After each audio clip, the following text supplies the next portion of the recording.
left and right hemisphere, and what are they doing? How does it contribute towards your perception in this world? And this is what we're going to be talking about in today's video. We're going to be breaking down the two hemispheres of the brain and how they function in your life. So first, we have the left hemisphere. This is the logical hemisphere. This is the analytical, divided, scientific, or verbal hemisphere. The right hemisphere is creative, wholeness, artistic, symbolic, and metaphorical. The right hemisphere does with non-verbal things. It produces a holistic perception. It is more to do with creativity.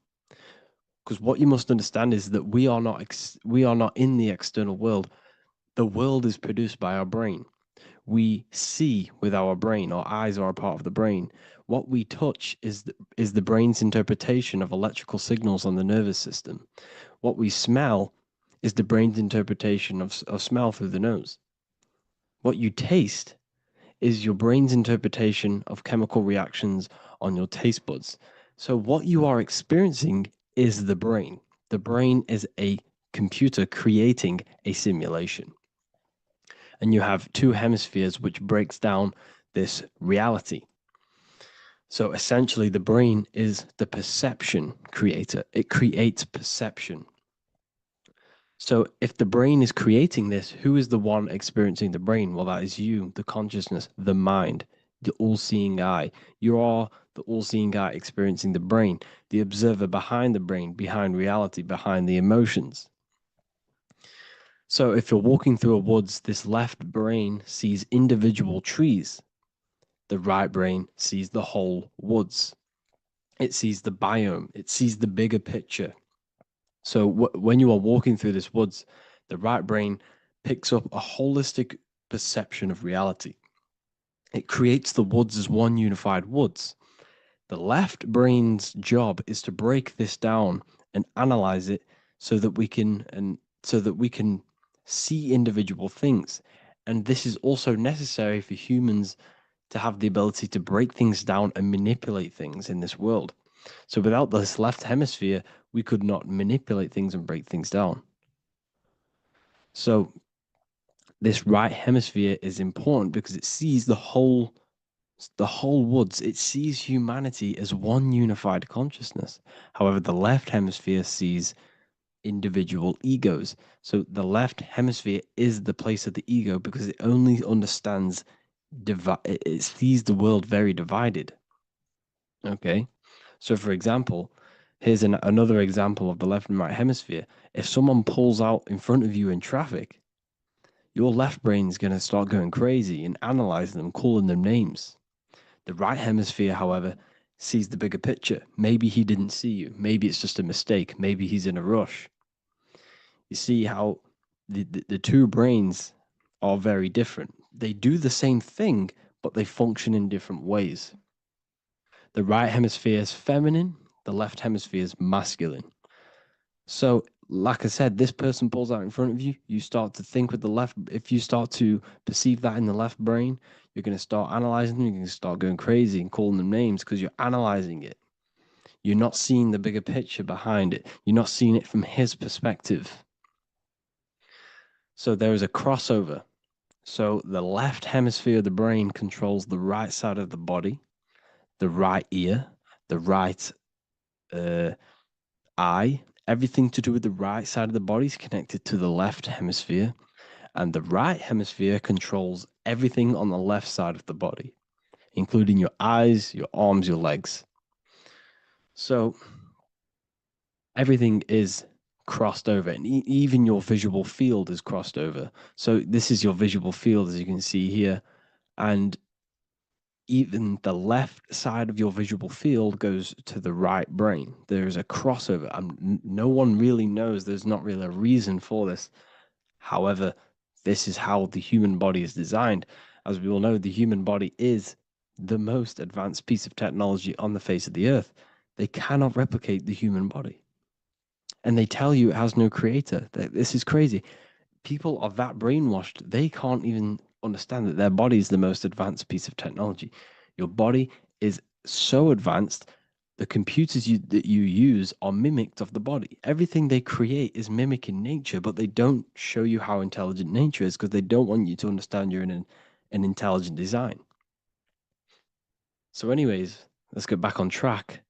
There is a crossover in the brain, and this is why they teach you to write with your right hand. And I was speaking to someone who's in a nunnery, or whatever you want to call it. They were a nun, or they knew someone who was who was a nun, and they forced these people, these nuns, to write with their right hand. You had to write with your right hand. This is why, I'd say at least 70% of the world or 80% is right-handed and right-legged, because they taught us this to activate the left hemisphere more because of this crossover that happens in the body. So when we are using this right side more, we are using that left hemisphere more. Why? Why are they doing this? Well, they also called it writing. Writing is a spell, to cast a spell on you to use that right side of the body so that you use this left hemisphere, because they want you to see the world as a divided perception. They don't want you using the right hemisphere, using that left side of the body to activate the right hemisphere to see the bigger picture and see how everything is all one and everything is created. This left hemisphere domination keeps you from seeing the connections between everything, because that left hemisphere analyzes, it breaks things down. So when we are left hemisphere dominated by using the right side of the body, we are essentially seeing everything as divided. And this is why so many people will not understand my work, because my work connects dots and connects fields of knowledge, and makes you see the bigger picture. So people who are left hemisphere dominated will see my work and think this guy's crazy. But it's all about activating that right hemisphere. So they called it writing because every word you say is molding your mind in some sort of way. The things you see is molding your mind. Everything you take in through the five senses is molding your mind. And language is a massive spell, especially the English language. They called it writing so that you use that right side. It's a spell because your subconscious mind picks up everything you say. And 90% of your daily basis behavior and thought patterns is produced by these subconscious programs within the subconscious mind. Essentially, your conscious mind is only the 10% of you. The conscious mind is just what you're aware of, what you're wearing, how you're feeling, what you're thinking. That's your conscious mind. The subconscious mind is controlling every system in your body. It's telling your heart to beat without you being conscious of it. So essentially, this is what they're programming. They're programming this system in the back of the mind, which is controlling everything through the words. And this is what spells are, because it's all about creating perception in the subconscious. So they want you to use that right side more. I truly believe the ancients, they were balanced. They used the left and the right side of the body. They didn't have a stronger side because they understood this science of the body and how the body works. So this is actually called phonetics. It's not etymology. Etymology is the study of root words. Phonetics is the study of how words sound similar. The way words are spoken. So phonetics, phone, is why we call them a phone, because you speak into a phone. So this is write and writing, to use that right side to activate the left hemisphere more. So your hands are a manifestation of your brain. The left hand is the right brain, the right hand is the left brain.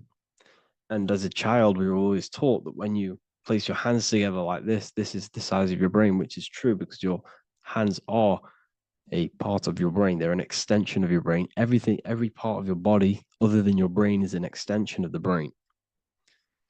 Everything's working and feeding back information to the brain because you're experiencing the brain.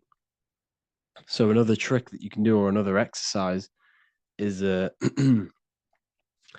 looking in the mirror and closing one eye at a time. If you close your right eye, if you take your top off, for example, you'll analyze your body if you close your right eye because you're using that left hemisphere. Sorry, other way around. If you look at yourself through your right eye, you'll use that left hemisphere, which will analyze yourself. You'll see individual body parts. If you close the right eye and use the left eye, you'll see your body as a whole. You won't really analyze it. This is how you can analyze yourself using these two hemispheres. So this whole system is created to keep you thinking logically and to restrict you from creating and restrict you from understanding symbolism, allegories, metaphors, and teamwork.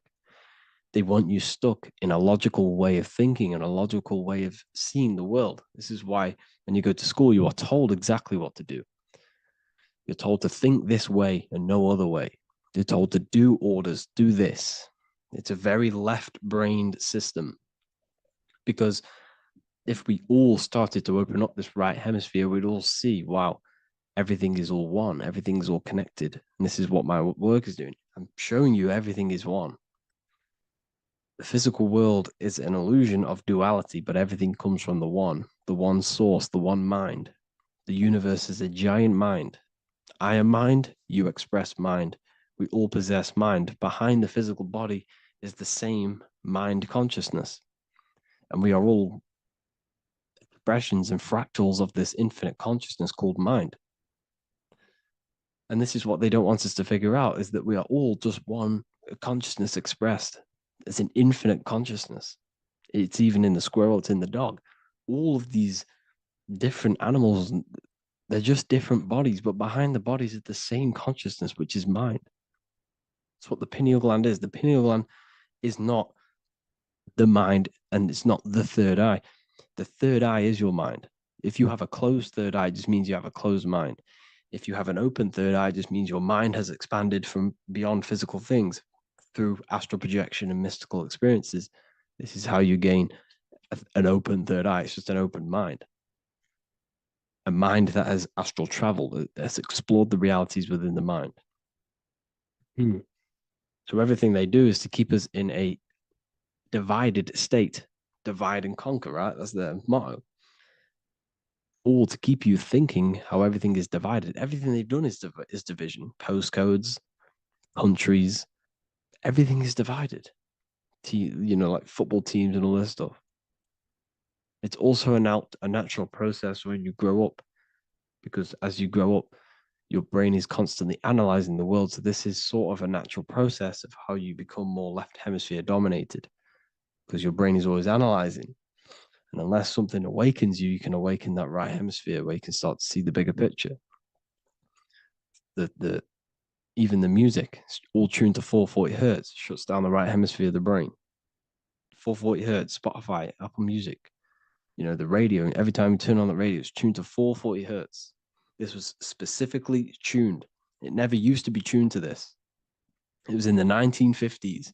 It was changed. The standard music tuning was changed to 440 hertz because it shuts down that right hemisphere of the brain. They don't want you thinking, seeing the world in this way and perceiving things as one.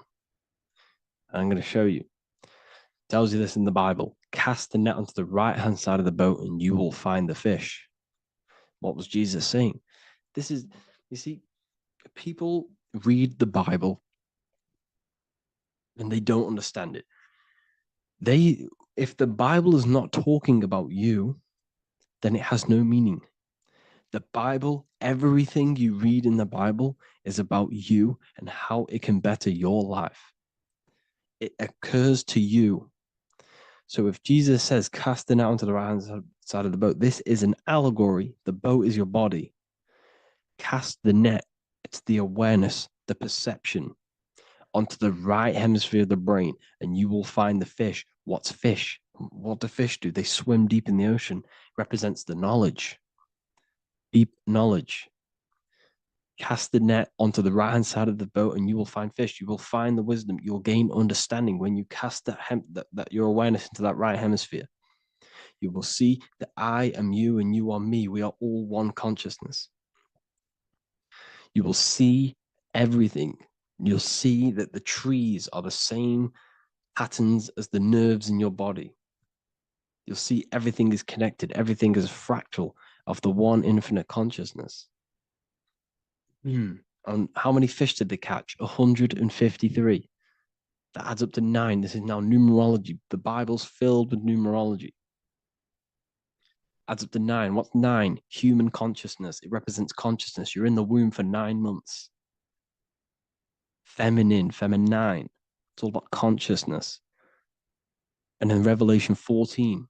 And I looked, and behold, the Lamb standing on Mount Zion. That's the spines, the mountain.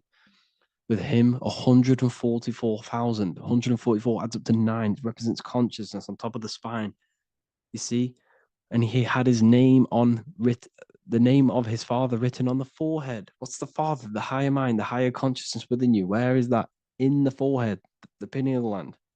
The pineal gland is the radio receiver for the higher consciousness.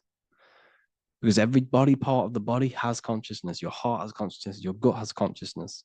You are thinking with these different consciousnesses. You think with the gut. You think with your penis. You are thinking with all these consciousness. And it's about raising your consciousness to the higher consciousness, which is the father, the mind in the head. Don't think with the lower parts of the body, because that is your animal nature. Think with the higher parts of the body. It's all representing consciousness. How to activate the right hemisphere of the brain? Well, it's all to do with non-verbal things. So music will activate the right hemisphere.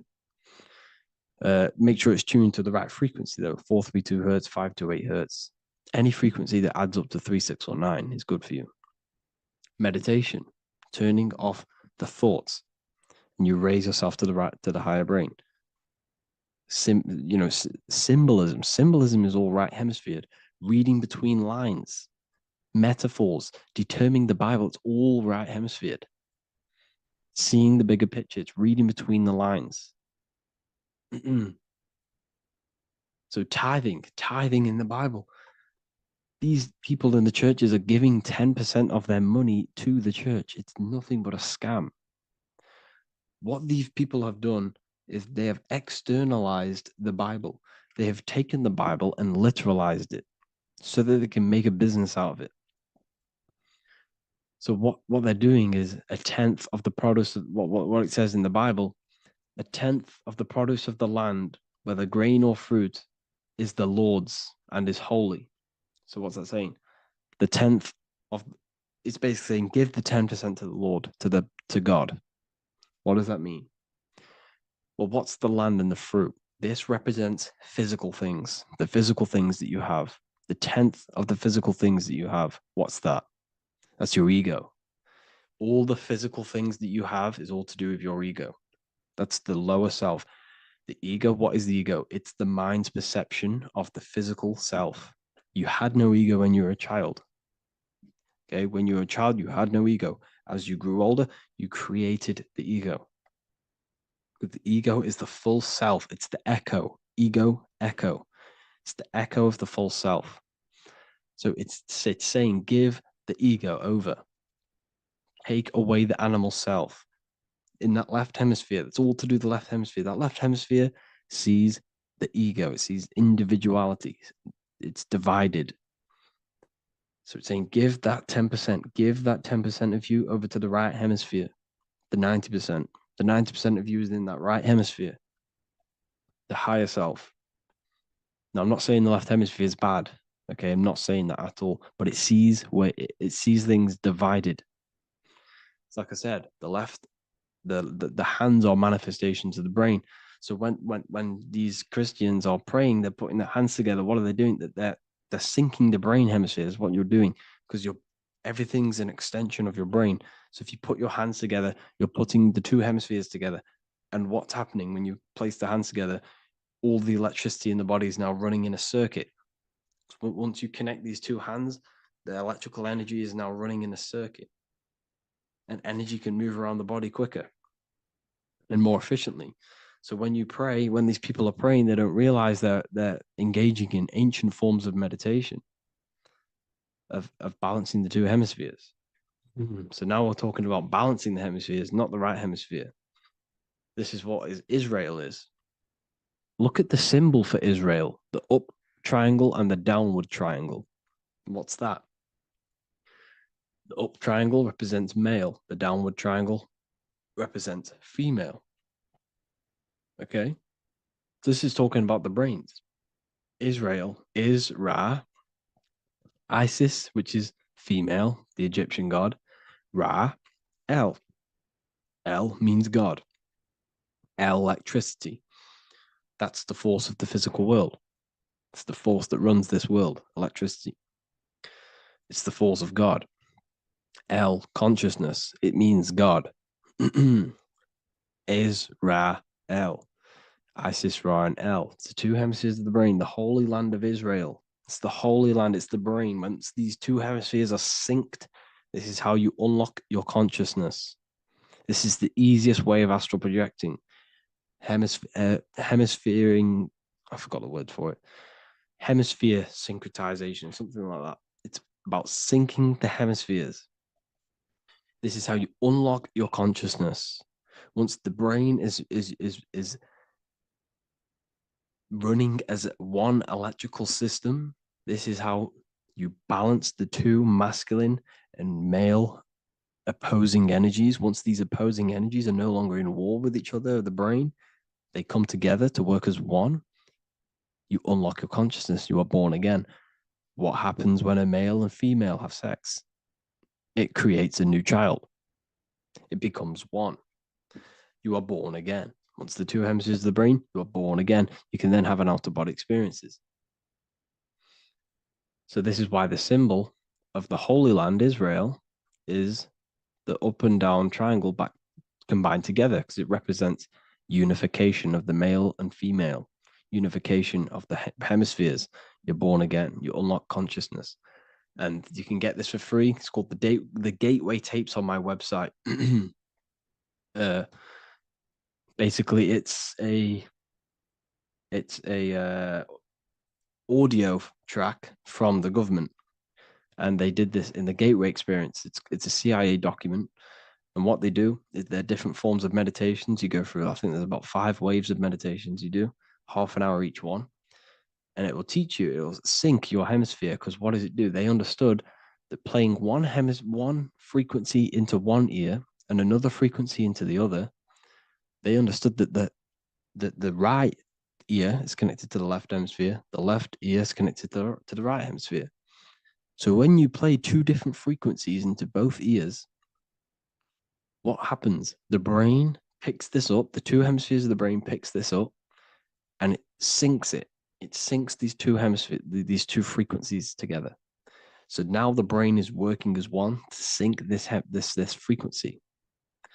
So this is how you can sync your hemispheres, through listening to these frequencies. Okay, you can get them for free and do the meditations yourself. This will definitely help you. This is an easy way to astral project. So it's all about syncing the hemisphere and seeing reality from a unified perception. We should all aim to get out of that left hemisphere. I'm not saying don't use it, but we should now start to see we should not start to read between the lines of the Bible, read between the lines of the symbolism they're showing, study symbolism, study allegories and myths. What are they trying to tell us through these allegories? And this is how we start seeing things in a better way.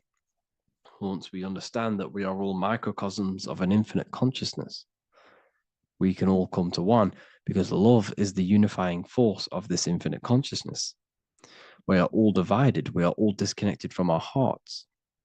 Once we all connect with our hearts and see that everything is one, we can all start to love and come together as one, because love is the unifying force of consciousness. So if you haven't already seen, I now have launched the Ethereal University. I will be doing lectures like this one, but even better, deeper, and even releasing knowledge that I can't talk about online, as they are censored. I'll be doing lectures every single week. I'll be doing live calls every single week. You also gain access to my library, which is filled with over 45 occult books, filled with knowledge. Okay, I'll show you now. Plus, you get my book, The Book of Wisdom, PDF form, and the Human Health Guide, PDF form. You also get all of this stuff, the health section, Q&As, ethereal meditations. We've got some celestial studies, cosmology, and numerology coming soon. You also get the brand new Manifestation Mastery course, plus the library. And there'll be new books, new lectures, new live calls every single week. Or you can get the Book of Wisdom. Use the code WISDOM in all capital letters to gain 40% off.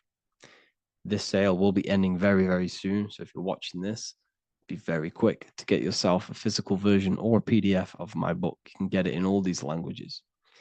Hope you enjoyed this video, people. I'll see you inside the Ethereal University, the real university. Have an amazing day.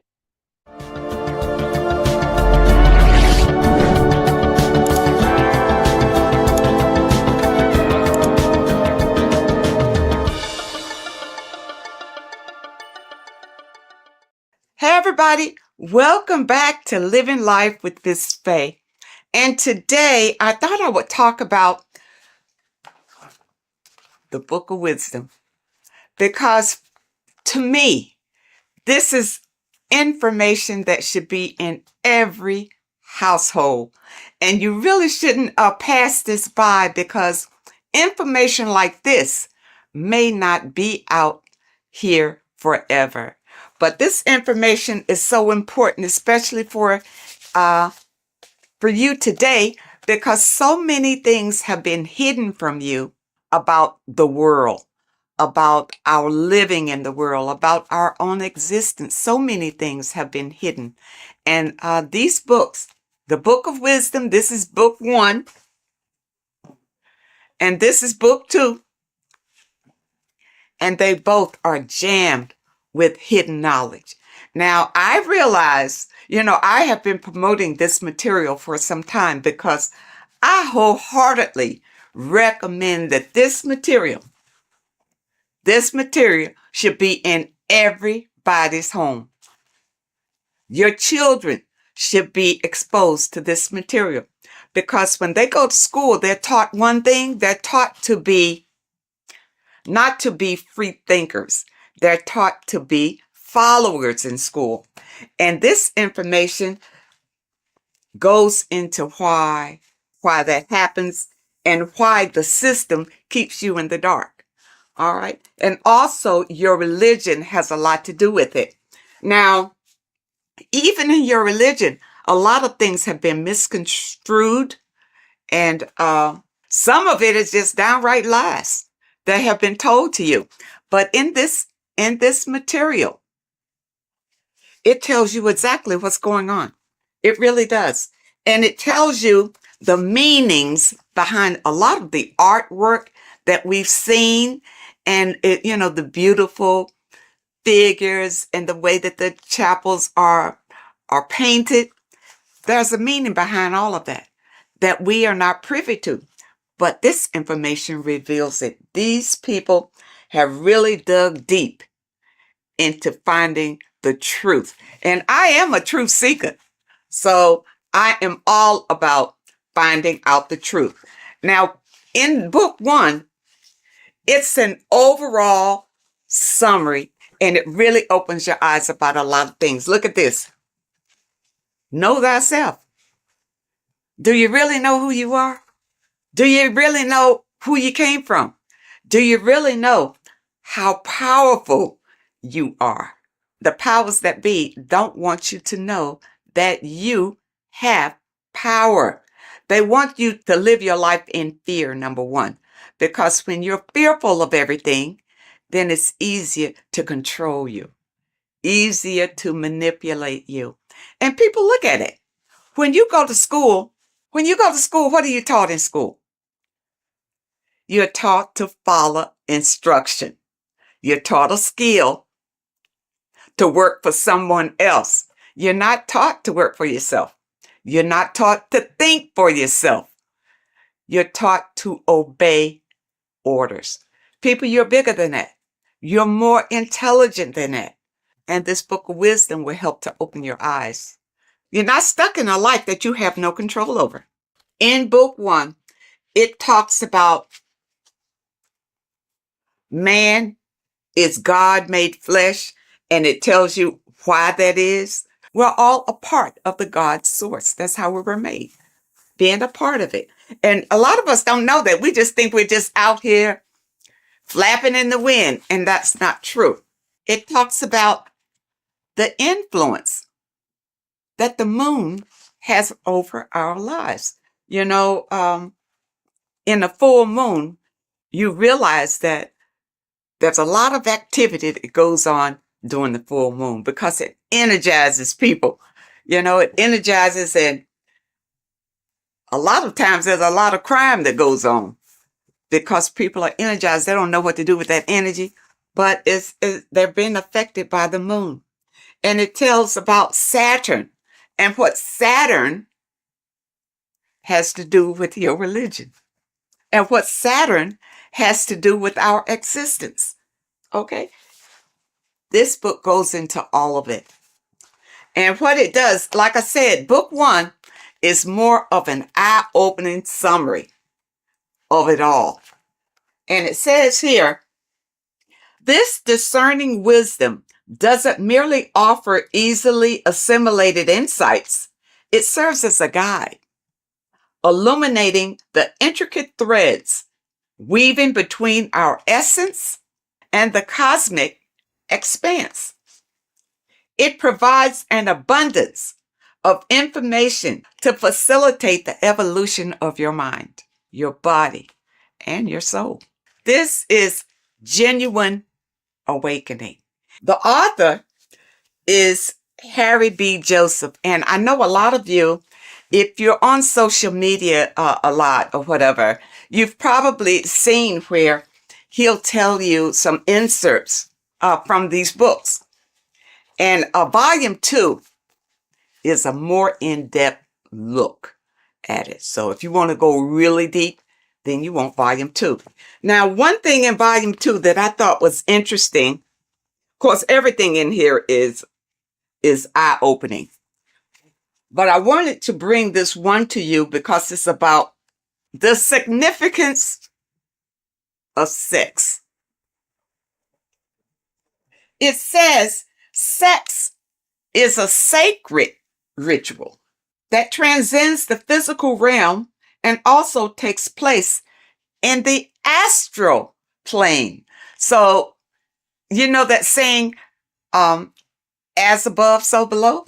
Everything that happens here on this plane happens in the astral plane. So when you have sex with someone, you have bonded with them in the astral plane. And that's why you can't just walk away from a sexual experience and not have the energies from that person, because you have shared energies during this sexual ritual. And really, that's why it's better to wait until you are married to have sex and not have casual sex with all sorts of people. Because even here it says, casual sex, often driven by superficial desires such as greed, lust, and monetary attraction, tends to vibrate at a lower frequency on the astral plane. Now, what does that mean? If your casual sexual experiences are vibrating on a low vibrational astral plane, well, what's in a low vibrational astral plane?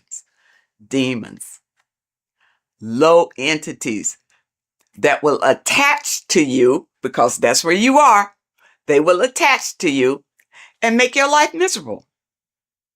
You see, that's one way how we get these entities attached to us like parasites, because of casual sex. You got to be careful of that. And the only way that you can break the tie from a casual sex is through a spiritual awakening. See, when you have casual sex, these entities feed off of that energy. That's why they attach to you so easily. This is what you need to be aware of. And a lot of you don't understand why your lives are in the toilet. It's because of the things that you are doing and the people that you are interacting with.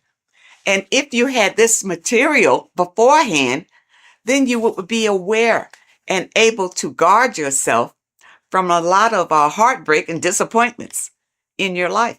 Because once these entities attach themselves to you, they're not bringing you any good. They're going to bring you harm, okay? And devastation. You don't want that. When sexual activity is engaged from a place of love, deep passion, and high vibrational energy, it fosters a protective and positive atmosphere. Protective and positive. When you engage in a sexual experience and you both love each other, it's genuine love. Okay? That's what you get. Not when somebody's fooling you and tricking you and making you think that it's love. And as soon as you've had sex with them, now they disappear. Now they have nothing to say to you. Now they'll tell you that they didn't want to get involved. They're not looking for a relationship, that sort of thing. But no, that's still low vibrational because you didn't wait until you got to know the person. Just had sex with them. Don't do it. And when you have a love-based connection, elevates the energy, creating a shield against negative influences and ensuring that the experience aligns with higher spiritual principles. Okay, and that's what you want to see. This book goes into everything, and it goes into the foods that you should be eating, the foods that you shouldn't be eating. And it goes in a lot of Masonic symbolism because the Masons have been ruling for a long, long time. And we're not aware of it. It just passes us by, because we are in survival mode. And the powers that be have put us in survival mode. We hardly have time to just enjoy our lives because we have to work for the elites. Work hard for the elites, you see. But if you have knowledge and understanding about how they maneuver and how they manipulate and control you, it will help you to improve your own life. In this book, you will discover more than just knowledge. You'll unlock the mysteries that lie beyond the veil of the ordinary. Dive deeper into the cosmic currents that flow through the universe, guiding your mind, body, and spirit toward a higher plane of existence. People, you don't realize how powerful you are because you have been dumbed down from the time you got here and made to believe you don't have any power. There's an external God that you must pray to for forgiveness of your sins, for anything that you desire in your life. You pray to that God, and that God will deliver it to you. Now, has it happened? Have you received all that you desire from the God that you have been worshiping? If not, maybe you need to know the truth about things. Maybe you need to look deeper into things. Now, it also talks about symbolism, and symbolism is everywhere. But many times we don't understand what the symbolism is. And we see people doing these mantras, and we think, it's evil what they're doing. What they're doing is calling in power from the entities that are around them, because they understand that we are all energy.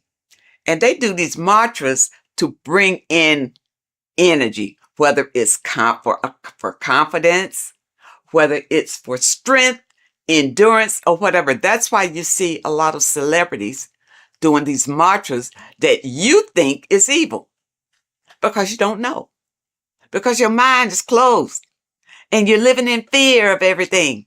You don't understand, but you see them progressing and doing better and better and better. and doing all these evil signs. These signs are not evil, number one. They're not evil. They have learned how to manipulate energy to their benefit. And you don't know how to do it. That's why you need the information. You need the information to learn how to manipulate the energy that's already here to better your life. The first book will open your eyes to it. When I first got this, I tell you, when I first got this book, I was so impressed by it. I bought my people a book, sent them a book, whether they can understand it or do something with it or what.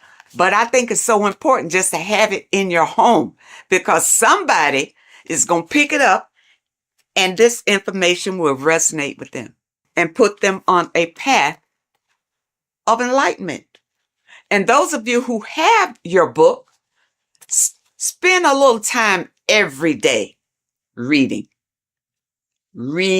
and understanding, because there's so much information, even in the first book, that it will take you a while to go through, where you can understand what it's saying in every page. The advertisement on social media talks about this book. He goes through some key points, but don't think that he's covering all of this information. It's too much information to cover in a 1 or 2 minute stint, but it's information that can change your life. This is the thing, people. It's worth every penny, even if you don't have much. If you don't have much, you need to save enough to get these books. Get both of them. You see, I got both of them. Start with this one.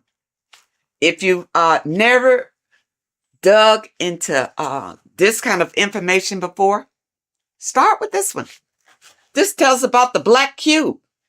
These things are in the world today that you don't know what it means. You don't know anything other than what your leaders have told you about it. Well, who's to say they're telling you the truth about what it is? Okay? It's all here. Okay? All here. It talks about the scam. It talks about scams in here. And what this one is, you see NASA right there? You remember the moon landing? All of this is to deceive you. And this information brings out the truth, the absolute truth. And volume 2, you see volume 2 is thicker than volume 1 because it goes deeper. It goes deeper. And even if they come out with a volume 3, I'll be ready for that one too. This one opened my eyes to so many things that I had questions about, as far as heaven, hell, the gospel, the Bible. For a long time, I just rejected the Bible totally. I rejected it because the stories in the Bible didn't really make sense to me. It really wasn't logical. Going through this material, I realized that the Bible is written in parables. All right. It's like morals to a story. It's like lessons that you learn from the stories that they tell. Okay. Because think about it. In the Bible, it says that, the apostles wrote these chapters in the Bible. During those days, those apostles couldn't even read or write. So how they write that? Okay. But from whichever documents that they pull certain information out and put the Bible together. All right. But the Bible, and I'm going to use this little slogan that I heard that I really like. The Bible is basic instructions before leaving Earth. It's not for you to take the stories literally. It's to take the meaning behind the story and apply it to your life. And because many of us have not read the Bible, and many of us have. You know, the Bible is written in a way to it's hard really to understand. That's why you go to Bible study, you know, so somebody can tell you the meaning of it or what. And most of the times when you go to Bible study, they don't know any more than you do. They haven't ventured out into research to know exactly what those scriptures mean. In this information, it goes through it. It goes through your scriptures and tell you what it really means. Okay? And it leaves no stone unturned, really. And it opened my eyes so much to the Bible until now I can embrace it. I can embrace the Bible because I understand that these are stories for you to learn from. But you got to understand the meaning and what it means. For instance, water is emotions. Okay, it's not just water. It stands for something. It stands for your emotions. The light is the Christ energy. The Christ energy is light. And we all want to embrace the light. All right, so people who follow the Bible, understand the Bible, understand what the Bible really is. Don't be deceived by the interpretation of the stories. Many of the interpretations that you are given is to put you in a subjective role, a slave than a master. Puts you more in a slave role if you take those stories literally. And that's why you're not encouraged to go out and look for other information, especially in your religious institutions. They don't encourage you to venture out for other information because they'll tell you the information. Just keep coming here. We'll tell you all you need to know. You see, but I understand about religion because I was raised Christian. And the thing about it, even when I broke away, it took some strength because your mind, you have a mindset about it. Being raised as an infant in the church, that's all you know. Every Sunday, you go to church. Yeah, you go to church. Your body is used to going to church. But then when you decide, well, no, it's not working for me. I'm not, my life is not changing. My life is the same. You know, I just come here on Sunday, maybe to be entertained and maybe not, but it's really not worth it. And then you listen to your pastor or whoever is delivering the message. And what he's doing is giving you the spiel that was given to him in theology school. That he's doing. He's giving you the interpretations that he was given. That's all he's got because he hadn't done any research on his own. He didn't know any different. You see? And there are many people out here who feel like ignorance is bliss. I know you've heard that. Ignorance is bliss. No, it's not. Especially in today's world with so many changes coming down the pike and fear is leading it. Fear is right in front, leading all these changes down the pike. And fear is leading it so that you won't buck against it. So that you will be so afraid, you'll just hold on tight and hope that you come out okay on the other end. But if you get this material under your belt, it will give you strength and a way to grab the power that you have inside of you so that you won't feel desperate and you won't feel afraid. You'll feel empowered. And that's what we all want. That's why I feel like everybody should have this material in their home. Everybody. And your kids should grow up reading this before they go to school and their little minds be manipulated to believe whatever the system wants them to believe. Because really, they're just grooming them to be little worker bees, to be worker bees. You see? People, you have the right. You have the right to be the master of your own reality. But if you don't know the information, you don't know where your power comes from and how to use the power that you have, doesn't mean anything. All you got to do is open yourself up to new information. That's all it takes. And your life could change drastically by just the information that is revealed in these pages. And it's I tell you, it's funny because years ago, I guess I was, I was in the Christian faith when I ran across information from one of the folks who contributed to this material. And when I heard him talking about it, it resonated. Something he said resonated in me, and I never forgot it.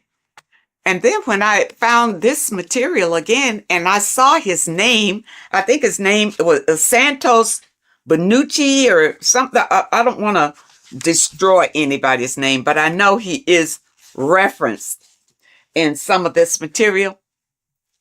This is it. When he talked years and years ago about it, and now here it is in printed form. People, do not let this pass you by. This is your life right here. You think your Bible is? The Bible is great, but it's in parables. You can't understand it the way it should be understood. Okay? But with this being your companion, it will open your eyes like they've never been opened before. And I know a number of you out there have purchased the book. Leave us a comment and tell us how you feel about it. But take your time. These are not fast reads. Either one. And the thing about it is, I keep going back to them.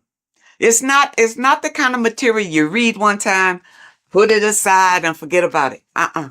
You put this on the coffee table and read a little bit all the time because it reinforces your soul and helps you to manifest the life that you desire.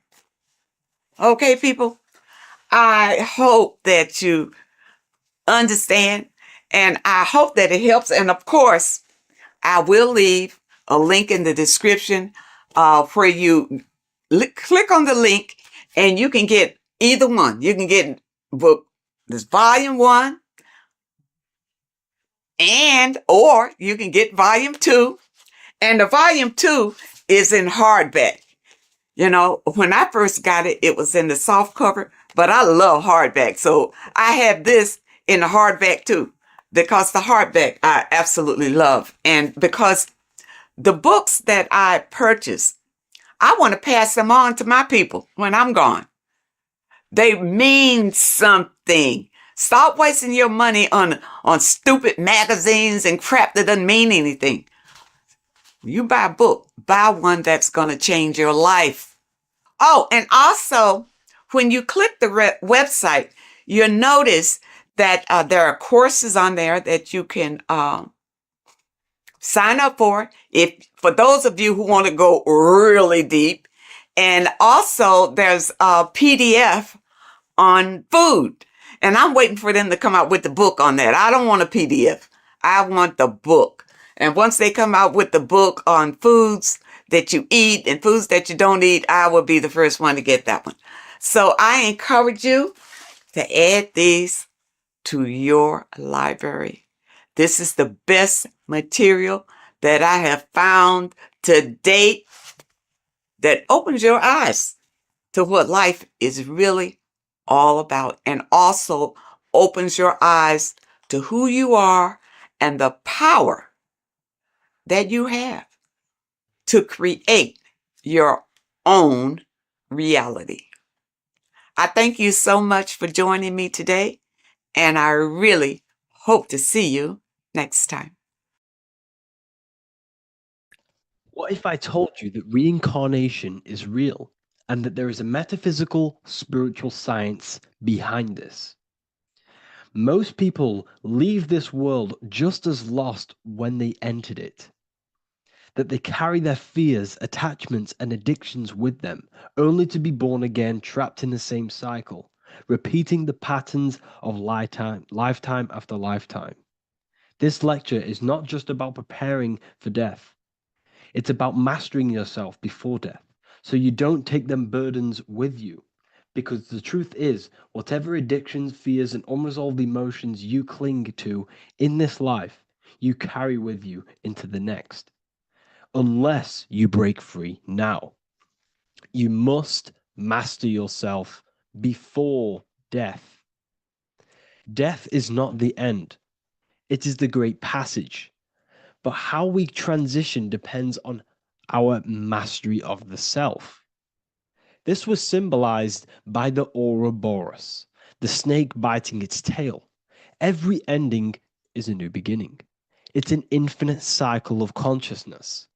Now, your human body is basically an antenna tapped in to a stream of consciousness. Just like a radio is tapped into a specific frequency to play that radio. Your body is basically an antenna, a crystal picking up the consciousness of God. You are on an ever-ending journey, a journey of learning and expansion of the mind into new fields of thought. This was symbolized as the Ouroboros. When you die, it is a new beginning. It's a transitioning, not an ending. Everything is eternal in this universe as consciousness is formless and constantly transforms into new forms of life. Let's break down the word death. Death contains the word ether. Now, the ether can be found in the word heart or earth. Ether. Everything in this plane comes from the etheric plane. The etheric plane is the barrier between the physical plane and the spiritual plane, the astral plane. The astral plane is the screen that you have in your mind that allows you to imagine a red apple, for example. This is the imaginative plane where thought forms start to take form. Everything begins as a thought, then the thought form becomes an imagination, then energy, then physical. Everything in the physical plane is a shadow of thought, all objects manifested as thought. You came from the astral. You came from the stars. This is why we say reach for the stars. Or this is why you say you are a star. Cis star, miss star, fraud star, stir is star. And when you become famous, you become a superstar and you gain a star on the Hollywood floor. You are a star. The ether. The ether is the infinite energy source which all things come out of and return back to. This is the cycle of life and death, summer and winter, day and night, sleep and awake. The ether is the infinite energy source which all things come from and will return back to. Okay, sorry about that little error. The ether is the boundless source of energy from which all things emerge, to which all things return to. We can see this in the cycle of the sun. The sun does this wave of creation. It rises and it falls. We have the day and the night. The daytime represents our conscious mind when we are alert. The nighttime represents our subconscious mind when we are inside the spiritual realms. The nighttime is spirit, the daytime is matter, spirit and matter, awake and asleep, conscious and subconscious. We see this in the yearly cycle. Summer is life, winter is death. Spring is the morning, summer is midday, autumn is evening, winter is the night. Everything is a macro and a micro cycle of being born out of the ether and returning back from life and death. Life and death is manifested within the cycles of the sun and everything outside of you, as within, so without. This is why we say sleep is the cousin of death. The macrocosm is death, the microcosm is sleep. Every time you go to sleep, you are essentially it's a miniature death. You're entering into spirit and then returning back into matter in the morning when the sun rises. Everything is a reflection of the macrocosm cycles. Preparation for death. The first thing we must do in order to prepare for death, for life after death, in order to stop being reincarnated in this cycle of materialism, in order to progress as a soul, because remember, you are a soul in a body. Just like the sun gives power and life to the earth, your soul gives power and life to your body. When you say I, you're referring to the soul. And your soul can be stuck underneath layers of false identifications. Who you believe yourself to be is merely a collection of subconscious programs running within your mind. Now, that's very deep. That is very, very deep. Who you think you are is a part of your thinking mind. Your name, your job, your reputation, your family, your friends. These things are not you. They're all aspects of the thinking mind. What happens if you meditate and you turn off the mind? Then all these things do not exist. You're left with the pure soul, the pure awareness, the pure observation. If you turn off the thinking mind, you're no longer your body, you're no longer your reputation, you're no longer your friends, you're no longer your job and your labels. You are the soul. That's the true you, the observation of the mind, not the thinking mind. The ego is the echo. It's an echo of your true self. The ego is your mind's perception of itself, shaped by experiences, trauma, emotions, and beliefs. It is merely an echo of your true soul self. The ego is not you. Your mind is not you. You are the soul. And this is the true self that we must express within our life and we must connect with before we die. Because when we die under the echo, under these false layers of the emotions, the traumas, the experiences, the addictions, the emotional attachments, when we die underneath all of this, when we don't know our true self, the soul is still hidden.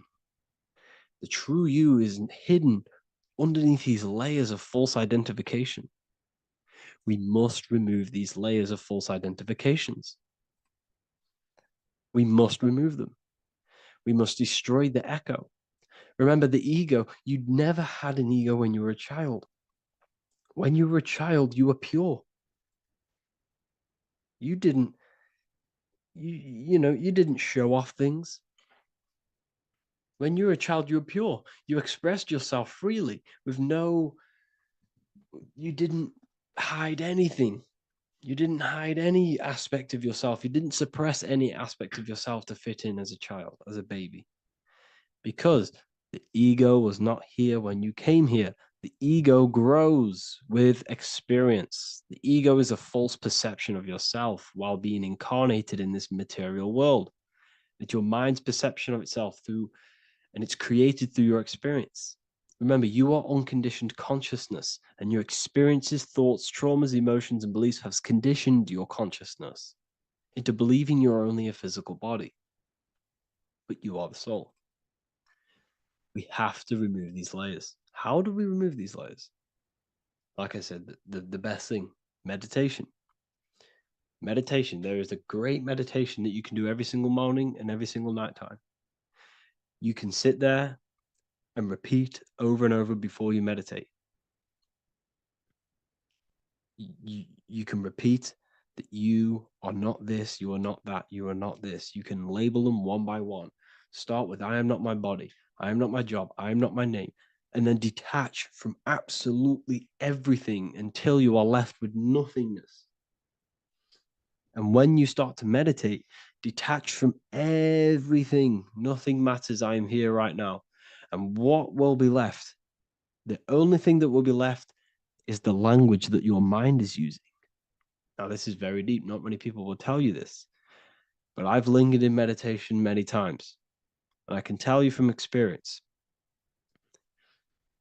that the only thing left once you detach from everything is the language that your mind is attached to. So whether that's English, Italian, French. Once you detach the language of the mind that that little voice in your head's using, you're left with the soul. Once the mind is switched off, you're left with the soul, and you have detached from all of these external things. You're left with the soul. That's you.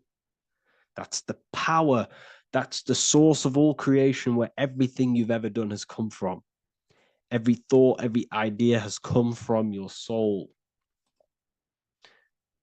Number two, that's meant to say number two. Sorry about that.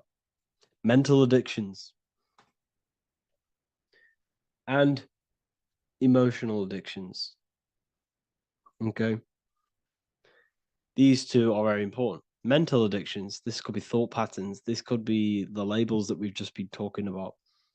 Then you have emotional attachments, which is maybe you're too attached to an external thing. Maybe you're too attached to your phone.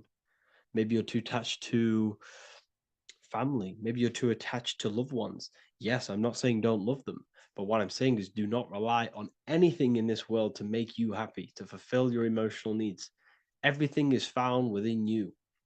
You must look within, and if you're looking without, if you're trying to find yourself in the outer world, you'll never find yourself. You'll constantly be looking around in loops. Because nothing, you cannot find yourself in the outer world. Nothing will give you long-term validation. Seeking validation in the outer world will leave you soulless, leave you feeling empty inside and sad and depressed. You have to find yourself within. You have to detach from everything you are relying on to give you emotional stableness. You have to detach from all. Yes, love your children. Yes, love these people, but do not rely on them. Because everything in this world is temporary. Do not conform to this world. The Bible tells you this. Everything in modern society nurtures the body, but neglects the soul. They keep you addicted to as many things as possible. Smoking, you have to detach. Drugs, you have to detach. Alcohol, detach. You cannot rely on anything. This is why this path is very, very difficult to walk. But I'm showing you the way. These are the things you must do before death. You have to detach from absolutely everything. If you die and your mind and soul is still addicted to these worldly things, then you guess what? You're going to reincarnate. You're going to reincarnate because your mind is still thinking about these material earthly things. And if you are operating in that vibration, you're going to project that vibration and come back here. You have to detach. You have to master the soul and master the mind. Like I said, the matrix is designed to keep you addicted to as many things as possible. Your phone, food, smoking, drugs, alcohol, clubbing, all of these things. Everything in society is made to trap your soul and reincarnate in this world. That's why it's very, very, very difficult to walk this path. Very difficult. Matrix, matter tricks. John 2:15 to 17. Do not love this world, nor the things it offers you, for when you love the world, you will lose God. Do not love this world, nor the things it offers you. Do not conform to the pattern of this world, but be transformed by the renewing of your mind. Great quote. Do not conform to the pattern of this world, but be transformed. Let this world transform you. Learn from this, expand from this, but do not be mentally and emotionally attached. Okay? What good will it be for someone to gain the whole world yet forfeit their soul? Like I said, everything in the Bible is telling you the truth. You just got to read it correctly. This is spirituality. This is spirituality. The Bible is spiritual. It's a spiritual text. We must disconnect from everything outside of us and connect with the true soul. Here we have the Egyptians showing you the soul leaving the body. Here we have the soul here. Here we have the Masons showing you the soul coming out. The soul is real. You are the soul. And when you leave this physical plane, you will go into the astral plane. That's where you came from. You came from the astral. You came from the stars. You incarnated into this physical body. Your consciousness fell into this material form to experience limitation, to experience a 3D world. So in order to ascend properly before we die, we have to let go of all the attachments. Every addiction you have, write them down. And one by one, tackle them. Before you die, you have to, or else you will reincarnate. This is the teachings of Egyptians. This is the teachings of Masonry. All of these addictions contribute towards life after death. Everything must be controlled, and we must be attached to the soul. I'm not saying I'm perfect. I'm not saying I'm perfect, people. We're all not perfect. We're all under psychological operation by the government. We're all in a very difficult situation with this awakening. I'm simply pointing out what I know from my journey and what I've been learning through occultism and research and reading lots of books and many different things. I'm on this journey just as you are. Maybe I'm further. Maybe you're ahead of me. We don't know. But this is what I'm sharing with the world. This is what I'm sharing with my research. And this is what makes sense. It's common sense. Look at everything around you. Everything's made to feed the body, not the soul. So, my beautiful watchers and fans and supporters, I appreciate every single one of you, and I hope this video has supported your journey. If you're feeling lost in life, if you're searching for deeper answers, whether you're seeking clarity, looking to expand your studies, or ready for personalized mentoring, this is your chance to connect with me live and receive insights tailored just for you. Start your path to self-mastery and enlightenment inside the world's best esoteric school. Your journey starts now. Tap the link in the description if you want to join Ethereal University, or feel free to check out my books. I thank you all, and I really appreciate for 100,000 subscribers on YouTube. I love every single one of you. Make sure to drop a like, a comment, and subscribe to the channel if you're new. Let me know some ideas for, lectures, anything that you want to know. I can make lectures on them. Just drop it in the comments. I appreciate every single one of you. Take care.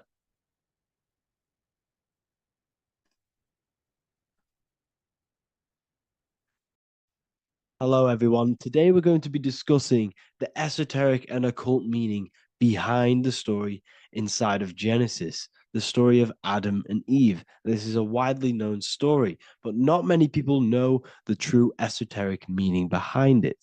Okay. So today we're going to be breaking this symbolism down.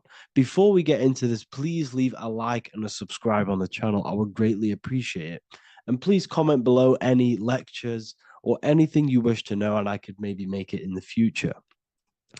The first thing we must understand about the Bible is that it is an esoteric and occult book. It is written in allegory. It is written in such a way that we understand the book compared to our level of perception. Now, what do I mean? If a child read the Bible, they would gain a standard meaning and story behind it. They would gain a normal interpretation of the book, of being good, praise God, and be a good person. However, me, who have studied the occult and esoteric and symbolism for a very long time, when I read the Bible, I see a deeper meaning. I can read between the lines of the allegories, which means the Bible is written in such a genius way that it speaks to your level of intelligence. Depending on how advanced you are mentally and with knowledge, will depend on how you decipher this book and how the parables inside the book can speak to you in your personal life. Okay. So the Bible is the greatest psychological book ever written in history. This is why it's known as the greatest story ever told. It's a story. What we must understand with the Bible is that the Bible creates on the surface a logical way of thinking, which is what we call religion. We read the Bible and if we think logically and we take that book literally, then we gain a religion. But if we look beyond the surface, this is what we call esoteric, metaphorical, symbolic. You can read between the lines using our right hemisphere of the brain in deciphering this book and what it truly means to us and the evolution of our mind, body, and soul. What this book actually reveals between the lines is instructions and stories which teach you how to level up your consciousness, how you can sync the mind, body, and spirit and soul all together so you can live like a god. This is what the esoteric is. It's the purification of consciousness. Now, when it comes to Adam and Eve, okay, what we must understand is that this is the beginning of creation. This represents the beginning of your life in an esoteric way. This is symbolic for the beginning of your incarnation into this physical world, okay?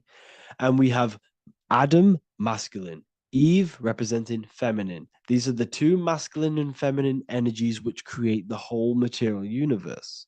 Okay. And as we are born with a pure consciousness.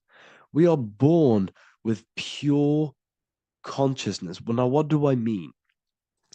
As a baby, we have no knowledge. We are pure essence of the soul. You know, we don't gain the knowledge of good and evil. We are pure. Yes, we're not happy all the time as a baby, and we're not sad all the time, but we have no ego. This is what I mean. Our consciousness is not split. As a baby, you are whole. You have a whole consciousness. You are yourself. You have no false identifications, no limiting belief systems, nothing. You are pure awareness and the pure soul and the pure mind. Now, this is what Genesis is representing. As we grow older, the more experiences we gain, the more thoughts we start to think, the more knowledge we gain of this world, the more impure our mind, our heart, our soul, our spirit becomes, the more impure our body becomes. As we grow older, we're infected with negative beliefs, negative thoughts, and society norms. This is a big one. As we grow older, we are molded by society. We shut off areas of ourself and we push them away so that we fit in with society. We all know this. We all did this in school. We pushed away parts of ourselves to act cool or to fit in, whatever it may be. Whatever type of person you were in school, we all went through this because society and culture is programmed. So as we grow older, our consciousness splits. We gain a persona, an ego, and we gain a shadow self, the subconscious, and we gain an ego. Now, the ego is what you show to people. It's that character that you show, that you put on to your culture, to your family, to your friends. This is a false identification. And we also gain a shadow self. The shadow self is gained through experience. This is the subconscious. Our ego is created through experience. And so is the subconscious and the shadow self. Okay. So as we gain age in this material body, we fall from the Garden of Eden. We gain the knowledge of good and evil. This is what the symbolism represents. of us leaving the garden, us eating from the fruit. Now, the fruit represents the knowledge, it represents the insight, the experience, which splits our pure consciousness. Our soul splits, okay? We lose connection with the divine. We lose connection with our pure self through material experiences. We may lose ourselves in material experiences. We may lose ourselves in lust and material gain, wealth, and all of these lovely things that the material world offers. We lose ourselves in this, okay? And not only that, there's another symbolic thing that we're missing with being a child. There's another symbolic meaning behind this tree in this story of Adam and Eve. And this is sexual energy. Okay. As we are a baby, we have no ability to create another human life. We have no sexual urges. We have no desire for the material things as a baby. Nothing. As we grow older, our sexual energy cultivates around the age of, it's like 10, maybe earlier for some people or later for some people. This is what we call puberty, when our sexual energy activates. This is when the masculine and feminine energies are present within the body. And we are now given the ability to create human life. We're now given the ability to bring in a soul into the material world. Now, this is what we believe and know in the esoteric world. That is what sex is. You're bringing a soul from the astral into the physical. Okay.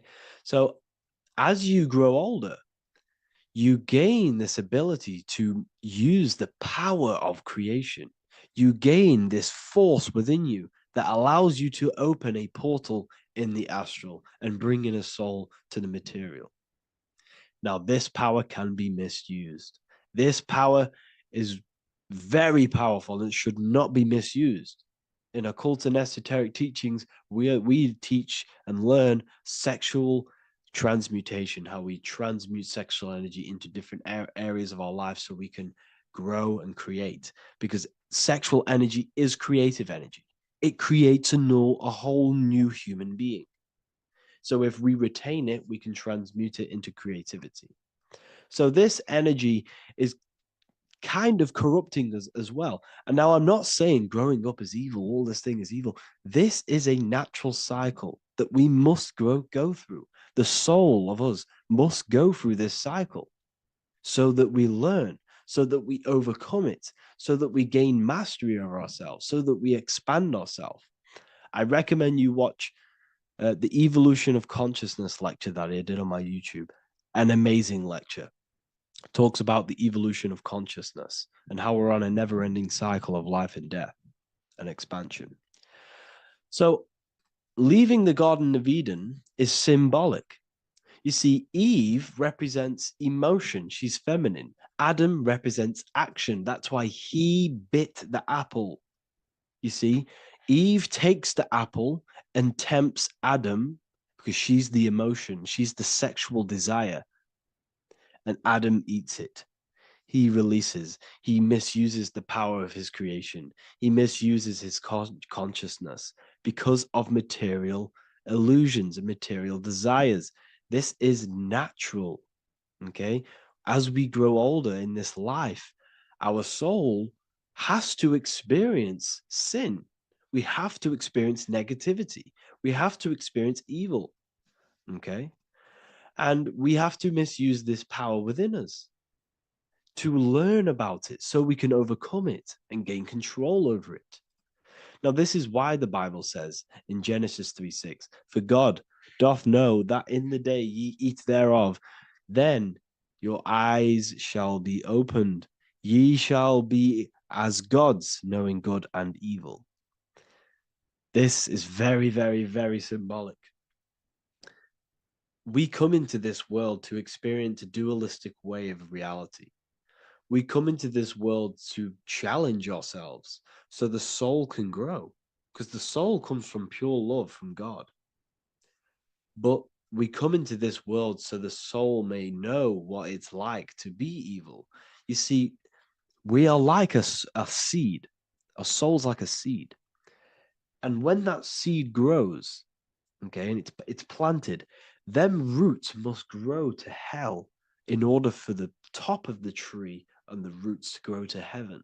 In order for the soul to reach the highest states, it must descend down into the lowest states. Good and evil. This is the story of good and evil, okay? And this is the story, a psychological story of how the human mind has functioned in this life. This is what this story is representing of how our soul and mind is functioning, how our consciousness is splitting and growing up and evoluting. Okay. Like I said, snakes represent sexual energy. They represent, snake, when you've been snaked. This is why we say you've been snaked, because it represents a temptation of sexual energy. This is why the Kundalini is symbolized as a snake. This is the serpent within us that we can rise to activate dormant brain cells in our brain. Now that's called the Kundalini awakening. I'm not going to get into that into this video, but this is what it symbolizes, the tree and the knowledge of good and evil, because our body is the tree. Our central nervous system is the tree. The snake is our sexual urges and this false temptation that tempts us to interact with sin, the material world, okay, and go against our higher divine self. This is what it represents. Now, it's very, very symbolic. Not everyone is going to agree with this, but this is my interpretation of Genesis based on my research of occultism, symbolism, metaphors, and me studying the Bible. This is my interpretation, and I hope it resonates with you. It might not resonate with you, but this is what makes sense to me, and this is what has made sense to many other occult researchers who are in this space as well. Okay. So please leave a like, leave a comment, leave a subscribe. I'd greatly appreciate if you could, just give me some support on this channel. We're nearly at 100,000 subscribers, which is insane. I just want to say thank you all. And yeah, I will see you inside the university if you join. I'll look forward to mentoring you, connecting with you on the live calls. There's a new symbolism course which is going to be available very, very soon. And yeah, if you join the university, you also get a 30% discount on all of my products, astrology readings, one-on-one calls, all of my books. Yeah, so I hope you gain some insight on this video, and I'll see you in the next video, and I'll see you inside the university. Have an amazing day. You don't just have a physical body. You have a physical, mental, spiritual, and emotional body. Each one of these aspects are a body of its own. Body does not just refer to a physical substance. You have a mental body for thinking, an emotional body for your emotions, a spiritual body for your energy in your astral form, and a physical body to encapsulate all of these. Each four of these aspects are essential for the human experience and essential to balance. Now, today we're going to be syncing the four aspects of your consciousness with the four seasons and the four elements and how this ties into the Bible. So we have four physical elements. We have five elements in total, spirit being the most important, but spirit is pure invisible. We have four physical elements. We have air, fire, earth, water. Air and earth, earth and water are feminine. Air and fire are masculine. Air and fire are active. Water and earth are passive. The air corresponds with the mental body of consciousness. This is where your intellect, this is where your communication, this is where your thoughts, intuition all comes from. This is the mental body of consciousness that allows you to think, allows you to process, figure things out, and have intellect and gain knowledge. This is your intellectual aspect of your consciousness, located in the head region. We have a fire nature, a spiritual nature. This is our astral body. Our astral body is all to do with the subconscious realms, the higher realms of consciousness. This is the body that allows us to be free from the physical body. Our spirit is more of our energy. Our energy. Water is our emotional body.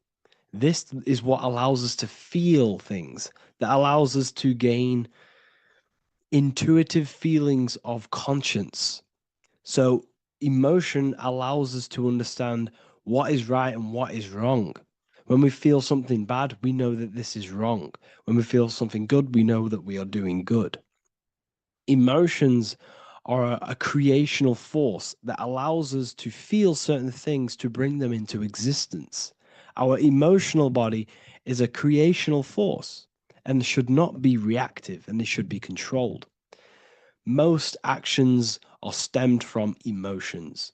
Actions bring thought into physical existence. Emotions are the driving power. They are what drives your actions. The thought, then the emotion, then the action. Earth is your physical body. This is your physical state that allows you to take mind and emotion into action, into fruition, into physical matter. This is what your physical body allows your consciousness, your soul, to interact with the physical world and bring things into physical existence. The physical body, the physical world, is an outcome and an effect of the thinking mind. All physical substance comes from the thinking mind. The pen, the phone you're holding, the microphone I'm speaking into, all began as a thought in the thinking mind, then it was brought into physical reality. Earth is the most dense. So it goes in this order: body, emotions, spirit, mind. The higher you go up, the more lucid and fluidic it becomes. The lower you go down, the more dense and dull it becomes. Air is the mind, fire is the spirit, water is the emotion, earth is the physical body. So this is why you are a microcosm. You have these four things within you. You contain of these four elements, which correspond to the four bodies of your consciousness, the four bodies of the soul. You are the soul. You are the spirit. So this is why in Theologians 4:17 it says, "Caught up together with them in the clouds to meet the Lord in the air." You don't meet God or the Lord in the physical air in the clouds. This is clearly a parable. A human being cannot go up to the clouds and meet a mystical man in the clouds. This is obviously a parable, a metaphor. The air is your mind.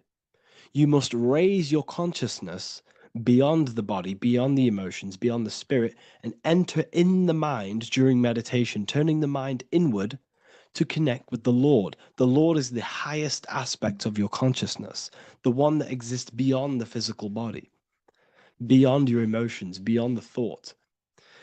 So you meet the Lord in the air, in the mind. The mind represents the air. This is why in America there's a saying called an airhead. You're an airhead. This means that you are stupid, or you don't think, or you have nothing in your mind.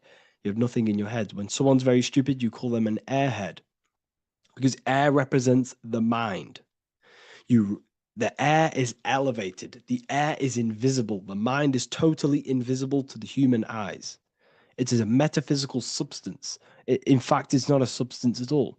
It's so fluidic, it's everywhere. The mind can be everywhere at all times. It can be anything. Nothing is impossible within the mind. Now, this is synced with the four seasons.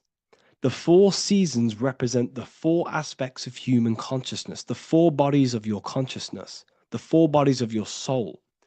The sun is your soul, okay? And the sun travels around four Seasons. Summer, when the sun is the most hottest point. Autumn, when the sun starts to move away from the hottest point.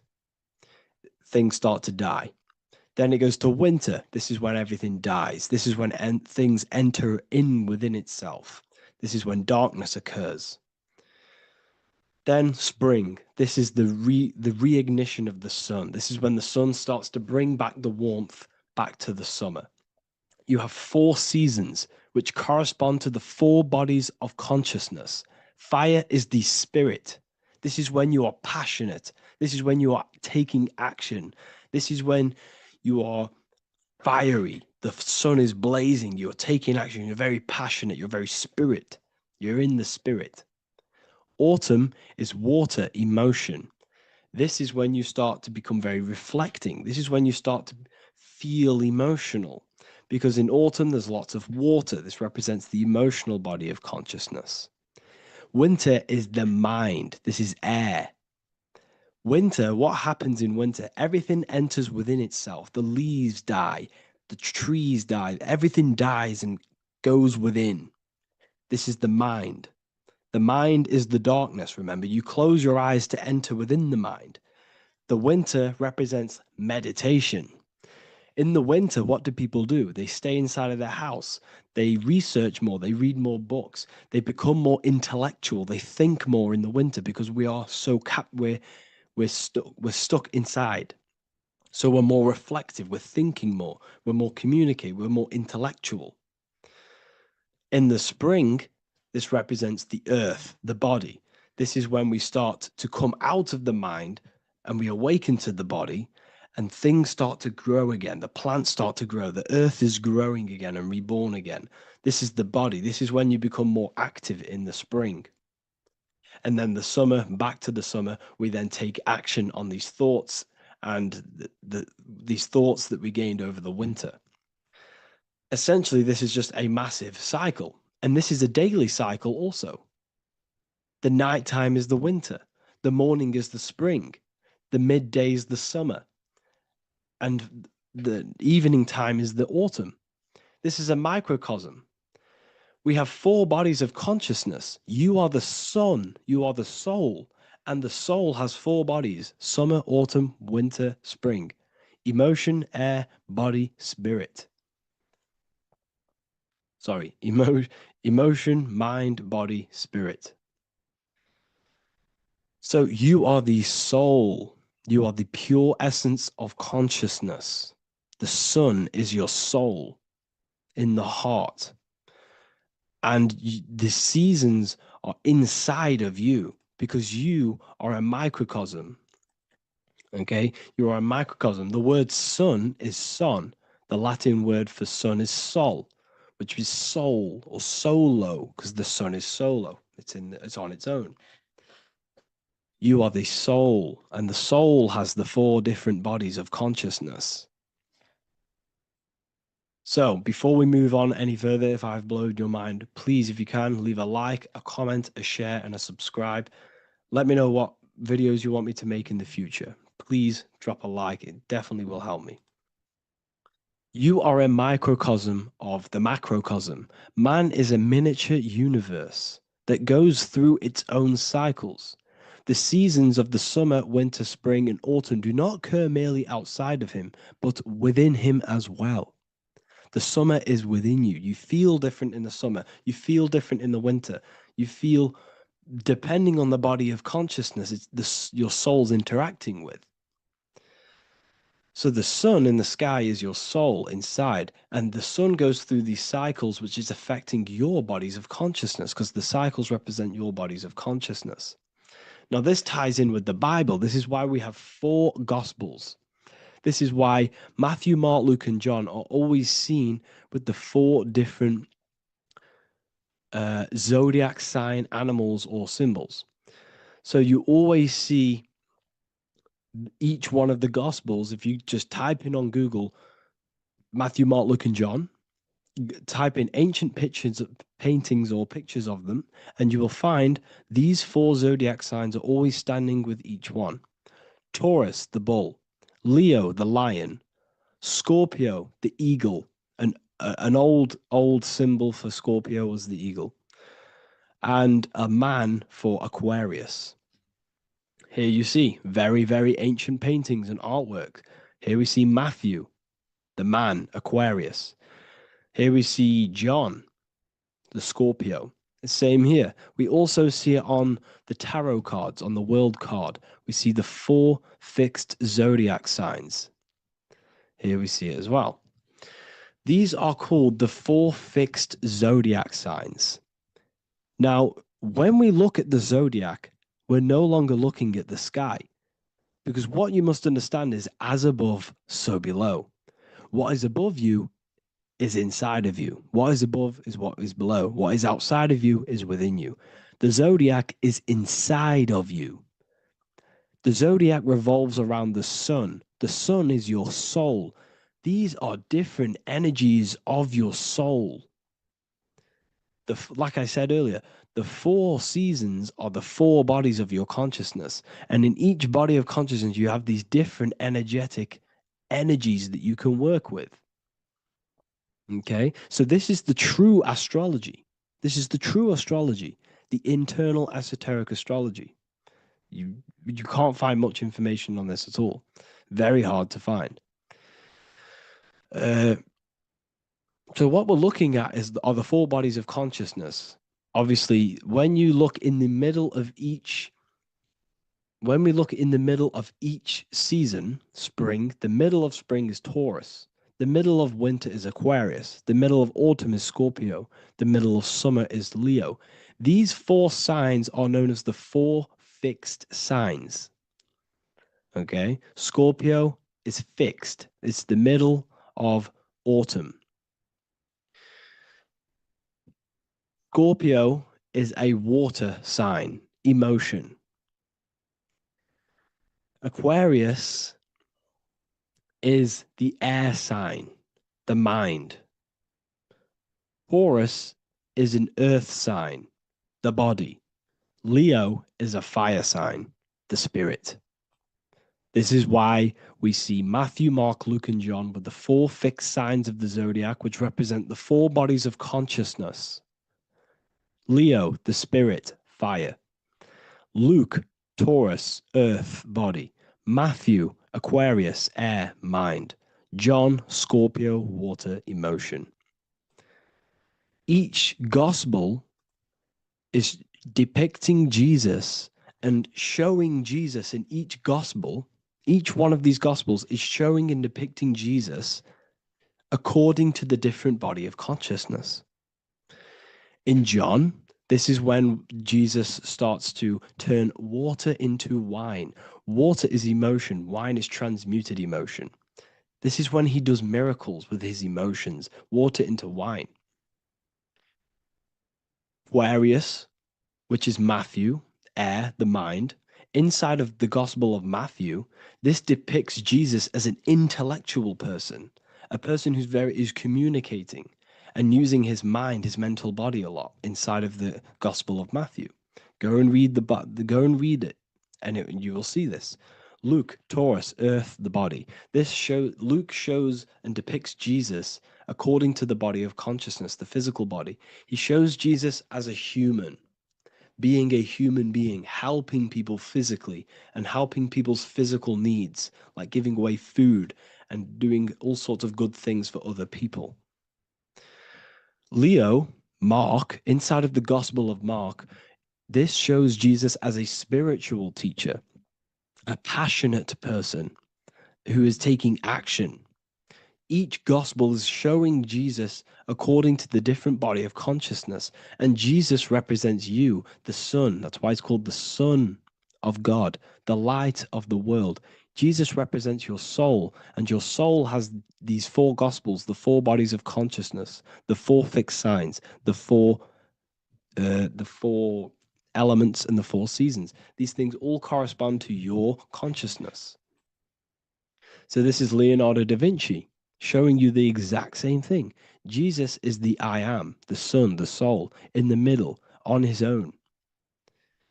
Luke, spring, earth, body. There are 3 people in each group. There are 4 groups and there are 3 people in each group. 1, 2, 3. 1, 2, 3, 1, 2, 3, 1, 2, 3. Fall, winter, summer, spring. These are according to the 4 bodies of consciousness. Here we see Aries, which rules the head region. He's on the head of the table. Gemini, he's holding up the 2 hands because Gemini rules the 2 hands, the 2 arms. Gemini is the 2 twins, which is the 2 arms and 2 hands, and the 2 lungs. Here we see the beginning of summer, which is Cancer. You see the big knife here? Cancer, him here, this gray-haired guy, holding a knife for the crab. Cancer, they pinch. You have a knife, symbolizing the crab. Leo, the middle of summer, showing dominance. The sun is very dominant. He's got his elbow on the table, showing dominance. Virgo has no Adam's apple. Cancer here is pointing at this woman's neck, saying there's no Adam's apple. This is Virgo, the virgin, the only woman. Jesus, the sun. This is Libra, the balancing. He's holding his arms out, balanced, showing the balancing of the sun. Because when the sun enters Libra, the sun is balanced between winter and summer. So it's balanced. This is all astrology, but this is internal. Okay. This is Ezekiel's vision. Ezekiel had a vision in the Bible, and he saw the face of a man, the face of a lion, the face of an ox, and the face of an eagle. The eagle, Scorpio, the ox is Taurus, the lion is Leo, and the man is Aquarius. He saw the throne of God, and he saw the different bodies of consciousness. This is all symbolic for the different bodies of your soul. So when we look at the zodiac, we are actually looking at a map and the energies of our soul and the energies of our bodies and the energies of our consciousness. This is what we are looking at. Each zodiac is an aspect of our consciousness and an energy that we can work with and that we must purify. Balance and purification is essential. Imagine playing a brand new video game. Let's say a brand new video game came out and you had to play it. What happens when you play that game? You don't know the controls. You cause chaos in that game. You can't really run properly. You can't do anything properly. You're getting destroyed by other people who are playing that game. It's the same with your physical body. When you are born, you must learn how to play the game. You must learn how to balance the mind, learn how to balance the spirit, the emotions, and the physical body. We must balance and purify each body of our consciousness. We must look after our physical body with our physical health by eating physical, electrical food like fruits and veg. We must look after our minds by being conscious of what enters our eyes, enters our ears, enters everything. Whatever enters our 5 senses is affecting our mind, our mental health, our environment, mental. We need to look after our thoughts, control our thoughts by purifying our thoughts, only positive thoughts. Then we must purify our emotions, feeling only gratitude and love and not feeling these negative, dull emotions. Then we must look after our spiritual body through meditation and looking after our spirit. But remember, when we look after our mind, it all begins in the mind. Each body of consciousness is interlocked with the other. If you have an unhealthy body, you have an unhealthy mind, spirit, and emotions. If you have an unhealthy mind, you have an unhealthy body, spirit, and emotions. If you have an unhealthy emotions, you have an unhealthy spirit, mind, and physical body. They're all interlocked. You must balance each one of them. Look after your physical body, look after your thoughts, look after your emotions, look after your spirit. But remember, the mind is the most powerful one. It's mind over matter. Once we look after the mind, because once we start to control our minds and control every thought we think, this will then turn into discipline in our physical body. Because once we learn how to discipline the mind, we learn how to discipline what we eat, we learn how to discipline what we feel, we learn how to discipline our spirit. This is all interlocked, but work on the mind first. Work on the mind first. All of this knowledge is inside of the brand new Book of Wisdom, Volume 2. This is a revolution of human consciousness. If you've read it, please leave a review down below. If you've read Volume 1, leave a review down below. This is the next revolution. I don't see this information anywhere. This is the next revolution of human consciousness. And of course, if you are serious about this and you truly want to gain enlightenment and join an amazing community where you can connect with me on live calls, lectures, the Manifestation Mastery course, you can gain access to my library with over 45 PDFs plus my books. And if you do join the university, you can order a volume 2 free of charge. All you have to do is to pay for shipping. If you truly take your knowledge serious and you want to take advantage of life, join the university. This is where truth seekers belong. Just want to say thank you all. Please leave a comment. Please leave a like. It's going to help me a lot spread this knowledge to the world. And yeah, share this with a friend and subscribe. Thank you all. This isn't just spiritual fluff. Your words are vibrational commands that teach your subconscious what to believe and what to create in your reality. Now, I'm not going to sit here and tell you how words are these vibrational things that create reality. In fact, they are. However, the power of words does not hold in the vibration of the word. Yes, it has a little effect on plants. Yes, every word is a vibration that speaks to every cell in your body. However, this is not the main power of words.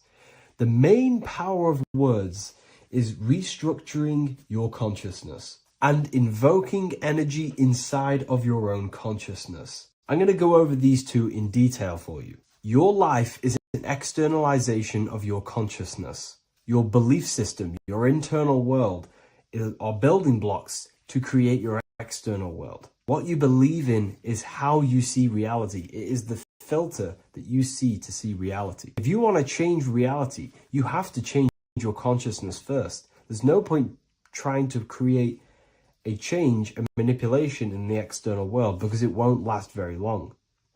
You have to restructure your inner temple, your inside world of thought and emotion. For example, your external reality is an externalization of every thought you thought in the past. Your life circumstances are just a result of every thought you thought in the past.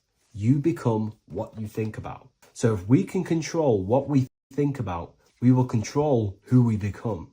Words are a powerful way to restructure your subconscious mind, which will then restructure what you think about. For example, if I said the word chicken all day long, I'm going to be thinking about chicken all day long. The words we repeat enter our subconscious mind, and our subconscious mind molds our conscious mind of what we are consciously giving attention to and thinking about. And that becomes our emotion. Our emotion becomes the energy, the charge behind our action. And all of this creates who you are and your reality. If you want to create a change in your external world, you need to repeat the end result as in an affirmation. I am abundant. I am disciplined. For example, if you're trying to stop a certain addiction, don't say, I am going to stop smoking. Say, I am disciplined. By saying discipline, the subconscious mind accepts the word discipline and not the word smoking. If you repeat smoking, I am not smoking, your subconscious mind will just pick up smoking and then do more smoking. So if you are trying to create discipline in your life and trying to stop something, say, I am disciplined. The reason for this is powerful because you're conditioning your consciousness. You're conditioning your subconscious mind and filling it with the word discipline.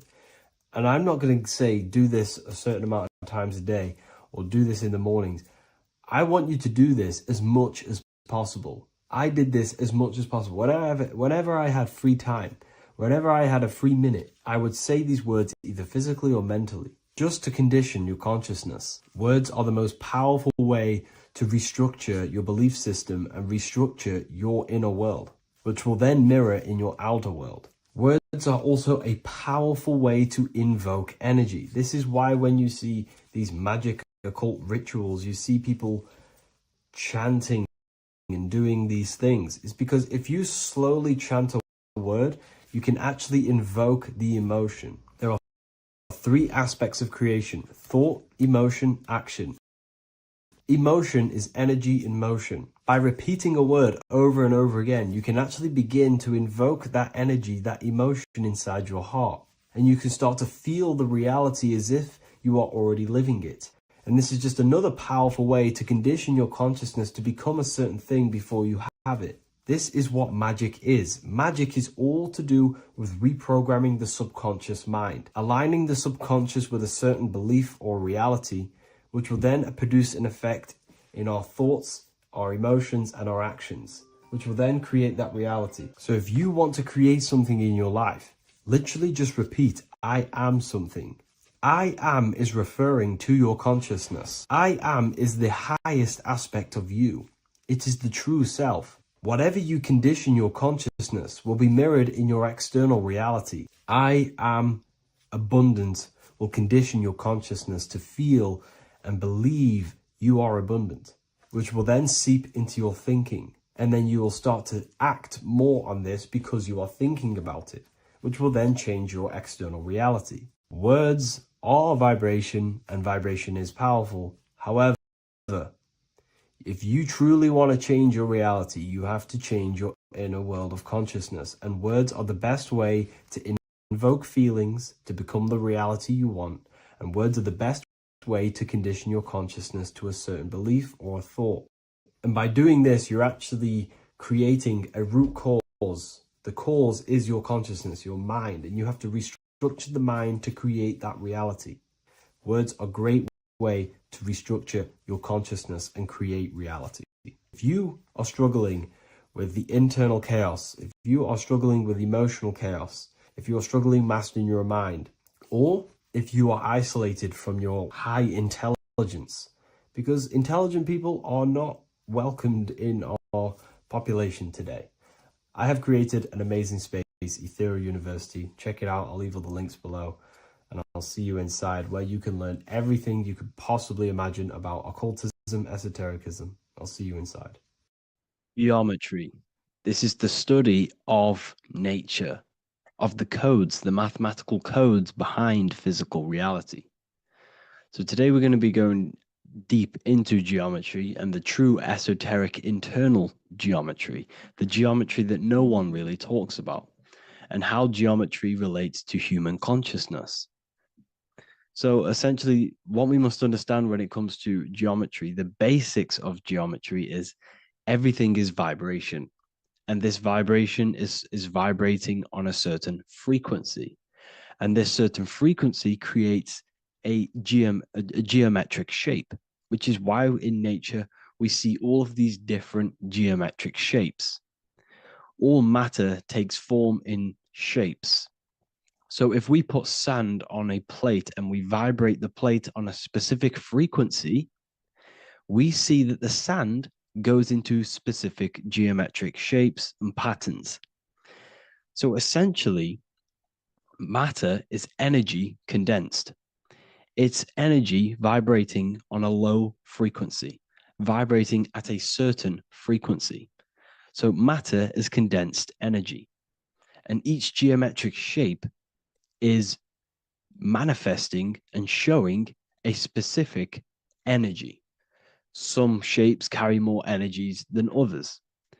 For example, the cube is what traps energy. A square is what traps energy. So geometry and the flowers are basically how energy manifests itself into physical matter. We are in a world made out of energy or light. Light is energy. So everything is vibration, everything is frequency, and everything is energy. Even the words, each atom in our body, everything. So everything in nature has these mathematical energetic codes. So geometry is basically the study of nature and the shapes that are in nature and their energetic principles. Because like I said, matter is energy. So this is what we call cymatics, when we place water in a petri dish and we shine light on top and we vibrate the water. And we can capture, this creates certain patterns. Each frequency, like you see here, has its own pattern. So what we are seeing here in the physical plane is essentially energy condensed into physical reality. We see it in the turtle. We see it in every single form in nature. Now, external geometry and normal geometry, we normally get taught that this is God's way of creating physical reality, which is essentially true. However, it's far more deeper than that. Far, far, far more deeper. Okay. So, what geometry truly is, it's not God's codes to reality. What we must understand is what the brain truly is.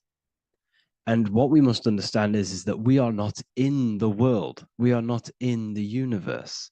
The universe is us ourselves, and the world is produced by our brain itself. Okay. So the way you must understand how the brain works, so what you visually see, so geometry is to do with what we visually see. And what we visually see is heavily connected with our eyes, which are an extension of the brain. The eyes are the brain. And essentially, how we see is well, energy enters the eyes, and each eye goes to the optic nerve. And this energy is transferred into electricity, which travels to the back of the brain, to the visual cortex of our brain. And this is where the image is produced, what we see. Therefore, the world outside of us is truly inside of us. It's a projection from within the brain. The brain is an energy condenser, a decelerator, an energy decelerator. Everything outside of us is basically formless energy. It is formless energy vibrating at a certain frequency. So, what the brain is, it's sucking in this energy, this light, and turning that frequency, that code, that light code, into a physical reality. It's condensing the energy and turning it into a visual image inside of the brain. Therefore, everything outside of you is not what it looks like. Everything outside of you is basically energy, infinite energy. And our brain is condensing this into a physical reality and projecting it outwardly, which you experience your visual field. Okay. And the ancients knew this. So this is basically called the sigil of Lucifer. Lucifer is known as the light bringer. Lucifer in Latin means to bring the light. This is the sigil of Lucifer, which shows the visual field and the brain. We also see this in the Google Play symbol. It's a powerful symbol showing you the visual field, which is basically a symbol that tells you that reality is inside of the brain. The brain is what produces reality, but consciousness is not produced in the brain.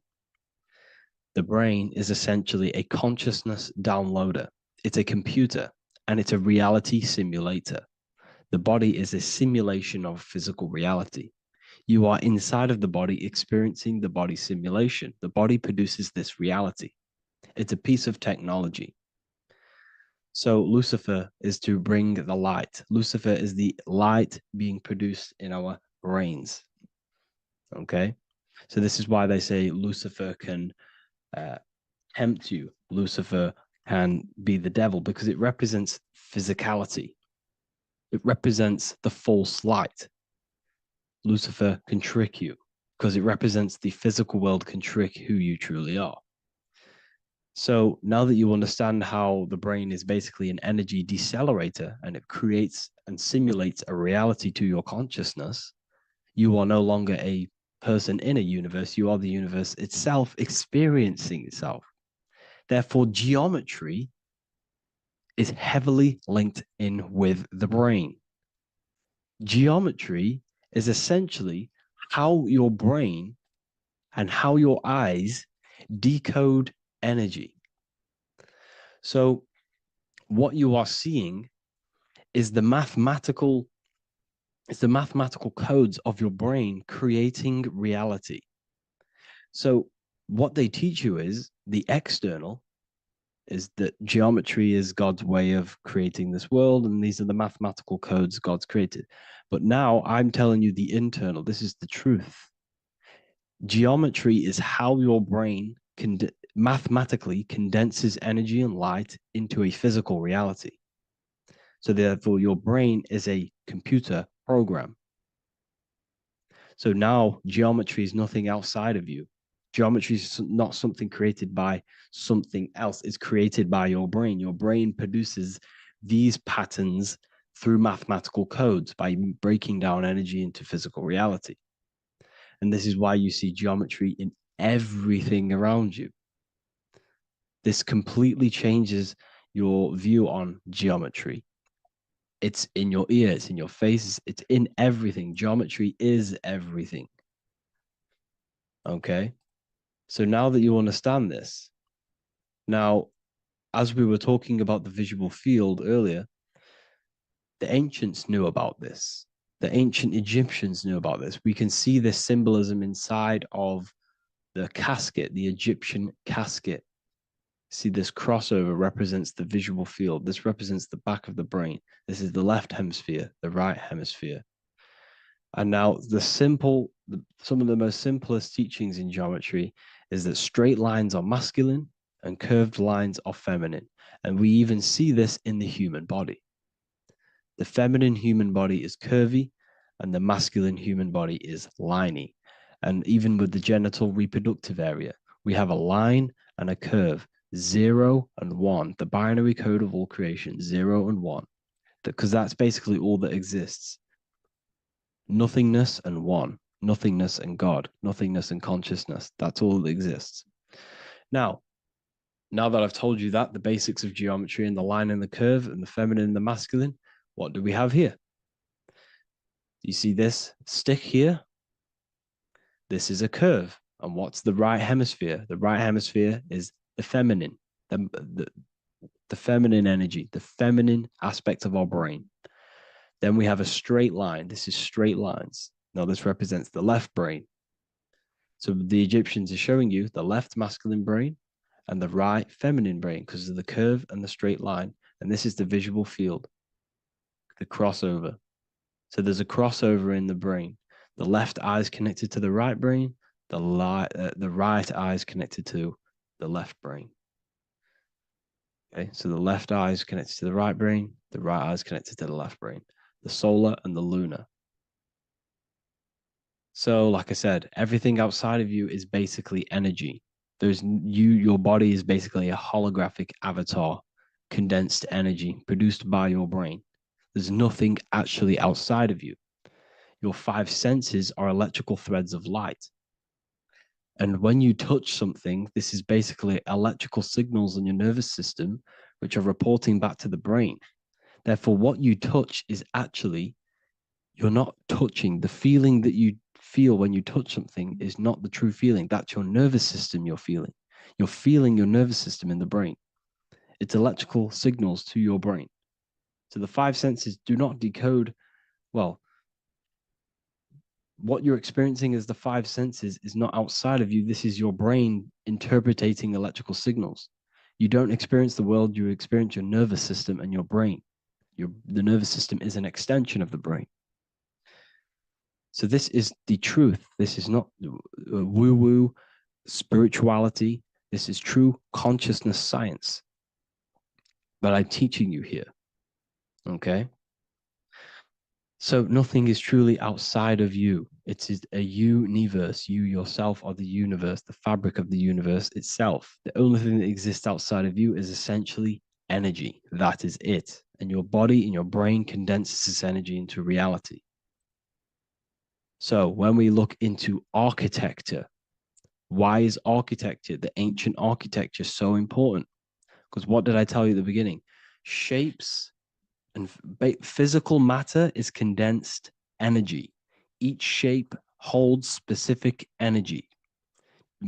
Some shapes hold more energy, emit more energy. Some shapes condense energy. Some shapes transfer energy. Each shape, each geometric shape has an energetic principle because matter is essentially energy. So when we look into cathedrals and the ancient buildings, they were filled with geometric patterns, geometric shapes, because they understood the energy principle. Architecture is basically solid energy. It's physical energy.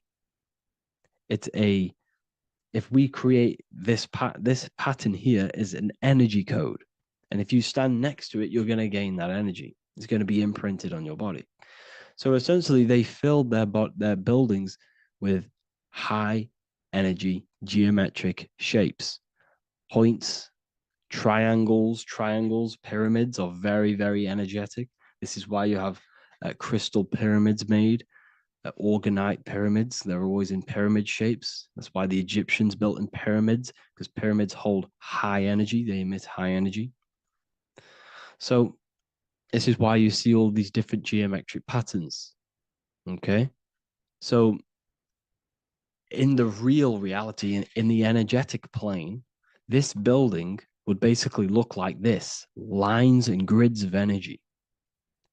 Okay. This is what it would look like in the energetic plane, a blueprint of the energy body.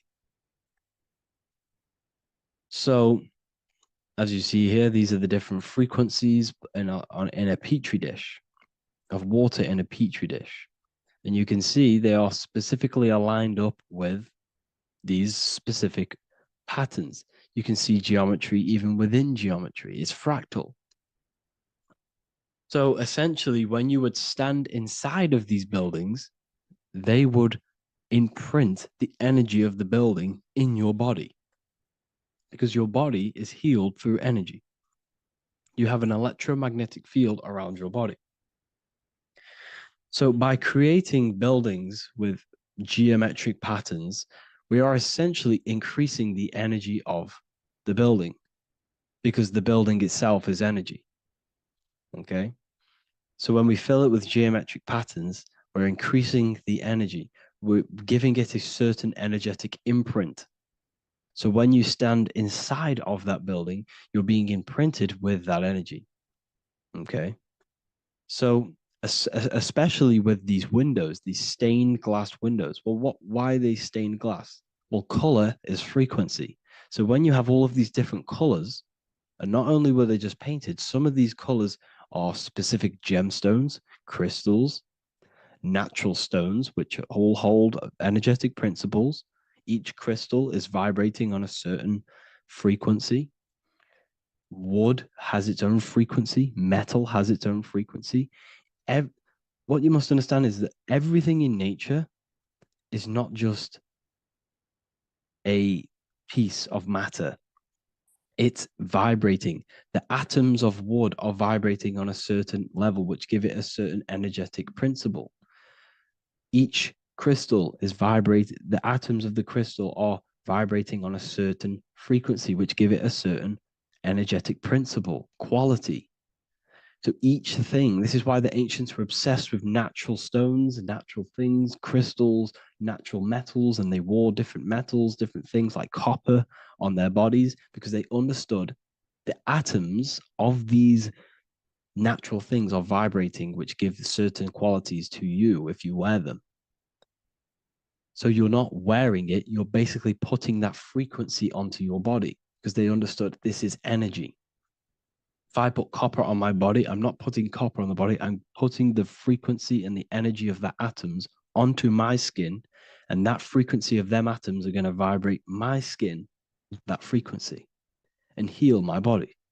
So this is why this is so important. So each building is an energetic code. Okay. So when you stand in these buildings, it can heal your body. This is why when people walk into these ancient churches, they feel like they've met God. They feel a certain way. They feel so amazing when they enter these churches. They feel holy, for example. It's not because God's there. It's not because these man in the sky dwells in these holy places. It's because the energy of these buildings affect our consciousness. They increase your energy. They raise your vibration. They heal your body, they heal your cells, they imprint the water in your body, especially with these stained glass windows. Like I went a bit on a tangent there, but these stained glass windows were encoded, well, they use different gemstones, different lights, different colors. And when the sun would shine through this window, well, what's the sun? The sun is light. Light is energy. The sun's light would go through this filter of the window, of the crystals and the different gemstones and the different colors, and the sun's light would be encoded, imprinted with these crystals, with these colors and these natural glasses, which have healing energetic principles.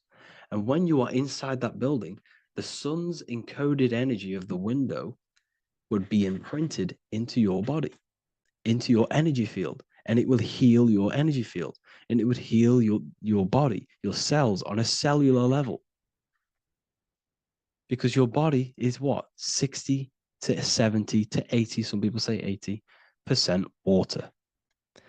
And water is encoded with vibration. If you say certain things into water, it gives it a specific geometric pattern, like I broke down in the beginning.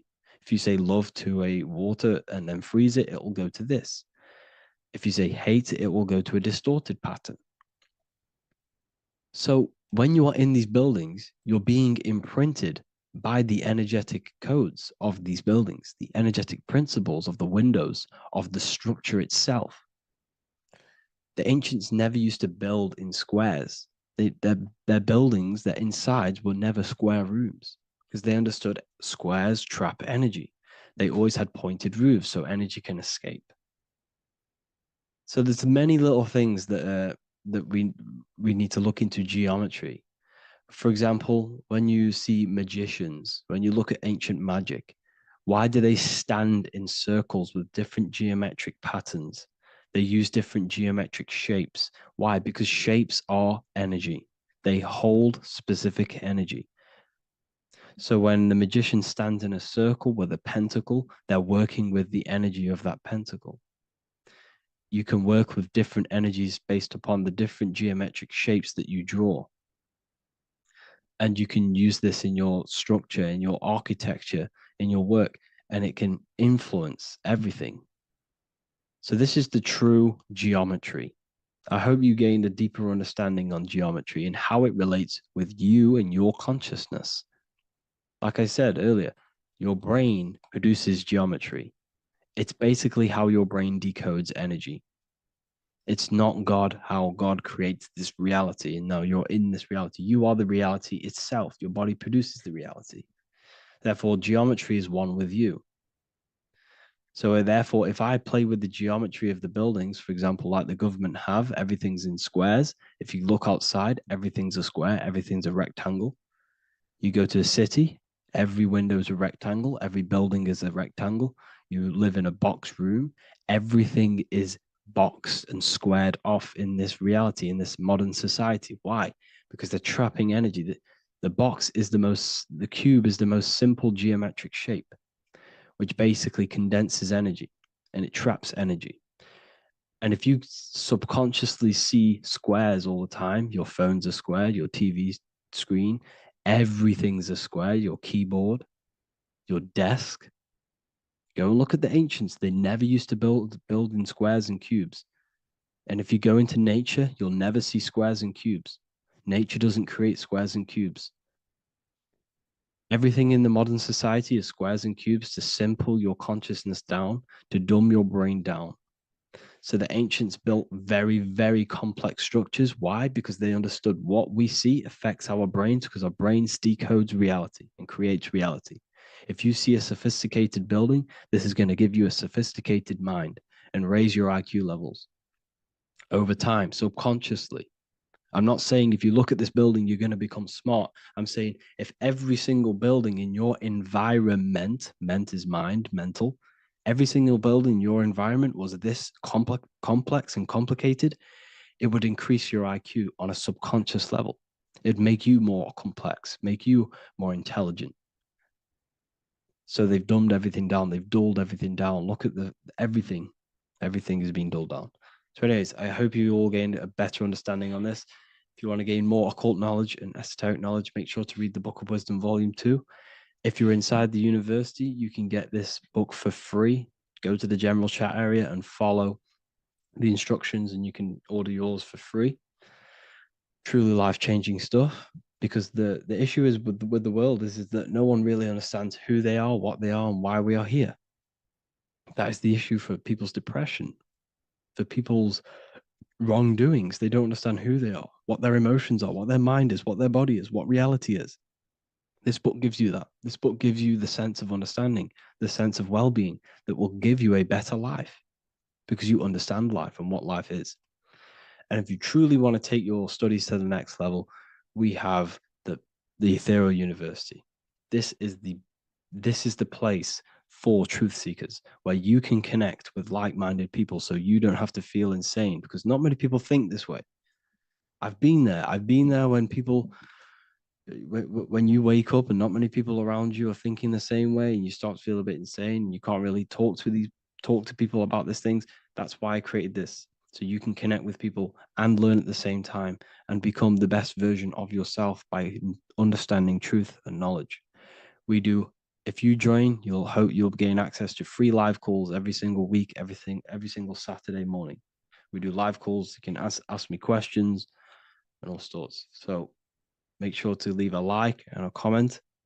And thank you all for tapping in.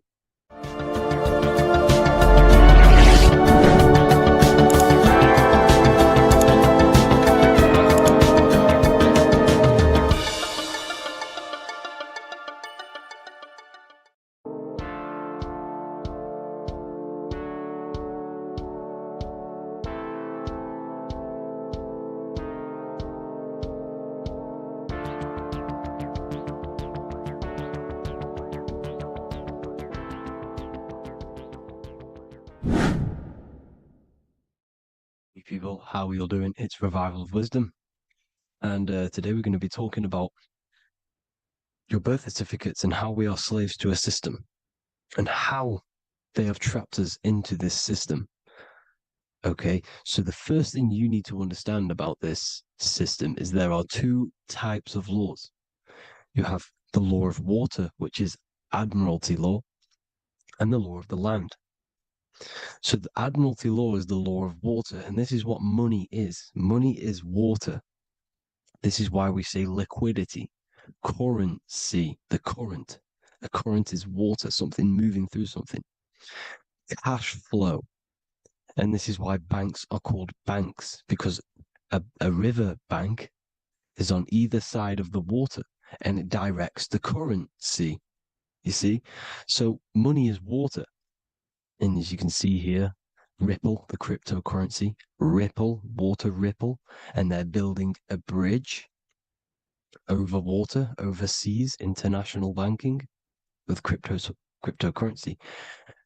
So money is water, and this has specific laws about water, but water is the same everywhere. You see, what the difference is with the law of the land is that you can have different laws in different lands. I can't do certain things in the UK that people can do in America, for example. You see, that's the law of the land, but the law of water is the same, because water is everywhere. Now, this is very important to understand when it comes to, these birth certificates. So, Pope Gregory, this is where we're going to start off. Pope Gregory in 1582 took the Orthodox Eastern sunrise calendar and changed it to his own Gregorian timeline, not a calendar, a timeline. This timeline was copyrighted by Pope Gregory under the name of the Vatican. So the Vatican owns the timeline that we are using today, 2023. They own it. They own the title of this Gregorian calendar. Okay. Therefore, anyone who is born under this copyrighted timeline, not calendar, they are subjected to Rome because Rome owns the timeline. They have a patent, a copyright for that timeline. What is on our birth certificates? That timeline. We are born underneath, we are subjected to the Vatican. This is why all birth certificates go to the Vatican. They own every single birth certificate. Okay? So when we use this timeline, we are subjecting ourselves to this timeline. Okay? Which the Vatican has a claim over. This calendar or timeline is set to sunset, not the sunrise, which is associated with death, darkness, and the moon, lunatics. You see, so this is a sunset calendar timeline. Okay, this is now, they've changed a couple things, right? They say that the new year is January the 1st. Okay, when we know this is in winter. January is winter, which is associated with darkness, death, the death of nature. So this is a death cult, people. These people are evil. They're so evil. The Vatican. And this is why we use April Fool's Day, because April is in Aries, and Aries is always the start of the zodiac. This is why Aries rules the head region. 12 zodiacs, 12 systems of the body. Each zodiac is associated with each part of the body, and this is why Aries is the head, cerebrum. But we're not going to talk about in this video. But yes, that is what April Fool's Day is. They're putting it in your face. April Fool's Day is the real start of the year, when the sun starts to rise again, when the risen Savior is resurrected, when it's born again. This is when the Jews celebrate the Passover. This is when the Christians celebrate the resurrection of Jesus, and they eat lamb. The Jews eat lamb because we're in Aries, the new year. The sun is now born again, our risen Savior, the light of the world. So yes, this is what April Fool's Day is. It's the first day of the year, which they changed. Pope Gregory changed. So you need to understand is that you are in the womb. You are inside of a ship, because every ship, literally a ship, every ship is female.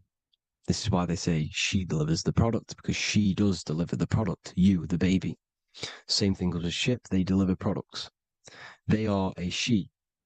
And when they pull up to the bay, like you can see on this picture, they're pulling up to the bay. This is now called the birth canal. The ship is now in birth on paper. Okay, this is law. And when they pull up, they tie up to the bay, and now they get a certificate of manifest certifying all of the products which are on the ship and what they are bringing into that nation. Okay, so you're bringing in this many of that, everything's on the certificate of manifest. And this certificate of manifest is also your birth certificate, because you are traveling through water when you are in the birth canal of your mother, because you are in water when you are in the womb, and you travel through the birth canal. And when you arrive, you get a certificate of manifest with the name, how many, the quantity, that's your birth certificate. Okay. And this is what it is. We are a well, we're not a corporation, but we represent a corporation, which is your name in full capital letters. That is your corporation. You cannot physically tax a body, but you can tax a corporation. This is why we get charged. This is why we get taxed, because it all goes down to the corporation which our name represents, which we are subjecting ourselves to. We are my name. I am subjecting myself to this name, and that name has a corporation which I represent, which I subject myself to. You see, this is how we are attached to this straw man, this character that they have built on paper. So it's a character which is on paper. This is what we represent. So when the woman gives birth, she delivers the baby, and then she has another substance. Now I'm going to break down how they attach this name to us, how they do it. Okay. Our mother is carrying us the product in the womb, the water. And it goes, for example, it goes from the United Kingdom into a state-owned, corporate, federal-owned hospital, which is government-owned. She does not declare the package when she enters the building. Aha, so keep that in mind. When she delivers the package in the federal territory, she does not declare the package either when she leaves. Therefore, there is no evidence that we exist when we arrive on paper. On paper, there is no evidence that we came into the building or left the building. We have not been declared. So we do not exist on paper at this point. When the woman gives birth, she delivers the baby, and then she has another substance, which is called the afterbirth material. Okay? This afterbirth material has the same DNA as our physical body with the body, mind, and spirit. Okay? This is how they get this corporation. Hold on. The afterbirth material does not get claimed by the mother nor anyone. Therefore, they salvage that substance because we are under the Vatican. Every state is all Catholic. Your birth certificate is Catholic. No matter what religion you think you are, every single birth certificate is Catholic because we are subjected to Rome. All roads lead to Rome. Rome runs all of this. Okay, we're still under the Roman Empire. Okay, so Rome are Catholic and they believe in salvation. This is how religion comes into this. This is how they use religion to get this. So they salvage the afterbirth material and they claim it and they salvage it and give it and charge it to Rome. And they give it a name. Here's the legal term, born alive. Here's what it says. Each product of such birth is considered live born and fully recognized as a human person.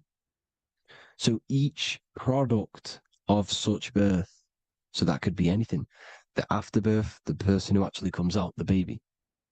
So your afterbirth, which we do not take with us, we take the baby with us. They keep that in the hospital. They collect the afterbirth and they salvage it and they give it the name, which it is us. We are a representative to that afterbirth material, which they put the name on, they claimed, which is subject to Rome. So we are walking around our whole lives as a representative to that claimed salvaged afterbirth material, which the federal state have. Okay. We are under the Catholic Church, Vatican. Therefore, the afterbirth material is a child of God. See, on paper, therefore, they believe in salvation and salvage the afterbirth material. This material has no mother or father. The state pick it up. It becomes a war to the courts and gets charged to the state. So we are a representative to that character they salvaged because it is the exact same DNA as you. Subject is the name or the title, and the matter is the physical aspect left behind in the hospital, which represents us. You see? So now we're moving on to Unum Sanctum. Unum Sanctum was in 1302, a very, very important year. Very important year. Unum Sanctum says this is basically how they claim everyone in the world. So the Vatican had all this power, all this gold, all these people under them. They need to get a claim for them so then they can rule over them and make them slaves. So what they did, they created Unum Sanctum. Pope Boniface VIII did this. And it says, the spiritual man judges of all things and he himself is judged by no man. The spiritual man, keep that in mind, unless he invent like Manichaeus, two beginnings which is false and judged by heretical, since according to the testimony of Moses, it is not in the beginnings, but in the beginning that God created heaven and earth. Furthermore, we declare, we proclaim, we define that it is absolutely necessary for salvation that every human creature to be subjected to the Roman pontiff. So they are claiming us in unum sanctum, and it's in the vaults in the Vatican. They will put a spell on it because they are sorcerers, they are magicians. They put a spell on it, they lock it up, and whatever goes on that piece of paper goes. And this unum sanctum is claiming all of us. So what does it say in the beginning? The spiritual man judges of all things, and he himself is judged by no man. The spiritual man, the man with the body, mind, and soul, the first baby that comes out the birth canal. That's you, your body, you, body, mind, and soul. You have the Christ, which is I am, which is grace. Grace means here now, in the present. You have the Christ, which means I am. Therefore, you have a soul. If you can say I am, you have the Christ. You have a soul. But a creature can be anything with no soul. You see, so no man can judge the man with the soul. However, as it says in the second part, we proclaim, we define that it's absolutely necessary for salvation that every human creature to be subject to the Roman pontiff. So they are subjecting the afterbirth, not the man with the body, mind, and soul, but the afterbirth to the Roman pontiff, to the Roman Catholic Church. We are the ones who are claiming to be the afterbirth material, which is our birth certificate, which is our representative. We represent that because it is our DNA. This is how we are stuck. We are stuck because we represent this DNA, which is on paper, recorded. You see? So we, being untaught, uneducated in these subjects, we are subjecting ourselves to this system, to this slavery, because we just want to live. We just want to live happily, just peaceful. Think about it. Where's all this coming from? Where's all this war, all this killing, deaths coming from? We just want to live. It's coming from the Catholic Church, these evil death cult, which has subjected us, which has used us as slaves, and we are still slaves, and it's just going to get worse and worse and worse. So this is how we have subjected ourselves to be the slaves to this system. It's a lot to take in, and there's a lot more deeper stuff which goes into this. I'm just going over the surface. I'm going quite deep, but there is little details that I still need to learn myself. But this is the general how that we've been stuck to this slave system. So we are batteries, okay? This is why we get charged.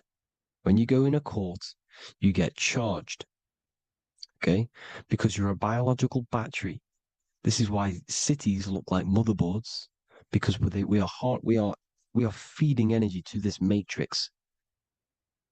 Okay, when we look outside of ourselves, when we give power to so-called Jesus Christ, worshipping idols outside of ourselves, where attention goes, energy flows. We are feeding the matrix with energy. By looking within, placing your attention within yourself, you are taking back your power. Because the I am is Christ. The you, the soul, is Christ. It's God. The awareness is God. Okay? However, we are subjecting ourselves to this system.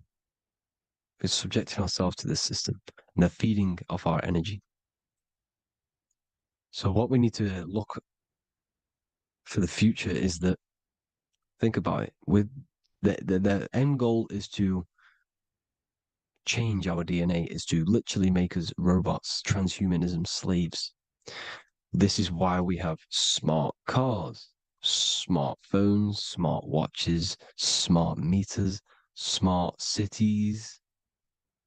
And all of this is going to be connected by the smart grid, which is 5G. This is why 5G is rolling out. 5G is going to connect all of these technologies to one. It's like a big net system. And you know why they're doing this? It's because all of this is going to be connected through AI, through this 5G, and that 5G is going to be controlled by the elites. So you say anything wrong, you do something wrong, you say the wrong thing online, they'll turn off your car, they'll turn off your phone, they'll turn off your smartwatch, they'll turn off your TV, because it's all going to be connected and controlled by the smart grid. And this is what the Great Reset is, people. But they're going to trap us inside of these 15-minute smart cities so we can't leave the area, because they're going to use climate change as a tool to enslave us to not travel because of so-called climate change and the fumes that we are putting into the air, which is all BS. They're doing this to push these new cities, to push all of it. But listen, they're trying to get inside of your body. The only way they can do that is to get you addicted and using this technology. First, they got on the body with the smartphone. Well, first of all, we use the technology. We get used to it with it in our hand. The next step for them was to get on the body, which is the Apple Watch, as you see down here. They have now successfully got onto the body. The next thing is to get inside of the body. This is the brain chip. You see how they've slowly lured their way in, slowly got you addicted to this technology, got you dependent on this technology. And what they're going to do is that they're going to mold society to be dependent on the brain chip. So in order, for example, if you want to go and pay for food, you're going to have to get a chip to pay for the food, because it's all going to be digital money. And that digital money will be connected to the chip, and you'll need the chip to pay for things. You see? So this is how they're slowly transhumanizing us. These phones, these apps, these things which are all we are all using was created by Freemasons. Mason means traveler, because they travel the depths of the mind. They understand human consciousness. They understand the brain. They understand the mind. By the deepest root cause, they understand it. This is what Masonry is. It's the occult. So these technologies is designed by these people. This is why they're so addictive, because they understand how it works. They understand how to get people addicted, because they understand human consciousness, the brain, the body, and the mind. So this is the advantage Freemasons have over us. And these secret societies, which have gone through the orders of Freemasonry and progressed onto these secret societies, which are the evil side, because I'm not saying Freemasonry is evil, okay? But the societies which they go beyond Freemasonry, because you can go beyond the 33rd degree into these secret societies, and they use this knowledge for the bad, to enslave people. And this is what's going to happen. Transhumanism. So I hope you all learned some insight for today.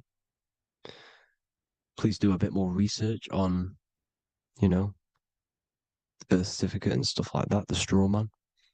And have an amazing day, people. Please like, comment, and subscribe. Peace.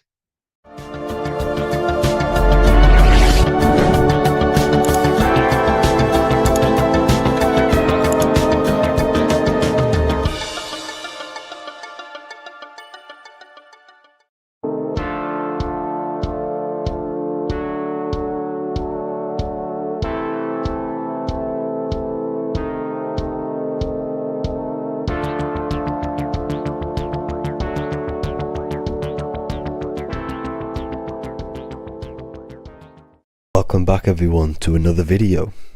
Today we're going to cover everything that you need to know about the mind, starting with the two aspects of the mind, the conscious and the subconscious. The male aspect of your mind is the conscious. This is the 10% of your mind. The conscious part of your mind is only aware of everything around you, your vision, your sight, your smell, your taste, your hearing, and your current state of emotion and thought. Every thought that you consciously think about has an emotion directly attached to it. That emotion is then impressed onto the subconscious part of the mind. The subconscious part of the mind is the female aspect of your mind. It is also a whopping 90% of your mind. Subconscious mind is controlling all of the subconscious processes which happen within your body. For example, your subconscious mind is controlling your heartbeat, your digestion of food, and all of the things that you do not have to tell the body to do. It is the hidden part of our mind which is controlling all of the hidden things. The subconscious mind is like a recording supercomputer. Everything that you have experienced in your life is all recorded and stored within the subconscious mind. One of the most important things about your subconscious mind is that it stores your mental programs. Everything in the subconscious mind manifests into behavior and actions within the body. Your daily basis routine and habits are all mental programs within your subconscious mind. These mental programs are created by mainly two ways. 1. Repetition, and 2. Emotional impact. The repetition is fairly simple to understand. The more you do something, the more it impresses onto your subconscious mind and becomes a program. That program will then manifest into your behavior. However, with the emotional programs, they work a bit different. The stronger that you feel an emotion, the stronger it is impressed onto the subconscious mind. And then that emotion becomes a program. For example, you had a very traumatic moment happen when you were a young child. The emotion that you felt was so strong in that moment that it impressed into your subconscious mind so hard that you can recall that moment like it was yesterday. That traumatic event that happened to you when you were young will still manifest into your daily basis behavior even to this day. However, it manifests subconsciously. For example, if you were in a car crash, you will be wary to enter cars with certain people. All because of that traumatic emotion that you felt and impressed onto your subconscious mind. Another example of the subconscious manifesting into our behavior is posting on Instagram. Most of the time, the reason why you post is because your subconscious mind is seeking gratification.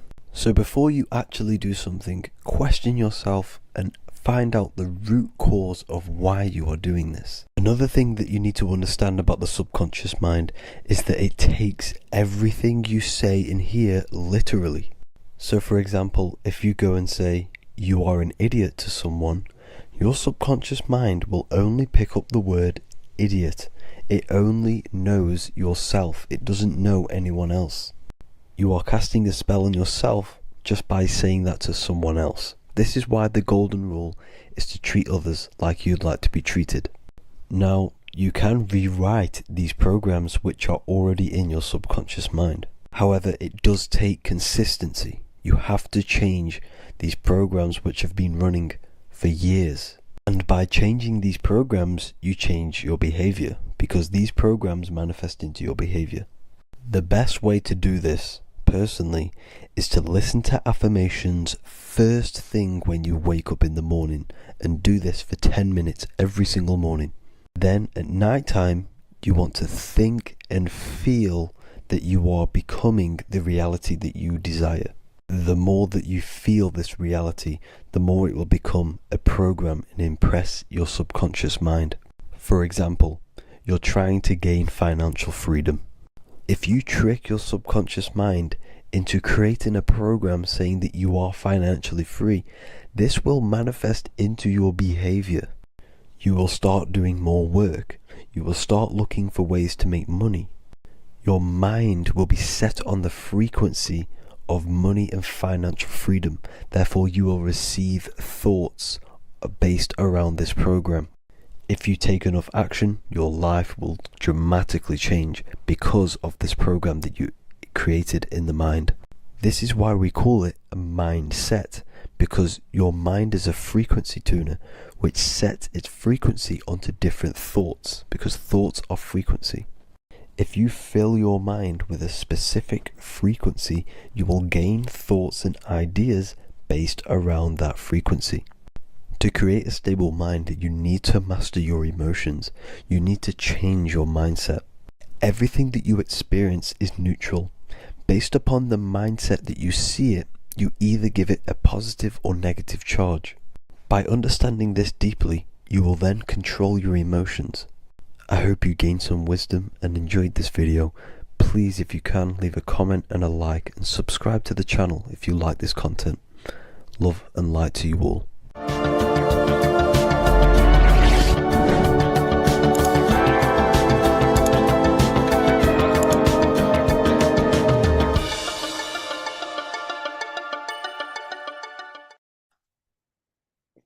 In this video, you're going to learn exactly what Christ consciousness truly is and how to cultivate this into your life so you can live a better life, create the things that benefit yourself and humanity, and ultimately to bring heaven on earth. This is the true way. If you're familiar with my work, you know that, I'm pretty much obsessed with symbolism. Symbolism is such a massive topic, and it unlocks profound ancient wisdom that is hidden behind these layers of symbolism of the ancient paintings, symbols, and texts.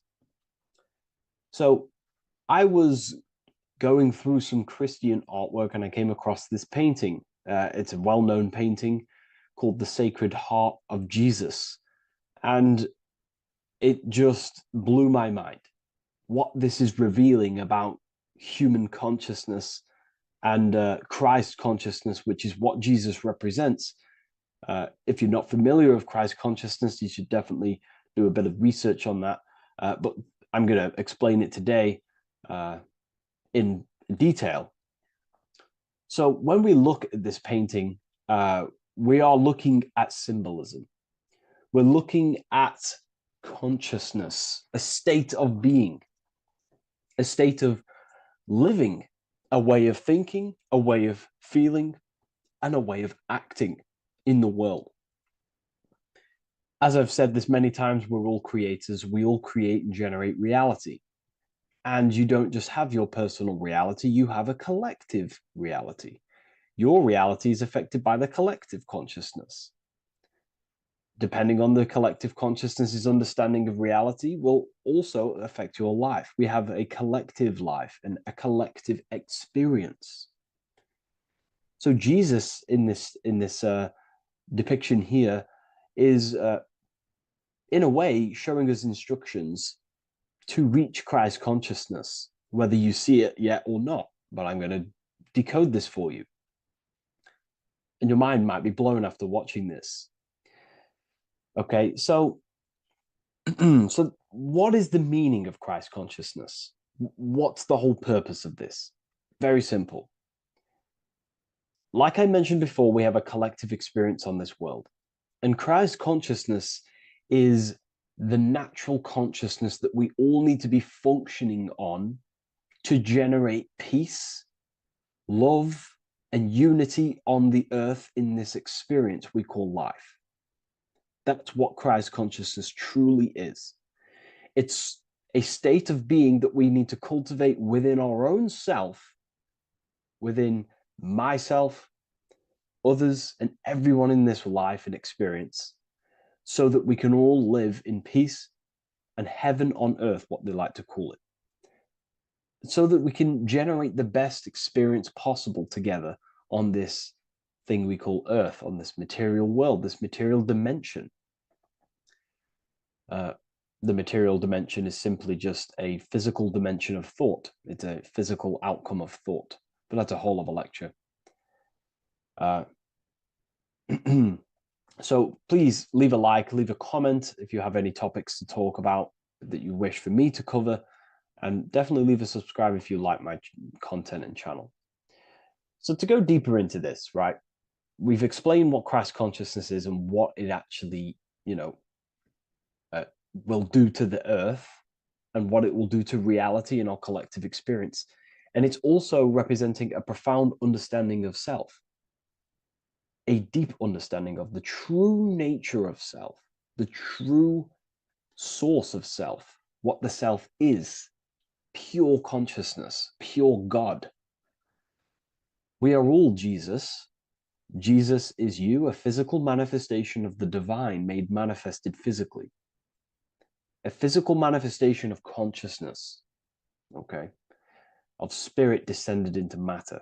However, Jesus is a symbol that should not be worshipped, but something that we need to cultivate, maybe look up to, and cultivate within our own mind and hearts and actions. So he is someone that we should embody into our own very own being. We need to reach a level of intellect, the mind, a level of emotional understanding, and ultimately this creates Christ consciousness. Okay, and now I know that was very, very vague what I just said, but I'm going to explain it a bit more. I don't want to give it fully away yet because you need some more information, more keys. So let's observe the top end of this painting. Jesus with this circular light emanating around his head is symbolic of the mind, of our thinking aspects of consciousness, the way we generate thoughts, ideas. The mind is also good at also ruling communication. It also rules what we give attention to. Okay, so this is symbolizing the mind of every human being. The mind is a very powerful center of consciousness located in the head, of course. This is why Jesus is the head at the top with the circle around it, representing the mind. Now, to reach Christ consciousness, we need to purify our minds. Purification of the subconscious mind. The subconscious mind is the hidden aspect of our mind with all of our memories, belief systems, and everything we've ever experienced is stored within there.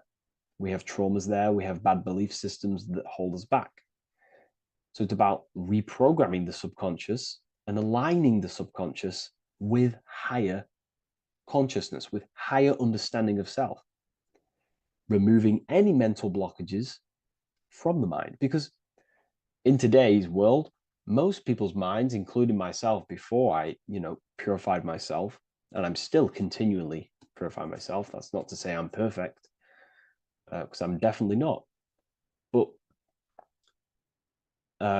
what I was saying was purifying the mind so we can have a powerful mind. Because like I was saying, most people's minds are not their own friend. They let their mind control them. They let their thoughts create negative influence on them, negative emotions. They let their mind destroy their confidence, destroy themselves. We do not want a mind like this. We need a mind that is our best friend, that receives powerful thoughts, that gives someone power. We do not want our mind taking away our power. Okay, so in this specific image here of Jesus, this represents a light mind, a powerful mind, enlightenment. The word enlightenment means light and ment coming from mental or mind, light in the ment. This means a powerful mind. Light is also symbolic of knowledge, information. When someone's very intelligent, you call them a bright person. It's a bright mind. It's knowledge of self. So the mind is conscious of self. That's another thing. We need to be conscious. A lot of people are not conscious, including myself before I did this, before I woke up. Most people are not conscious of their actions. They're not conscious when they're actually awake in the day. They do things unknowingly. Are we conscious of our thoughts, emotions, and actions, what we're giving attention to in our mind? Because ultimately this shapes our experience. There's a great quote, I think it's Julius Caesar or one of the Roman emperors, who says the quality of your life is dependent on the quality of your thoughts. Something along them lines. I don't know if I'm 100% correct there, but it's very true. Our thoughts dictate our happiness. So to cultivate Christ consciousness, we need to be conscious of our actions, conscious of our thoughts that we're giving attention to. There is a level of mastery that we can achieve within ourselves where we become conscious of every single thought that enters our mind. That sounds easy, but it's definitely not. But that's a high level of mastery that we can achieve and cultivate within ourselves.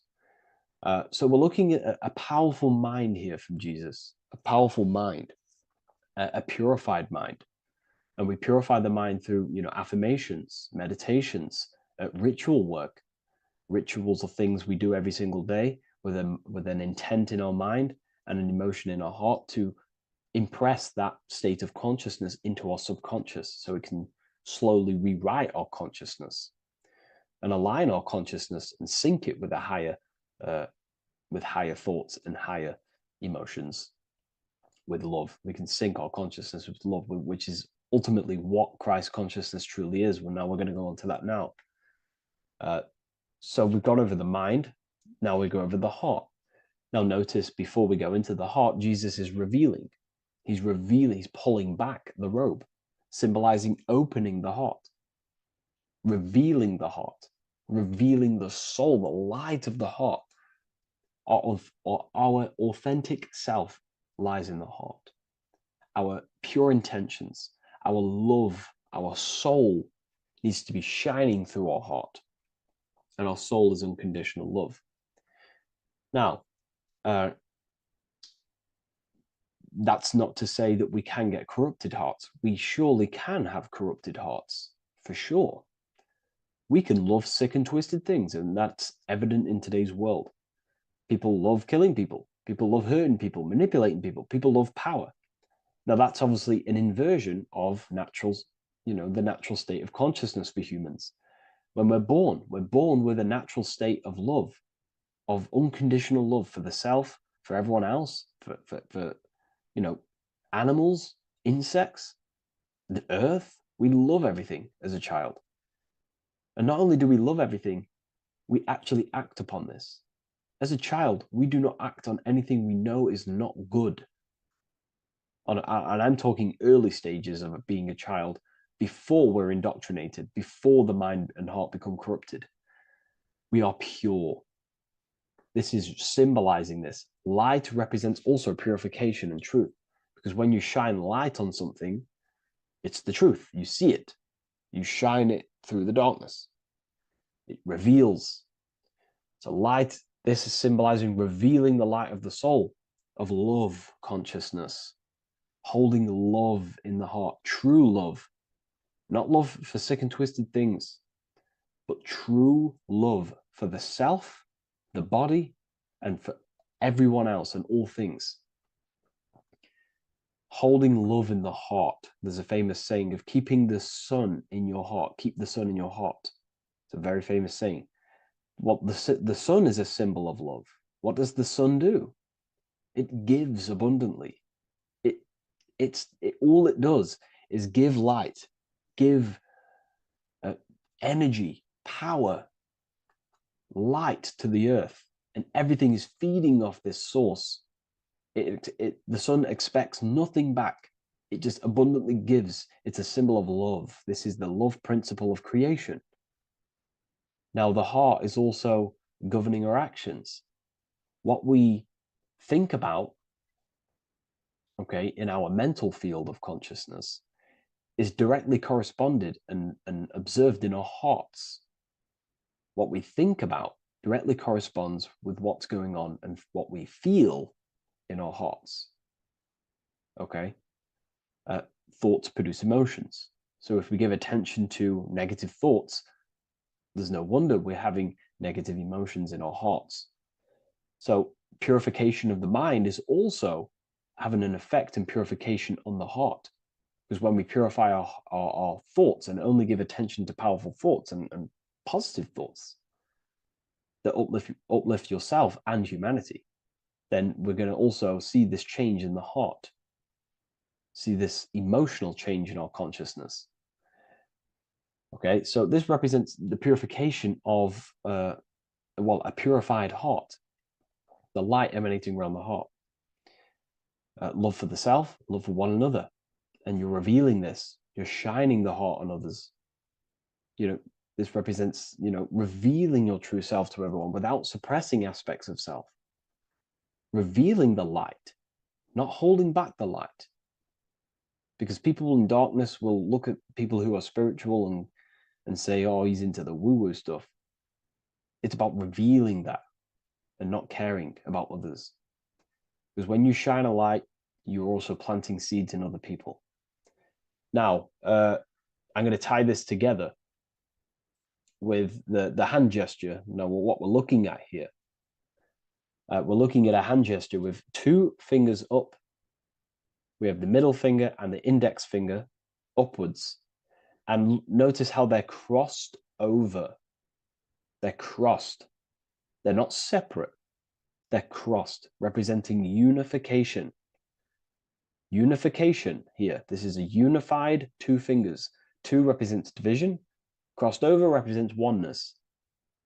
It's the unification of the mind and the heart. A lot of people talk about this, but not many people go into detail about it because, for many reasons. But this is the unification of thought with emotion. This is how we truly reach Christ consciousness.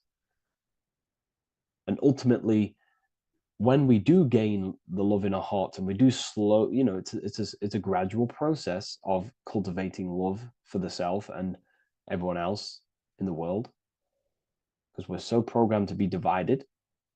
But it's a slow progress. But when we do cultivate love in our hearts for the self and one another, love is a very, very nurturing and growing force. Like I said, the sun earlier, that is pure love energy. It makes everything grow on the earth.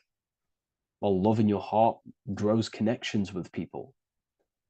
It grows care. You go out your way to do things to people and give people things. It's a very nurturing and growing energetic force. And me personally, I think the whole universe is built upon love. The whole thing. Without love, without the love, there is nothing. Nothing is, love is the only true emotion that truly exists. Everything else is either an opposition of love or a different degree and branch of love. Love is the only true emotion, and everything is built upon that principle. Okay, love is what guides us to a higher consciousness. When we cultivate love in our hearts, we become a vessel for light, more energy, more vibration. Our electromagnetic field expands, or biofield, when we hold love in our hearts. It's a very powerful force. And when we do cultivate a strong spiritual compass within our heart, because that's what our heart truly is, it's a spiritual compass. It tells us, well, it doesn't tell us, it knows what is right at all times.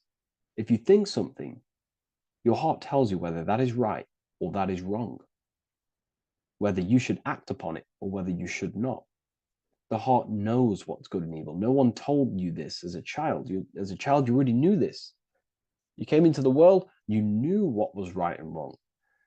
You knew it was wrong to hurt people. So this unification that he's doing with his hand symbolizes thinking with the love of the heart. Represents thinking with love of the heart. Thinking with love of the heart for the self and the collective. Now, ultimately, what this does is give birth to perfect action. Why? Why does this give birth to perfect action? Think about it. Every time you've taken an action, why did you take the action? You would have thought about it, you had a feeling towards it, a care energy, and you took action. Why do we go to work? We care about paying the bills and staying in our house. We go to work to earn money. We think, we care, we act. Everything you see in front of your reality, on the screen that you're seeing right now, you called your eyes. Everything is in front of you because you care. It's the heart energy that leads the body. Okay? And that's even present in the body. Have a look at the body. We have the head, thought, then emotion, then our feet is at the bottom, and our feet take action. Thought, emotion, action. Thought, emotion, action. So even the body is basically a blueprint of how creation is manifested. So we receive thoughts from the divine planes, from the higher planes of consciousness. We receive them. That's another thing that I missed. If we purify our minds, we're basically attuning our mind to a higher part of the mental plane, and we will receive higher thoughts. We will receive thoughts that are more genius, what we like to call today, or better quality thoughts. We receive good ideas when we attune our mind to a higher consciousness. Okay, so we are like a radio. We receive thoughts based on what our mind is set to. That's why we call it a mindset.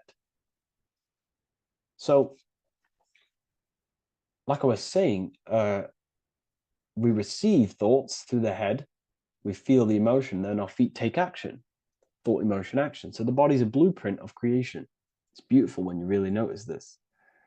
So this unification is about thinking with the love of the heart, which gives birth to perfect action in the world. And this is the state that we need to cultivate within myself and everyone in the world so we can give birth to heaven on earth through action. Because ultimately the world is molded through action, physical action. And them actions are molded from thoughts and emotions. Now,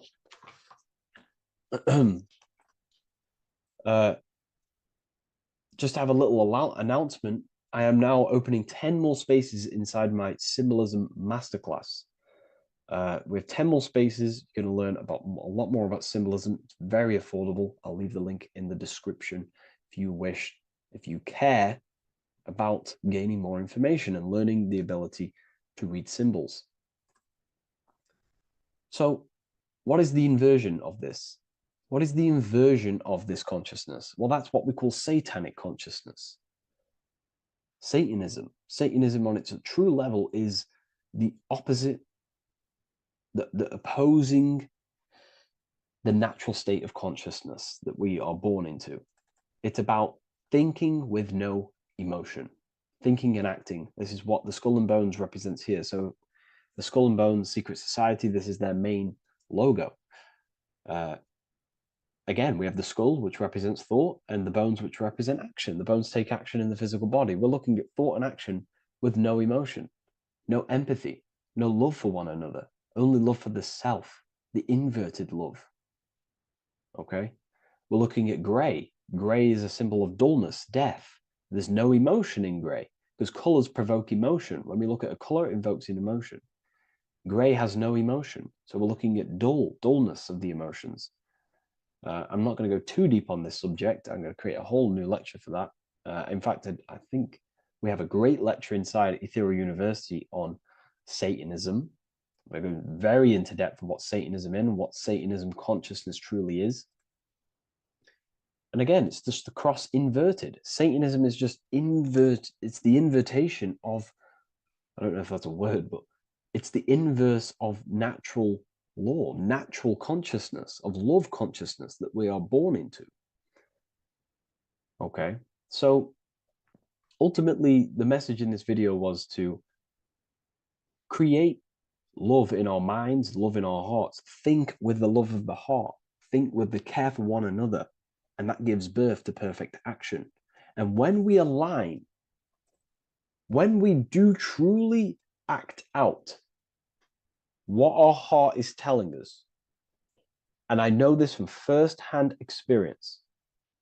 This is what happened to me. I woke up, I started to follow my inner guidance. I always took action on it. I was saying yes to it every single time. And it led me, this is, I'm getting goosebumps actually saying this. It led me to where I am. Like that action, me saying yes to my heart, to that knowingness of goodness within me, was like a domino effect. And that domino effect, every time I did it, it was just opening more and more doors, not physically, but mentally. I was receiving more information. I was receiving more opportunity physically. My work started to explode on social media. Like, when you follow your heart and truly take action on what you know is good, it's like a domino effect that leads you step by step to where you're meant to be. And it's so profound and it's so, beautiful. And I'm telling you this from firsthand experience. This is ultimately how you kind of unlock your purpose in this physical world as well. So not only is it going to create a better world, it's also unlocking your true soul form and soul purpose while you're here. It's very beautiful. So I thank you, everyone. Please leave a like, comment, and share, and subscribe to the channel. And I'll see you all inside Ethereum University if you decide to take your studies to the next level. Take care. Welcome to Revival of Wisdom. Welcome people, we're back with another video. Please make sure to hit that like button, subscribe, and turn on notifications to never miss a video. The Earth is a giant torus field consisting of a positive and a negative pole. The Sun being the cathode with a positive charge and the Moon being the anode with a negative charge. This is why the Sun rules over the day, giving you lots of energy, and the Moon taking your energy from you, making you go to sleep. Now, the plane that we live on is called the plane of inertia, and at the center of this plane of inertia is the North Pole. This is where the two electromagnetical energies meet. Now, this is where the most electromagnetic energy is stored. This is why all compasses will point north, because it's the most magnetic place in this reality. So the Sun and the Moon is spinning around this center point, which is stirring the ether of this reality and making everything move in circles, meaning this is a cycle. Everything's recycling itself. It's an organic simulation. The ancients also knew about this sacred land at the center of this reality, known as the North Pole. As you can see on this map from the 1500s of the North Pole, you can see 4 islands around this center black rock. Ancient civilizations like the Mayans, the Buddhists, and ancient Chinese also depict these 4 islands. The endless symbology of these sacred lands at the center has been going on for thousands of years. These sort of secrets are now kept by the elites, but as always they have to show the truth in plain sight, and this is what they are doing with the Windows symbol and also the Wizard of Oz. Now in the Wizard of Oz, as you can see, there's something called Munchkin Land. Munchkins are these unusually short people. Then on the ancient 1500s map it says Pygmy, and then the Pygmy people in mythology are also these unusually short people. Just like Santa and his elves, they come from the North Pole, and elves are these unusually short people. These stories that we are told about Santa and Munchkins are putting truth in plain sight about this sacred land. This sacred land at the center of the earth is where the aurora borealis comes from and is being emitted from this black hole in the center, also known as the black sun. The aurora borealis is the earth's aura, hence why it has the word aura inside of it. It is the life-giving essence to all life within this realm. As this dualistic reality we live in consists of both physical and spiritual, the black sun is like our sun for the spirit. It's our spiritual umbilical cord, connecting us to the spirit realm.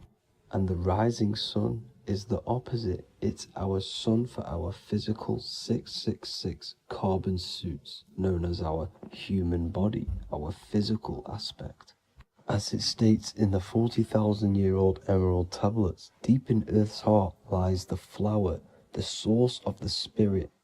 The flower of life is as thine own place of spirit, and streams through the earth as thine flows through thy form.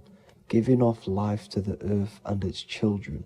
So the North Pole is the core of this spiritual reality, and the closer you get to it, the more spiritual and lucid it becomes.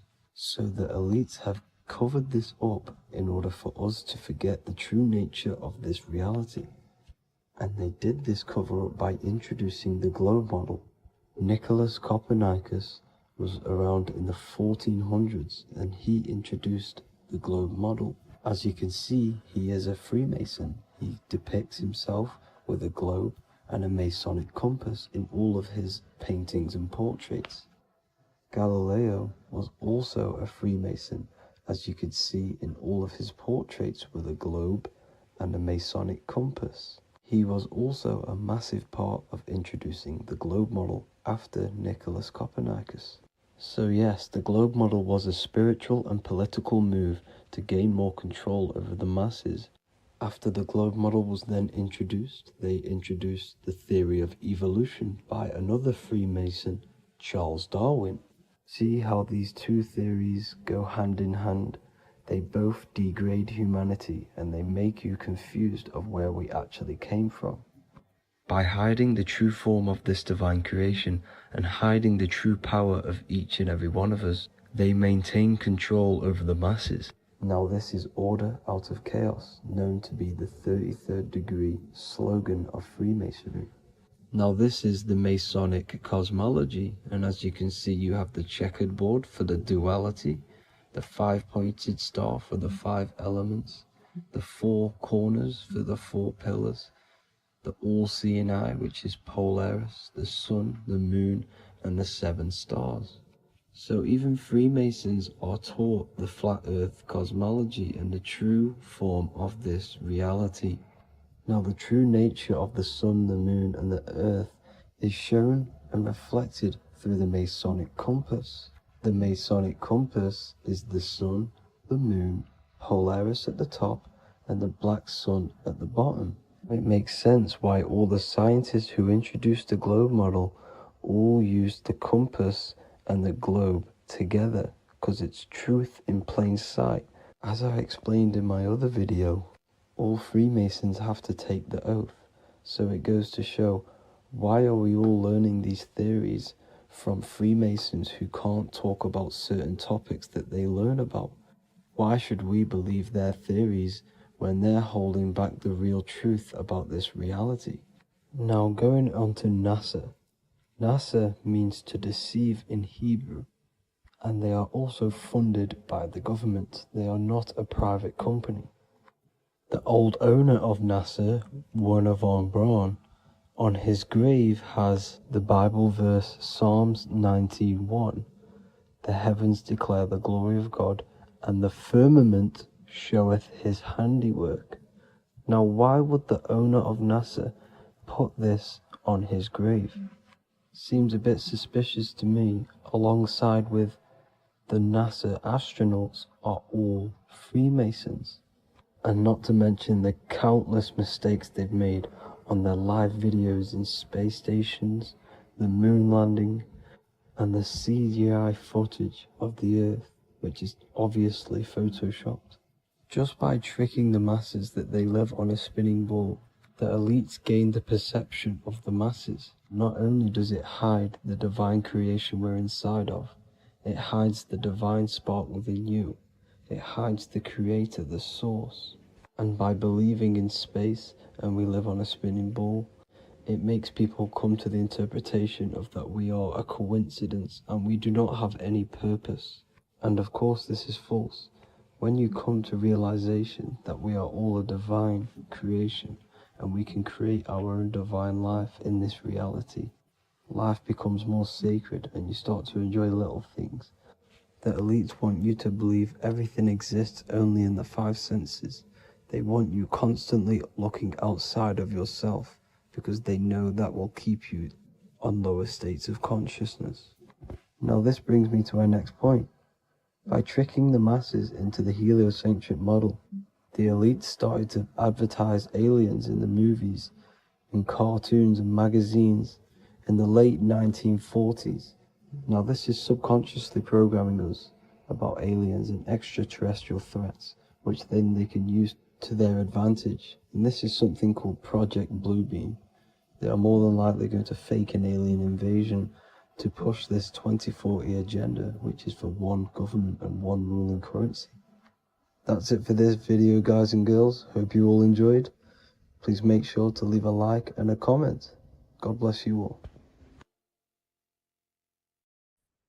You are not breathing correctly. 98% of people only use a third of their lungs capacity, which is shallow breathing, which ages you, lowers your brain capacity, and also lowers your state of consciousness. So it's essential that you breathe consciously on a day-to-day basis, because this is what truly elevates your consciousness.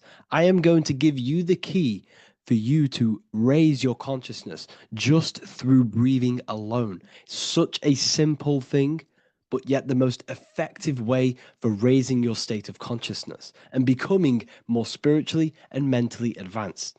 So tune in for this video, and I'm going to show you exactly how to do it and the symbolism behind breathing.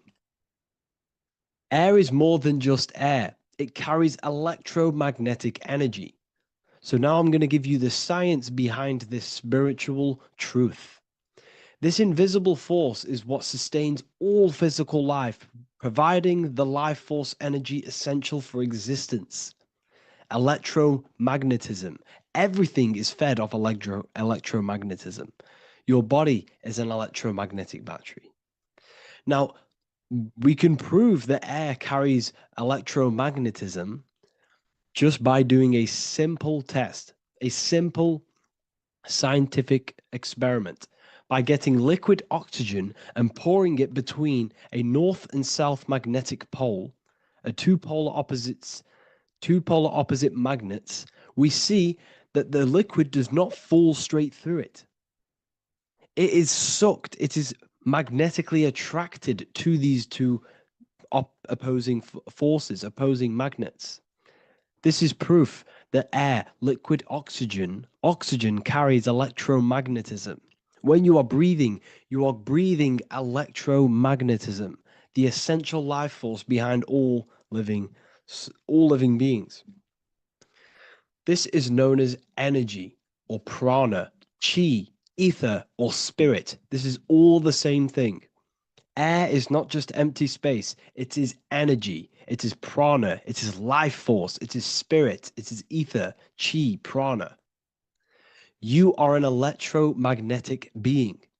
Your consciousness is in direct correlation with your electromagnetic aura or biofield around your body.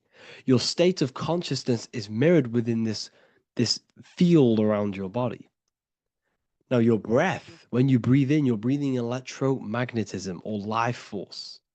Breath is the vital link between the physical and the spiritual, bridging the body with the soul. Through breath, we connect with both tangible world and deeper, the unseen realms of energy and consciousness. Breathing deeply and properly elevates our consciousness, enhancing the brain's functions, heightening the sensitivity of our five senses. It also brings a profound calmness to the mind, creating a state of clarity and inner peace. Like I said earlier, breathing properly is the fastest way to elevate your consciousness. It is the fastest way because breathing, when you stop breathing, what happens? You lose physical consciousness. Your body will shut down if you do not breathe in this vital electromagnetic energy in the oxygen. If your body does not get this for 5 minutes or however you can last without breathing, this makes you lose physical consciousness. Your body will not survive without this essential life force energy. Therefore, air is one of the most overlooked things. This is why we see the symbolism of Buddha having a big belly. Why does he have a big belly? Because it's symbolizing breath work, proper spiritual breath work, the certain teachings of breath work, of when you breathe in through the nose, you have to breathe in through the nose. You don't want to breathe in through the mouth because the nose acts as a filter which catches dust particles and filters out the air before it enters the lungs. The mouth does not do that. The nose is for breathing inward. We breathe in through the nose, and when we breathe in, we breathe into our belly, not our lungs. When we breathe into our belly and our belly expands outwards, we are then moving this energy down through from the nose down the spinal column. And when we breathe back out, the belly goes in, which is raising the energy up the spinal column, back out through the mouth. This is the true way of breathing, because when we breathe, we are moving energy, we are moving electromagnetic energy. When we breathe in through the nose, the energy travels down the spinal column, and when we breathe out, we are raising this energy back up the spine, some of it going out the mouth, and some of it reaching the brain, activating dormant brain cells in the brain. But when we breathe, we need to make sure we are using 100% of our lungs' capacity, because the lungs is what transforms this special energy into consciousness, physical consciousness. So this is why Buddha has a big belly. It's not because he was fat. It's not because he was overweight. It's symbolism. It's symbolism of breath work. So try this. Do this for 2 minutes while you watch this video. Breathe in through the mouth as hard as you can until you no longer can fill any more air into your lungs and belly. Breathe it into your belly, not your lungs. And breathe out through the mouth. Do this for 5 minutes or 2 minutes, however long. I promise you, breath affects your consciousness. You will notice the difference. If you do it quicker, the quicker it'll affect your consciousness, and you might go lightheaded. But that lightheaded is you activating your spirit, your energy body. So try this just when watching this video. When you breathe consciously, you are renewing both your energy body and astral body, aligning your consciousness with a higher state. This practice feeds new life force energy into the body, revitalizing and enhancing your overall well-being. Like I said, your brain requires the most amount of oxygen. When we have shallow breathing, this is reducing the brain's capacity. Because when we are not breathing properly, which 98% of people are only using a third of their lungs capacity, we are essentially only using a third of our consciousness, because your breath is directly correlated to your consciousness, your state of consciousness. When you breathe in through the mouth, out through the mouth, out in through the nose, out through the mouth, consciously and deeply for 5 minutes, you will notice that your senses are more powerful and sensitive. Your brain is quicker.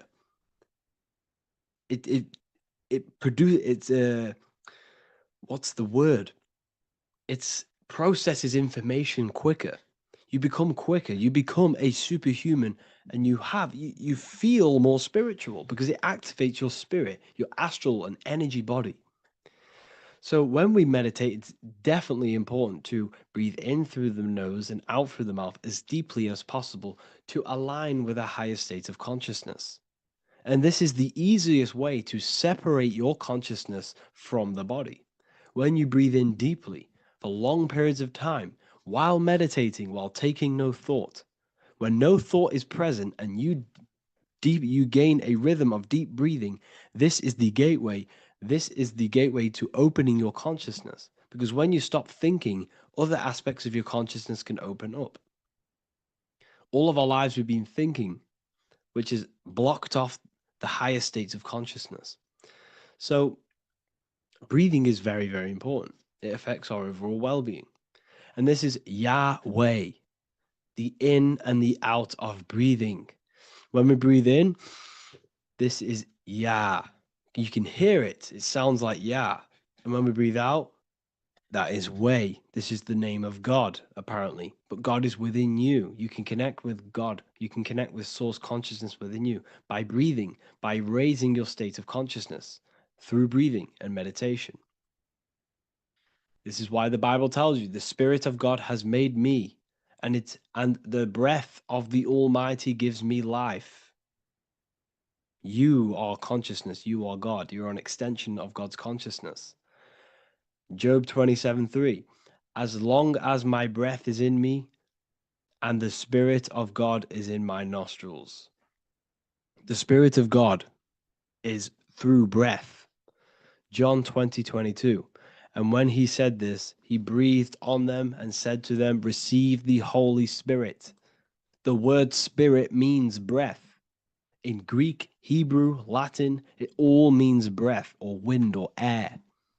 The Holy Spirit is a certain way of breathing, a breathing technique that elevates your consciousness, that syncs you up to a holy consciousness, an elevated state.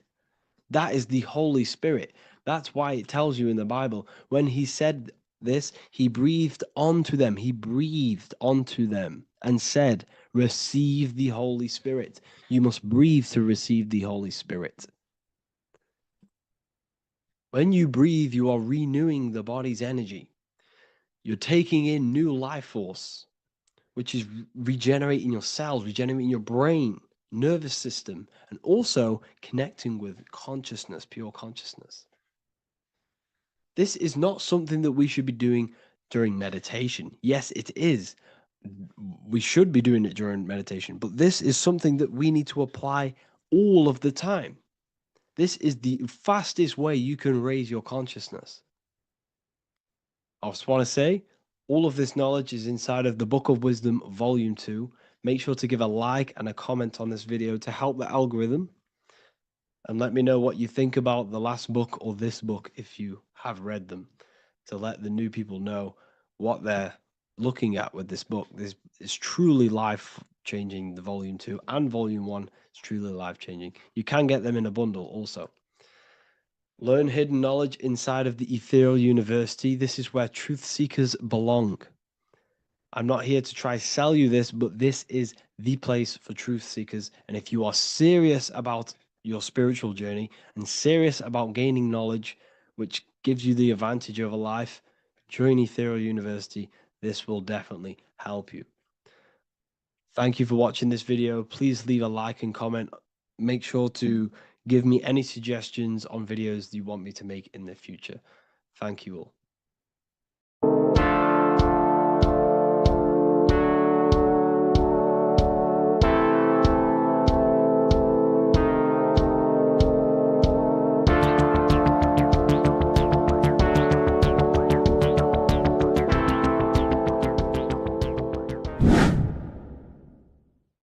What is good, people? We're back with another video, and this is going to be talking about the connection between the micro and the macro. You know, you are the universe, everything is inside of you. So the first thing you need to understand is that the law of mentalism, we are a thought in the creator's mind, everything's being thought into existence. We have a spark of this mind, this same mind of the creator. And everything is a state of mind. Particles or atoms, whatever you want to call them, are a mental thing. They're a product of the mind. Everything's thought into existence. Thoughts influence everything. Thoughts are energetic effects which send out waves into the quantum field around you. And your consciousness is actually the universe experiencing itself, expressing itself, and viewing itself. So we are the creator, but viewing itself in separate bodies. And this is why they call the material world the world of illusions. Because everything's separate here, but we all forget that we are all one. We've all been brainwashed to think we're all separate, but we're all one. We're all the same mind, the same consciousness, everything. So everything's created out of toroidal fields. God created the toroidal field. That's the only thing that exists because the atoms are toroidal fields. And it's the basis behind all creation. As you can see it in the owl's eyes. It creates the infinity symbol. And this is the apple. That apple is a toroidal field. And the toroidal field is made out of dielectricity, which is ether. Ether is black light, and this is counter space. This is another realm. This is what creates God to be omnipresent, to be everywhere at one place at all times. He is everywhere because ether is everywhere. And ether is infinite potential. It connects everything together, and that's what energy moves through. It moves through the ether. And that's black light. Everything is light, as it says in John 4:2, God is light. Everything's a vibrational state of light. So the torus field is made out of dielectricity, ether, black light, magnetism, which is white light, which is the center of the toroidal field. And magnetism radiates, it has no vibration. And then when white light splits, it turns into electricity, which is physical material, and that has a vibration. This is the Holy Trinity, the sun, the moon, Saturn. Saturn, the god of materialism. If you've watched my videos on Saturn, you know that Saturn is crystallizing everything into physical matter. And that's why his old name was El. The ancients called him El. And this is why we get L electricity. This is where L electricity comes from. Because L electricity is only a product of the physical world, which is redshift, blueshift, Adam and Eve. And this is what creates the redshift, blueshift is what is a product of magnetism. When magnetism, white light splits. And this gives us vibration. And this what creates the toroidal field, which is the basis of all physical creation. The sine wave is created out of the magnetic wave and the electric wave. The electric wave is the blue wave, and the magnetic wave is the straight wave, which is radiation. This is vibration frequency. So the magnetic wave is straight, and then you have longitude and amplitude, which is depth, which is dimension. You see how the electric wave has depth and dimension. This is why you get the cross. This is the cross of Earth. This is the symbol of Earth, of bondage, of physical matter, because it consists of magnetic wave and depth, which is electric wave. And this is where you get the sun cross or the earth cross, whatever you want to call it. It's the cross of physical matter, and the ancients knew this. This is why they used that symbol. Redshift, blueshift, which is the toroidal field, is the basis of all creation, physical creation. And this is why you have the police siren is red and blue. The Matrix movie, red pill, blue pill. You have red blood and blue blood in your body. The Democrat and Republic, the two parties, red and blue. Like your taps on your taps, you have a red and blue tap. One's generative and one's destruction. Fire, destruction, water, generative. So this is the basis of all things. And electric wave has dimension, like I've already said, depth, material, and it's measured in hertz. It's measured in hertz because it hurts you. It decays because the electric wave has a vibration, and vibration always has to go back to a standstill point. This wave cannot go forever, but the magnetic wave will go forever. It's radiation. Magnetic is radiation. It radiates forever. It pulses, but the electric wave will at some point come back to a standstill point, and that's why it hurts. It decays. That's why our physical body decays, because we contain of electricity. This body is an electric body, and it will return back to stillness like a guitar string. If you vibrate a guitar string, you pull it, it will vibrate, make a sound, and then go back to a standstill point. It's the exact same with every single toroidal field within the body. It will decay, and this is why our bodies decay, and everything in creation decays. So we're born into sin. The sin of Eve. The sin of Eve is us biting into the tree of knowledge of good and evil, which is the systems in the body. And the sin of Eve is biting into the sine wave. We bit into the sine wave. The sun moves in a sine wave. Our DNA is a sine wave. Time is a sine wave. Everything in this creation is a sine wave. This is why the dollar bill is a sine wave. Magnetism and electric waves in one. And this is the sun doing its sine wave, which creates, when you go bowling, it kind of creates that pin that you hit over. That's the pin of the sun. The zodiac sign is a sine wave because the zodiac sign is an expression of the toroidal field, because magnetism unfolds into 12ness. And that's why you have 12 zodiac signs, 12 systems in your body, 12 cranial nerves in your head, in your brain. So if you can imagine this, see where my pointer is, always starts with Aries. Aries is the head. It's the first thing that's created in the womb. And this is Aries, the ram. And this is why it's called a cerebrum in the brain, which is the first thing that creates when you're in the womb. And what's the element of Aries is fire. Fire is the first element. F-I-R, first, because it's the first thing on the wheel, the first expression of energy. As you can see here, my pointer, this is the center of the toroidal field. It would go Aries, Virgo, Capricorn, Pisces, Scorpio, Cancer. Then we go back to Libra. Libra would be center, but you see how the toroidal field is the expression of the 12 energies. That's what the constellations are, the energy expressions of the toroidal field. So it would go outward, starting from Aries here, all the way back to Pisces, which is beyond the bottom half. But Libra would be the center. That's why Libra is the equinox. It's the equinox. Libra is when it goes from summer over to autumn. It's the equal. It starts to transition into the winter side. Equinox, equal, which is Libra. And that's why Libra has the two scales. It's symbolized with the two scales. That's because of, the sun moving over. It's being judged. It's equal now, but then it's going to tip over into the winter. That's why Libra is here, the center of the sine wave. Like I said before, magnetic energy unfolds into 12ness. Magnesium is number 12 on the periodic table. It's the sacred number. And this is why the scientists are NASA is trying to bring in another constellation to destroy the holy science of astrology. So Aries rules the head, which is Mars. Taurus rules the neck, the lower head. Gemini, the two twins, which is your lungs, your two twins, your arms, two twins. Cancer, the breasts, the chest area. Leo, the heart, which is the sun, which is fire, the center of the toroidal field. Virgo, the belly, which is the intestines. Libra, the kidneys, the two scales, the kidneys, balancing out everything. Scorpio, the sex organs. Sagittarius, hips and thighs. Capricorn, I've missed that out, which is the kneecaps. Capricorn, kneecap.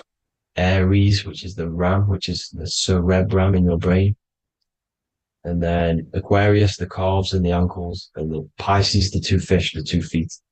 So everything corresponds, as you can see here. This is an ancient way of depicting it, of the folded human. And this is everything. Each constellation rules that part of the body, gives energy to that part of the body, makes you do certain things. So magnetic energy unfolds into 12ness, electricity unfolds into 7s. That's why when you get electric, the light spectrum that we see, it consists of 7 colors. Why we have 7 planets. The 7 planets give us our 7 metals and the 7 solfeggio scale frequencies. So the rotor, this is the rotor, and rotor is an anagram for Torah. The Torah, which is I think it's the Hebrew Bible. Don't quote me on that, but it's one of the holy books, which is the Torah, the Taurus. Everything goes back to the Taurus field because it's the basis of all creation. So the chief cornerstone, it says in the Bible that the builders rejected the chief cornerstone. The chief cornerstone, you are the builder. You decided to incarnate into the physical world, into the electric world, the world of Saturn. When you are created in the womb, it takes you 9 months for you to be created. So, for example, if you went into the womb here, it'd take you 9 months. So let's say you're born in Scorpio. So you'd go back 9 months, 1, 2, 3, 4, 5, 6, 7, 8, 9. You consist of all of these 9 energies because it takes 9 months or however long you took to be born. Some people are born earlier. You'd have to find out how many months you were in the womb for. But you consist of these 9 energies, and each constellation has a cell salt associated with it. And these cell salts are vital for your health. And your cells and the optimal health of your body. So the chief cornerstone that you rejected is these 3 cell salts, these 3 constellations. So you're mineral deficient in these 3 constellations. For example, fluoride, magnesium, phosphate, and potassium sulfate. So that's the chief cornerstone. And a cornerstone, people always get it rejected with the cornerstone. The cornerstone is not, it doesn't say the cornerstone in the Bible. It says the chief cornerstone. The cornerstone is a cornerstone of a building, but a chief cornerstone is the top of the pyramid. This is where we get the pyramid of the wheel. So you're mineral deficient in whatever 3 zodiac signs you're not. You were not in the womb for. This is the chief cornerstone you rejected. So the human body is the micro. It is the universe in a physical form. It consists of everything in the universe. Just like your consciousness is the universe watching itself, experiencing itself. Your body is the whole universe, 12 systems in the body. 12 zodiac signs, 7 chakras are the 7 planets. The Holy Trinity of you is your Temple of Solomon, the soul and the mind, the sun and the moon. You know, everything is in you. You consist of everything, all the energies, everything. Heaven and hell. Heaven and hell is a mind state. It's a state of the mind. Head, H-E-A, which is heaven, and the heel, the bottom of your foot, is hell. And the bottom of your foot is the soul. So they're basically saying, well, it's wordplay. They're saying that your soul is in hell because, you know, with the elites being in control. So they call the bottom of your foot the soul, trying to say that you're in hell. The Christ is in you. And this Christ is Greek for what Christos. And Christos is Greek for the oil. And this oil is produced in the cerebrum, the Aries, the ram, the cerebrum. It goes down the pineal. Well, the pineal and the pituitary are underneath the cerebrum. Goes down the pingala and the ida. The pingala being the positive charge connected to the pineal gland, pin, and the ida connected to the pituitary. And this is the 2 serpents going down the spinal column. And this is why Jesus goes from Nazareth to Bethlehem, and then Joseph and Mary are waiting for Jesus in Nazareth. Joseph and Mary are the pineal and the pituitary gland waiting for Jesus to come back up the River Jordan, or spinal column. So this is the oil. This is the story of Santa as well. Santa comes from the North Pole. Why? Because the North Pole of the Earth is the center of the toroidal field, and the North Pole of you is your spinal column, which is the North Pole of the toroidal field. The North Pole, he comes from the North Pole. This is the North Pole. This is the South Pole of the toroidal field. Comes from the North Pole, which is your mind. And he goes down the chimney and then back up the chimney. This is the chimney. And he drops off the present, which is the Christos, the oil. And this is why Jesus is crucified at 33, because he crosses over the vagus nerve at the top of your spine. When this oil comes back up the 33 vertebrae, these are your vertebrae here. When it goes up the 33 vertebrae, it gets crucified at 33 because it crosses the vagus nerve, and he's crucified on a cross at 33. This is the story behind Jesus and Santa. The Ark of the Covenant in the Bible is the 2 hemispheres which cover the vital parts of your mind, the brain side, which is the cerebrum, the pineal, the pituitary, etc. So the 2 hemispheres are the 2 angels, the Ark of the Covenant. This is the Ark of the Covenant covering the 2 vital parts of your brain. So these are the optic thalamus is another part, and it protects the Christ oil, which is inside at the center of the brain. See, the Bible is all a massive metaphor about yourself, because you are the universe. You are a microcosm of the universe. Your consciousness has experienced itself, and the universe experiencing, and your body is the whole universe. Your head's heaven. So Moses crosses the Red Sea. These are the 2 hemispheres of your brain. This is the corpus callosum, the Red Sea.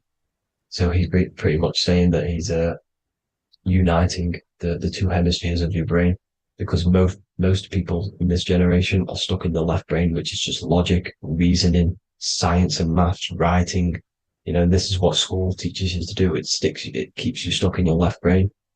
And you want to cross over to you want to cross the Red Sea, which is the corpus callosum, to the right brain, which is awareness, art awareness, creativity, imagination, intuition, insight, you know, using the higher mind, creativity, imagination. If you don't have intuition, then you can't read energy, you can't pick up on bad things.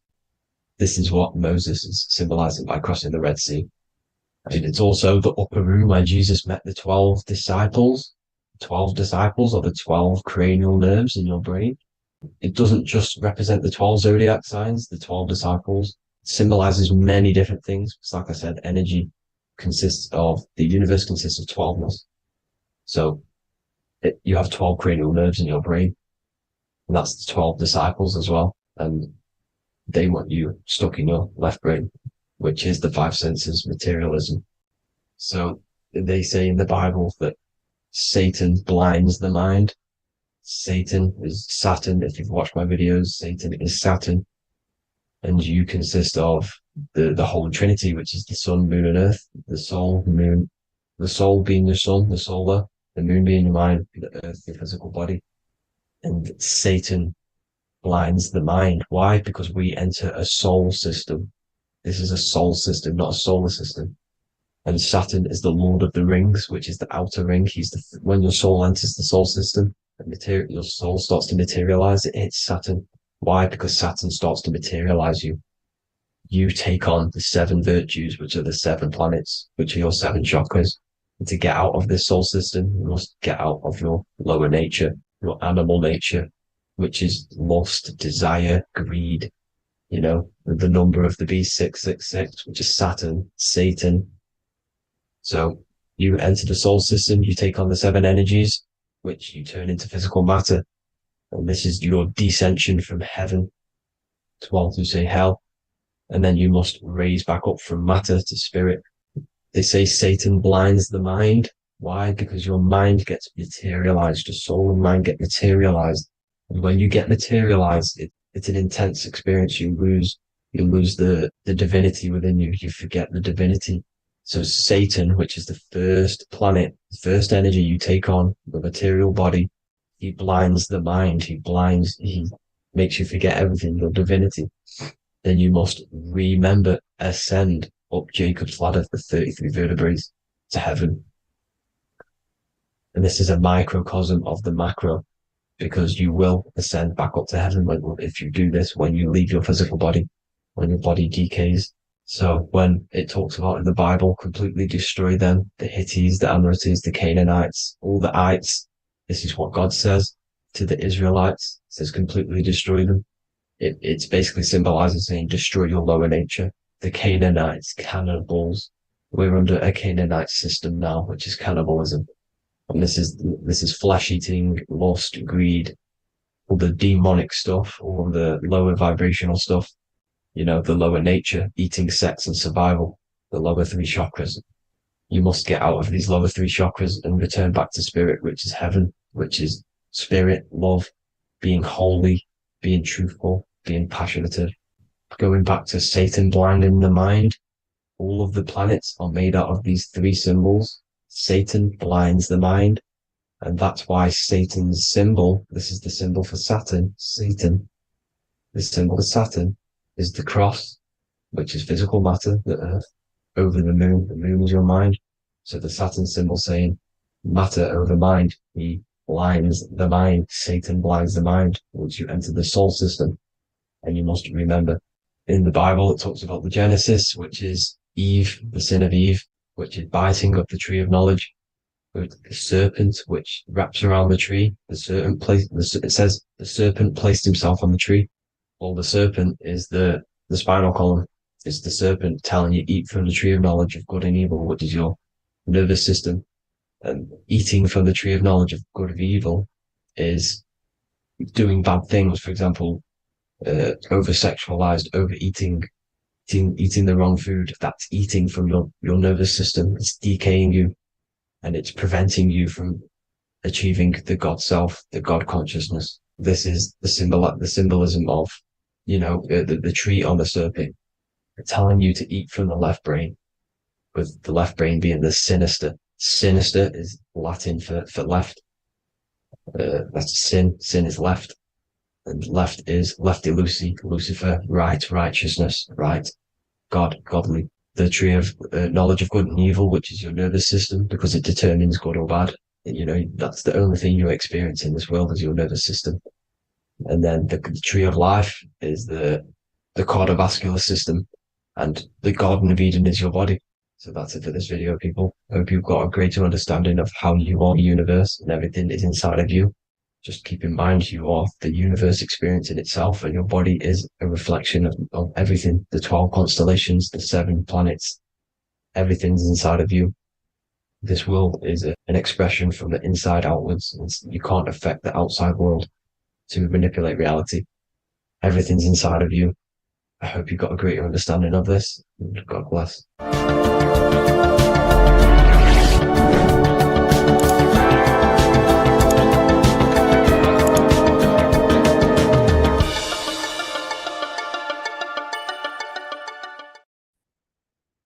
Lesson 2, planes of existence.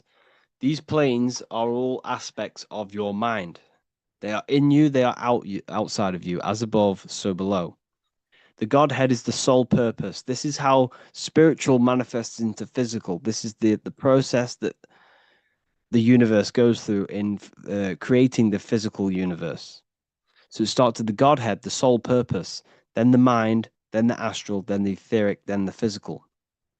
Then everything is mental. Everything exists in the mind. These dimensions are not separate.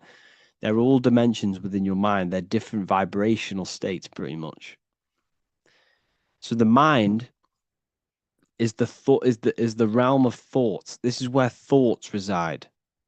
There's no form to a thought. It's invisible. There's no physicality to it. It's the most lucid. The higher you go, the more lucid it is. The lower you go, the more solid it becomes. Okay? So the mental plane is the most lucidic. So the mental plane is the thought alone.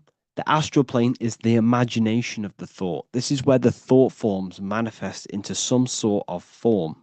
Not physical form, but some sort of form, lucid form. Like dreams. Then it goes to the etheric, then physical plane. The etheric plane is the blueprint. It's like a blueprint of the astral and the physical form. It's basically the realm of energy. This is where energy is and frequency.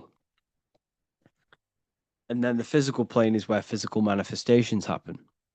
So essentially, this physical world is a product and the world of effect. Everything goes through this is a world of effect. You can't change this world by manipulating it physically. You can, but it's not going to last long. It's not long term. This is where we get the saying as above, so below from. You change the higher planes, you manipulate the lower planes. If you manipulate the astral plane, you manipulate the physical plane. This is a mirror effect. You manipulate the mental plane, you manipulate all of the planes. So these planes are how things manifest into physicality. Everything starts in the mind, then goes through the astral. Now, the higher, middle, and lower astral are the vibrational states of the thought, because remember that the mental plane is the thought alone. So, for example, I'm going to give you an example now. This is a chair. Think of a chair. That's just don't imagine the chair. Just think of the thought of a chair. So you have the thought of a chair in your mind. Then now, imagine that thought. What form does it have? This is the astral plane. This is the imaginational plane. This is where you imagine things. So when you hold something in the screen of your mind, this is astral matter. You're creating out of astral matter. That's what imagination is. Depending on the vibration of that thought that you are manifesting in your imagination, depends whether it goes to the higher, middle, or lower astral. If it's a high vibrational form, high vibrational thought, you create the higher astral plane. This imagination will go into the higher astral. Or if you think of a chair to murder someone on it with spikes and kill someone on it, it will go to the lower astral plane because it's a lower vibrational thought form manifesting. So you got to use these planes to manifest things, to imagine things. You can manipulate the astral plane through astral projection. This is a very, very deep, this is a very occult teaching of astral projection. And that's going to be taught later on in another course because that's not for everyone. But you can still access the astral plane through imagination. And that is how you pretty much get there. You use your conscious mind to project yourself, your consciousness, your awareness into the astral plane. So if you manipulate these higher planes of existence, you manipulate these lower planes as above, so below. You got to look up. But it all starts in the mind. Use your thoughts correctly. use your thoughts, use your imagination, use your energy, and this will all combine to manifest something physical. Okay? So use these planes to manipulate this physical world, because whatever you do in these planes, you manipulate the lower planes. It's like a mirror. So that is the planes of existence. They all exist inside of you. They're outside of you. They're as above, so below, as within, so without. They are everywhere. They are inside of you. They're not separate. They're all aspects of your mind. You're living in 4 planes of existence right now, but most people are only aware of one. And that's why they feel lost, disconnected, and stuck in cycles they can't explain. If you don't understand the blueprint of reality, you'll keep trying to fix the physical, while the real causes lie in the unseen dimensions that you have direct access to.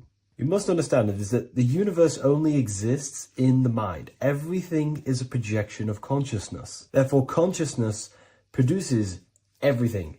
Our internal world is consciousness. Our external world is this physical body, physical world. Everything is an externalization of consciousness. For example, this was a thought. Now it's made physical. But before this was invented, it was existing in someone's mind, in consciousness, invisible. Then it was made manifest, made physical. So everything in this physical plane is the effect. The cause is consciousness, mind, the mental plane. So now I'm going to explain these different dimensions of consciousness. You don't just exist in this physical plane. The physical plane, in fact, is the lowest plane there is. It's the illusionary plane. So first of all, we have the Buddhic plane. This is the nothingness. So think of it like this. Absolute nothingness. If you turn off thoughts, there is nothingness. This is the void. And out of the void springs infinite potential, which is the mental plane. Now, your mind has no limitation. It can think anything, be anywhere, anytime, any place. In the whole world, there is no limitation with the mind. This is the realm of infinite possibilities. This is the realm of thought. Thought is a dimension, information and thought. To go a little bit deeper on this, there are pockets of thoughts, what we call in the occult fields of thoughts. Your mind does not think thoughts, it receives them. Your mind is like a radio. Whatever the mind is tuning into, setting its mindset, setting your frequency or setting your mind, you will receive thoughts based on that set, whatever you set your mind to. So there are pockets of thoughts that we penetrate in the mental plane. The mind is the mental plane, the infinite possibilities. This is the spark of creation. This is where all things begin to manifest as an idea in the mind as a thought. So if you want to gain certain information, you need to meditate or do thought exercises where you are penetrating that dimension of thought, that pocket of thought. For example, if you want to find a way on how to make financial wealth, you would use your mind, set your mind on wealth and money and think, close your eyes and think about that specific topic and see where your mind takes you. And you will expand your mind into different pockets of thought and gain information. So this is the mental plane. This is how you can use the mental plane. You can use the mental plane to do this. Then we have the astral plane. We have higher, middle, and lower astral plane. The astral plane is the body for thought. So every dimension, physical, etheric, astral, mental, Buddhic, is a body for a dimension above. Each dimension below is a product of the dimension above. So for example, the astral plane is imagination. This is the lucidic realm of imagination. This is where thoughts begin to manifest into some sort of form. It's not a physical form because this is physical, but imagination is a lucidic form. It's not really physical, but it's there. It's a projection of light. It's astral matter condensed by the willpower of the mind. So depending on the vibration of that thought will depend whether it manifests in the higher astral plane, middle astral plane, and lower astral plane. If you think about more material things and visualize material things, this will manifest on the lower astral plane because material matter is low vibration. Now, that does not mean it's evil. That does not mean it's bad. Okay? It just means low vibration just means more material. But if you think and imagine more spiritual things, this manifests on the higher astral plane. So the astral plane is the screen in your mind that allows you to vision an apple, that allows you to vision anything. It's that mental projection that's inside of your mind. Now, this is what we call the third eye. It's an eye because the eye is the mind, and the mind can see into the astral plane. It perceives this spiritual world, this lucidic realm that we have access to. This is where also infinite potential takes place. This is the realm of spirits, demons, jinns, whatever you want to call them. Spiritual entities exist in this because this is where thought forms manifest into form. This is where thoughts create bodies. Think of it like this. The mental plane is a thought of a chair. The astral plane is the imagination of that chair and all of the different possible chairs that could possibly be. The etheric plane is the energy double of that chair. And the physical plane is the physical chair. So as you can see, the higher we go up, the more formless and lucidic it is. The lower we go down planes, the more dense it becomes. This is formless and this is form. Everything manifests through this process. This highlighter is down here in the physical plane, but the idea began in the mental plane. Everything begins in consciousness before it creates a physical body. It goes through this process. Therefore, if you want to start to mold and create your own reality and create things in your world, you can use these planes to your advantage. You can use your mind to do mental thinking exercises by closing your eyes and expanding your mind into a different pocket of thought to gain wisdom, gain information, gain downloads. The way you do that is simply get into a meditative state, close your eyes, pick a topic that you want to think about and see where your mind takes you, but always remain centered on that topic. And you can do this for maybe an hour or two or half an hour, and your mind will take you places where you will unlock information. You can even use this to make decisions in your life. Think of the topic and see where your mind takes you. You'll gain information. This is how you use the mental plane for ideas. The astral plane is imagination. You have to reconnect with your imagination very vividly. Your imagination, your consciousness is infinite. It's not a three-dimensional plane. It's an infinite plane. You can think and make form anything in your consciousness, in your imagination. You can think anything and you can imagine anything in the most vast details. You just have to reconnect with your imagination. I have a free book on my website. I'll leave the link in the description. It's an ebook. It's called Activating the Inner Eye. This is going to help you reconnect with your imagination.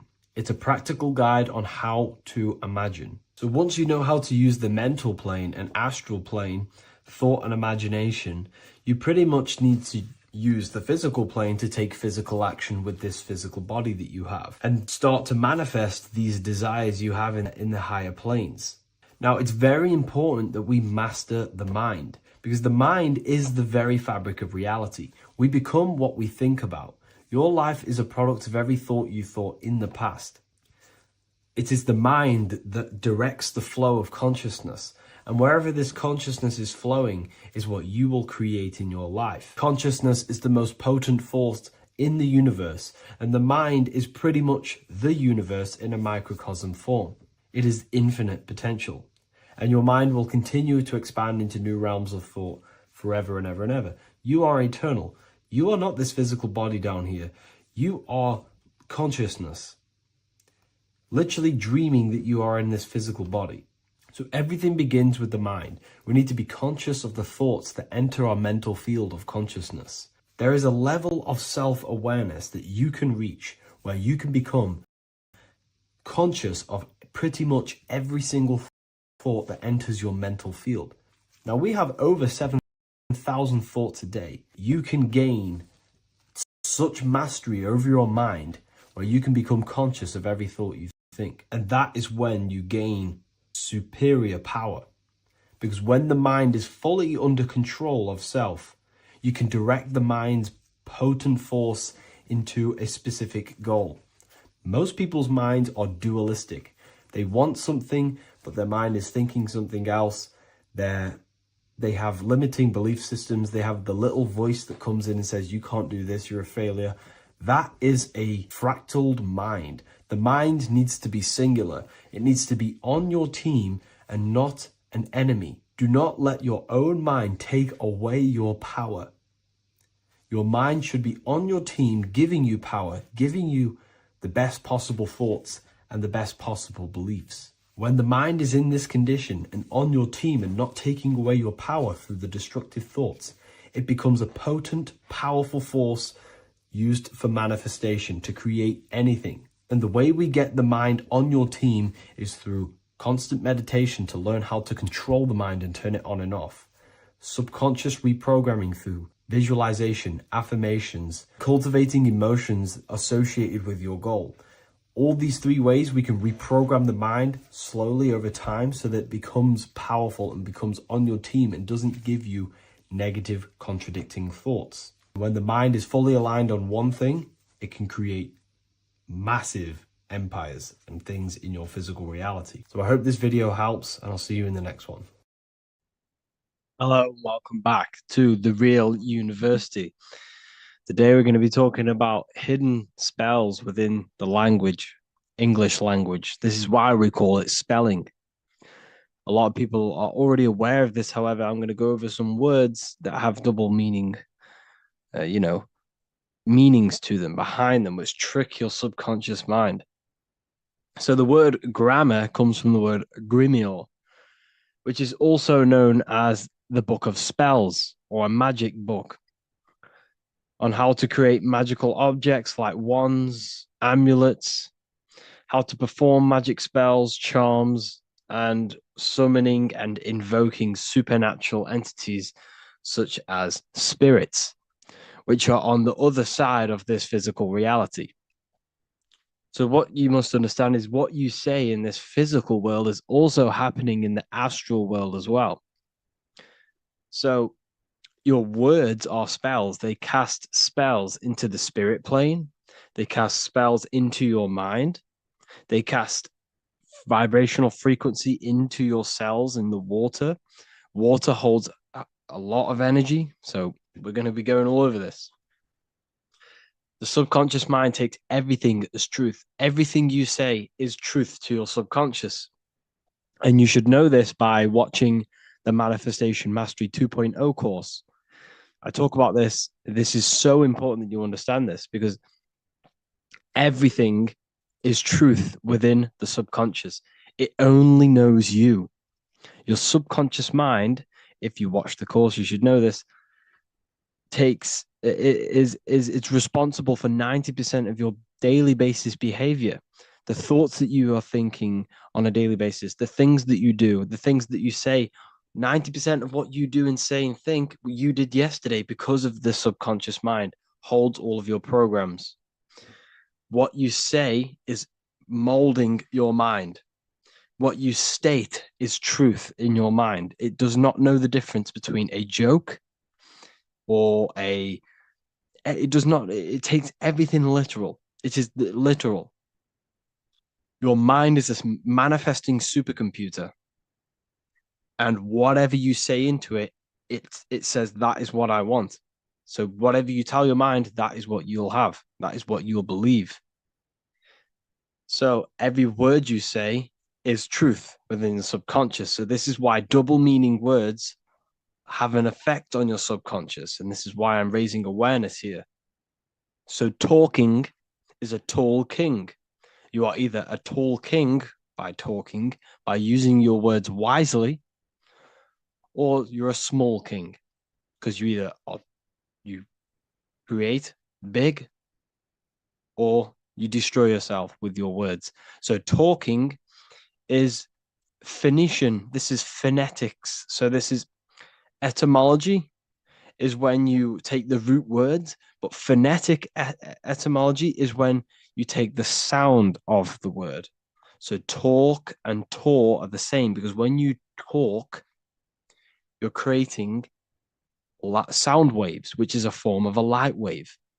And when light waves expand in all directions, it creates a torus field. And everything is torus fields. So if you affect one torus field, it affects every torus field in creation, as above, so below.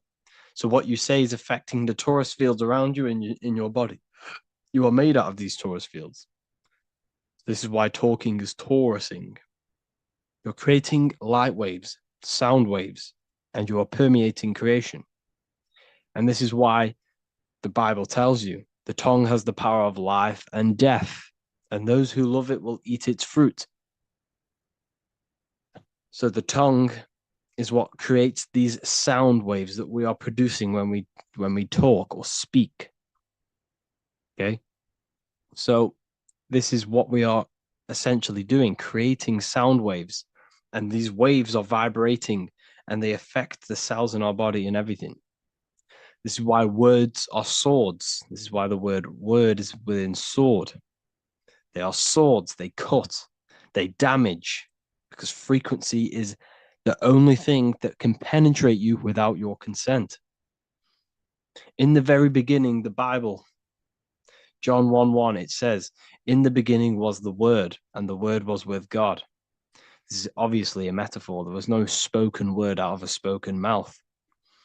It's basically saying God created the world with the use of cymatic frequencies, sound waves. Everything is sound waves, and this is observable. Geometry is the geometric shapes you see in the nature, like petals, how they're all perfect stars or five-pointed stars or the Fibonacci sequence. This is all an effect of vibrational frequencies. It's all cymatics. Everything is created out of sound. Sound is the creation of the universe. So this is how powerful words are. It's a cymatic frequency. Hello. Hell. When you say hello, you're subconsciously implanting hell into your mind and the people around you's mind. This is why it's casting a spell. Even though you may pick up on it, but your subconscious picks up hell. That is what you're picking up. And that word holds a frequency. The word hell, when you hear the word or see the word, activates thoughts within your subconscious. It activates, it stimulates it. What is everything that resembles hell in your mind? But that goes on within the subconscious without you realizing. Bless. When I bless you, I'm actually saying be less. So you're not blessing someone. You're saying be less. Appreciate. Appreciate. Weekend is when you're weakened. You see, they've casted spells on our cycle of life. The weekend is when you're weekend. You are weakened from the weekdays, when the working days are the weekdays, and the weekend is when you're weakened and you rest. Because in the days, you are in physical or emotional shock, unable to think or react properly. This is the days you're in. You're in a daze in the weekdays. See? Parents are a pair who rents. Because you don't, well, in this, we do own our children, but in the system, we technically don't. You're a pair who rents. Slaughter. They want you to think that slaughter is laughter. You see how it's implanting messages in your subconscious to make these things okay? They want you to think slaughtering is okay. So they put the word laughter in slaughter. I'm telling you, people, the people who made this language are satanic. They are witch. These people are wizards. We're getting ran by wizards. dark occultists and wizards. That is who we're getting run by. And they've been running for thousands of years, and they know exactly what they're doing. They've covered all aspects. They've covered the language, the frequencies, the music, the food, the water. They control everything in every aspect of your life. They have some part in it. And it's all occult knowledge through magic. It's all magic. It's all a form of magic. Awake. Awake is an event where the family and friends of a deceased gather before the funeral. That's awake. Why are we talking? Why is the word funeral? Why is death associated with being awake? See how they are planting subconscious messages in you. They want you to feel death. They want you to be the low vibration. And it's the same with mourning. Mourning is an expression of sorrow for someone's death. They're always associating death because these people they're running a death cult. It's a death cult. It's a satanic cult. A job is Hebrew for prosecution. Soldier is a soul dyer. If you go into the army, you're a soul dyer that they just use your soul to die. And then you just wasted your time in physical incarnation. Because you never die. You will never, ever die. Ever. You're eternal. You never, ever die. This body is just a suit. So you're a soul dyer if you go in the soul, if you're a soldier. SOL means soul or sun, because the sun is a soul. Music. So we say music. See, MEU sick. Music. See how it's me, you sick? Music. Me, you sick, because music is frequency, and frequency penetrates your body without your consent. The music we listen to today is making people sick, mentally, emotionally, and physically. What you hear, what you see, goes into the mind, it goes into the body and the spirit. It destroys you. It's hypnotism. Music is hypnotic. It's a form of hypnosis. When you listen to music and you can't think. You can't think. It makes your body move without you even being conscious of it. It's hypnosis. It makes you sick. The right music is good, don't get me wrong, but the music they use today is making you, me and you, sick. And that's another one. When we say things are sick, oh, that's really good. So we say sick. It's another spell that you're casting. You're calling yourself sick. Your subconscious mind doesn't know the difference. You're calling yourself sick, ill. Spellcasters will often use the word abracadabra when spellcasting. This is because the word abracadabra in magic means I create when I speak. Every word you say is molding your mind in some form of way. Not only is it molding your mind, you're casting frequency, you're producing frequency, light waves, sound waves into the ether around you. Okay. This is another good one. Look at the 5 vowels. A, E, I, O, U. They tell you to speak it in this order as well. They teach you this order, this exact order. A, E, I, O, U. I, O, U. Subconscious spell on yourself without you even realizing it. It's a subliminal message that you will not realize, but your subconscious will pick up. We are taught to speak them in the specific arrangement because the last 3 letters have a double meaning. You were never taught how the history of money, how it works, and how to obtain it, because your role in this system is to remain a slave. So they teach you this, A-E-I-O-U, and they do that when you are very, very, very young, because since the age of 7, so from 0 to 7, that is when your subconscious mind is wide open. So when a baby, why do you think they pick up on everything you do? If you say one thing, the next day they're saying it. It's because their subconscious is wide open to programs. Why? Because they're trying to learn they're trying to learn what this world is. So their subconscious mind is wide open, taking in everything that you do, everything you say, your body language, the way you handle yourself, the way you talk to other people. They're taking in every little thing you say and do and making that a program so they can understand this world and the people around them. And at the age of 7, that is when their programs are written for life, and they will basically go off them for the rest of their lives. This is why it's important to look after what you do in front of your children, not just what you say, your body language, the things you eat. They pick up on everything. They're trying to make a sense of the world. From the age of 0 to 7 in school, you learn this. I owe you. It belittles you.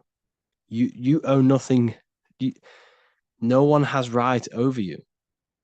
This should not be real. There should be no government. We should not have. No one should be over you. Everyone is equal. Everyone is the I. Everyone is God manifested. So we don't owe anyone anything, but it's a spell in your subconscious. Signature. Sign your nature. Sig is sigil. A sigil is a magic. Is a is a symbol used for magic. A sigil nature. So your signature is your sigil, and when you sign that, it gives mental power over you.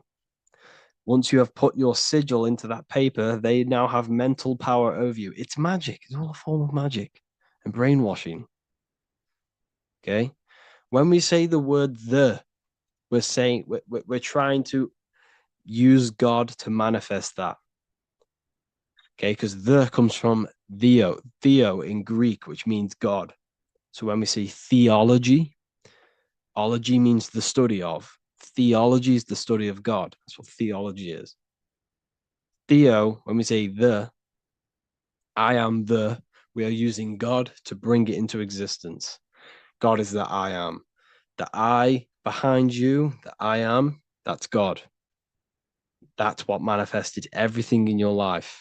Everything in your life, that invisible creator inside of you has manifested everything you physically see. You are the invisible architecture, the invisible artist behind your life. The I, that's God. The only one. So when we use the word I am, this is how to bring the power to yourself. When we say I am strong, I am wealthy, I am free, I am financially free. When we say this, that I am, this is when we are bringing, we are directing vibrational frequency into our own being, into our own magnetic field, and into our own life. This is how we direct vibrational frequency and direct our word. So when we say I am directing my frequency into myself to manifest something external. Also known as the chi or the prana. It's just basically your magnetic energy. So speaking has the ability to change your genes and DNA expressions. When we listen to affirmations over and over and say them over and over for a long period of time, your genes will change. And your genes are a code for your external world, pretty much. Anything that is written in your genes will manifest into your external world. Okay. All of this is just done by your intentions, thoughts, and what you say. And if you think this is a conspiracy theory was a term invented by the CIA to discredit, confuse, ridicule, and disqualify any alternative information that contradicted the mainstream narrative. That's what a conspiracy theory was. It was created by the CIA for any belief that went against their mainstream narrative. Hollywood, the biggest spell casting scheme cult in the world. Hollywood. I'm going to make a whole lecture on this. Hollywood is holy wood, which comes from a holly tree, which the ancient Phoenicians And magicians used to take the holy wood, it was called holy wood because it was the best wood to make wands out of and cast spells. That's why they get their name. And what is the films? All the films, all the music that comes out of Hollywood, it's all a form of magic, subconscious spells to to fill your mind with ideology, fill your mind with this narrative. That's what they're doing through the movies and the music. Anyways, I hope you like this lecture. Thank you all for joining the Real University. I hope you're all learning a lot here and looking forward to making some more awareness for you and more knowledge. Have an amazing day, people. What if the word Yahweh is proof that God is embedded in our very own being? Stay with me because what I'm about to show you might change the way you see yourself forever. Today's topic is decoding the mystery name of Yahweh, the sacred name of God from the Hebrews. By the end of this video, you'll uncover the true meaning of the word Yahweh and how your connection to it unlocks your own personal power. When we look at the word Yahweh in Hebrew, we flip it on its side. We're actually looking at the human body. These are the legs, this is the torso, here are the arms, and here's the head. So if we actually switch this on its side, we see the human body. The Hebrew name Yahweh often translates to I am, the I am. Now, what is the I am? The I am, when you say I, you're referring to your highest self. Everything with the letter I in the beginning, most of them words are referring to our inner self, inside, intelligence, internal, in. The I represents the inside self, the invisible self. You cannot see the I am because this is the spirit, this is our consciousness.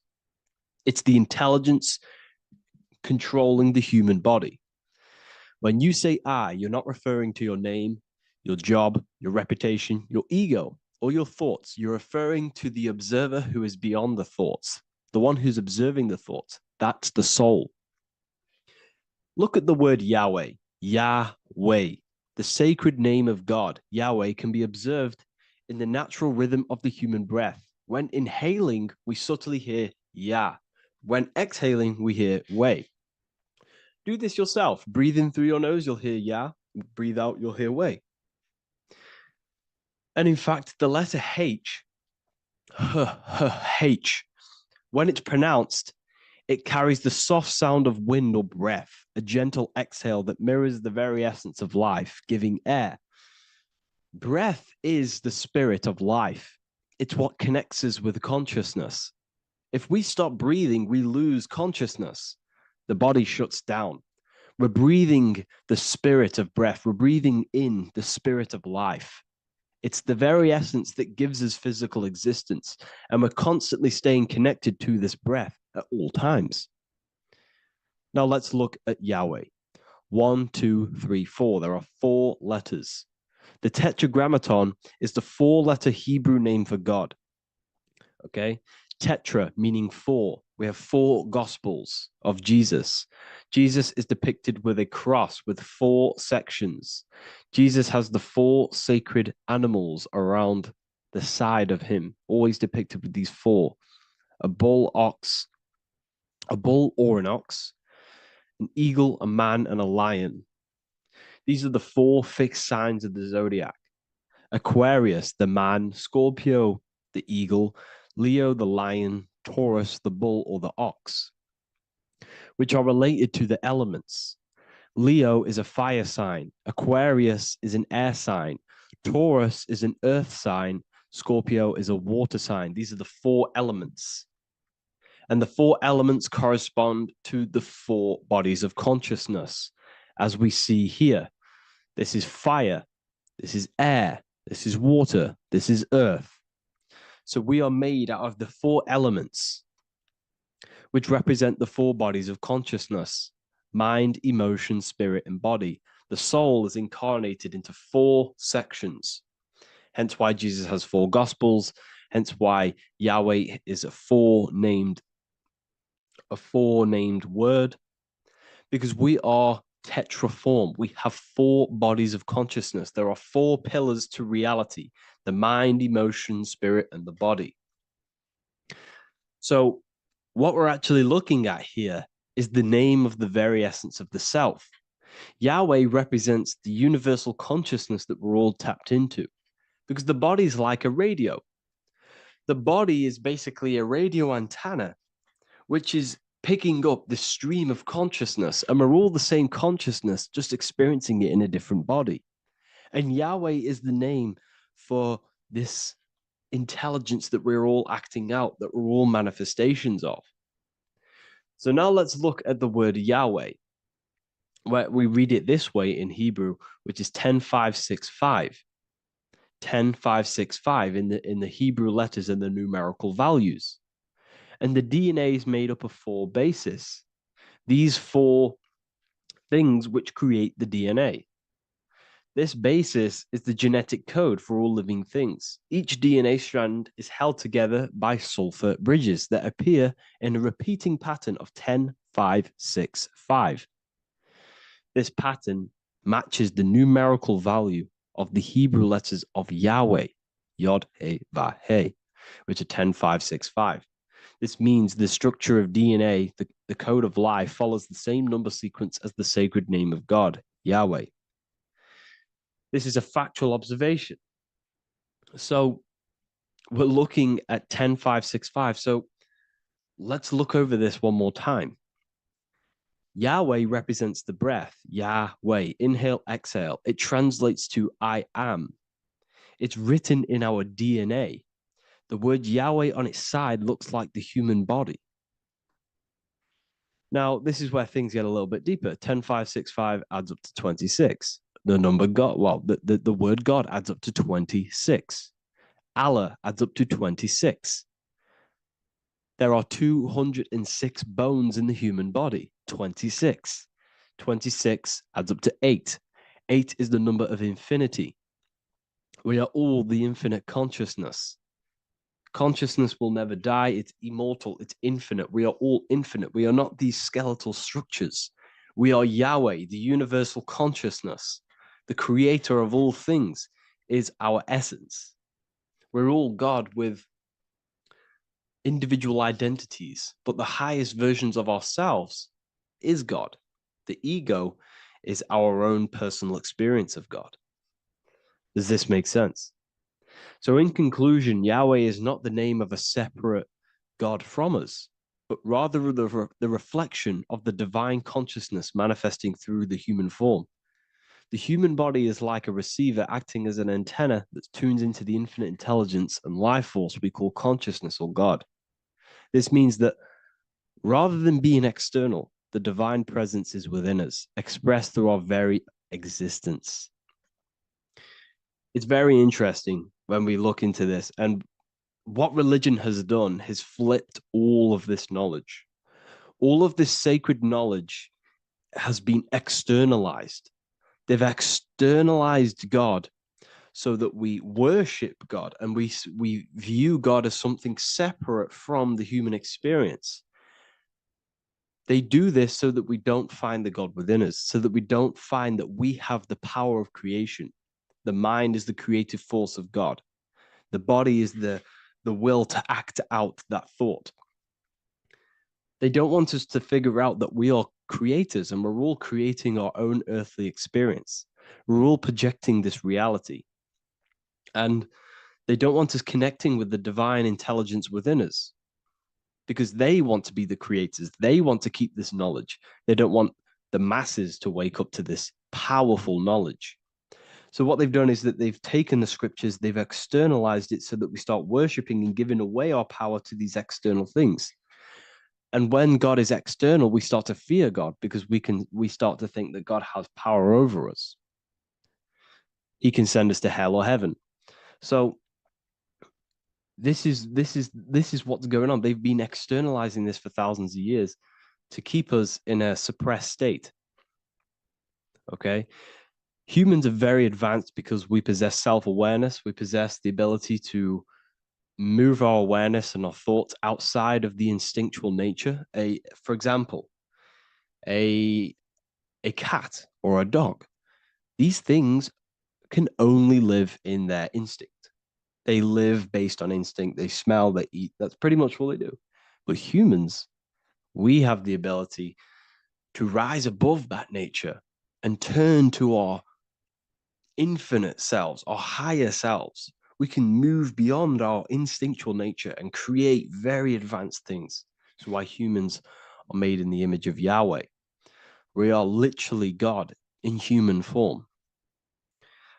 So this is what we all need to realize. And I hope this video has helped. Please leave a like, a comment on inside of the description.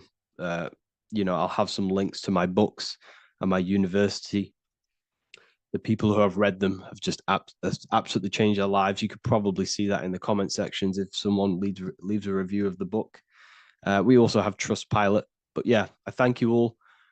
And I'll see you in the next one. Welcome to Revival of Wisdom. Welcome people, we're back with another video, and this video is about Freemasonry and their connection to the Illuminati. Please, as always, to make sure to hit that like and the subscribe button and turn on the notifications to never miss a video. On May the 1st, 1776, the founder of the Illuminati, Adam Weishaupt, founded this secret organization, and this date can be found in Roman numerals underneath the all-seeing eye pyramid on the $1 bill. This $1 bill also says Anu Coptus Novus Ordo Secularum. This is Latin for announcing the birth of the New World Order. This New World Order will be headed by Lucifer, the all-seeing eye, and followed by the 13 layers of bricks for the 13 elite bloodlines. So your Orsini's, Rockefellers, Rothschilds, Soroses, and the other 9 elite families. So when Adam Weishaupt created the Illuminati, he made it consisting of high-level degree Masons, French and Latin philosophers, and many more powerful people to all become one society. So this is why you see Masons using this same symbol of the all-seeing eye inside the pyramid. But not all Freemasons are part of this Illuminati secret society. As the 33rd degree Freemason Manly P. Hall said in his book The Secret Teachings of All Ages, Freemasonry is a fraternity within a fraternity, an outer organization concealing an inner brotherhood of the elect. So what he's saying here is that Freemasons have to go up the degrees of Freemasonry, and once they hit the top, they either get elected or not into these secret societies like the Illuminati, Skull and Bones, and Knights Templar. So when you see celebrities doing this one-eye symbolism, either covering one eye, doing the triangle, or doing 666 over one eye, this is showing and reflecting the symbolism of Freemasonry. They have taken the oath to never speak on anything they learn about Freemasonry. Duncan's Ritual of Freemasonry book states the oath they have to take. Quote, I ... of my own free will and accord, that I will hail, ever conceal, or never reveal any of the secrets, arts, points of Master Mason's degree to any person whomsoever. All this most solemnly, sincerely promise and swear. Now, this is what happens when they break the oath, stated in this book, quote, myself severed in two, my bowels taken from thence, and burnt to ashes. So this states that Freemasonry comes first, before any law of the land. It has the right to kill you if you break your oath. This is the hand gesture they have to do every time they enter the ritual room inside the Masonic lodge. This is the cutthroat symbol, showing you and reminding you of the oath and what will happen if you break it. Now in this book, Richardson's Monitor of Freemasonry, it states, if you break your oath, binding myself under no less penalty than to have my throat cut across, my tongue torn out by the roots, and my body buried in the rough sands of the sea. If they do not decide to kill you, this book states this by pointing him out to the world as an unworthy vagabond, by opposing his interest, by dearranging his business. In other words, they have the power to frame you and destroy your reputation to the world and destroy your business if you break this oath. So yes, they do kill to keep this truth hidden, because this truth of this reality is what keeps them in power. They have the ability to manipulate people, because people do not know what manipulates them.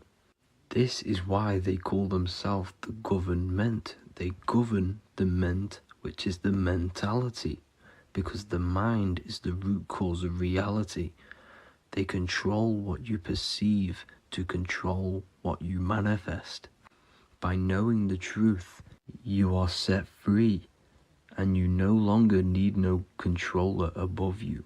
So this is why they are willing to kill and do whatever it takes to keep the truth concealed within these high-level degrees of masonry and these secret societies. However, going back to Manly P. Hall's book, it states, part of the symbols are displayed here to the initiate, but he is intentionally misled by false interpretations. So this is saying even Freemasons are intentionally misled and told lies to conceal the truth, to make sure the truth is hidden in the high degrees of masonry. So that's it for this video, guys. Thank you all for tapping in. Please leave a like and a subscribe. God bless.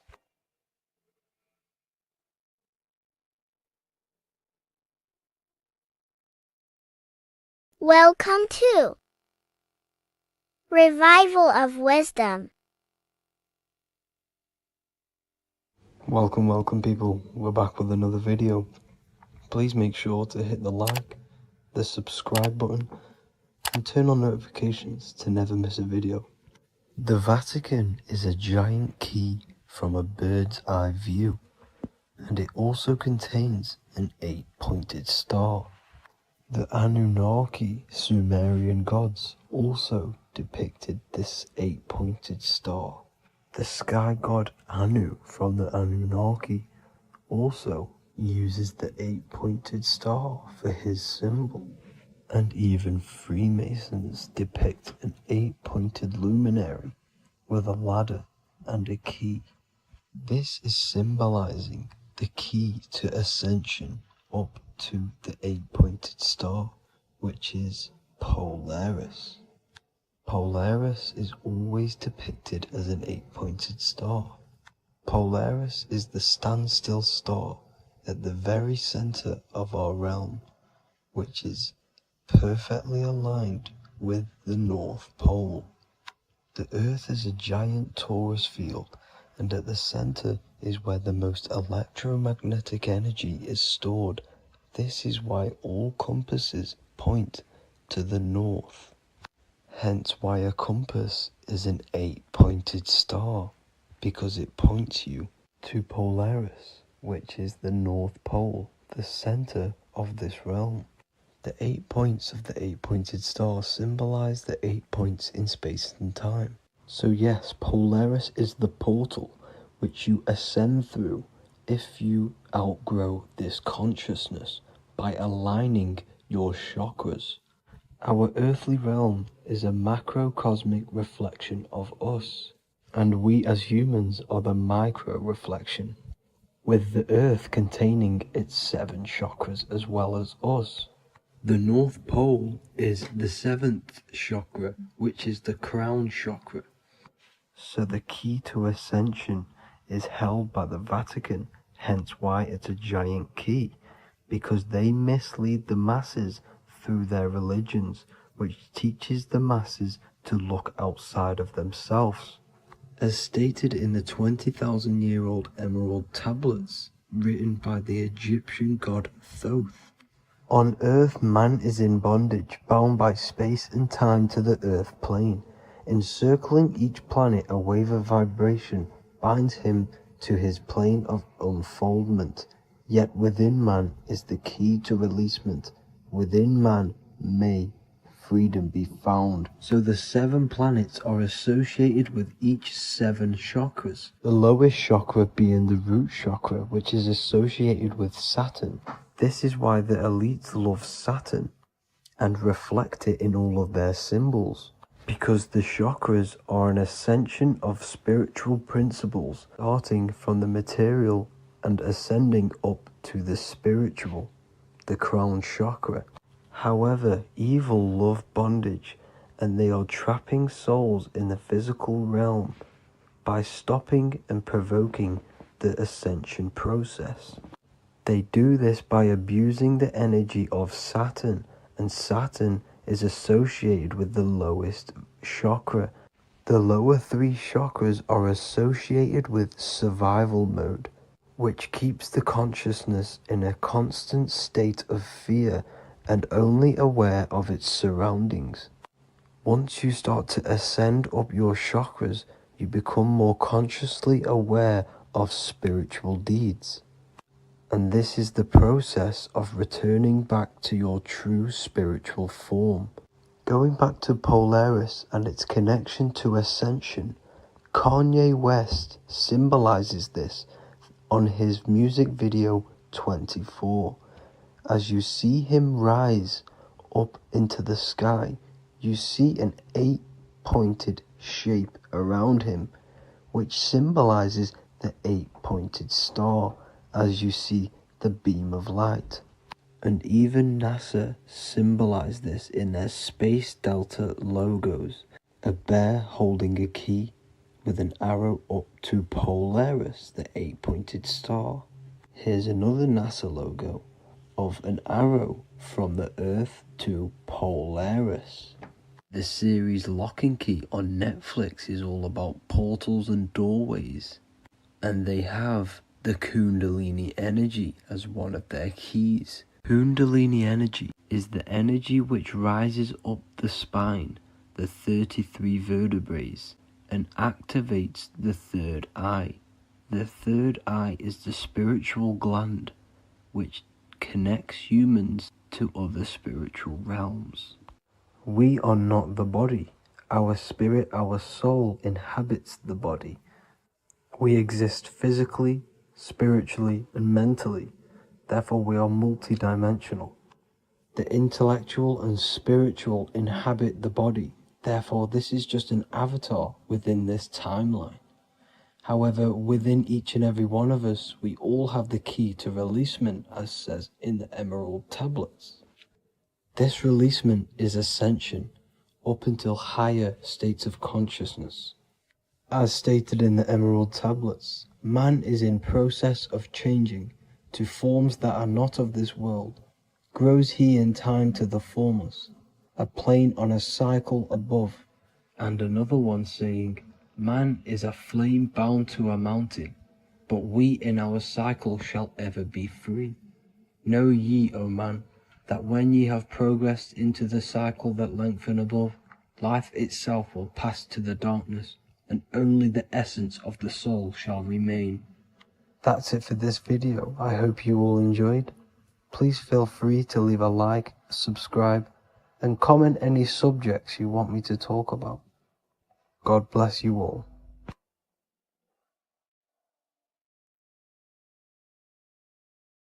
Welcome to Revival of Wisdom. Welcome people. We're back with another video. In this video, we're talking about how Jesus Christ and Christianity is all sun worship. The Holy Bible of Christianity is not meant to be taken literal for history. It is a story and has lots of metaphors, starting with the symbol of the cross of Jesus. This cross originates from this ancient cross of the sun. This symbol has been used for thousands of years, way before Jesus was a thing, in Europe, America, Asia, and all around the world. In fact, this symbol is still being used by Christians today, not knowing it represents the sun. This is a 4,500-year-old artifact, a golden plate with an equal-armed cross found in England. The gold to symbolize the sun, and the equal-armed cross for the 4 equal seasons of the year. So this is why in the Bible you have Matthew, Mark, Luke, and John, symbolizing the yearly cycle of the sun and the 4 equal seasons.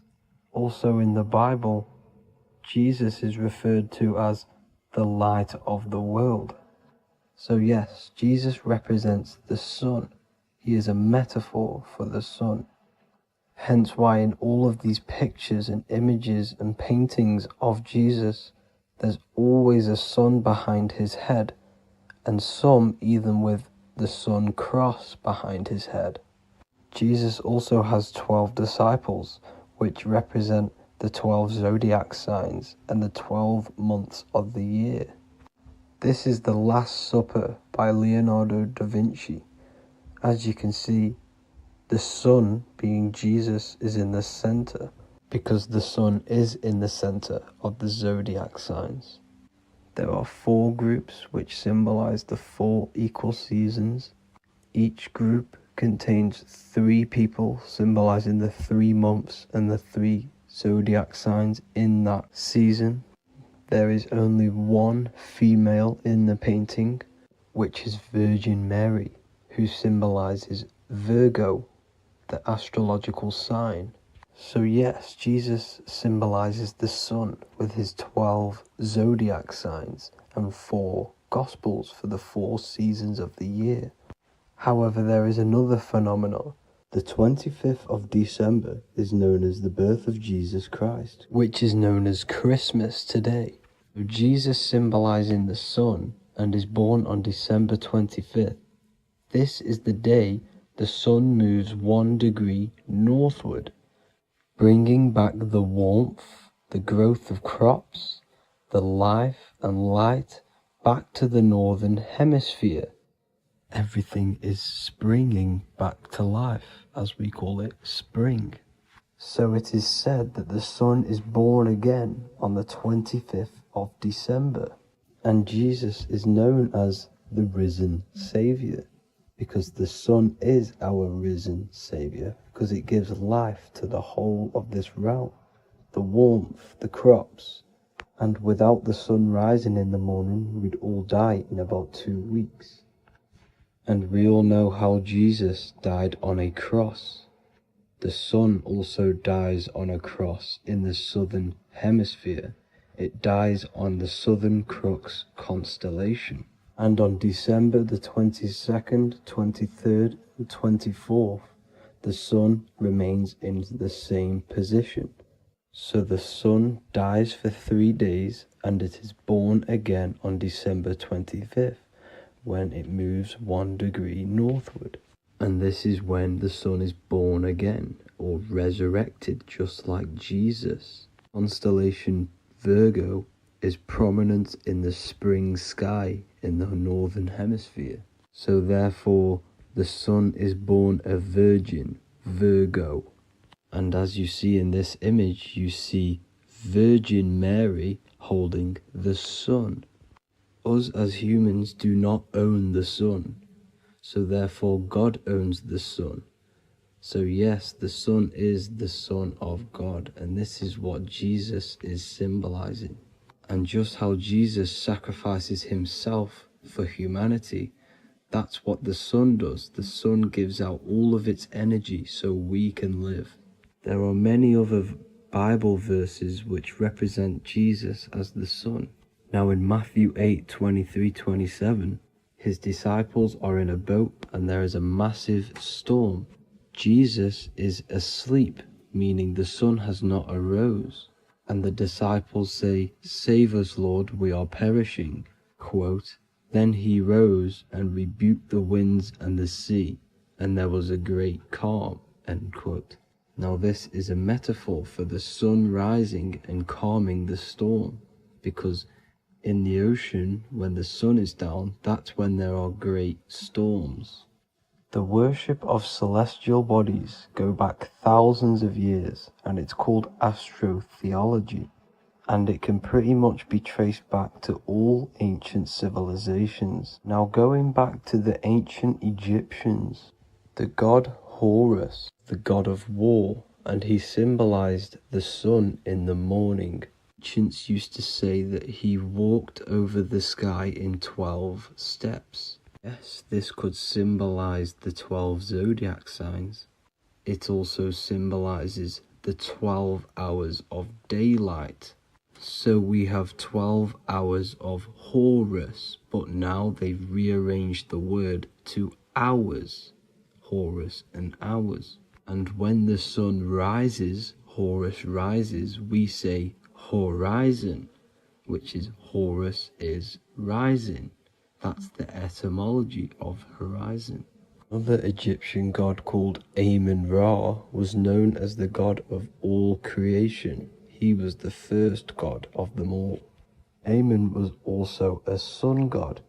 Therefore, after every Christian's prayer, they say Amen, sending their prayer through the sun to God.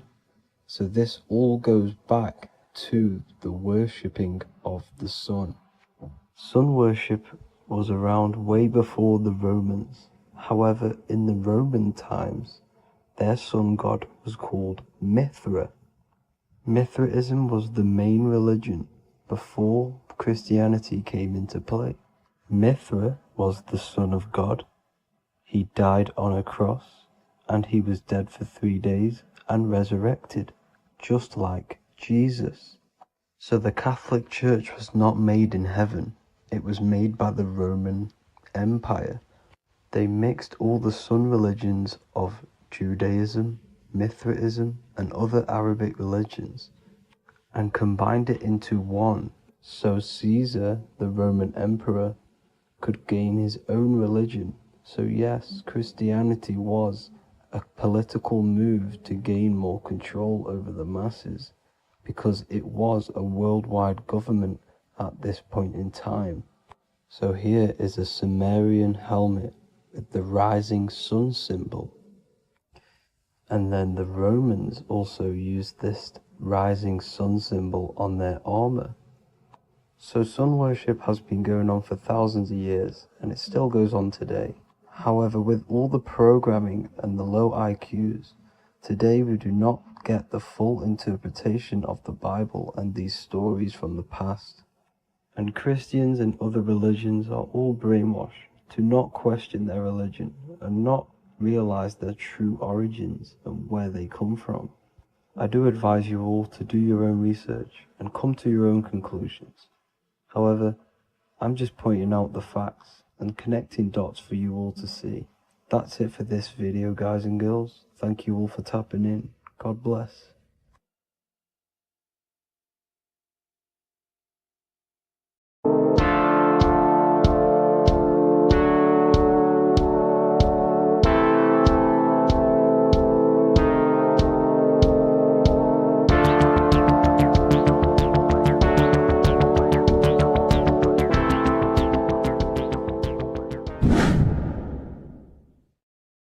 Welcome back, people. We're back with another video.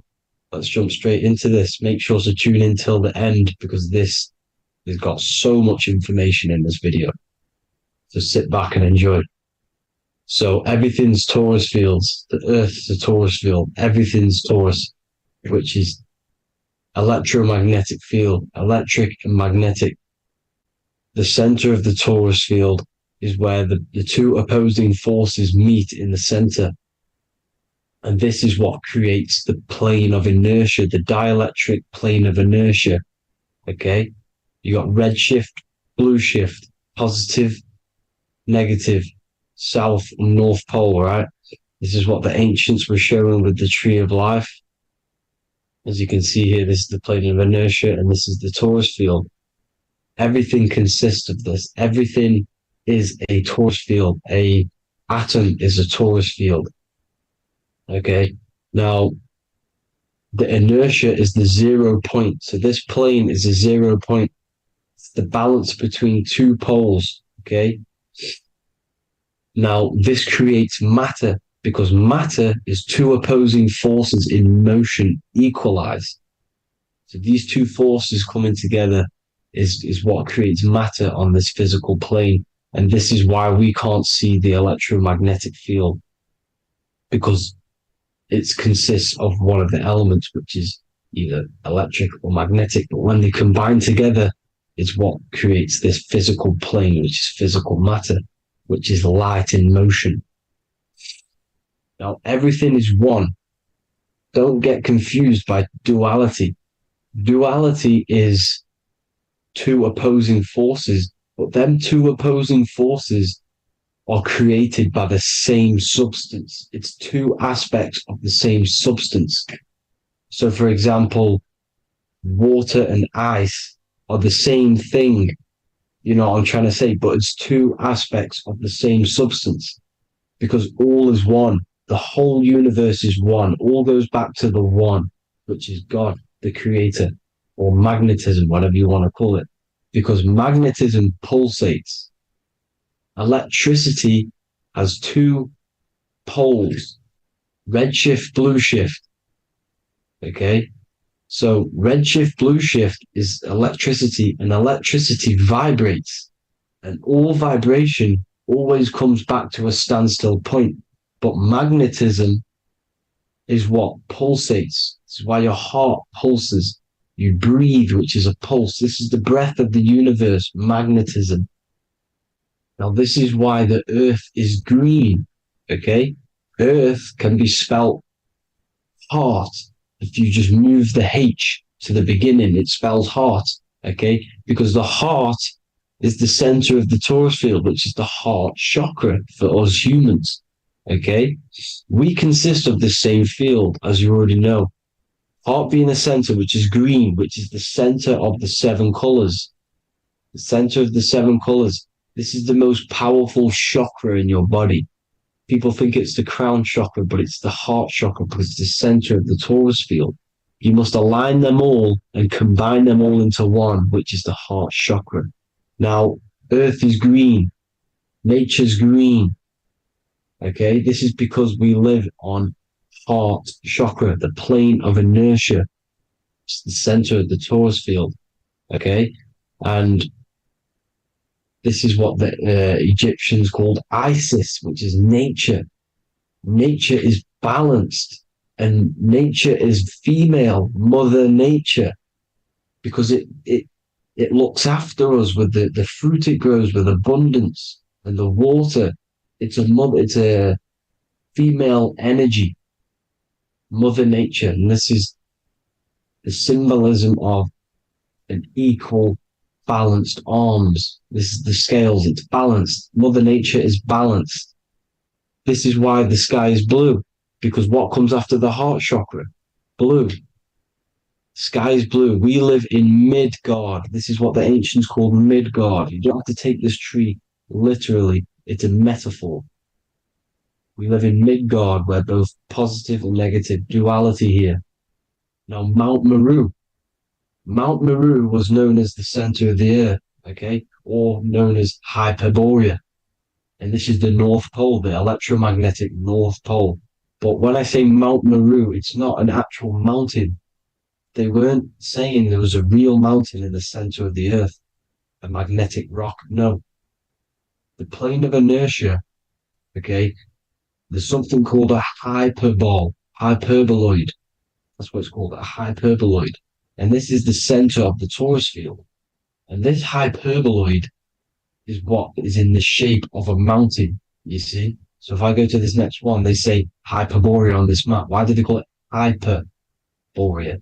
Because this is the hyperboloid in the center of the torus field. And this is the electromagnetic mountain, a metaphor.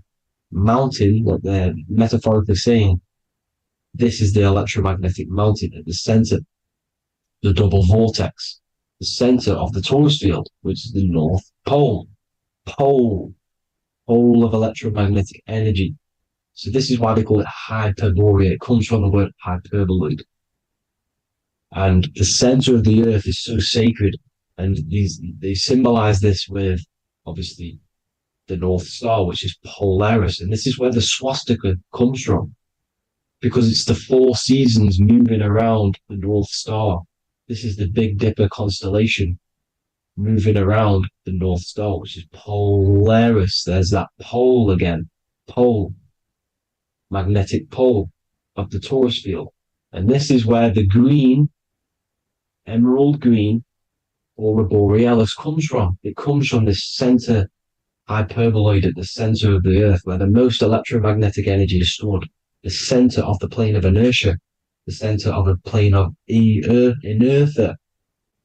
This is the all-seeing eye as well. As you can see, they got the sun, the moon, this is the Masonic cosmos, the sun, the moon, and the all-seeing eye, because the eye is Polaris, the eye of the stars. It's all a big eye. Now, the eye means a lot more as well. It's not just that. There's different ways you can interpret symbols. Now, this is the emerald tablets. Deep in Earth's heart lies the flower, the source of the spirit that binds all in its form. Okay? The flower of life is thine own place of thine spirit, and stream through the earth as thine flows through thy form, giving off life to the earth and its children, renewing the spirit from form unto form. This is the North Pole. This is what he's talking about. He's talking about the aurora borealis. Aurora borealis. It's the Earth's aura. Emerald green. Heart chakra. Plane of inertia. Green. Earth. Heart. You see? All related. Now, there's many symbolism of this. So much symbolism with the ancients. The 7 layers of heaven. 7 layers of heaven, which are the 7 planets. Okay? These planets are the solar system. It's the solar system because we are the soul. We are the sun, the soul. And we're inside of a solar system, which is the 7 planets. That's why there's 7 layers of heaven. Okay? The rings of Saturn, the rings of the planets are moving around us. Okay? So, this is what the ancients were depicting in their cosmology. Now, this is the Hebrew cosmology of the earth. This is the Mayan cosmology of the earth. You see, it's all an enclosed system. We live inside of a giant torus field. All is atum. It's what the ancients said, ancient Egyptians said. All is atum. Atoms are torus fields. Don't be tricked by the modern science today with the current model of an atom. It's completely wrong. They're hiding the torus field. They're hiding the electromagnetic field, which is in everything. Absolutely everything is in motion, and motion comes from this field. And you see, this is upside down, but this is I think it's pretty sure it's candles, but the 7 candles, the 7 planets, the 7 Elohim. You see?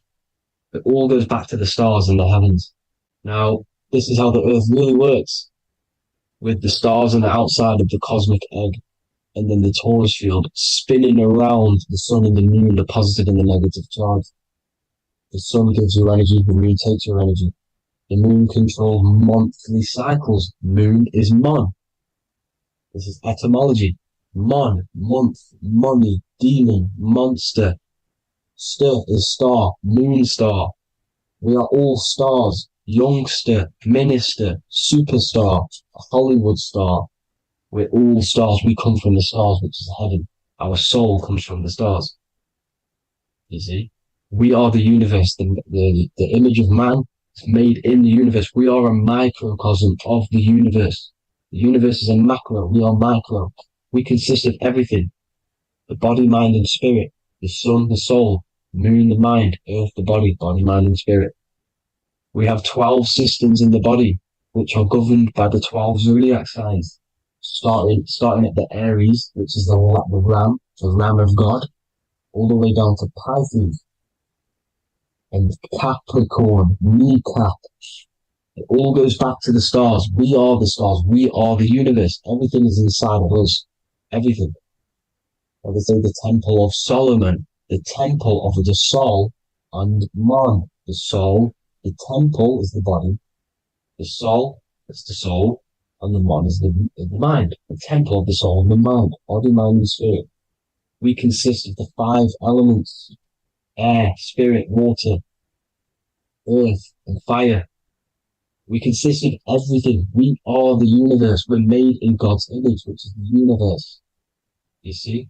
Now, everything goes back to the stars. The ancients worship the stars because the stars govern everything. They govern the systems in the body. They govern your life. This is why your zodiac is so important, your sign. Each zodiac has a specific element associated with it as well. Aries, which is the first sign, the Ram of God, the Lamb of God, which is a fire sign. Fire, first. Fire, first. F-I-R, this is etymology. The cerebrum, ram, which is in the brain. Aries, the ram, controls the head, the face, and the nose upwards. So it controls the cerebrum. The Torah, which is, I'm pretty sure it's a Hebrew Bible, which is the Taurus. Tornado comes from the Taurus field. You see? Everything's inside of you. It all goes back to the Taurus field, and the Taurus field is everything. Now, like I said, 12 zodiac signs, 12 systems, 12 cranial nerves in the brain, the 12 disciples of the Bible. All symbolic. Have to read the Bible properly. Now, this center at the center of the earth, right? This is what's stirring the ether. And the ether consists of the 4 elements. Because there's 5 elements. Spirit can be called ether. People call it spirit or ether. Ether is pure potential, pure energy. It's what connects the astral to the physical. It's the dimension between the physical realm, which we're on, and the astral. So it has pure potential. It's pure energy. This is why we say either. I either want to go there or there. It's connecting 2 scenarios. That's what the ether is. It's connecting the 2 worlds, the astral and the physical. The center is like the cosmic womb. There's a black hole in the center. This is the center of the Taurus field. This is the womb of creation. This is the womb of creation. And inside of this black womb with the 5 elements, and everything's being stirred around. Everything's in motion. Light is motion. Everything's motion. Now, like I said earlier, light crystallizes into physical matter. They are the same substance. Spirit and matter are the same substance, but different variations, different aspects of the same substance. Low vibrational spirit turns into matter. High vibrational matter turns into spirit. Or light, whatever you want to call it. Matter is light crystallized. This is where we get the 7 metals from. The planets. The planets are light. Specific frequencies and vibrations of light. When these lights, or the planets, materialize, material metals materialize, they turn into the 7 metals. Saturn turns into lead. That's why lead is red. Saturn is red. The sun turns into gold. That's why the gold is yellow and the sun is yellow. You see, Saturn is the time god. What happens in autumn? The leaves turn red and they die. This is why Satan, time god, the reaper, everything is crystallized till it's death and then reborn again. You see, rust. When things rust, it turns to red. Because it's Saturn. Saturn crystallizes everything. He's the reaper who comes around in winter. You see? He's Satan. Jesus and Satan, the sun and Saturn. They say we live in a solar system. The solar system. I think I've already just broke this down. The 7 planets are the 7 chakras. Everyone already knows this. But I'm going through it anyway. But this is where we get the 7 planets from. And the 7 metals. You see, all the ancients knew it was an enclosed electromagnetic system. It's not a spinning ball in the middle of space, people. They want you to believe this so you get stuck in this material world. Because if you believe everything's material, you can never affect this plane effectively. You can never create your life effectively if you don't understand the planes of existence. Because the mental plane is a higher plane. And it breaks down and it controls the planes below it. The mental plane, hold on, I've got it here for you. The mental, the astral, etheric, and physical. Etheric connects the physical to the astral, but the mental is what's above them all. You see? Now, it's important to understand this. It's important. However, the ancients always talked about the enclosed system. Only NASA, which is introduced around the Roman times, not NASA, but the globe Earth was introduced around the Roman times. Okay? By these Masons. These Masons introduced this because they wanted to take over the minds of the masses and control them. These people worship the physical realm. They know how it works. They know the ins and outs of it. They know how to do the magic. They know how to do it all. They understand it all.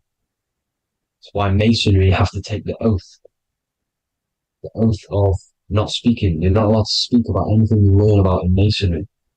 Because they're discovering the truth about your mind and how it creates reality and stuff like that. So this is the Masonic cosmology. The five-pointed star, the five elements. The checkerboard for duality, positive and negative. The two aspects of every substance. This is another ancient painting depicting the firmament. The stars inside the firmament. The sun. You see, the ancients worshipped the sun because it's so important for sustaining our life. It's the only reason we're alive is because of the sun. But then people think it gives you cancer today. They brainwash you to think the sun gives you cancer when it's the number one source of all life. They want you to believe it's a big, spinning, dangerous ball and says, it's not. It's here to give us life. It's God's son. That's why Jesus is known as God's son. It is the Son of God. God created that to sustain us. You see? So it's important you understand the true cosmology of where you are, because if you don't know where you are depleted of all of your morals. You're depleted. You're demoralized. You're lost. You don't know where you are. You don't know where you exist. Okay? Once you accept the globe model, the heliocentric model, you will subconsciously think that you come from nothing. This is why they implemented the evolution theory just after the globe model was introduced by Charles Darwin. Charles Darwin came in after the globe model. He's a Mason. He was another Freemason, and implemented evolution where we came from monkeys, because they want you thinking less of yourself so they can manipulate your mind. You see? They want to manipulate your mind, and they have done since you got here. Since you came through that portal, you were manipulated from that day to believe this, believe that. The true cosmology, the truth will set you free. You'll understand things better. You will feel better in yourself when you know the sun is here for you. You'll feel better in yourself that you know that you didn't come from a monkey. You were created as a human, a manifester, a creator. You're so intelligent. Your mind is amazing. You can manipulate matter, mind over matter. See? Thank you all people for tuning in. Tap in with yourself. Love yourself. Find the truth. Spread the truth. Nothing dies. Nothing in this creation dies. Everything's energy. Everything's light. Light can never die. You're a light being. That's why it says Hu. Hu man. Hu is light in Hebrew. Or Latin. Either one of the two. You are light. You're a light being. You never die. Ever, ever, ever die. Ever. Stop thinking you're going to die. This body will die because it contains electricity. And electricity always goes back to a standstill point because of vibration. Electricity vibrates. You are pure light. You will never ever die. Thank you all, people. God bless. Make sure to like, subscribe, and share.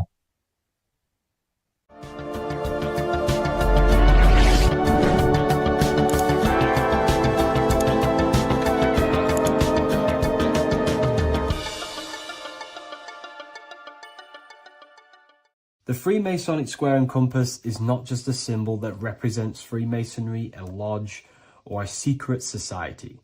It is a symbol of gaining your own personal power. Now, in this video, I'm going to be breaking down this symbol in the most detail I can possibly go into. Most people live in a state of illusion. They live their life impulsively, acting based on their five senses, tasting. They want to feel a certain thing like an orgasm, or they're basically just slaves to external things and their five senses, which leads to a very dark path where you'll never actually become a conscious creator and you'll never actually be internally happy. The Freemasonic square and compass reveals some deep wisdom about this. Now let me break this down. If you want to gain your personal power, listen up. The Freemasonic square and compass is a compass which is used to create circles. Now, if you notice something about the circle, they have no beginning, no end. You can't tell where it begins and ends. It's eternal, which means this represents consciousness. Now, if you don't know what consciousness is, if you close your eyes, you have an internal world. You have thoughts, emotion, visualization. This is all consciousness, spiritual. Then we have the square. The square creates squares or lines, which represents matter. It has a beginning and an end. You can quite see where the beginning of the end is, right?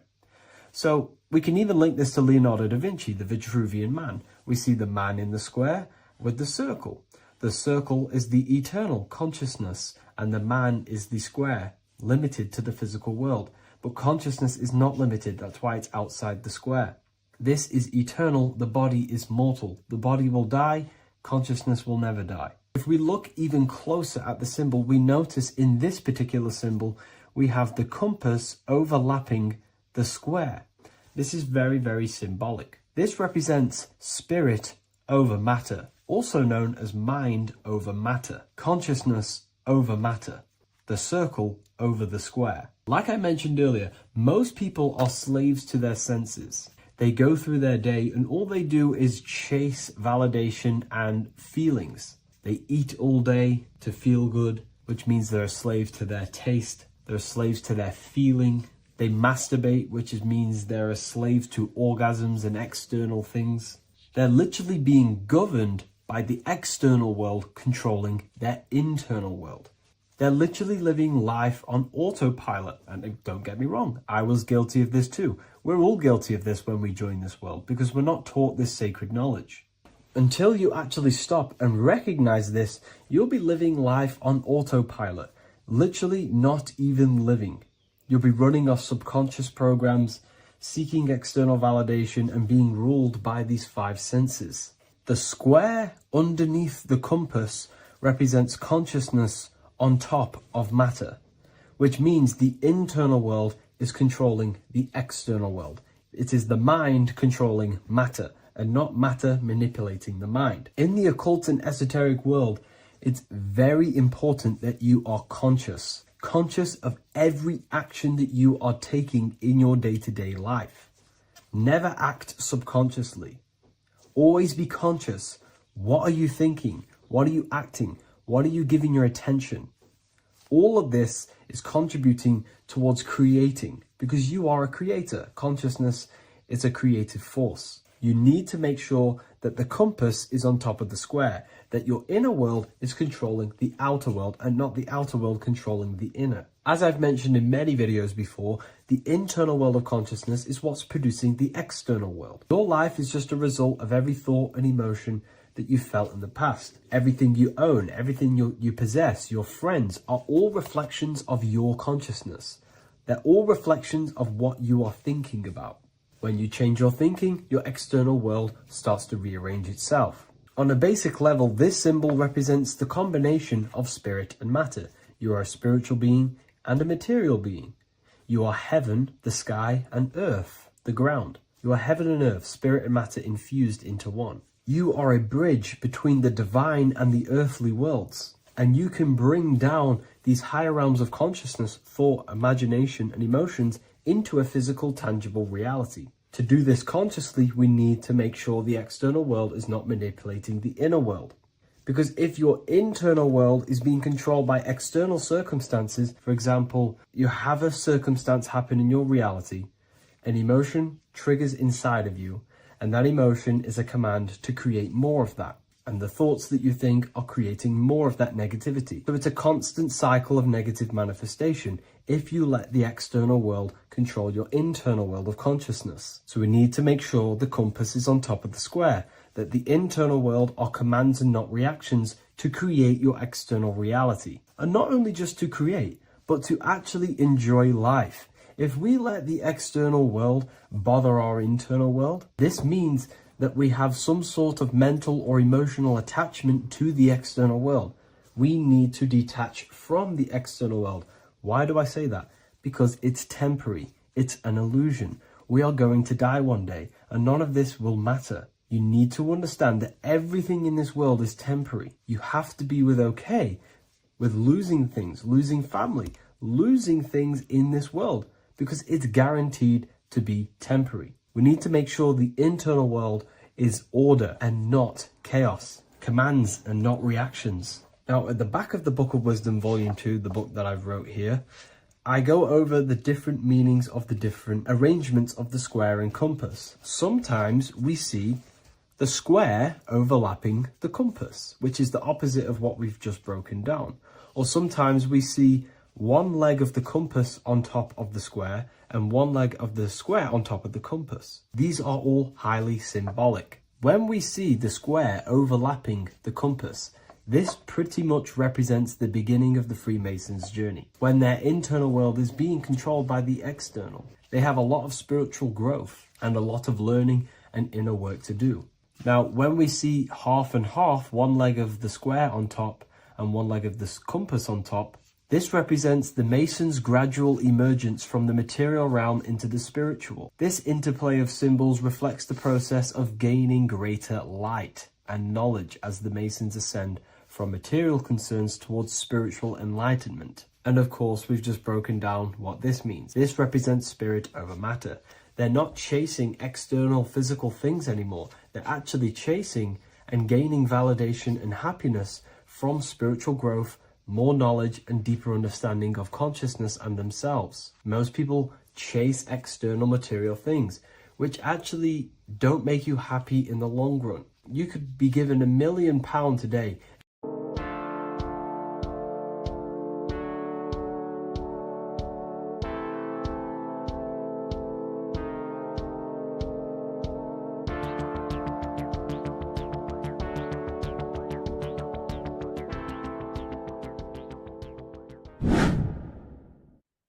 How are we all doing, people? It's Revival of Wisdom from the Wisdom Academy. Today we're going to be breaking down God, consciousness, and the higher and the lower self, and how to overcome the lower self. Now, the first thing you need to understand is that you are the invisible intelligence within the brain, within the body. This invisible intelligence is known as the mind. But you are not the mind. You are the observer of the mind, which is the soul, the invisible entity. The mind is your intellect, your intelligence. Now, the mind is, it's hard to put this in words, but the mind is something that gives you the ability to explore the universe. And this inner self is the I am. It's the quiet, the inner self, the voice you see in you hear in your head. This is why within spells high twin, inside, internal. The I is also the number one, which is one line. Because the one and only, is the inner self, which is the I am. This is why you say, my name is Harry. You are not Harry, you are the I, the inner self, the intelligence. Okay, this is why Jesus in French is I am. You look with the two eyes and you see with the inner eye, I and I, the same thing. Okay, because the I inside is what gives you the perception of what you're looking at. So when someone's trying to explain something and then you catch on saying, ah, I see now, it's because you're seeing with your inner eye, the one that gives you perception, gives you intelligence, gives you the the ability to understand things. This is the internal eye, the invisible self, which the physical body is nowhere near as complicated as this inner self. Is in infinite potential, infinite potential. God, God, generator, operator, destroyer, soul, mind, and body. Brahma, Vishnu, Shiva, the Father, the Holy Spirit, and the Son. They're all the reason why you see God is always a triad is because it represents yourself. Your invisible intelligence is God. Me and you are the same invisible intelligence. We are the invisible intelligence experiencing the program being run by the central nervous system and the brain. I always say this in my videos, but I have to, in order for you to understand the things that I'm going to say later on in the video, you need to understand this concept is that you are the consciousness experiencing the nervous system, the tree of knowledge of good and evil, which is you here. You would be in this invisible intelligence right here in the center of the brain. Now, this is why the ancient Christians show God is in the brain. This is the brain stem. This is the brain. This is also the brain stem and the brain. The brain stem and the brain. It's all depictions of the brain because the brain's the computer, the electrical, electromagnetic computer, which decodes the demands created by the invisible intelligence, the I, the inner self, you, your true self. The person move it if you observe what someone moving, this is going to sound, but if you observe someone walking, it's not the body. The body is moving, but the thing telling it to move is the invisible intelligence. Before you kick a football, a decision is made within your invisible intelligence, your mind. And this consciousness, this invisible intelligence, is either stuck between the lower self and the higher self. Okay? When the invisible intelligence, meaning the true self, identifies itself with the physical body, it will trap its mind within physicality. This consciousness that we have is either operating in the lower self or the higher self. It's either feeding the material body or it's feeding the spirit. Okay? But because we are physical and spiritual, we need to be even. We don't want to be meditating all day long because we do have a physical body as well whilst we are here. We are playing a game in physical matter. Okay? Now, the reason that you incarnated here is to learn a lesson because the mind can manifest anything it wants within the astral planes, within the world of imagination. It can manifest anything it likes, but it incarnates into matter, into this game, so we can understand labor, because anything in matter, you have to labor to manifest. But in the astral, you can manifest at the click of a finger. You come here to learn the knowledge of good and evil. And your consciousness, I came out a bit off topic there, but your consciousness is experiencing the lower or higher self. The lower self is manifested in the lower parts of the body. Sex, food, and power, the lower three energy centers. These centers are like mini brains. You are literally thinking with these centers. And when your mind is stuck within these lower centers, you'll think, have you ever heard the term of thinking with your penis or thinking with your, you know what, as a man? Even females maybe, but mainly this is a boy saying, you're thinking with your penis. This is a truth. It's truth in plain sight. You think with these energy centers. When you're living off the lower three centers, all you care about is sex, food, and power. Eating, sleeping, and greed. Power's kind of like greed. Now, when we move up to the higher parts of the body, when we live our life within the higher parts of the body, this is considered heaven. Love, expression, intuition, and wisdom. This is what we need to be aiming to do, moving out of the lower half of the body and living our life within the higher self, the higher parts of the body, thinking with the higher energy centers, thinking with love, expression, intuition, and wisdom, spreading love, expression, intuition, and wisdom to others. Heaven is even. This is why Jesus is pointing at the heart chakra, always pointing at the heart. Earth rearranged his heart because in earth you're manifested as a physical being. You're in the heart, good and bad. You need to be balanced between the good and bad. Because love can be a demon too. That's a whole nother video, but love can be a demon. Now, the seven chakras are known as the seven seals in the Bible. When the Lamb opened the seventh seal, there was silence in the heaven for about half an hour. This is a verse from the Bible. The Lamb is Aries, which is the higher brain, the cerebrum, the cerebram. Ram, Aries. Because when the Ram opens the seven seals, you enter the kingdom of heaven. Because these chakras seal your invisible intelligence. They seal your true self. You are behind these seven seals, your true invisible self, your true consciousness. Because behind these seven seals, you do not think about anything materialistic. Your intelligence is not material. It's not physical. It's not from the physical world. It does not desire the physical world.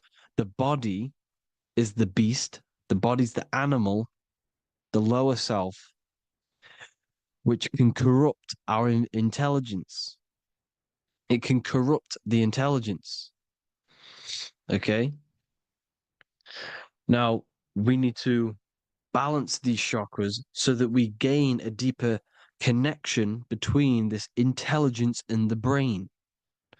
Because when there's a strong connection between the brain and the intelligence, your body and the intelligence, you have a strong connection. Therefore, you can manifest what the intelligence is saying at all times.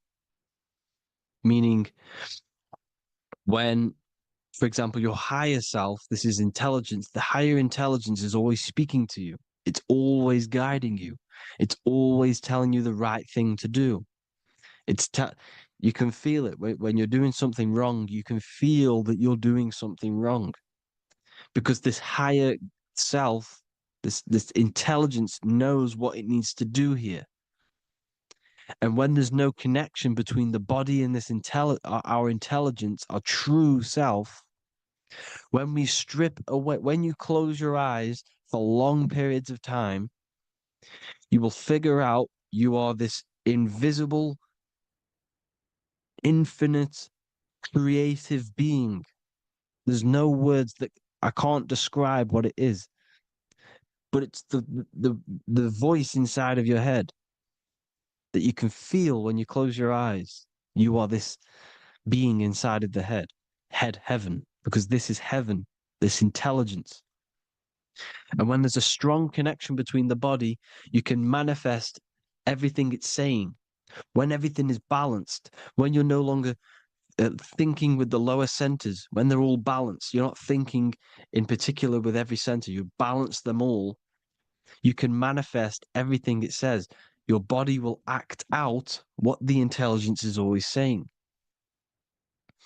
This is God in the brain, the intelligence, trying to touch Adam, representing the lower self. This is why they're not touching. Notice how Adam is resting, but the intelligence is always reaching out, stretching, symbolizing metaphorically saying it's guiding. I'm always reaching out. The intelligence, your intelligence is always guiding you. It's always reaching out to you. But Adam is ignorant of it. The lower self is ignorant of it. And that's why he's so relaxed and God is so stretching out. Because at our highest self, that when you think of when you want to better your life, that highest true version of yourself is God. When you're manifesting this, your highest self, this is God. Your truest form, your most perfect form, that is God. Your highest version of yourself, that is God. Emotions. Emotions are not what you've been taught.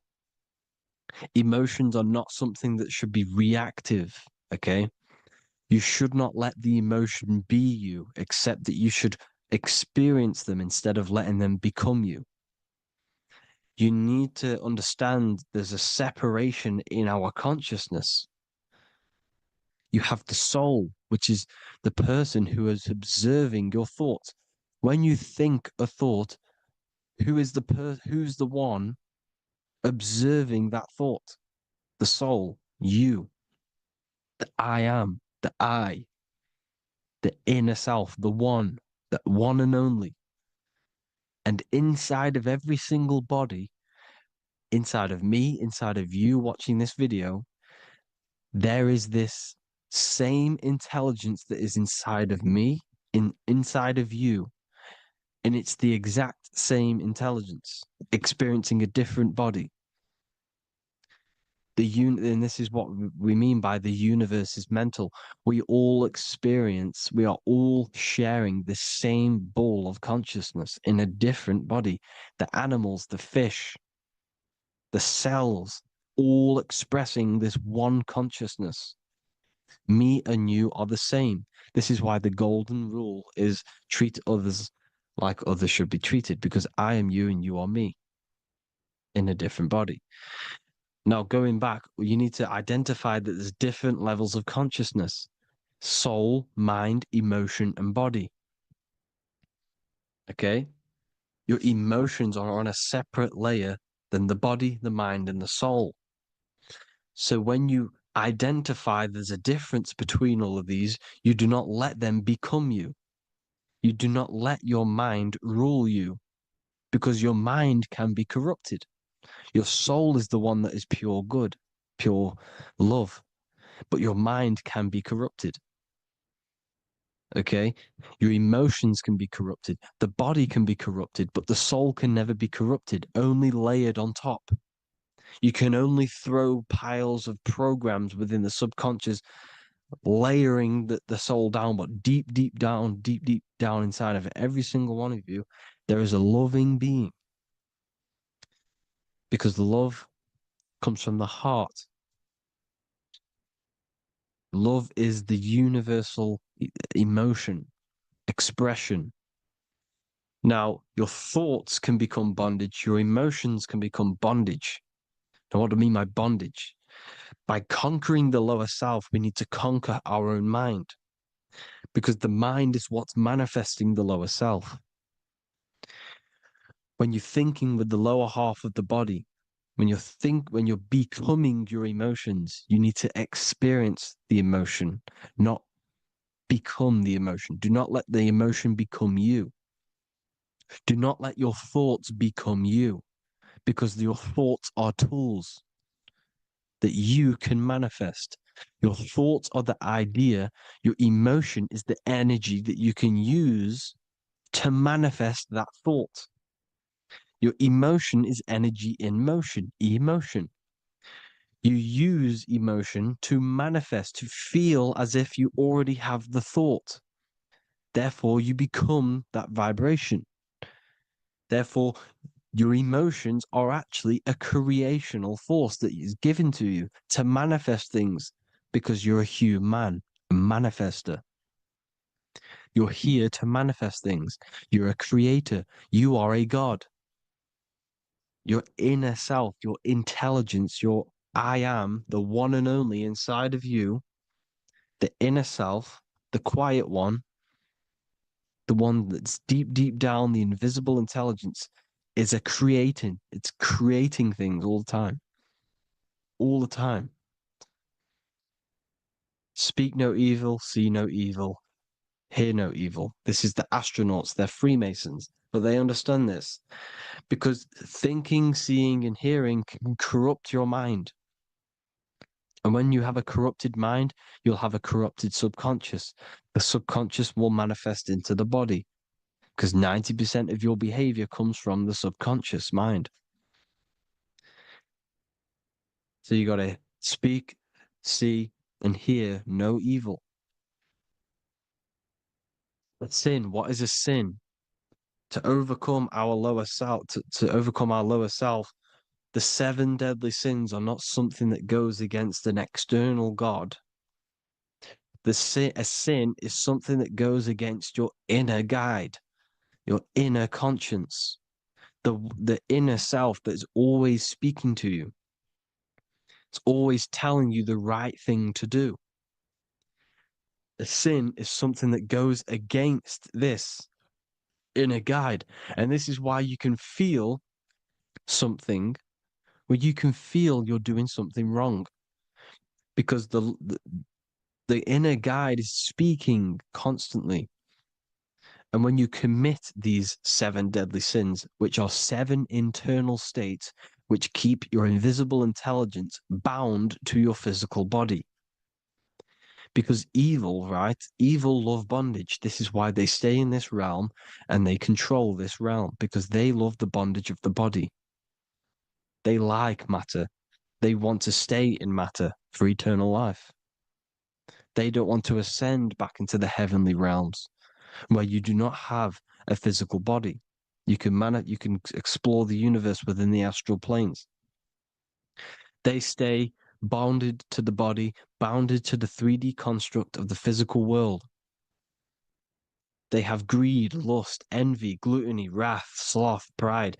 They want all of this. And if you want that, that's okay. But deep, deep down, you don't want that because your soul is always telling you the right thing to do. Your soul knows what to do to get out of here. It needs to detach from the external world. Detach from all of these 7 internal states which bound you to your lower self, your lower centers. That's what a sin is. You know, you have a left and right brain. The left brain is always analytic. The right brain is metaphorical. So the right brain is producing a holistic view of reality. Now, what do I mean? And not view, perception. When you see, because your eyes are parts of the brain, so when you look at something and you look, that image is produced in the back of the brain in the visual cortex. And then the right brain produces a perception, a holistic, it breaks down what you're seeing into a holistic image, a holistic perception. So, for example, if you're in a woods, the right brain sees the whole woods as one big woods. The left brain is breaking that perception down into individual trees, branches, and leaves. So the left brain's to do with duality, the right brain's to do with wholeness, unified. The left brain's dualistic, analytic. This is necessary so that we can pick things up and manipulate them and break things down. We need the left brain, we need the right brain. I'm not saying any of them's bad, but the left brain, sinister in Latin, means left. Because when you're left brained, you see everything in dualistic. You see everything is dual, when everything's actually one. We need to be focusing and strengthening our right hemisphere. I'm not saying sit in the right hemisphere all the time, but we need to be strengthening our right hemisphere. And this is why left is sin and right is right. Because when you focus on the right hemisphere, you see the holistic perception of creation. The right hemisphere sees humanity as one unified consciousness. The left hemisphere sees everyone as individual persons and egos. Because the left hemisphere is dualistic. And this is why the Bible says, cast the net onto the right side of the ship and ye shall find. John 21:6. What does that mean? Cast your energy, cast your perception into the right hemisphere of the brain, and ye shall find unified consciousness.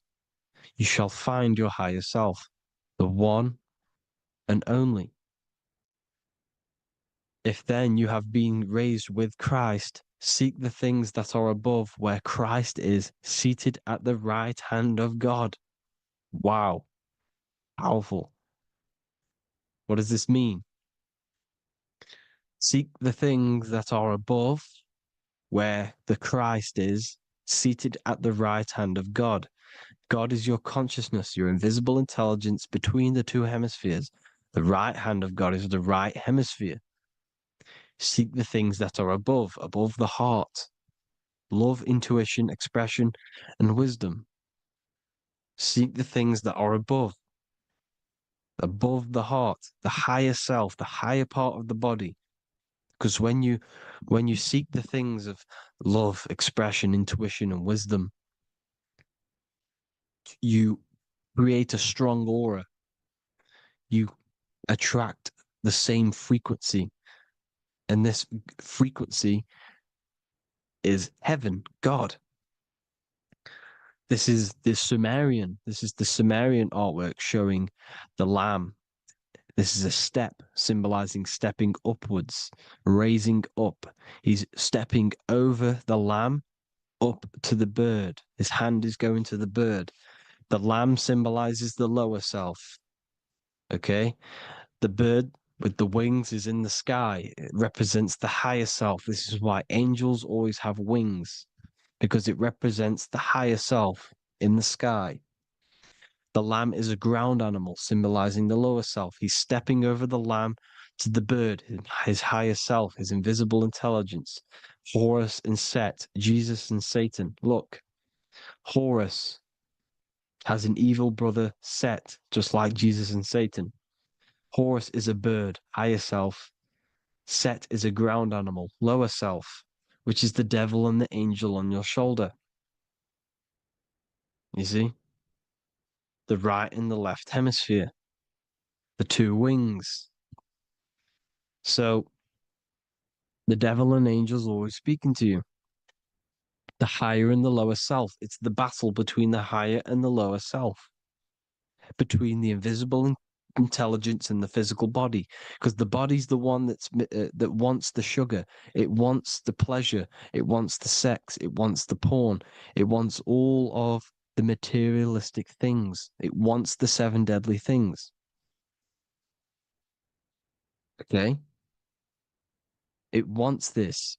There's a battle between the higher and the lower self, your intelligence and the body. This is why you need to become balanced, so that there's a deep connection between the body and the invisible intelligence that I am. You need to master your mind with discipline, and you gain a connection between the brain, the body and the intelligence. Resurrection, transmuting sexual energy. Okay, this is important. Res is Resh, which is Hebrew. The early Hebrew Resh symbol is the head. This is the head. Resh, erection. Erection is a sexual stimulation. Resurrection is rise erection. You got to raise your sexual energy up the base from the spine to the head. This is the Christ, the Christos. Because there's a psychophysical psychophysical oil produced in the brain every month. Go and watch my other video on raising the chrism. Okay? And every month there's this fluid produced in the brain, which takes 2 trips, because one's produced by the pituitary, one's produced by the pineal, magnetic female, magnetic and electric charge. And it takes 2 trips down the spine to the solar plexus, the bread of life in the Bible, or Bethlehem in the Bible, because the River Jordan's your spine. Goes down to Bethlehem. It gets born in Bethlehem, just like Jesus. because when this oil travels to the solar plexus, it creates the seed, the seed of life, and it feeds the body, all the central nervous system, all the cells. It regulates the blood, does all sorts of good things for the body, this oil.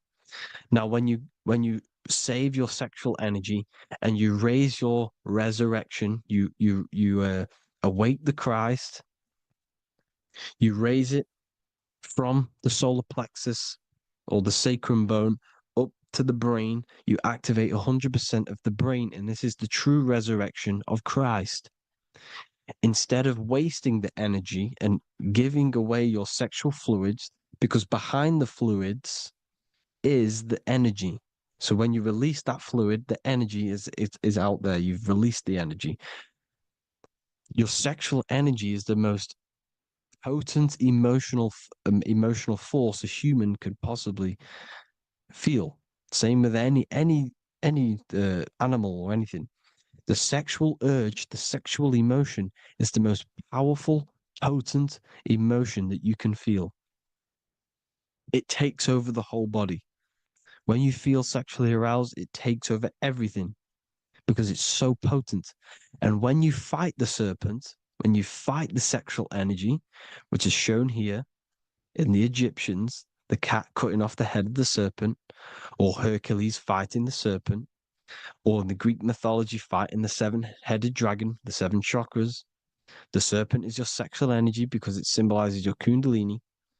When you fight it and you transmute this energy, instead of releasing it, instead of acting sexually on it, you can transmute the energy, transfer it from the solar plexus up to the brain. You can also you can do this with other tasks. Instead of releasing it, instead of raising it from the solar plexus to the brain, you can use it for other things. So, for example, you want to think critically. You can use it for critical thinking. You can use it for going to do exercise. You can transmute sexual energy into anything, but you can do this. You can raise the sexual energy, and you can use this energy to push the cerebrospinal fluid from the solar plexus up through the spine, up the 33 vertebrae to the brain, and it'll activate 100% of the brain. And this is the resurrection of Christ. Jesus was never dead. Jesus was never rose from the dead. It symbolizes the Christ, Jesus Christ. Christ is Christos, which means oil in Greek. The resurrection of the Christ, the Christos, the oil. When it activates 100% of the brain when it's raised, and it can regulate all the systems, it can regulate all the blood, it can regenerate the body. And this is the true antichrist. They don't want us doing this process. The antichrist is not against Jesus, it's against the fluid in our body that makes us live hundreds and hundreds of years and makes us live as gods. This is the true resurrection. And when you fight the serpent, you fight your sexual urges, your sexual emotion, the most strong emotion that you could ever feel. You can do this process. And this is the true secret of transmuting sexual energy. Because when you transmute the sexual energy, you can become a god. And this is why Hercules is fighting the serpent. Notice how the serpent is low. He's reaching down to it. It represents the lower self. Because the lower self wants the lust. It desires sex. The body desires sex. There's a fight between the higher and the lower self. But when there's balance, there's even. Heaven is even. When there's evenness between these, this is the kingdom of heaven. This is when heaven is on earth. So at our highest levels of ourselves, the highest level of our intelligence, this is God. God is something that we manifest. We need to achieve Christ consciousness by battling the body. There is no battle outside of the physical body. It's an internal battle. Jesus and Satan have been externalized. Nothing exists outside of you, because I explained in the beginning how you are the consciousness experiencing the central nervous system. Therefore, There is nothing outside of you. It's all internal. Jesus and Satan have been externalized. Why? Because it's business. The church is a business. It's all a business. They've created these figures to be historical when they're not historical. The Bible's not historical.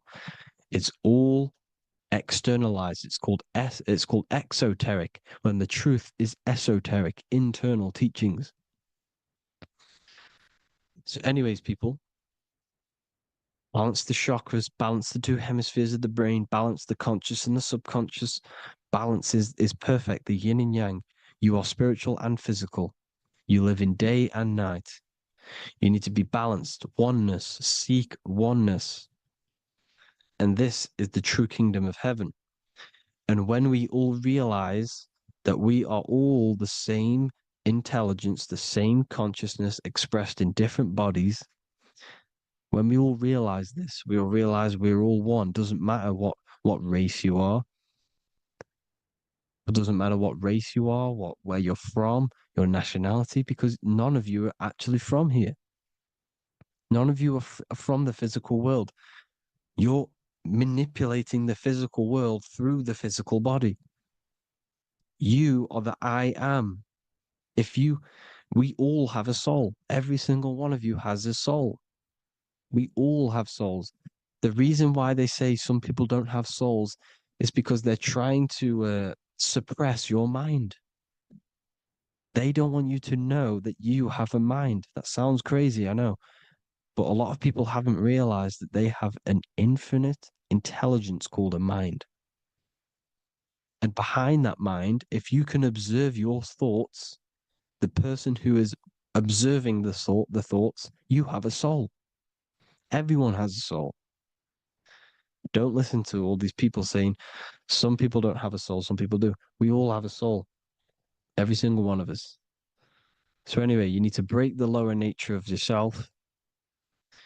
At our highest levels, we are gods. Our intelligence, our universal intelligence, the I am, the intelligence that's inside of the brain, is God. Our minds are being corrupted within believing that you are the body, and the result of this is a society like today, because everyone thinks they're the body, and everyone's living in the lower nature of self, where everyone only cares about themselves. But when we realize we're all one big consciousness ball, we're all the same consciousness expressed in different bodies, there will be peace. So thank you all, people. If you do want to learn more, if you do want to read my book, it's called The Book of Wisdom. I'll put it in the description. It's an amazing book, people. It's going to give you the best understanding possible about creation, yourself, and the world. It's amazing. The Bible, everything. I have just launched a new cymatic library.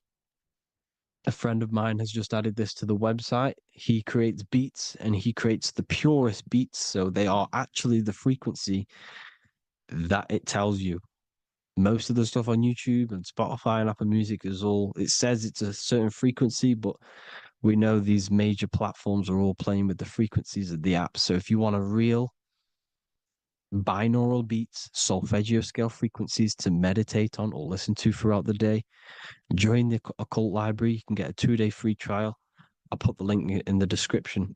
Thank you all, people. Hope you all enjoyed this video. God bless you all.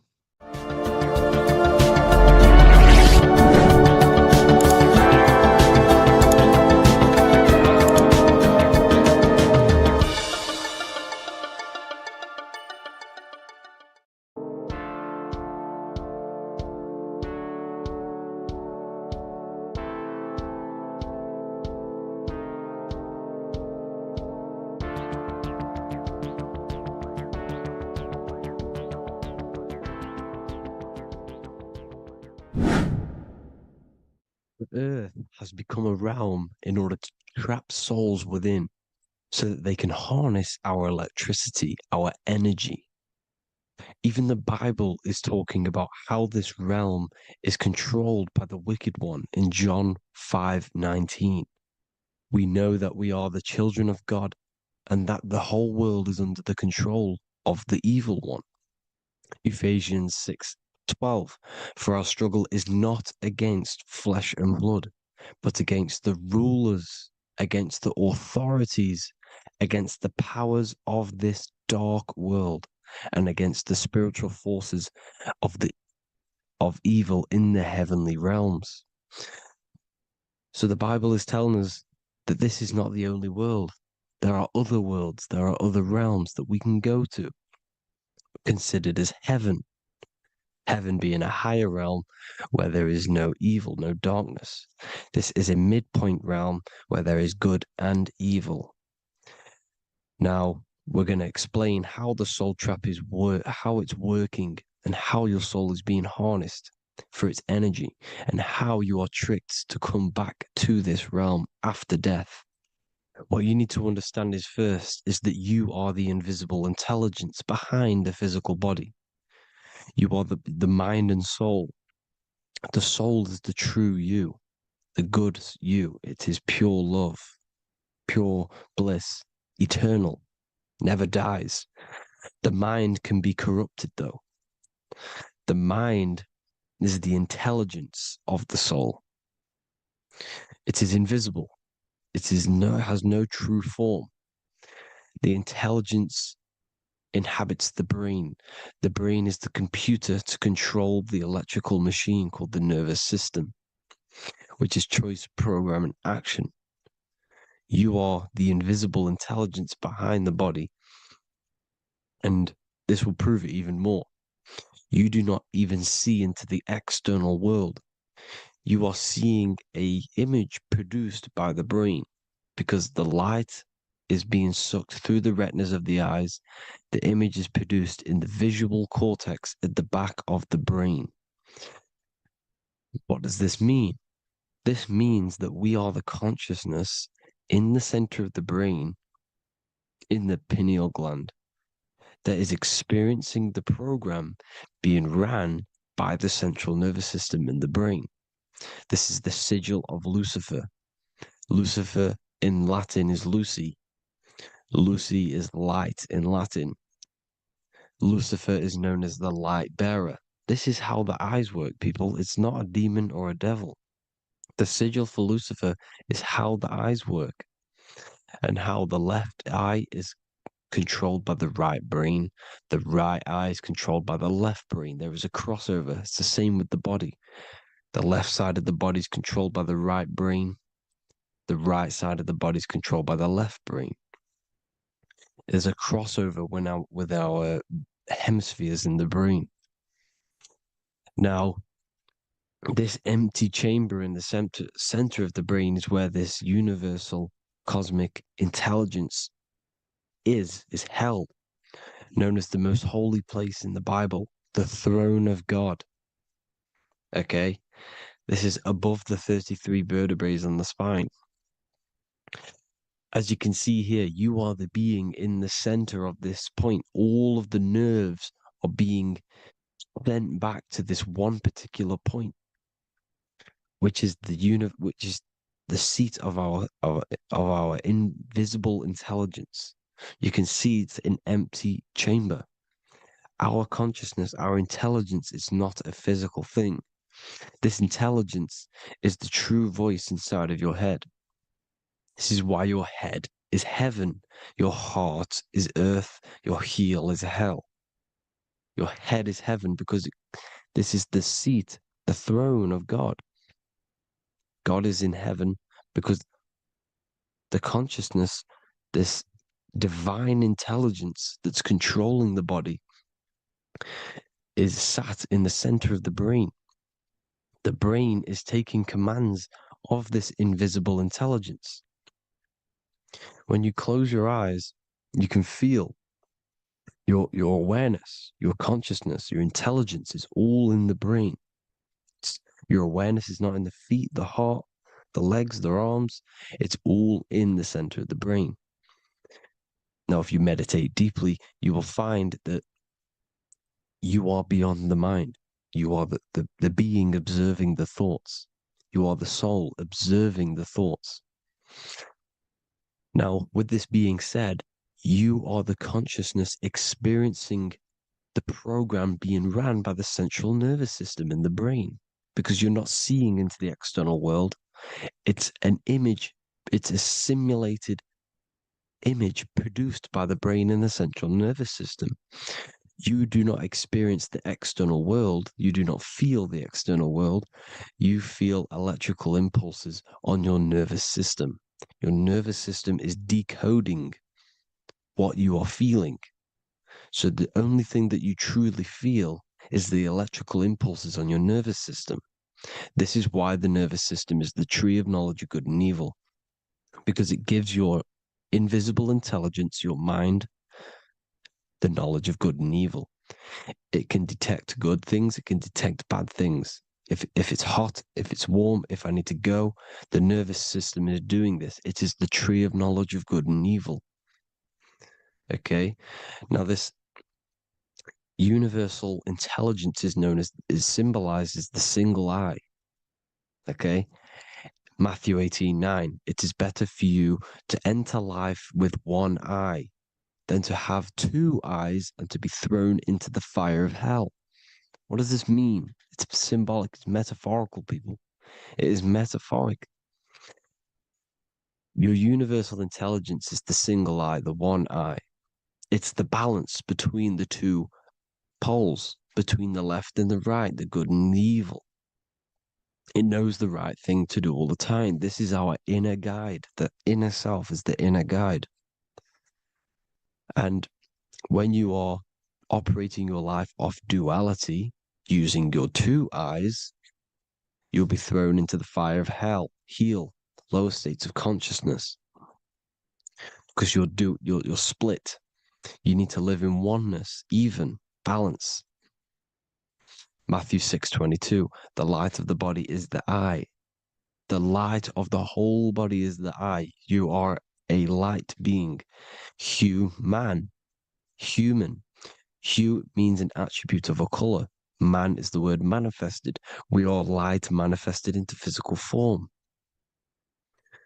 Depending on your vibration is depending on what color that you are vibrating on, which is a hue, a human.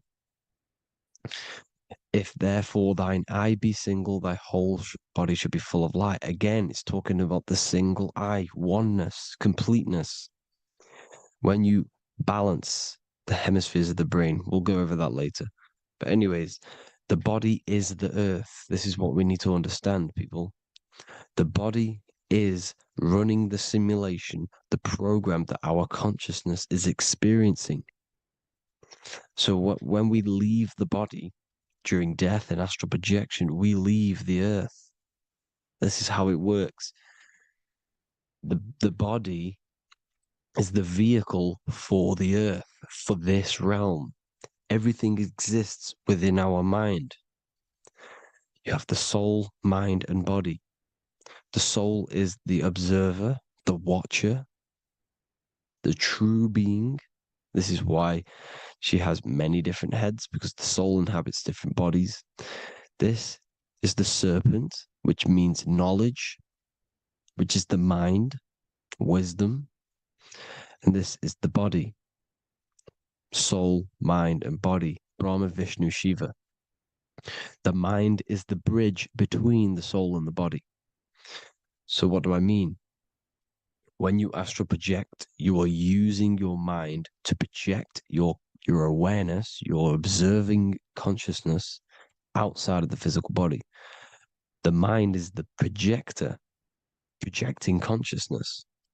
By using your mind, you can project your consciousness outside of the body, which is known as the astral realms, which is known as walking on water. Jesus was never walking on physical water, people. It's metaphorical. Believing the physical body. The water is the ether, which is the veil between the physical and the astral realm. It's a fluid substance. It's on either side. It's physical and astral. The ether is the fifth element that they hide from us. Why? Because they're trapping you in the physical. They are hiding all of these realms, etheric, astral, and mental. People think their mind is their brain. It's two separate dimensions. These are completely different dimensions. The mind is way more intelligent. The mind is formless. There is no form to the mind. You can think anything you want. You can manifest anything you want within your mind. It is not a physical object. The physical realm is being controlled by the mind. Everything's being controlled by the mind. Everything exists within the mind. This is why the Egyptian says the universe is mental. So when we project our consciousness outside of the physical, we go to the astral. The ether is the water that Jesus is walking on.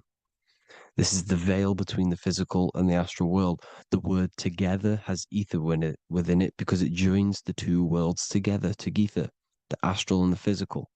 The word either is ether because the ether is on either side, physical and astral, physical and spiritual, physical and non-physical. In the astral realm, the mind can manifest anything we want. We incarnate to restrict our minds. This is why Saturn, if you go and watch my video on Saturn, how Saturn is this simulation, okay?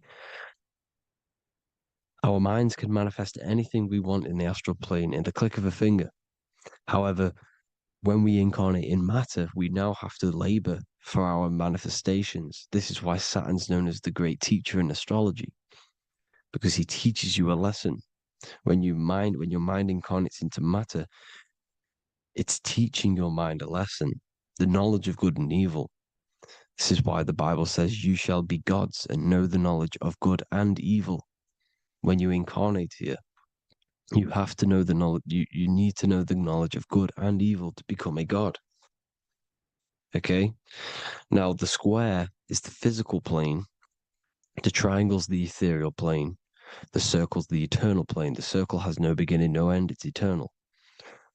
The physical plane is the square, it's limited. The square is limited. The cube is the geometric shape which gives rise to matter. Now, the term think outside the box has truth in plain sight. You have to think outside the box to project your consciousness, use your mind to project your consciousness outside of the box, the physical plane, into the astrals. The astral realm is the realm of the stars. Above us is the stars. Through the stars is the astral plane. This is why astral has the word star within it. The devil is the de-veil. When you sell your soul to the devil, quote unquote, it's metaphorical. The devil exists in the physical plane. It's the lowest state of consciousness. The de-veil, you de-veil yourself into the physical when you are the devil. The de-veil. The ethereal plane. Now, we also know what the famous symbol of the all-seeing eye, right? The all-seeing eye with the eye in the triangle. Look at the Masonic artwork showing you the triangle above in the sky. This is symbolizing the ethereal planes. The eye in the triangle symbolizes your invisible intelligence, your mind, which has the ability to see on either side. Because the triangle's the ethereal plane, the eye is your consciousness, your intelligence, and this intelligence has the ability to see in the physical plane and to see in the ethereal planes, in the astral planes. This is why it's above the earth, it's above the ground, because it can see here, it can see in the heavenly realms. Now, the stars are, well, this is known as heaven, the realms of the astral planes. This is some quotes from the Emerald Tablets of Thoth. Out of the darkness ye must rise upwards, one with the light and one with the stars. Man is in process of changing to forms that are not of this world. Grows he in time to the formless. a plane on the cycle above. So there's other worlds. The Bible's telling you there's other worlds, there's other realms. Know ye must become formless before ye are one with the light, the astral light above, which shining through the stars. Not of the earth are ye, earthy, but a child of the infinite cosmic light.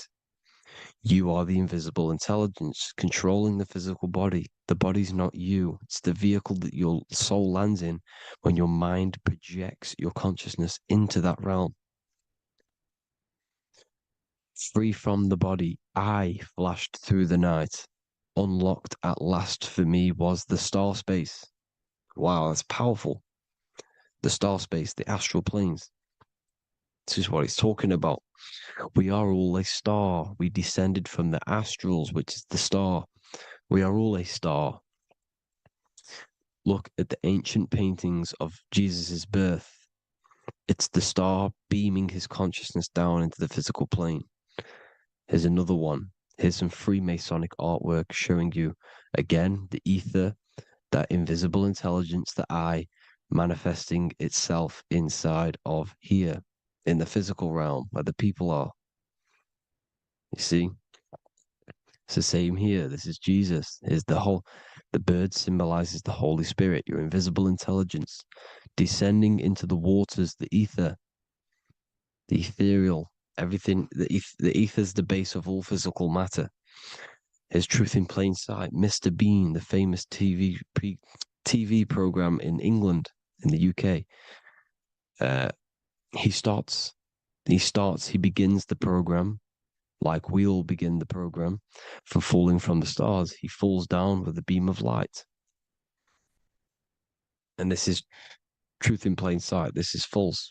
The aliens don't exist. They're a lie, alien. But this symbolizes the star beaming our consciousness. And when we die, this star will suck us back up. Just like this UFO is doing. It's truth in plain sight.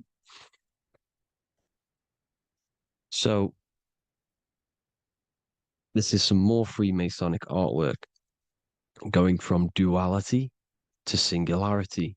Sun, moon, masculine, feminine. Right hemisphere, feminine, left hemisphere, masculine. The consciousness in the center, the balance point. Here's another more Freemasonic artwork. The two pillars, left and right hemispheres, and the invisible intelligence between the left and right hemispheres, the light of the body. This is why light's coming off it. Because it's light, it's pure light. The blazing star. The stairs go from the checkered board, the duality, up to oneness, in between the sun and the moon, the masculine and the feminine. This is symbolizing going into oneness. What did the Emerald Tablet say?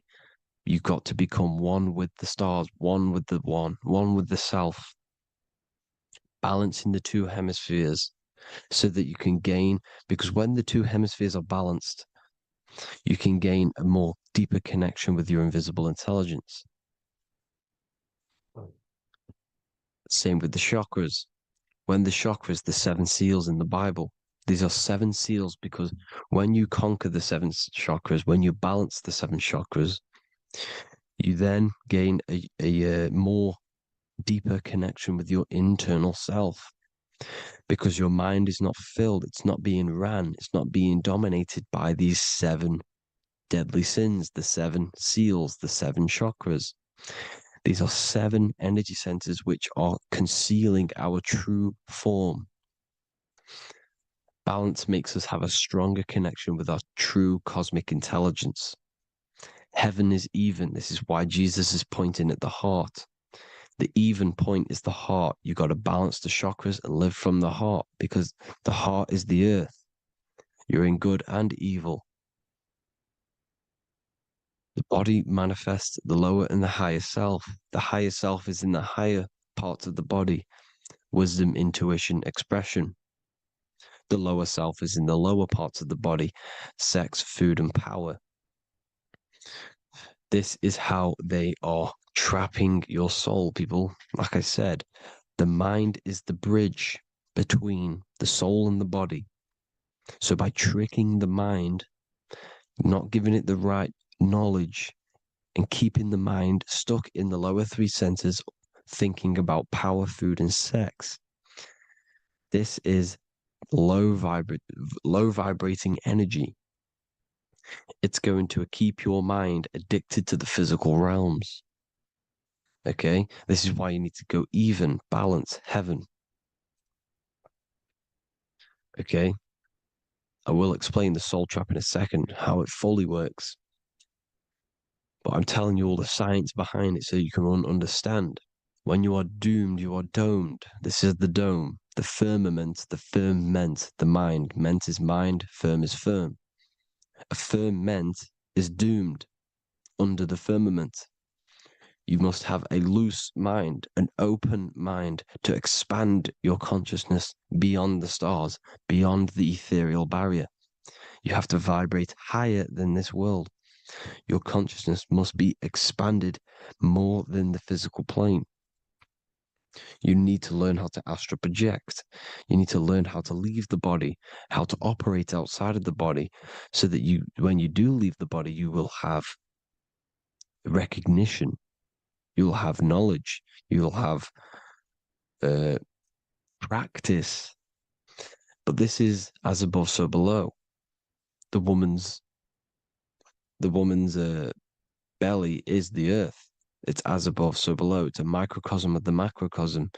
We are the children in the womb. We are the people in the earth being ready to be born into the heavenly realms. As above, so below. It's a microcosm, macrocosm.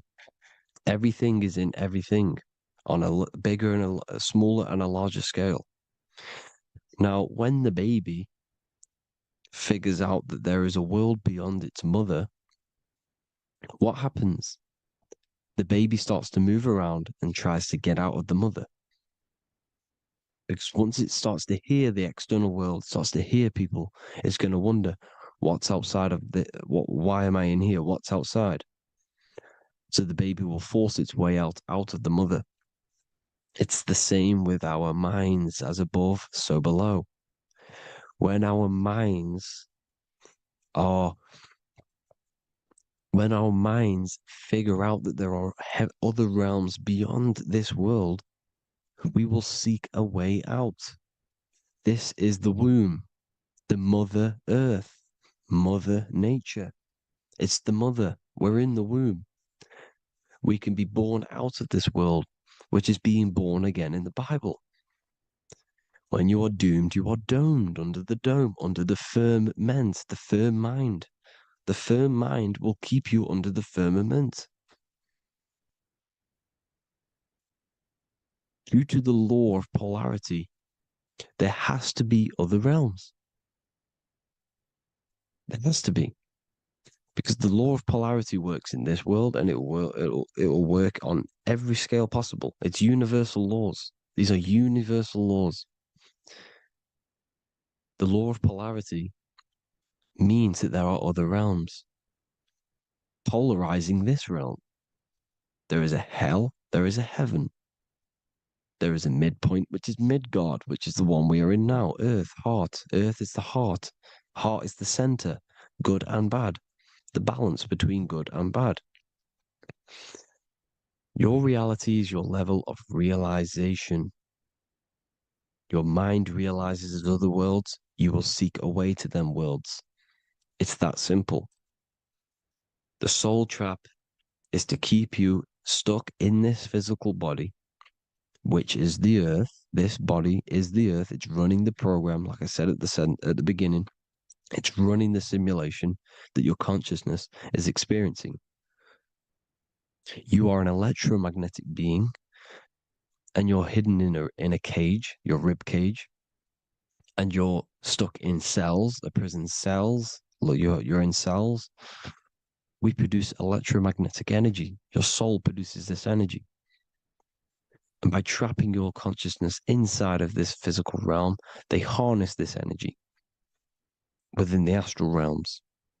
They're using you to manifest demons, because your mind creates demons through emotions and mental thought energy, which is a whole nother video. I can make a video on that. you're manifesting everything for them because they're trying to create a hive mind. This is why they want everyone to believe in one belief system, one government, one belief system, one religion, because they're creating a hive mind. This hive mind will manifest and be summoned within the astral planes because the mind manifests the astral plane. The astral plane is the realm of imagination. The mental plane is the realm of just thought alone. The etheric plane is the energy. The physical plane is the matter.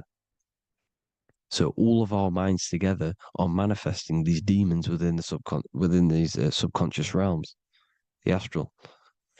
Now, how are they keeping you stuck to this realm? Well, when you die and you're stuck in your lower three chakras, okay, when your mind and soul detaches from the body, which is the earth, when you leave the earth, you're still going to have these mental addictions to the food, the sex, the materialism, the phone, the cigarettes, everything. This is why they get you addicted to everything possible. The TikTok, the YouTube, they get you addicted to as many things possible. Because when your mind is addicted to these things, and when this mind leaves the physical body, you're still gonna have these addictions. Okay? You're still gonna have these thoughts. And you will be manifested into the lower astral realms because you're thinking materialistic, you're thinking negative, because your level of realization was your reality. You were manifesting hell on the earth. When you leave the body, you're going to manifest hell in the astral planes, which means you'll be vibrating on the very low, which will put you in the lower astral realms. So guess what? You're going to come back. You're going to come back into materialism. You're going to reincarnate because you haven't prepared for life after death. You must detach from the external world. Okay? Moon is mind. The sun is the soul. The earth is the body. The moon is the mind. This is why we say lunatic. In your mind, you have a specific mood. Moon. Money, M-O-N, is the moon. Money exists in the mind. They get you addicted to the money. The Bible's telling you this. Do not conform to the pattern of this world, but be transformed by the renewing of your mind. It's telling you. Of this world, but be transformed by the renewing of your mind. Who knew that the Bible was this deep? Matthew 16:26, what good will it be for someone to gain the whole world yet forfeit their soul? James 4:4, don't you know that friendship with this world means enmity against God? Therefore, anyone who chooses to be a friend of this world, of the world, becomes an enemy of God. John 4:4, dear children, are from God and have overcome them, because the one who is in you is greater than the one who is in the world. It's talking about the invisible intelligence. It's greater than the physical world. John 2:15, do not love this world, nor the things it offers you, because this world will create you to, if your mind has attachments to what this world offers, sex, money, and power, pretty much, you will reincarnate here. You will come back here, because when you leave the body, your mind will still have these addictions. Do not love the world, nor the things it has to offer you. All of this is in my newly published book. The paperback versions are now available. Finally, for all the people who have been waiting, the Book of Wisdom. All of this knowledge is inside of the Book of Wisdom. The paperbacks are available. There's worldwide shipping. You can get it anywhere, pretty much, any country. My new website, it's amazing. There's going to be some amazing products coming on the new website. But I thank you all for the support. Before I leave, I need to explain what is going on with the soul trap. Like I said at the beginning, the mind's the bridge between the soul and the body. The body's the realm. By tricking your mind with false knowledge, they are keeping your soul stuck to this realm. They get you addicted to all the physical things, and that is it. As soon as you're addicted and you die, you're going to come back. So by tricking your mind, which is the bridge between the realms, they keep your mind stuck within this body. They keep you in physicality. They deveil you, the devil, the deveil. Thank you all for the support, people. If you do want to join the Academy, all the links will be posted below this video for the book, The Academy. Thank you all for the support and have an amazing day.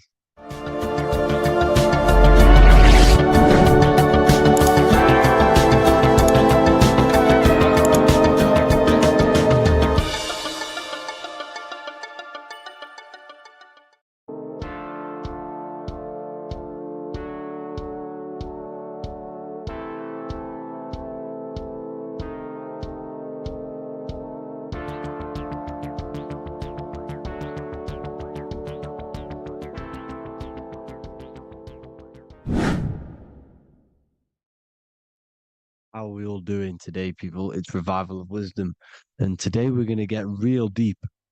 This video is going to get real deep. A lot of people are not going to be ready for this sort of knowledge. Okay, you really have to do is to really deprogram the mind, because everything we've been taught is a complete lie, is to keep us trapped.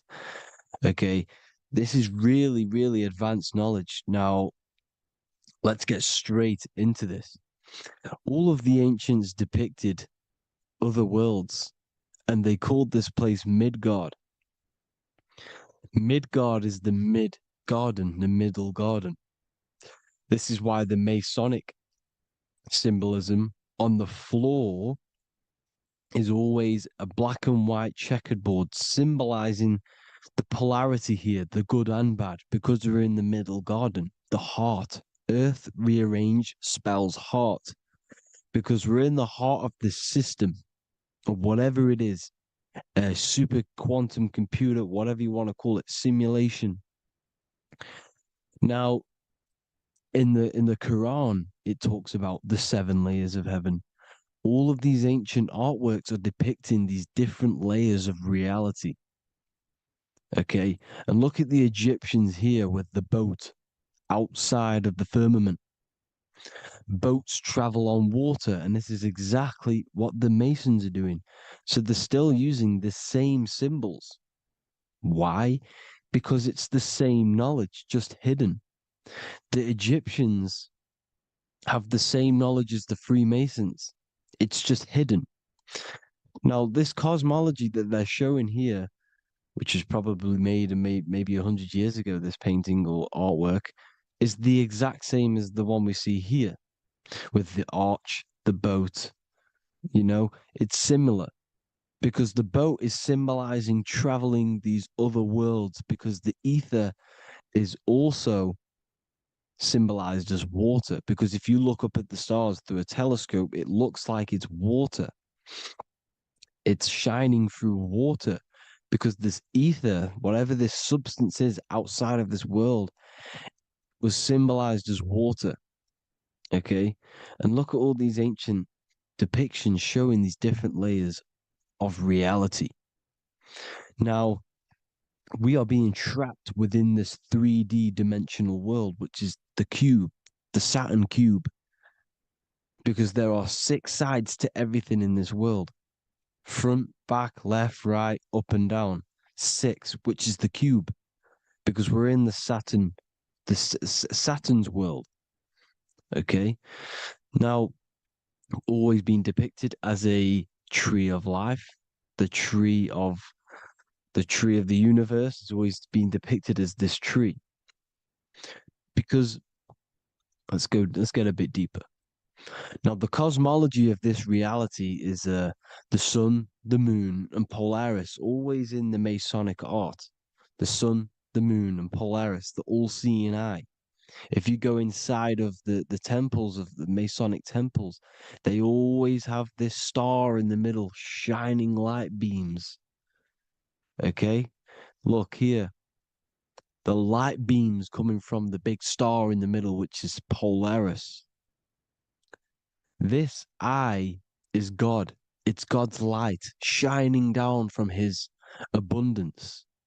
Now, when you astral travel, you will see this big ball of light above you, and this big ball of light is God.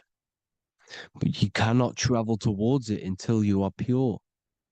It doesn't work like that. You have to become formless. You have to become pure before you can become one with the light. In all these Masonic artworks, it's all depicting the star in the center. This star is Polaris, because Polaris is the way out of this place. And this is why you see the stairway to heaven all the way up to the light beam, the light source. What does it say in the Bible? God is light, because everything is made out of one substance, and that substance is light. And it symbolizes the eye because God is an eye. All things that are alive have an eye. And we all say, I am. We all see these realities through eyes. God is an eye. He's the all-seeing eye. He sees all things at all times. And he is projecting this light. And this light comes down to create all the different levels of the worlds. And this is what the two pillars symbolize the number 11. 11, the number 1, is just a vertical line. It's the one. It's a 1 point. 11 symbolizes the mirror nature of reality. Everything's mirrored. As above, so below. Now, the 11 also symbolizes openings, doorways. And as you can see here, an opening to the all-seeing eye. And you see here again, an opening to the stairway all the way up to the light.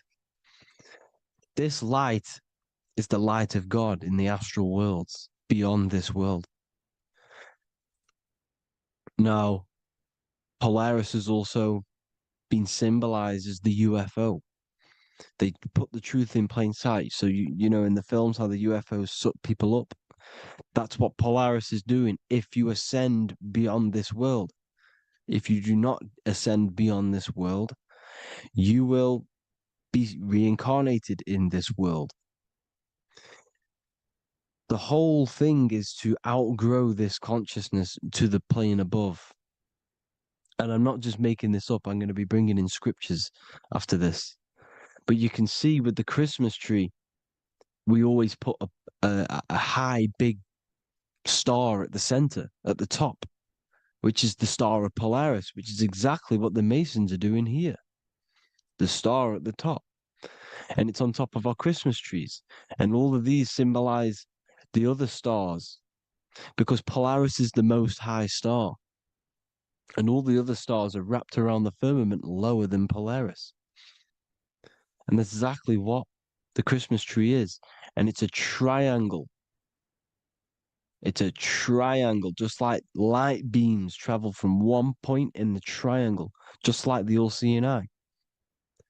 It's a triangle. The light is coming from one point and sending its rays downward. You see, it's kind of like you see here with the water. And the lower you go, the darker it gets, the more evil it becomes. And this is what the ancients would call hell. Now, this all-seeing eye is Polaris. And below Polaris is Mount Meru, the North Pole, the magnetic North Pole. The Tower of Babel, which is in the Bible. The etymology of the word Babel, Ba meaning spirit, which gives the ability to move the soul through the worlds, which is that's the ancient Egyptian description of the word Ba, meaning of the word Ba. You have the Ka, the Ba, the Ak, but the Ba is the one that gives the ability for the soul to move through the worlds. Your soul can't speak into a world without incarnating into it. Now, the Tower of Babel symbolizes Mount Meru because it's the word Ba is the spirit which gives the ability for the soul to move through the worlds. The Tower of Babel is the magnetic North Pole, Mount Meru, which gives the ability to move through these different worlds. And you can see the ancient Tibetans always showing this depiction of these different worlds coming from the center. Because we have to ascend our consciousness. It's not about how good you are to reach heaven. It's about how you expand your consciousness, you expand your mind. So they teach now that you have to be good in order to reach to heaven. It's about expanding the mind, expanding your consciousness to these different planes, these different realms. So that's what it's about. And Jesus was known as the fisher of man. Now, Jesus is a massive part of this. He was known as the fisher of man because he was fishing. He could have been fishing. He could have been one of these deities that had come down from these different higher realities and pull people up. So they would so they called Jesus the fisher of man. And he says unto them, follow me and I will make you fishers of men. So these deities that we see in the past, like Buddha, Krishna, Hermes, Thoth, Jesus, could all be these entities who were coming down to pick up the minds that were worthy enough to see the higher planes of reality. And this is why they called him the fisher of man. Now, when Jesus walks on water, there is a parable with Paul. And he says, but Jesus immediately said unto them, take courage, it is I, don't be afraid. He's talking about astral travel here. He's talking about leaving the body. Because when you leave the body in astral travel to see these alternative realities, you can't be afraid because fear is a bondage, which is what the Emerald Tablets talks about. Lord, if it's you, Peter replied, tell me to come to you on the water. The water. Come, he said. And Peter got down from the boat, walked on the water, and came towards Jesus. But when he saw the wind, he was afraid and began to sink. When you become afraid in astral travel, you sink back into your body. Lord, save me. So this is talking about Jesus pulling people up into different realities. And you can see the fish is the symbol of Jesus. Is another symbol of Jesus, a fish. Because fish symbolize deep occult knowledge. Because fish travel the depths of the ocean. And they symbolize us because we are fish underneath the ethers. And Jesus was pulling people up. You see, so the Bible is a people today believe the Bible is a book telling you how to reach to heaven, how to become godly and reach heaven. But you've got to become the Jesus Christ to see these alternative realities. Now look at the Emerald Tablets is a massive part, and it speaks so much about these different realities. Look what it says here. This is in Emerald Tablet 3. Then in my heart grew a great longing to conquer the pathway that led to the stars, which is exactly what the Masons depict in all of their art. Look, the ladder to the stars. And then he goes on to say, years after years, I sought after wisdom, seeking new knowledge, following the way, until at last my soul, in great travail, broke from its bondage and bounded away, broke from the bondage of the body. Free was I from the bondage of earth men. Free from the body, I flash through the night. The stars. The stars are a massive part in the astral world. Each star is a different reality. And the true astrology is the star that you came from. You came through a star to reach this, to reach here. There is a reason why you are here. There's a reason why you have the personality traits, because your soul came from a specific star. This is why we call them stargates, because they are gates in and out of this reality. And Polaris is the way out to the higher worlds. Now look, far into space, my soul traveled freely into the infinite circles of light. Beyond knowledge were some planets and great gigantic beyond dreams of men. Then he goes to say, lift up your flame from out of the darkness, fly from the night and ye shall be free. Lift up your flame. Your flame is your soul, because it has to be lifted up out of the darkness. This is the darkness, this world, this body's the darkness.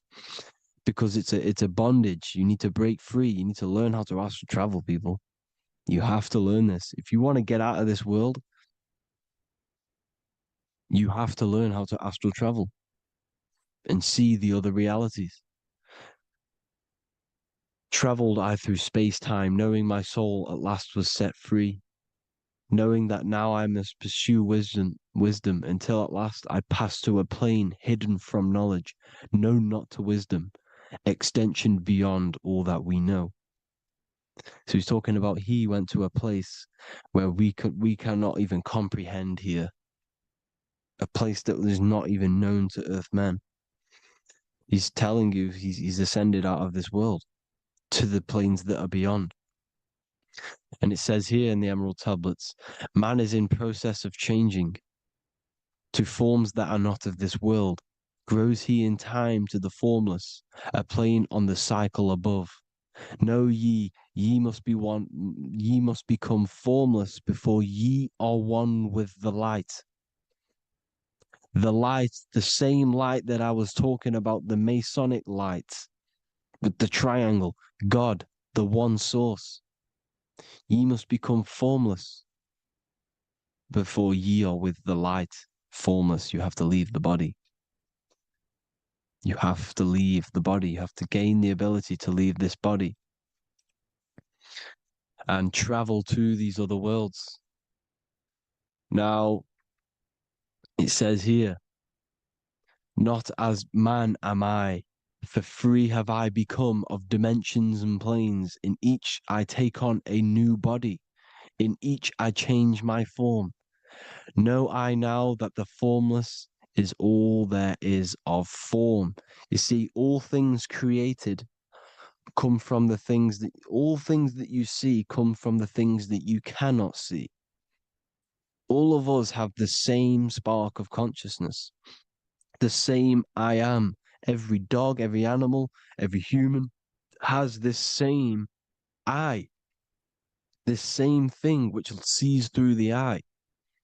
It's formless. It takes this formless entity is the same entity of us. We are all the same entity in different bodies. And this entity it was represented as the flame, the cosmic flame, which is inside of all of us. And this is why the Masons depicted your spine as a candle or the Holy Grail. You would either see this or a candle with a flame on the top, because the Holy Grail is your consciousness, which is on top of your spine, which is the candle. Now, Jesus, Thoth, Buddha were all these deities which were coming down to lift people up because they were fishermen of men. And he would lift you up to the higher worlds, out of this world, to the ones above. Now, Thoth, you can see him here, he's leading the way. He's holding someone and he's leading the way with knowledge and power. He was leading the way to other worlds, out of this world. There's no point trying to change this world. This world will stay the same. It will stay the same. You have to get out of this world. And that's what they're telling you. That's what they're keeping you from. They're keeping you stuck within this thin layer of reality. So what the Masons are doing, they have the ability to astral travel. They're living not stuck and bound to one reality, but living within the different layers of reality. And this is what Morpheus was doing in the Matrix. Morpheus was going into the Matrix to go and get Neo, which is exactly what Jesus was doing, pulling up people out of this world to the ones higher. And that's exactly what Morpheus is doing in the Matrix. If you haven't watched the Matrix, go and watch it. It will blow your mind. Everything I'm saying in this video, you will see it. Except that you don't need to use a machine to enter the Matrix. You just use your body. Well, you use your consciousness to leave this body. You see, Neo was also uploading himself into the simulation to pull people out of the simulation. And this is exactly what all of these gods were doing. The Fisher of Man. Look, he was pulling people up out of this reality with the knowledge. Now, Jesus was always depicted with the mushrooms. Look at all this mushroom art. Mushrooms were literally the origin of Christianity. You can see it everywhere. There's mushrooms in all of the ancient art. Every single one of these paintings you see here, there's mushrooms on them. Mushrooms have the ability to see alternative states of consciousness. Now, if you go and do them and you go to sleep, if you pop mushrooms, you go to sleep and you will wake up in another reality. You will wake up in another reality. Don't try it if you don't want to do it. But if you've got the heart to do it, do it. Eat them and go to sleep. You'll wake up in another reality. And Jesus was handing out mushrooms to the bright minds, to the minds that he wanted to fish out and pull up to the higher realities. He was giving them mushrooms to see themselves in an alternative state, in an alternative reality. This is why there was so much mushroom art, and it's not just ancient Christians; it's Sumerians, it's the Mayans, the Celtics, the Egyptians. All used mushrooms, all of them. Look at all this art. It's on stones. It's everywhere because mushrooms. See, everything in nature is a micro macro. Look at the form of a mushroom. It's literally your spine and brain because they alter your consciousness. Your body is just a radio receiver. Everything that you're experiencing is a program being ran by the central nervous system, and your consciousness is experiencing this program, these electrical impulses of the nervous system, because it's all feeding back to one point, which is the pineal gland. And this is the candle with the light on it. Type in Masonic candle and you'll see it. It's your spine with your spark of consciousness on top of the spine. And it's a mushroom because this sends you to alternative states of consciousness, alternative realities. Now, they were all doing this, the Egyptians, the Mayans. Now, there's more symbolism which goes into this. Look at the Christmas trees we use. The Christmas tree with the presents underneath them. Magic mushrooms grow under trees. And these are the presents under the trees that we symbolize today with Christmas. Santa's red and yellow for the red and yellow mushrooms. The same mushrooms Mario has to collect And when he gets enough mushrooms, he levels up. And then what does he do when he go past the world? When you win that world in Mario, you go to another reality. You go inside of another world. It's truth in plain sight. And it's using mushrooms. It's using mushrooms. Everything, all of the characters in Mario, well, a lot of them are mushrooms. Look at this one. The presents, black, yellow, and red and white. Red and white mushrooms. And the bow on the top is the mushroom head. That's a bit of a reach, but you know, the symbolism never lies, is what you need to understand. And it's as above, so below. Now look at the Sumerians. The Sumerians were also multi-dimensional beings. Okay. Look at how they have the double faces. They had 1 foot in this reality and 1 foot in another reality. And look at this one, a double-headed god inside of like a portal. You see? Because and look at these with the wings, the astral travel.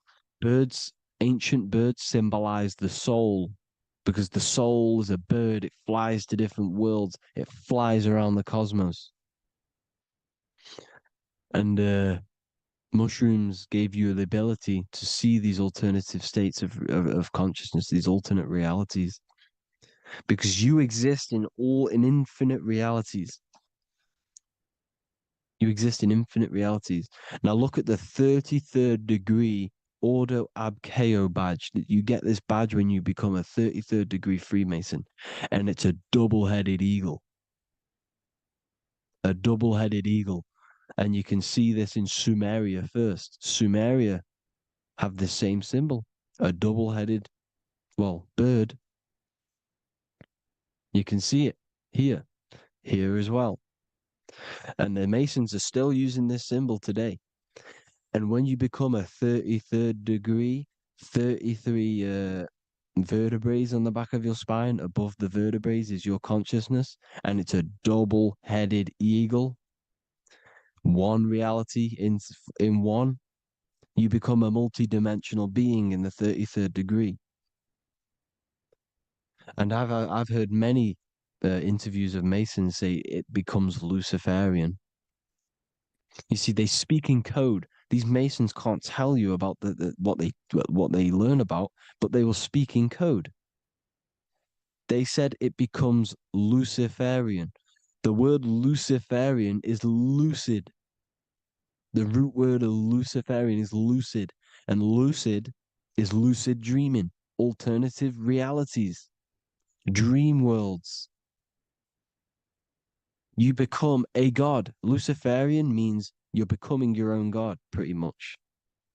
Because you are becoming a multi-dimensional being living in between the different layers of reality at the 33rd degree of Freemasonry. And look at the double-headed eagle, because the birds symbolize the soul. And they reach high, they fly high, just like the soul wants to fly high to the light, to become one with the light, like the Emerald Tablet says. Now look at Janus. Janus was another god, and he's known as the god of doorways. Janus always depicted with a double head. Janus is why we say janitor or January. And January is entering a new year.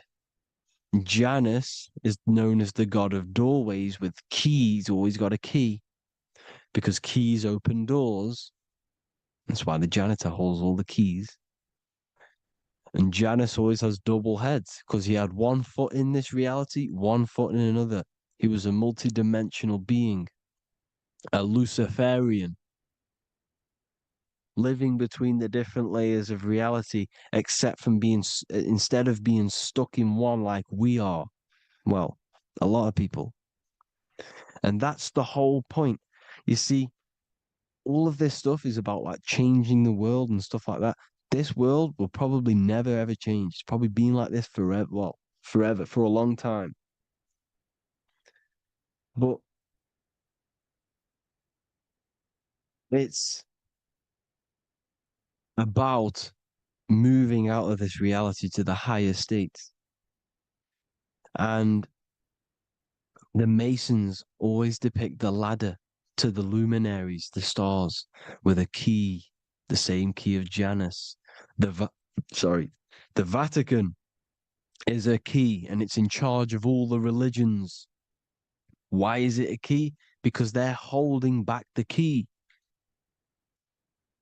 They're keeping you stuck within this reality, keeping you stuck as identifying yourself with the body, identifying yourself with this world. You are not in the world is within you. This is a program being ran by your central nervous system, and your consciousness is experiencing this reality. Now, this is going to be a mind-blowing video for some people. You have to have an open mind. You have to let go of all the programs. I'm repeating what the ancients are talking about and the ancient symbolism. Look at Janus with the double-headed god. He was just another god coming down, giving keys to people who had the worthy mind to be pulled up out of this reality, to be pulled up to heaven, just like Jesus was teaching how to reach heaven. But really, it's an encoded scripture.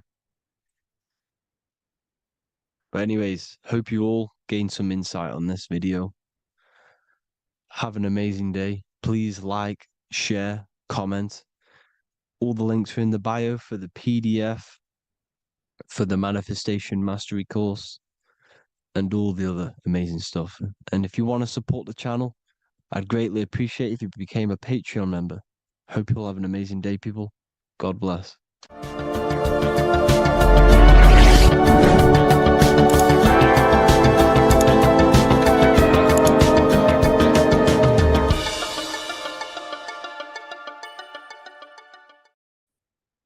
What if I told you that you are under a spell, and this spell is controlling you in every aspect of your life, and you don't even realize it?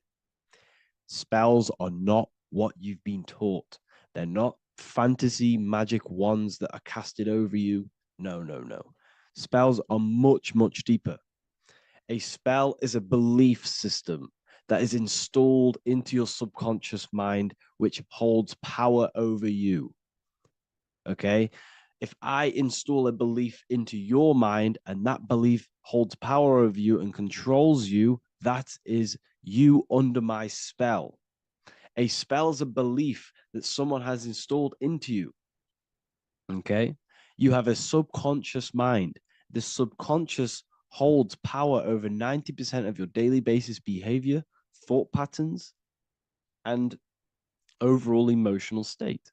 Because the subconscious is the back end of our mind, the mind that we don't really have access to. It's the shadow self, where all of our programs, all of our memories, all of our traumas, all of our everything that we've ever experienced is recorded and kept in this vast database called the subconscious. Now, the subconscious is the 90% of our mind. We are only aware of 10% of our mind, which is the conscious mind, which is what you're using now, what you're consciously aware of. But there is a subconscious mind that holds power over your conscious decisions, and you don't even realize it. For example, as a child, you had a very, very traumatic event happen. Let's say as a child, you were not loved enough by your parents. And this feeling of you not being enough for your parents and feeling alone as a child implanted this seed. And this seed was planted by your emotions, a strong emotion. And over time, as you grew older into an adult, this seed grew and grew and grew. And what this seed grew into is you being very needy, you always seeking validation from others. Okay. But you taking this conscious decision 10 years down the line actually stems from this hidden cause within your subconscious mind, within this little feeling, this seed inside your subconscious where you don't feel like you are worthy. So this results in a conscious decision of you seeking validation from others, being very needy from others. Okay. This is what the subconscious is. The subconscious holds power over us. For example, posting on social media.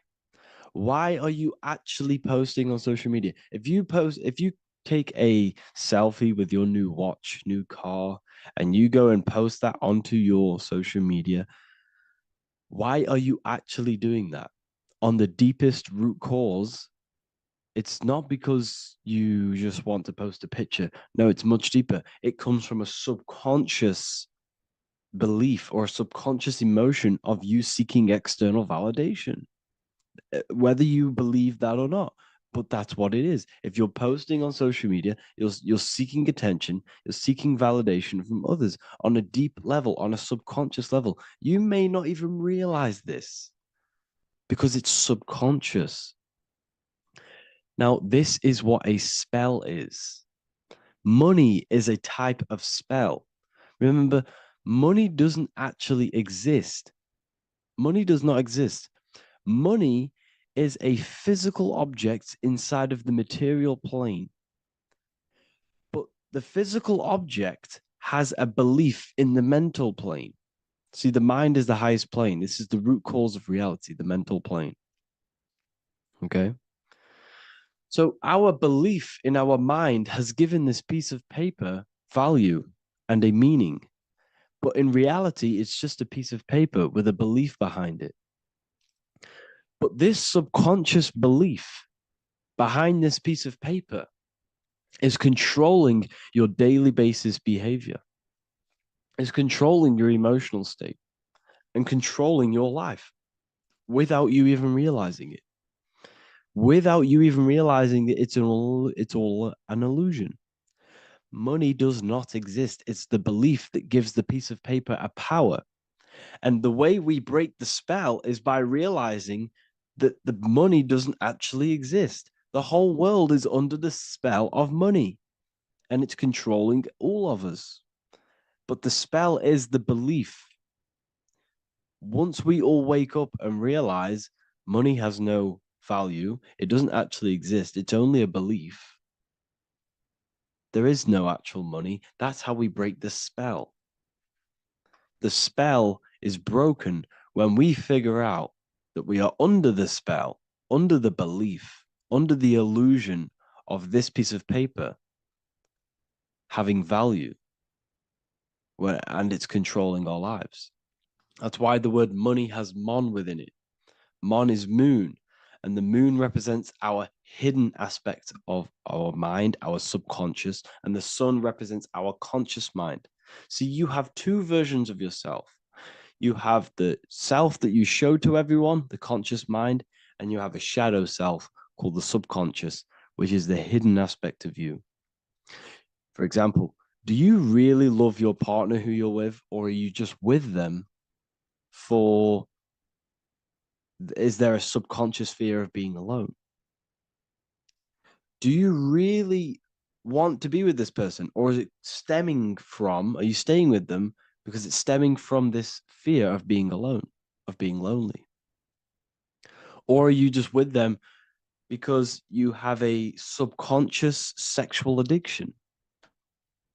And all of your conscious decisions are actually coming from this little seed of wanting sex or not being alone.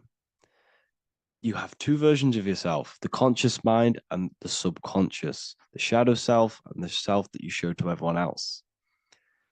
Okay. And the subconscious is what's holding power over you. When you drive your car, you don't consciously have to think about changing gear. You've done it that many times. It's on autopilot. That's the subconscious doing it. You can be walking down the street.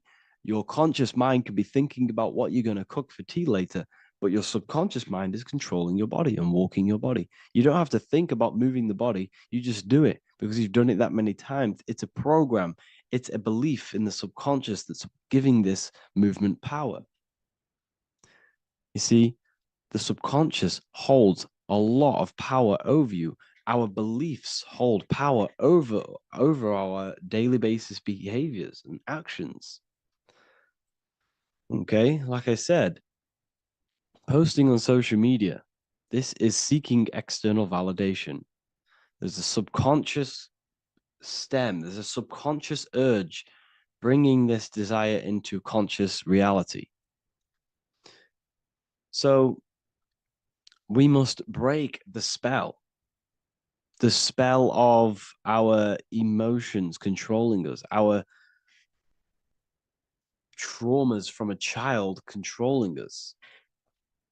For example, another example of this, let's say you were in a car crash years ago, and this car crash led you to having a very traumatic event, very traumatic emotion you felt in that car crash. You felt a lot of pain. That was impressed into your subconscious. And even to this day, you're probably scared of going into trains, going onto cars, going inside of vehicles. And you might not even be aware that it's actually stemming from this event that happened 10 years ago. That's the spell. That's the spell that's holding power over you, and you don't even realize it. You realize the spell when you realize you're being controlled by this old belief, this old trauma. That's what a spell is. A spell is not something I cast over you with a wand like Harry Potter. Spell's much deeper. It's the hidden aspects of our mind that hold power over us, that control us. Okay? So how do we get rid of the spell? How do we break the spell?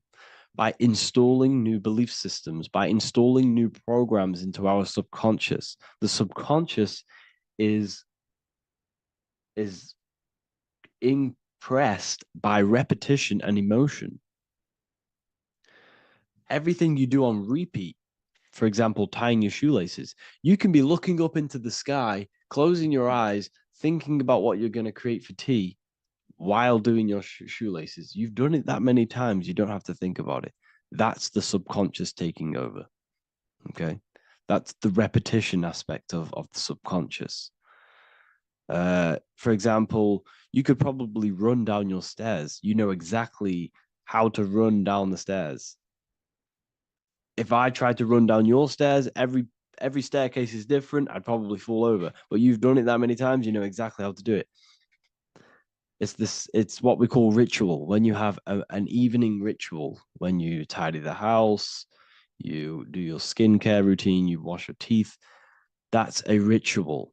This is what the ancients called ritual. When we do rituals, we're trying to implant something into our subconscious to either remove an old program, an old seed that is controlling us, for a new one that's going to grow into new light, into a new reality. So you can implant messages, implant new programs into our subconscious, which will then grow into a new reality. Okay? Because if I tell you something over and over and over again every single day, for example, if I say, you do what I say every single day I repeat this statement into your ears, about a month or 2 months in, you're going to start to believe in that statement and you're going to start to be under my spell. You're going to start to do everything that I say. So this is what spells are. Spells are subconscious beliefs that hold power over you and you don't even realize it. So we need to remove these old programs we have that are controlling us for new programs. And we do that through ritual, affirmation, and imagination. Repetition and emotion is key to impressing the subconscious. They are the two ways that spells are created, that programs are created. The subconscious only knows the now and it only knows you. So every word you say is a spell. So when you call someone else a name, you're calling yourself a name because your subconscious takes everything you say as truth because it only knows you. It doesn't know anyone else. So every night we can do affirmation. We affirm the reality we want. This is what we call a ritual. We sit down or we stand up, whatever it is, you affirm the reality you are, I am statements, and then you imagine that reality. And you do this over and over again, every day, twice a day, 3 times a day, however many times. And this will cause repetition. This will install a new belief system into your subconscious, which will then start to show in your external reality. It will start to put you under a spell of the new program. For example, if I install into my subconscious that I believe that I am rich, every single night I affirmate that I am rich, I am wealthy, I am free. And then I do a ritual. I start to imagine this reality. Every single night, I do these two things on repetition, and I start to feel the reality and imagine the reality. Over time, I'm going to start to believe that I am rich, that I am free, and I am wealthy without having the physical reality. And what this will do is that it'll implant a message deep within your subconscious mind.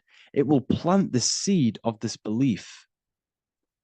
And this belief over time will grow into 90% of my thoughts, 90% of my actions, 90% of my words. My words, my thinking will change due to this new belief. I may not even realize it, but I'm looking for more opportunities to make money. I'm speaking to more people because of this belief that I've installed. This belief has triggered new ways of thinking. My mind, my conscious mind is now only operating to fulfill this belief. And my conscious mind might not even be aware of it. You won't even realize that you're manifesting this belief of being rich. And that's how it happens. You implant the belief within your subconscious. You implant the spell into your subconscious, which will then gain control over you. So we need to make sure we're removing the negative spells, the negative programs that are controlling us for new regenerated ones, for new ones that are going to create new realities, a better life. Okay? You don't want negative traumas, negative seeds controlling you and growing into your life. If you don't cut them off, they will continue to grow and grow and grow. Your anxiety will get bigger and bigger and bigger. Your depression will get bigger and bigger and bigger. But it's all actually stemming from one belief system or one trauma. Okay? So this is important. Everything in this physical plane is an effect of the higher planes. It's a shadow of the mind. Everything we think, all physical objects began as a thought, then an imagination, then energy, then a physical reality. So we must change the mental plane. We must plant seeds into our mind to change down into our physical material life. It's about manipulating this higher plane so we can create change and effect in the physical external material plane. That's what magic is. This is what spellcasting is. This is all what it is. It's not fantasy. This is the manipulation of the higher planes of consciousness, which your mind has access to. You have access to these higher planes. Okay? This is exactly what I teach in my university. I teach different rituals. I teach specific rituals to get rid of certain things, certain belief systems. I teach all different rituals, all different ways for you to create your own reality and live the best reality you want. We also have all of these different courses. We have activating the inner eye. This will teach you exactly how to lucid dream and activate your inner vision of imagination. We have the sexual alchemy course. This will give you the power of transmuting your sexual energy into creativity. We have electromagnetism studies. We have esoteric exchange, an exclusive live call that we do every single week. And I connect with all of the students. They can ask me questions, can speak with me one-on-one inside of these live calls. We have the real numerology section. We have the health section. We have a lecture section. Look at all of these lectures we have on occultism, symbolism, All of these lectures are designed to gain you power, to give your personal power back to you, to make you realize things about you. We have a meditation section. We have a library section where you can download all of our library, all of our books, different books on occultism, symbolism, Freemasonry, astral projection. And of course, we have the Manifestation Mastery course, which teaches you exactly how to create reality so you can live that desired reality that you want. This is the last chance to lock in the price of $55 a month. This is less than $2 a day. You can really level up your life, because the price is going to increase as the value of the university increases, because there's a new symbolism course coming out. And if you join now, you'll get this course for free, because obviously when this course releases, the price will go up. The symbolism course will teach you the language of esoteric and occult symbolism. I'll leave the links in the description. Make sure to leave a like, comment, subscribe to the channel if you want to see more content. Thank you all, people. Have an amazing day. What if I told you the devil is closer than you think, and it's not actually a real person, force, or spiritual entity outside of you, but a being and an aspect of your own mind and psyche? In this video, you will learn exactly what the devil is and the true esoteric meaning of the devil. The first thing we need to understand is that the universe is a mental universe. Look around you. Every action, every building, everything you see around you was begun first as thought in the mind, then manifested. We use the mind to build and shape our reality. The universe, the world, only exists inside of our mind. Therefore, God and the devil exist inside of our own psyche. So first of all, the devil is not a literal being, but a symbol of the lower self. It represents the unmastered, ego-driven part of the human mind, a symbol of destructive thoughts, emotions, behaviors, lives in realms of chaos, fear, hatred, lust, and ignorance. This is why we see the devil as red, because red is the lowest vibrational color on the color spectrum. It also corresponds with the root chakra, which is all to do with survival instincts. Red represents chaotic and intense emotions like hatred and anger. When we are angry, our face turns red. The devil represents our animalistic fundamental needs, our instinctual needs, our survival state of consciousness. We have a survival state of consciousness and a godly state of consciousness. Our godly state of consciousness is creating, not just experiencing in the animal state, but consciously creating reality.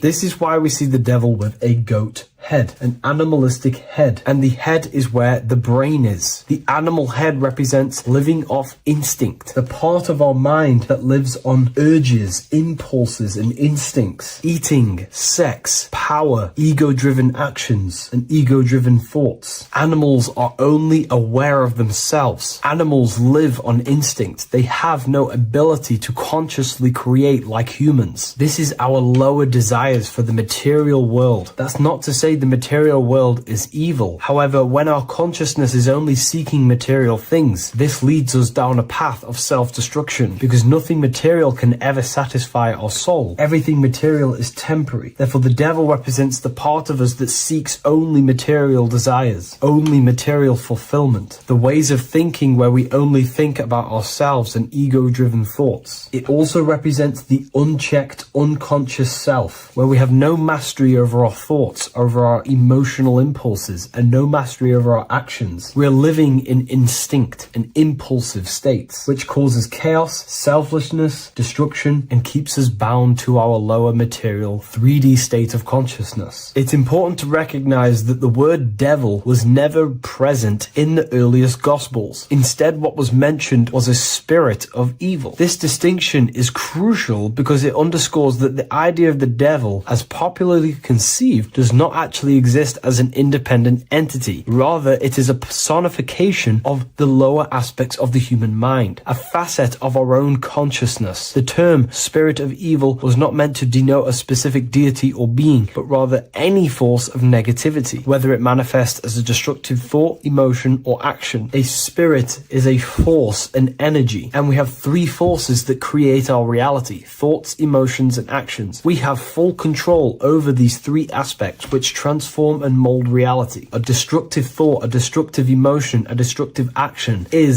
a spirit of evil, and it originates from the darker aspects of the human psyche. So now, because we're on the topic of the devil, we have to look at the pentagram, which is obviously connected to the devil heavily. The upright pentagram represents spirit, air, water, earth, fire. Upright, which represents spirit, the most important element on top of the earthly elements, showing spiritual principles over material principles. As spiritual beings as we are, we have to put our spirit first, our higher self first, and material things second. Why? Because material things never satisfy us long term. Seeking material fulfillment will leave us feeling unfulfilled in the long run and very unhappy, and we can lose ourselves in illusions. We have to put our spiritual principles first. Seeking wisdom, knowledge, connection to the divine, and connection to our higher self is what gives us true fulfillment in our hearts and souls. But when we see this pentagram inverted, we now have spirit on the very bottom, which now represents earthly principles on top of the spiritual principles. We're putting our earthly elements on top of our spiritual element, which this inverted pentagram represents no longer caring about spirit, no longer caring about our invisible internal world, and only caring about this external body, food, sex, material things, cars, money, and all the things outside of us, the world outside of our mind. This is what true Satanism is. Satanism is not worshipping an external deity, but it is worshipping the self, only fulfilling the ego's desires. This is what true Satanism is, and we have all been conditioned to live in this state. Satanists want us to believe that there is an external deity called Satan or the devil, and the reason they do this is because they trick us, making us believe that we are not Satanists, while they are actually conditioning us to be self-seeking, ego-driven people, where we only care about sex, food, material things, and money, which is actually conditioning us to be Satanists. 80% of the population today are unknowingly involving themselves in Satanism, which is ego-driven thoughts, actions, and emotions, dwelling and living in this state where we only care about ourselves. When we are spiritual, we realize we are all one. We are all one consciousness family, and we need to do things that help and contribute towards our collective experience, helping others instead of seeking to serve only the self. The angel is depicted with wings, which represents elevation, higher self. The devil is represented with an animal horns, which is on the ground. A goat is on the ground, which represents the lower self. This is the elevated mind and the lower material mind. Horus, the bird, higher self. Set, the ground animal, lower self. Jesus and Satan. These are two forces, two characters that exist within the human psyche, not real entities. They are forces of our minds, and there is a battle between our higher self and lower self all the time within our own minds. There's always a part of us that's telling to do one thing and another thing, to do something bad and to do something good. There is this battle inside of our own consciousness. Here we have the human spinal column. The human spinal column is showing you the higher and the lower self. The higher self represents the head. The head is where the mind is. This is the creative essence of the universe. This is where all material things begin as a thought in the mind. We create with the skull, with the brain. This is our higher self, the heavens, connected to the heavens, the sky. And the lower end of the spinal column is where our reproductive organs are, where our gut is. Our reproductive organs and our gut is all to do with survival. The lower end of the spinal column, lower instinctual 3D based consciousness. The lower end of the spinal column is where our lower self dwells. Eating, consumption, power, and sex, lust. These are all emotional forces and instinctual based organs that are not inherently evil, but when we dwell and live off this lower end of the spinal cord, it keeps us in low states of consciousness. Our goal to raise to our higher mind is to balance this, not to overeat, not to abuse power, not to abuse sex and lust, but to master these organs and gain the ability to say no to these organs so that we can raise to our creative side of consciousness instead of dwelling in our instinctual spiritual nature, we can turn to our creative nature and consciously become a builder and constructor of reality. This is the true way of raising consciousness. This is the stairway to heaven, out of the animal consciousness to the higher consciousness. To wrap all of this up, it's all about gaining control over our instinctual lower nature and allowing our spirit to rule over our body and not our body ruling over our spirit or mind. The moment you let a thought become instantly an action is the moment you are an impulsive person. We are all trained to be this way. It is okay if you are in this state. The moment you let a thought turn straight into an action without questioning, that is the mind controlling you and you not controlling the mind. We need to gain control over the mind, and we do this through many different ways, through meditations,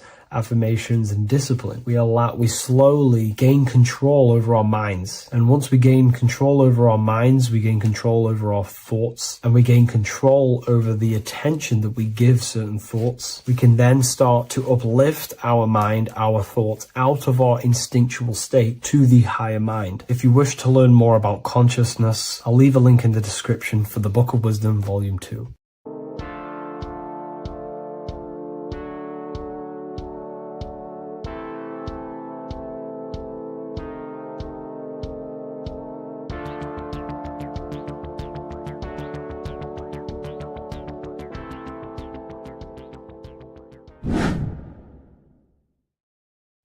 What is up, people? How are we all doing?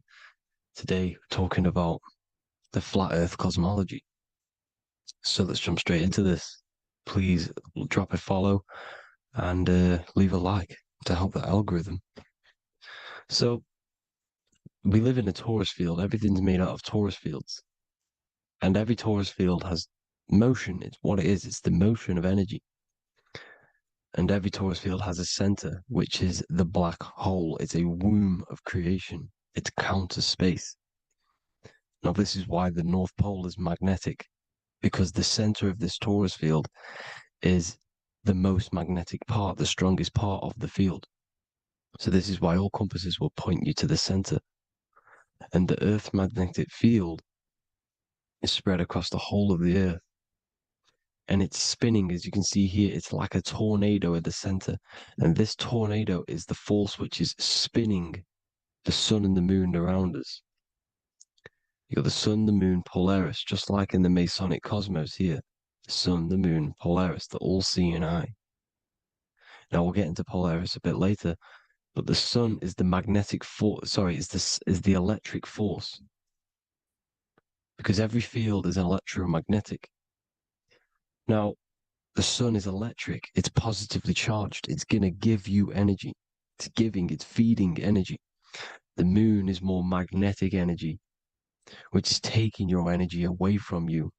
And this is why you become sleepy when the moon comes out, because it's taking away your energy. So these two forces is the balance. It's the yin and yang. It's the balance. Everything in this creation is balanced, because the torus field is the Earth is the plane of inertia, the 0 point within the field, because physical matter is a result of two opposing forces equalized on the plane of inertia. And that is where matter crystallizes into physical results.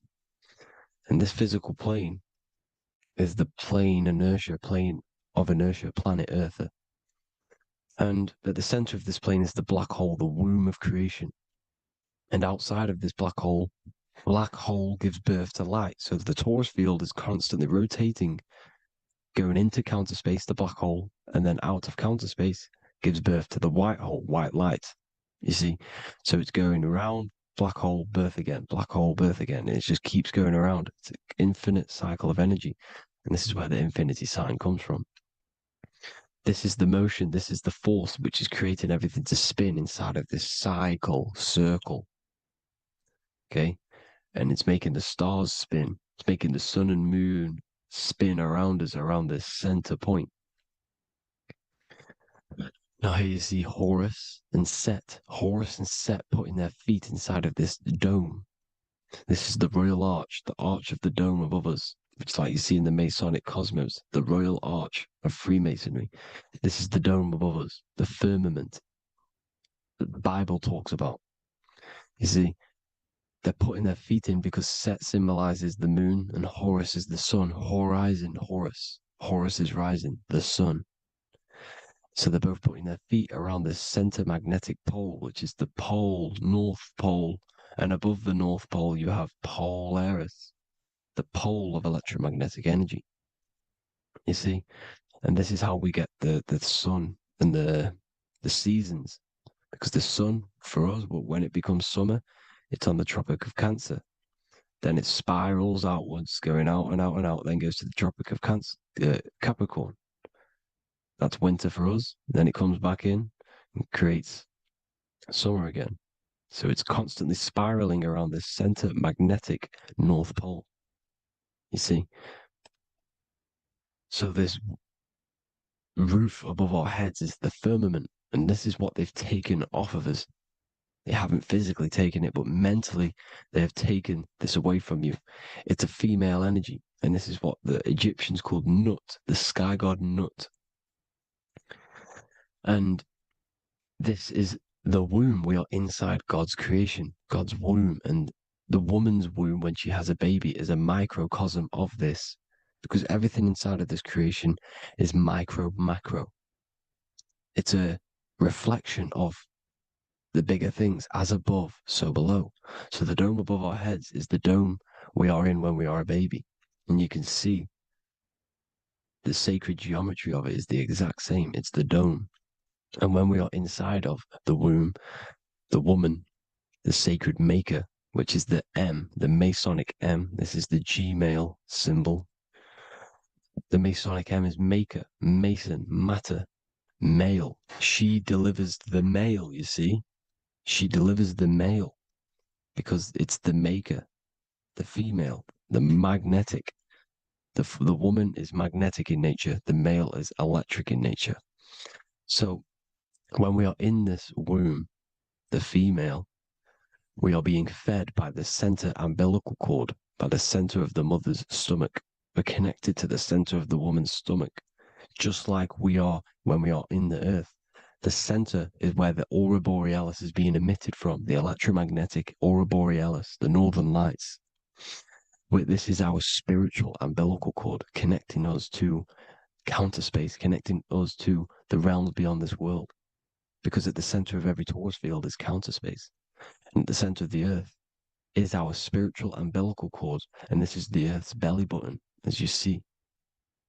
As above, so below. We had a physical umbilical cord. We have a spiritual umbilical cord. And this gets cut when we die, when we're cut away from the physical reality.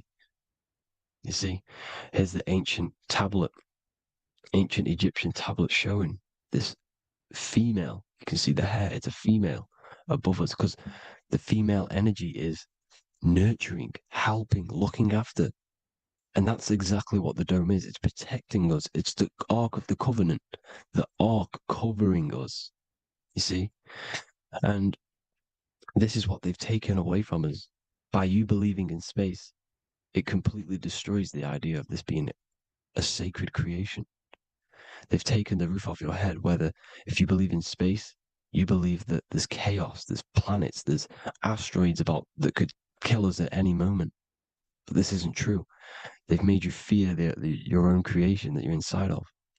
They've made you fear what's above you. You see, and it's to hide the power of astrology, the power of the lights in the firmament, which are constantly flowing through the ether. These powers which are above us are sending rays down to the earth, which are influencing our psychology and how we behave. And this is what astrology is. It affects human consciousness. It interacts with our consciousness. And there's a different energy every day because the planets are in different houses, different alignments. And this is, we'll go into this a bit deeper later on. So the world tree, this magnetic North Pole, the pole of electromagnetic energy, was symbolized as a tree, the great tree at the center of the earth. You see? And this tree is symbolized everywhere. You can see here how the center person, this Egyptian person, is holding up the sky. This is the North Pole, the hyperboloid, at the center of every torus field. And this tree was in the Mayan cosmology. This is an ancient depiction. This is the torus field. There's the plane of inertia. Here's the center tree. Here's the tree in the center, the magnetic North Pole, the woman holding the stars. Here's the Hindu with the two birds symbolizing the sun and the moon revolving around this center tree. The Mayan tree, his Horus and Set around the North Pole. They all knew this flat earth cosmology. They knew these secrets. It's so sacred you understand the creation that you're inside of. Because if you don't, you'll be led astray. You don't know where you are. You're lost. You see? And here's the Masonic art with the rays of the stars coming down with the tree in the center. So it was personified as a tree. And we are in Asgard, Midgard, the middle garden, where there's good and evil. So the 7 layers of heaven, which is talked about in the Quran. Each planet has a different layer of the firmament, and this is the 7 layers of heaven, and these are our 7 layers of the energy centers in our body. So we start in the stars, so we are stars in a physical body. And this is why we say Mr., sister, fraudster, sinister. Stir is star, and we are in the stars, and our star descends into the soul system, not solar system.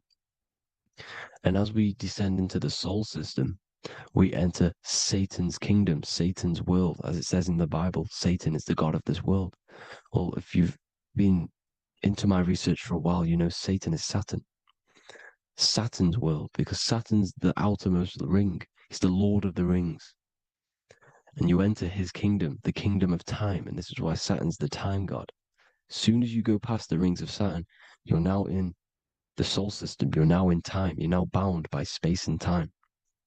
And you're bound to the earth plane, the heart. Earth is heart. It's a rearrangement, it's an anagram for heart. And the heart of the electromagnetic color spectrum is green, and that's why the earth is green. And above green is blue, and this is why the sky is blue. In order to go to heaven on the macro scale, you have to go through the blue sky, through the 7 layers of heaven. In order to reach heaven in your body, whilst you're here, you have to go through the blue chakra to your head, which is heaven. It's micro, macro. Everything is micro, macro inside of this creation.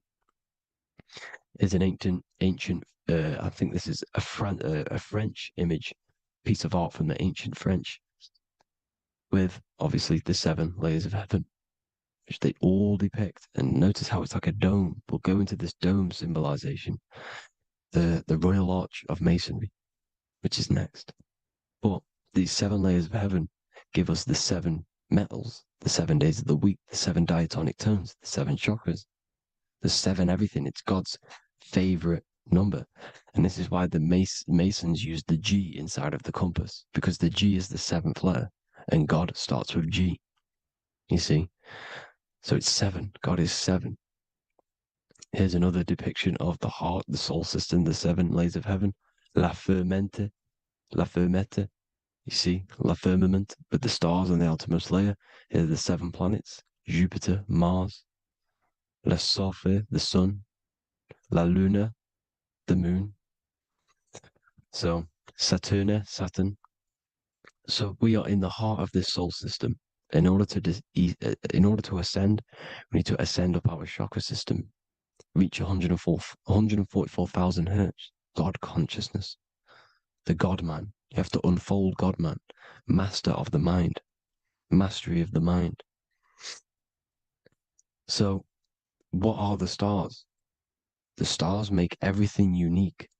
The stars are constantly rotating around the center, magnetic North Pole, the tornado at the center, which is stirring everything. It's stirring the ether. The center is the ether, and the 4 elements are born out of this ether. There's 5 elements: ether, spirit, water, air, and earth. The ether gives birth to the 4 other physical elements, which the whole of creation are made out of. About them 4 elements. 4 is the number of stability. You know, a chair, a table has 4 legs. It's stable thing. It's a foundation. And these 4 elements are the foundation of this creation. You see, and this magnetic North Pole is stirring this, and the 4 vibrational states of the ether are the 4 elements. Now let me get back to the stars. I just wanted to give you that. The stars are being stirred around this center point, center. It's stirring everything, and they're always in different alignments. Every millisecond, they're moving in different placements of the stars. And the planets are called the 7 wanderers because they're not fixed. The stars are fixed, but the planets are called the 7 wanderers, the 7 layers of heaven, because they move faster and slower than each other. Each planet is slower and faster, has a different rate of speed it's moving. So these alignments are mixing in with the energies of the different 12 constellations. And this is why you have a unique characteristic. You have a unique look, a unique energy, a unique personality. This is because when you were born and you took your first breath, that energy which was in the ether, because the ether is all around you, and energy travels through the ether. The energy that the stars were casting down and the energy that the planets was mixing in with the 12 constellations was in the ether. So when you came out of the womb and your first breath, because breath is spirit, okay? So that first breath you took, that is the energy that is imprinted within your DNA, your soul. And you reflect that energy, you emit that energy. That's the energy that is with you forever until you die, till this physical body dies off. And that's what the stars are. The stars are giving a unique energy, characteristic, personality to every living thing. Every dog, every cat, every animal has a unique personality because it was born at a different time and place in the sky. Okay, the stars are your destiny. Now, the stars are constantly changing as well. If you look at stars through a telescope, they're constantly changing and forming different forms. You can see here, it looks like water. It looks like light through water because it's the ether above us, a sea of ether. And this light is being emitted through it, and it's just constantly changing, giving different energies, each star. So this is why this is what the zodiac is. It's the expression of energy. It's the expression of the stars. And each constellation has many different personality, different energies, different traits. Each planet has different traits, depending where your planets are, depends what energies you hold. No two person have the same energy. There's no one. It could be similar, but no one's the exact same. It's because of the stars. The stars are never in the exact same split place. The planets are always in different houses. So here's some Royal Arch symbolism. Here's the Royal Arch of Masonry, as it says here. The sun and the moon, the constellations. Here's Cancer, the 7 planets, the 7 stars. Here's the Royal Arch. This is the firmament. Here's the duality. Black and white, duality, good and evil, rest and motion, dielectricity, magnetism. See? So this is what the Royal Arch is. It's symbolizing the cosmic dome above us. The womb we're in. We're inside God's womb. And here's George Washington, the Freemason, inside of the Royal Arch. You see? With the G, the Masonic G, God, 7. Here you see another depiction of George Washington with the stars in the dome above his head, his Polaris, the sky vault, Polaris. We'll get into that later. Go inside of all of your ancient churches, you will see the dome. Go to the Vatican, you'll see the dome. All of your ancient churches have this dome because it's the dome above your head. The ancients knew this. This was known. We did not live in space. It was known back then. They all knew. This is Crown Court, which is one of the most important courts in the UK. You can see it's clearly so much Masonic symbolism. You've got the 4 pillars of Masonry. The Royal Arch is like an arrow pointing upwards to Polaris. His Disney World is under a dome. In his Polaris, the sky vault. You see? And also 666 in the symbol. There's more 7 layers of heaven. Here's an ancient depiction. The firmament. Here's the astral plane outside of the firmament. The Royal Arch. You see, it's everywhere. Here's Polaris, the 8-pointed star. Polaris is in between the sun and the moon. It's at the center of the Taurus field. And Polaris corresponds with the pineal gland as well, because it's the all-seeing eye. See? So here's Polaris, the 8-pointed star, which is at the very top. It's the very center. It's on top of the North Pole. And it's an 8-pointed star that's always symbolized as an 8-pointed star. Here you see the Vatican. The Vatican is a giant key with an 8-pointed star. See, it's a key. Here's the dome. Here's the space delta, the USA space delta logos. Here you see the Egyptian god looking from the center of the North Pole, looking upward to an 8-pointed star, Polaris. An arrow pointing up to Polaris. Here's another, the bear holding a key with an arrow up to Polaris. 7 holds the key to Polaris. Here's an eagle holding a key above the North Pole to Polaris. Polaris, and here's another one. There's another bird, like a dragon, holding a key to Polaris. Because Polaris is definitely something to do with leaving this creation. Okay, maybe, I can't say for sure, but maybe it's to do with ascension, and this is why the Vatican hold the key to the 8-pointed star. And this is why the space, well, we all know space is a lie, but they're showing Polaris and its sacred symbology. Maybe it's to do with something leaving this creation, going to another. Here's some North Pole symbolism. As above, so below.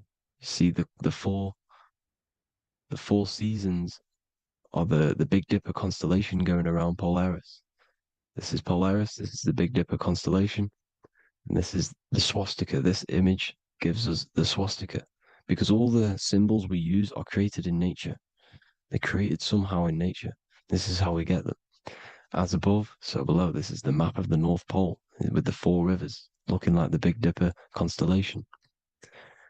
It's the Masonic, here's the ancient cosmology with the 4, you see the 4 islands, Mayan cosmology, 4 islands. This is the alchemical symbol for Earth, 4 sections. The windows, because the center of the North Pole is a window to another dimension. The 4 lucky 4-leaf clover, which is supposed to be lucky. It's truth in plain sight. And here's Hitler looking at 2 flat Earth maps. So this swastika has been used for thousands of years, thousands and thousands of years. And it's symbolic for the most sacred land on this plane, the North Pole. Shambhala. Do some research on Shambhala, people. It's a it's a Hindu mythology about the sacred lands at the center of the earth. And it's known to be full of enlightened beings. And it's all symbolized at the center. You can see their paintings of Shambhala. It's all at the center, the North Pole. And it's known to be the most godly place ever, because it takes you to a portal to the higher places. And maybe this is something to do with Polaris, connecting you to this sacred lands at the very center. But anyways, people, thank you all for tapping in. Hope you all learned something. Have an amazing day. Please follow, subscribe, like, all the links in the description for the courses, the PDF. Please have an amazing day. God bless.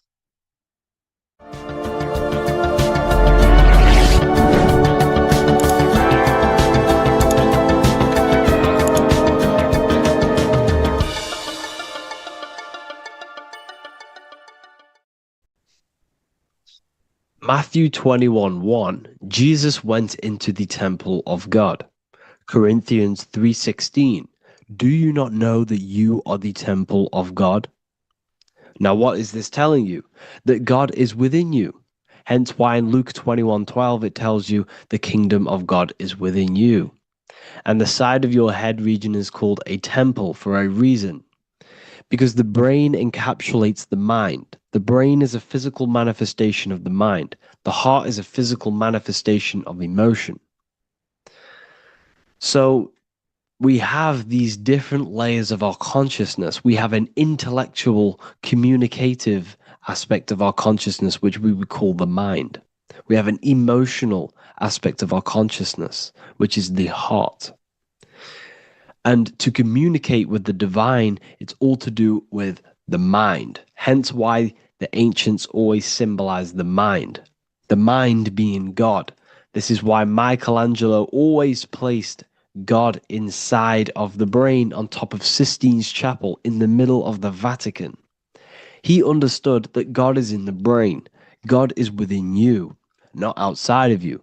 The church tells you that God is in the sky because they are creating a externalization of the truth to create a business and a distraction so that you don't find the divinity within you, so that you don't find your power.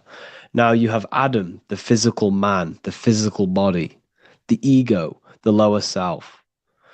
And he is resting. He's not trying to reach to God, but God is reaching because the higher consciousness within you is always trying to communicate with you.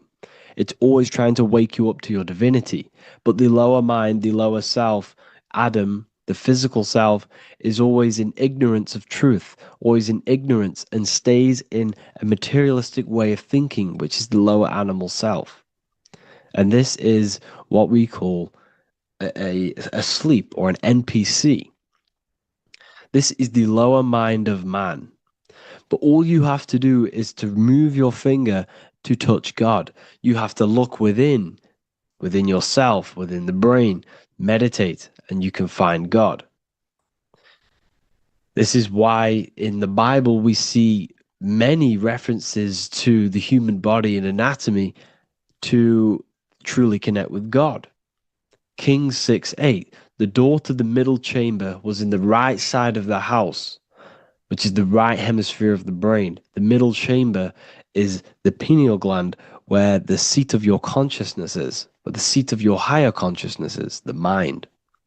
And they went up the winding stairs, which is your spinal column, into the middle chamber, and out of the middle chamber into the third. So they went up the winding stairs. This represents raising your consciousness up the winding stairs. Your spinal column acts as a stairway of consciousness. Depending on what sort of consciousness you are operating in, depends on what part of the spinal column you are using. Because the spinal column ascends and descends consciousness. What do I mean? If you are in a reproductive way of thinking and you're always thinking about sex, you're jerking off all the time and you're always eating, all of your brain's power and your mind's power is being descended into the lower aspects of the spinal column, which represents hell, the physical state of man, Adam, the ignorant state. We're basically living off low-level pleasures like an animal. And the stairway to heaven is your spinal column. They went up the winding stairs into the middle chamber, which is your mind, your pineal gland, and out of the middle into the third stage of consciousness, physical, etheric, astral. When you meditate and you start to raise your consciousness during meditation, you enter the astral plane when you turn off thought. But this is the middle chamber inside of the brain. Here we see another painting inside of Sistine's Chapel of God inside of the brain. This is the brainstem. This is the brain. This is the frontal lobe. This is the back lobe. This is the back lobe. This is the cerebellum. Here's the reptilian brainstem. Here's the claustrum. This is what we are seeing here. Anatomy. Here is another one in Sistine's Chapel in the middle of the Vatican. This is depicting the brainstem. God's neck looks exactly like the brainstem. Here we see a real brain compared to God's neck, because the neck is just below the brainstem. And this is what they are symbolizing, because they knew that God is within you. God is a part of the human body. God is inside of the body, because the body is a vessel for consciousness, for universal consciousness. Inside of you, inside of me, is the same spark of consciousness. And this same consciousness is spread out into every living essence, because everything comes from the one source, the one God, the one consciousness. Matthew 6:22, 23. The light of the body is the eye. If therefore thine eye be single, thy whole body shall be full of light. Practicing the single eye. What is this? This is meditation.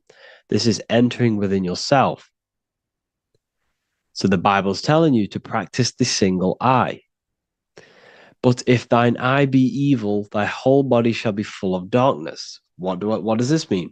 If your consciousness is in an evil way of thinking, if your mind is filled with an evil, negative mind space, then your body shall be filled with darkness, with evil, with negativity. Because negative thoughts destruct the body. Positive thoughts heal and regenerate the body. So he tells you to be, the light of the body is the eye, your consciousness, the inner eye of consciousness, the eye that lets you see. And what do I mean? You look with your two physical eyes, but you see with the inner eye. What you see is perception.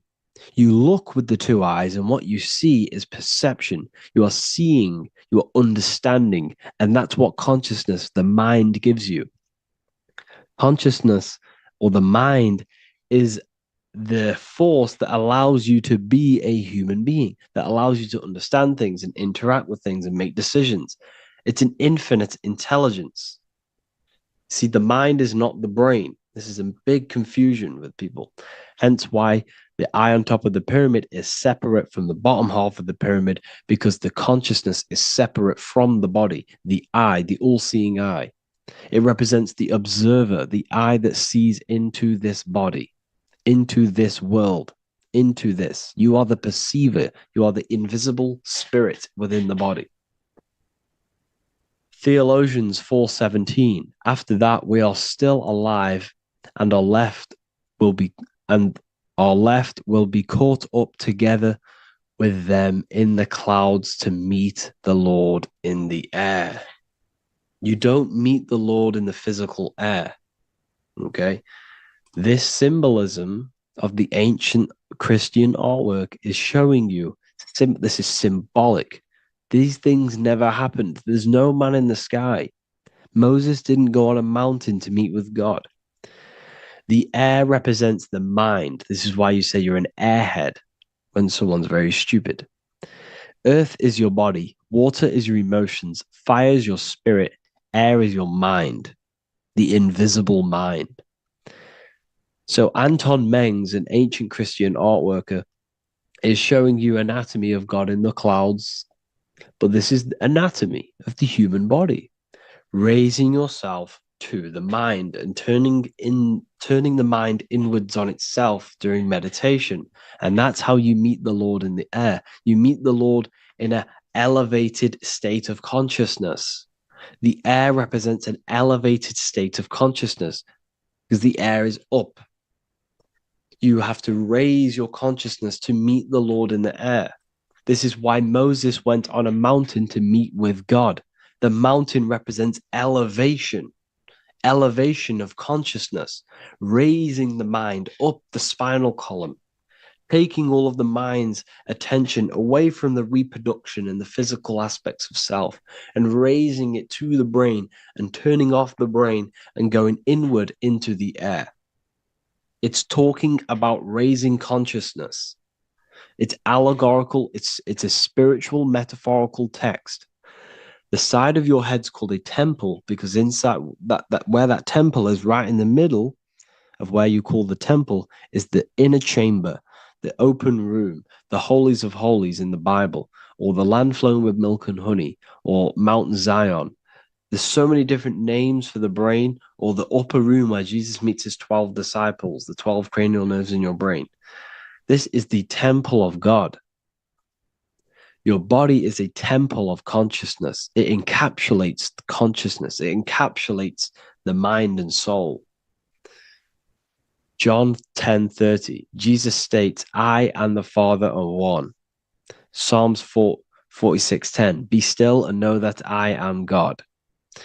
He's talking about the I am within you, not within Jesus. Everyone refers to ourselves as I.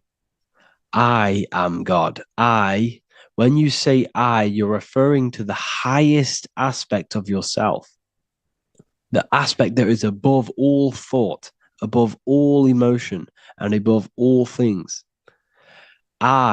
When you say I, you're referring to your pure awareness, your pure consciousness, the highest aspect of yourself. And anything after I is egotistical. I is God. The letter I is the Roman numerals for one, because there is one God, one consciousness. The letter I is one line, just like the number one. Matthew 6:3-4, take no thought. Therefore, take no thought. Take no thought. He says this 5 times because you must turn off the 5 senses and take no thought to connect with God. Be still. This is telling you to meditate and know that I am God. The I am within you. I and the Father are one. I and God are one. You, who you think you are, is a completely wrong. The body is matter. Your name isn't you. Your job isn't you. Your reputation, your trauma, your memories, your friends, family, worries, bills, interests, dislikes, goals, passions, anything to do with the thinking mind is not you. Who you think you are is a part of your thinking aspect of consciousness. But once you remove thought, you are no longer your name. You are no longer your body. You're no longer your reputation. You are the I. You are pure awareness, pure consciousness. Pure consciousness. And this pure consciousness has latched on to this name, this job, the body, and your traumas. Your pure consciousness has attached itself to this character who you're playing in the physical world. And this is essentially who you think you are, but you are not. You are the I, you are the self, you are pure awareness. So, in order for you to detach from these things, you must learn how to detach from your name, your job, your reputation. And you do this through meditation by turning off the thinking mind. Turning off the thinking mind allows other aspects of your consciousness to open up. What do I mean? Your whole life you've been thinking, and all of these thoughts has attached you to this physical body. You haven't allowed your consciousness to open up. And you can only do this by taking no thought. That's why Jesus tells you, take no thought. When you turn off the thinking mind, other aspects of your consciousness starts to open up. Other aspects of your being can open up. And this is how you astral project. This is how you do all these mystical things and things to do with consciousness. It's taking no thought.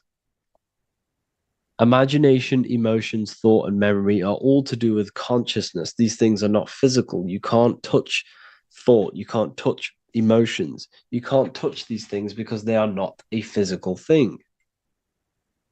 So you must turn off these things for other aspects of your consciousness to open up. Okay?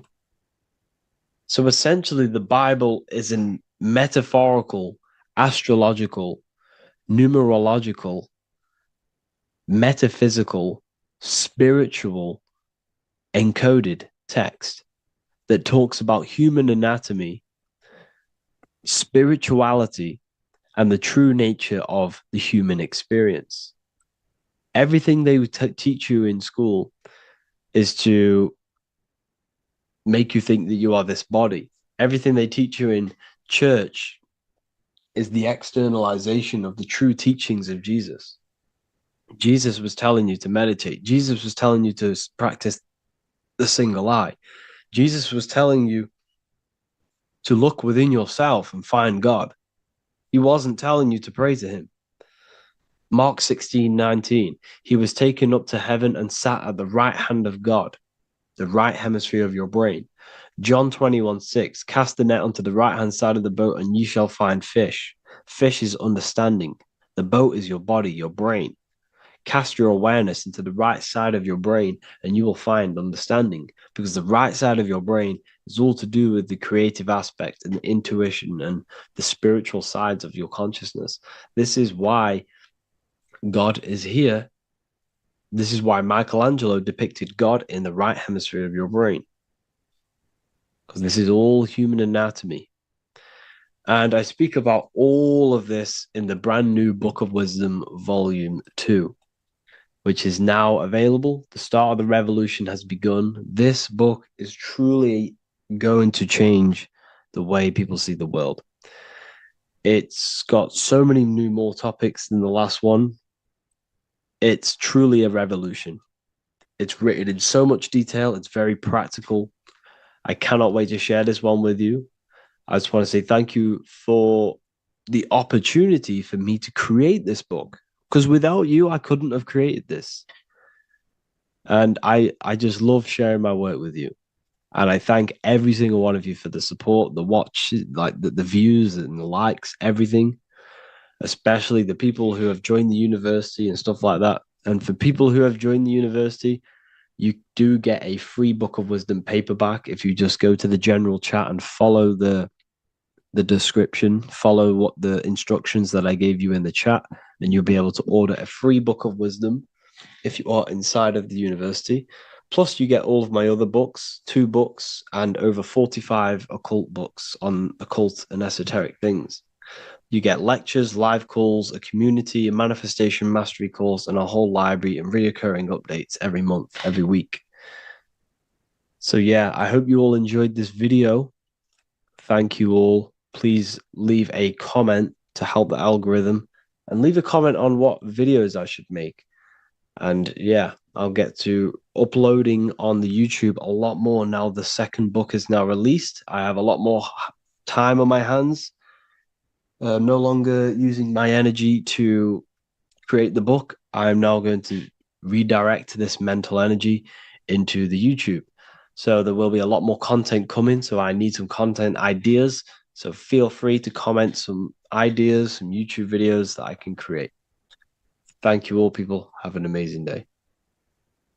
There is a secret meaning behind the number 666. 666 is 3 sixes. The number 3 in occult and esoteric numerology represents the 3 aspects of human consciousness. We see this symbolism in the all-seeing eye with the light and the triangle. The triangle is the number 3. The eye represents consciousness, observation, and the light represents the light of consciousness, because consciousness is pure light. The 3 aspects of our consciousness is thoughts, emotions, and actions. Every thought creates a feeling, and the feeling creates the action. All physical manifestation is driven from these 3 aspects of our consciousness. All physical manifestation comes from thought.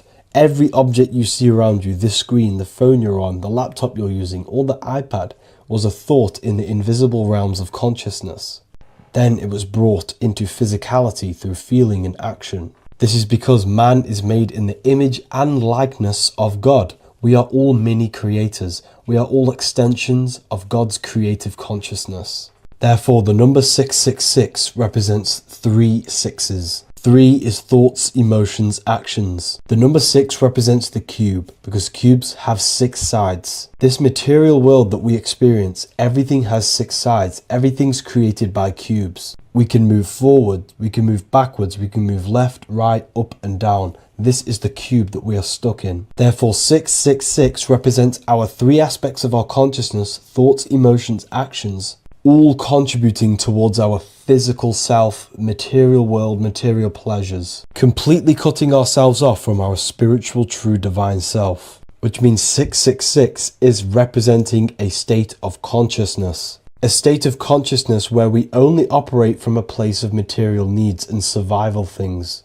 As humans, we possess a physical material body in the physical material external world, but we also possess an invisible inner world, which is what we call spirit. When we disconnect ourselves from our inner world, we become lost in this materialistic way of thinking and acting, which can lead to no life purpose, a feeling of emptiness and voidness in our hearts. Humans possess the ability to transcend our animal instinctual natures and turn to the divine mind, to the spiritual inner world. It is our inner world that is projecting our outer world. The outer world is just an effect of our inner state of consciousness. It's important as we go through this human life to not lose ourselves and look for our validations outside of ourselves. The external world is simply just a mirror, mirroring with mathematical precision what happens inside our consciousness. When we change our inner world, we produce effect in the outer world. To get back on track about this number, this represents when we are lost in our material self and we are completely cut off from our true divine self. The devil is always having goat horns, which represents a ground animal. This is the lower animal self of man. He's always red. The frequency of red is the lowest vibrational color, and it also represents the root chakra. This is all to do with survival mode and our physical needs and physical self. Red represents chaotic and intense emotions like hatred and anger. This is why the devil is always red, because it represents anger and an uncontrolled state of emotion and consciousness. You see, we've been taught in the church and all through religion indoctrinations that the devil is an external deity which influences humans. And in fact, this is nothing but a metaphorical story. The devil is a character which represents an aspect of the human mind, the lower aspect of the human mind, a facet of our own consciousness and psyche. The voice that we have in our head that tells us to do these negative things is not an external deity pushing us to do something bad. This is an aspect of our own mind. Jesus and Satan are just two characters which represent the two voices that we have in our own consciousness. In fact, the word devil was never present in the early Gospels. Instead, what was mentioned was a spirit of evil.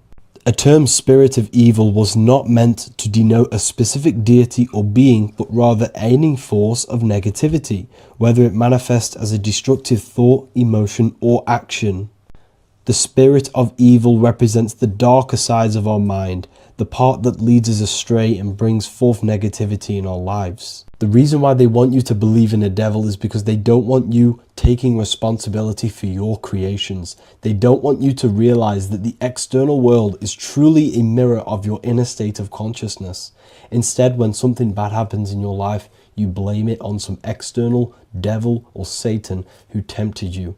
Everything is your creation in your life. When you realize this, you take full control and you begin to reshape your external world by changing your inner state of consciousness.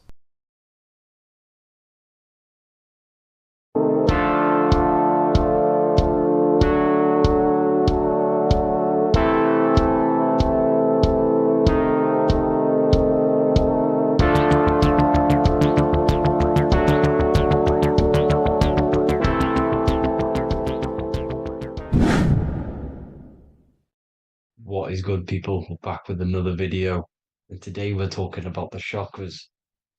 Let's jump straight into this because I know there's been a lot of requests for this video. So let's jump straight into this. So you have 7 chakras, right?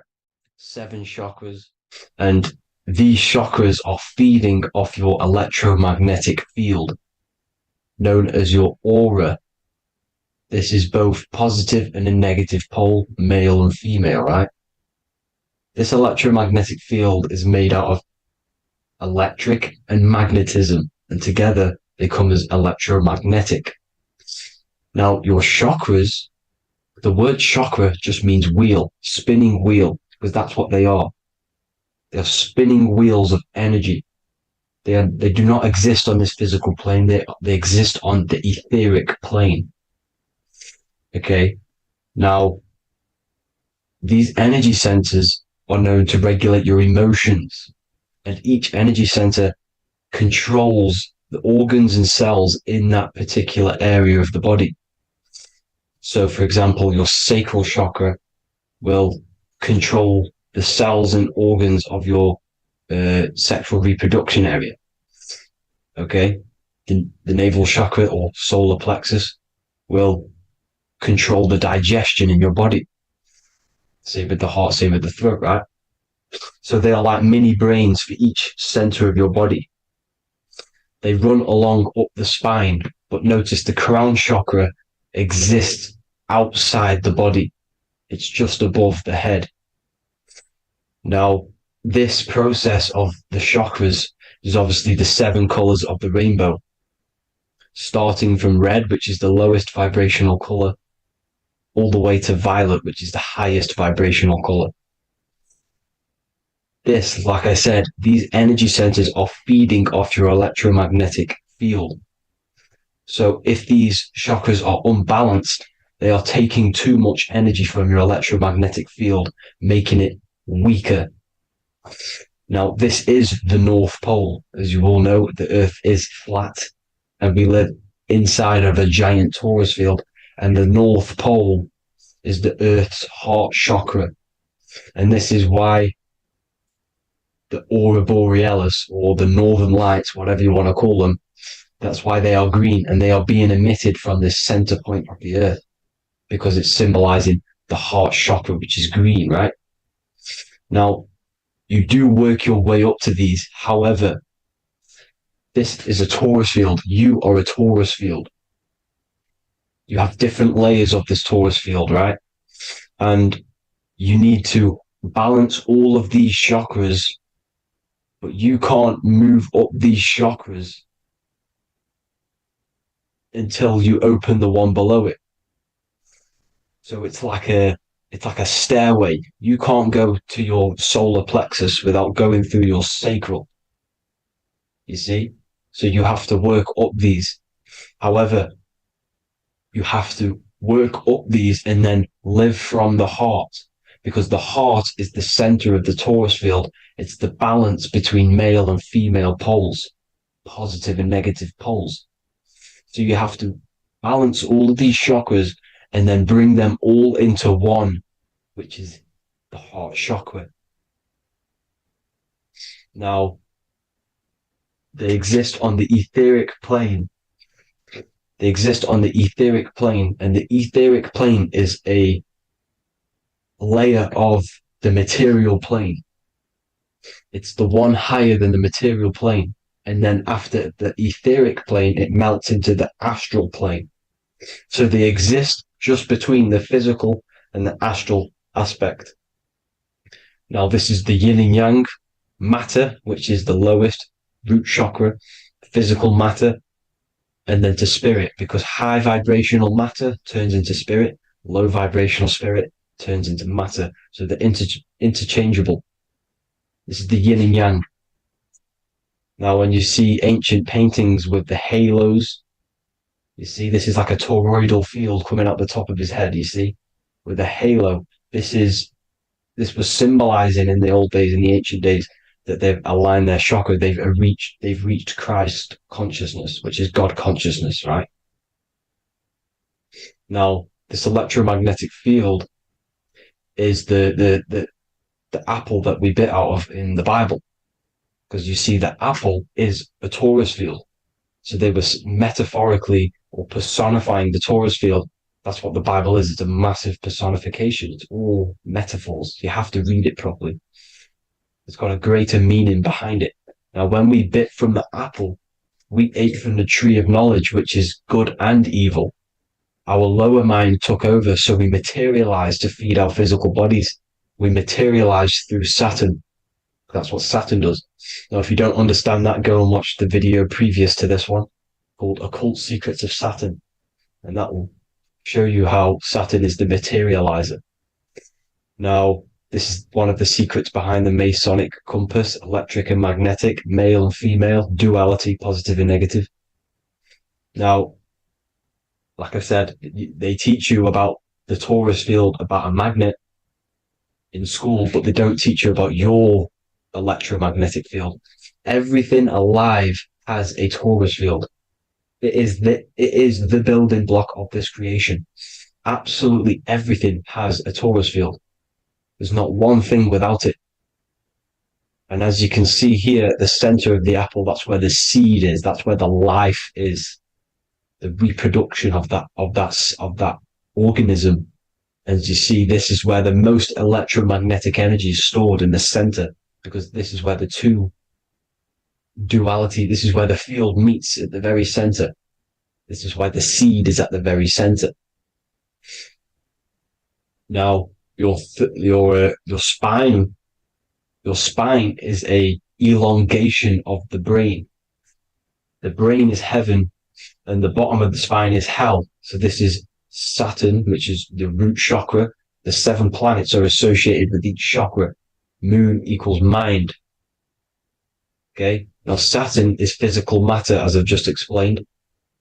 This is the lowest vibrational color. And they want you trapped down here, which is your hell state, your animal nature, your physical nature. They want you to identify as the physical body. They don't want you to reach these higher states of consciousness. Okay? Now, in the brain, you have 12 convolutions.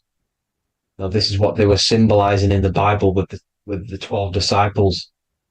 And obviously in the Bible, it says the upper room where Jesus met with his disciples. This is heaven, the brain, the higher states of consciousness.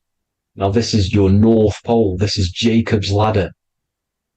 Okay. This is why you have 33 levels of Freemasonry, because it's symbolizing the 33 vertebrae, which are these little things here on the back of your spine. Because once the Kundalini energy from the bottom of your spine rises to the top, this is when you get enlightenment and opens your third eye. Spiritual enlightenment. As you can see here, this is Jacob's ladder. This is the Kundalini symbol, right? And they're even showing you this in the medical symbol. They're putting it in your face. But the serpents are wrapped around the spine. Now, the serpents symbolize how the energy moves around the spine, because it's a torus field, you see? At the center of the torus field, it wraps around the center pole. It wraps around it, and this is how the energy moves up. So they're symbolizing it with the serpents. Okay? Now, every religion has a sacred river. For the Egyptians, it's the River Nile. For Christianity, it's the Jordan River, right? This river is the canal, the energy canal at the center of your spine, all the way leading to heaven, to the Holy Land. This is the chamber which the energy rises up, right? Now, they used to say the gods descended from heaven to man. This is just heaven. This is the mind state. And they said the gods were connected by a rainbow bridge. That's the chakra system, the rainbow bridge. Okay. Now, the ancients called this place Midgard, Earth, where both evil and good live, right? Midgard. But you can go to heaven, which is a pure mind state, because once you're in heaven, nothing negative can ever bother you. That's completeness, pure Christ consciousness. Now, this is why Jesus dies at 33. He didn't actually die, but it's symbolizing the death of the physical body. Not the death of the physical body, but his consciousness rising above the physical body to, as I said here, matter to spirit. Matter died off and he came spirit consciousness. This is symbolized by the 33 vertebrae, which is obviously the 33 levels of Freemasonry. And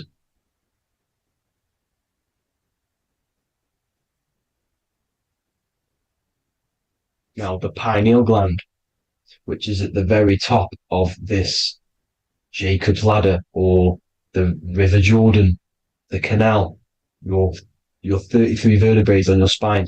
This is where the pineal gland sits, right? At the very top, at the center of your brain. Now, there's multiple ways this was symbolized. The Eye of Ra, which is used by the Egyptians. Now, this pineal gland is the seat of consciousness. This is where your consciousness is stored, right? And the ancient Sumerians used the pine cone, hence why it's got the word pineal gland, the seat of the soul consciousness. It produces DMT, dimethyltryptamine, which is known as the spirit molecule. and the pineal gland is wrapped in microcrystals, and we all know crystals transfer frequency and energy. Now, radios use crystals. A radio is a frequency transmitter, turning a frequency into a frequency that we can hear with our ears, right? Because all the radios are actually playing right now in your ears. However, our ears can't pick it up, so the radio transmits it into a frequency that we can hear using crystals.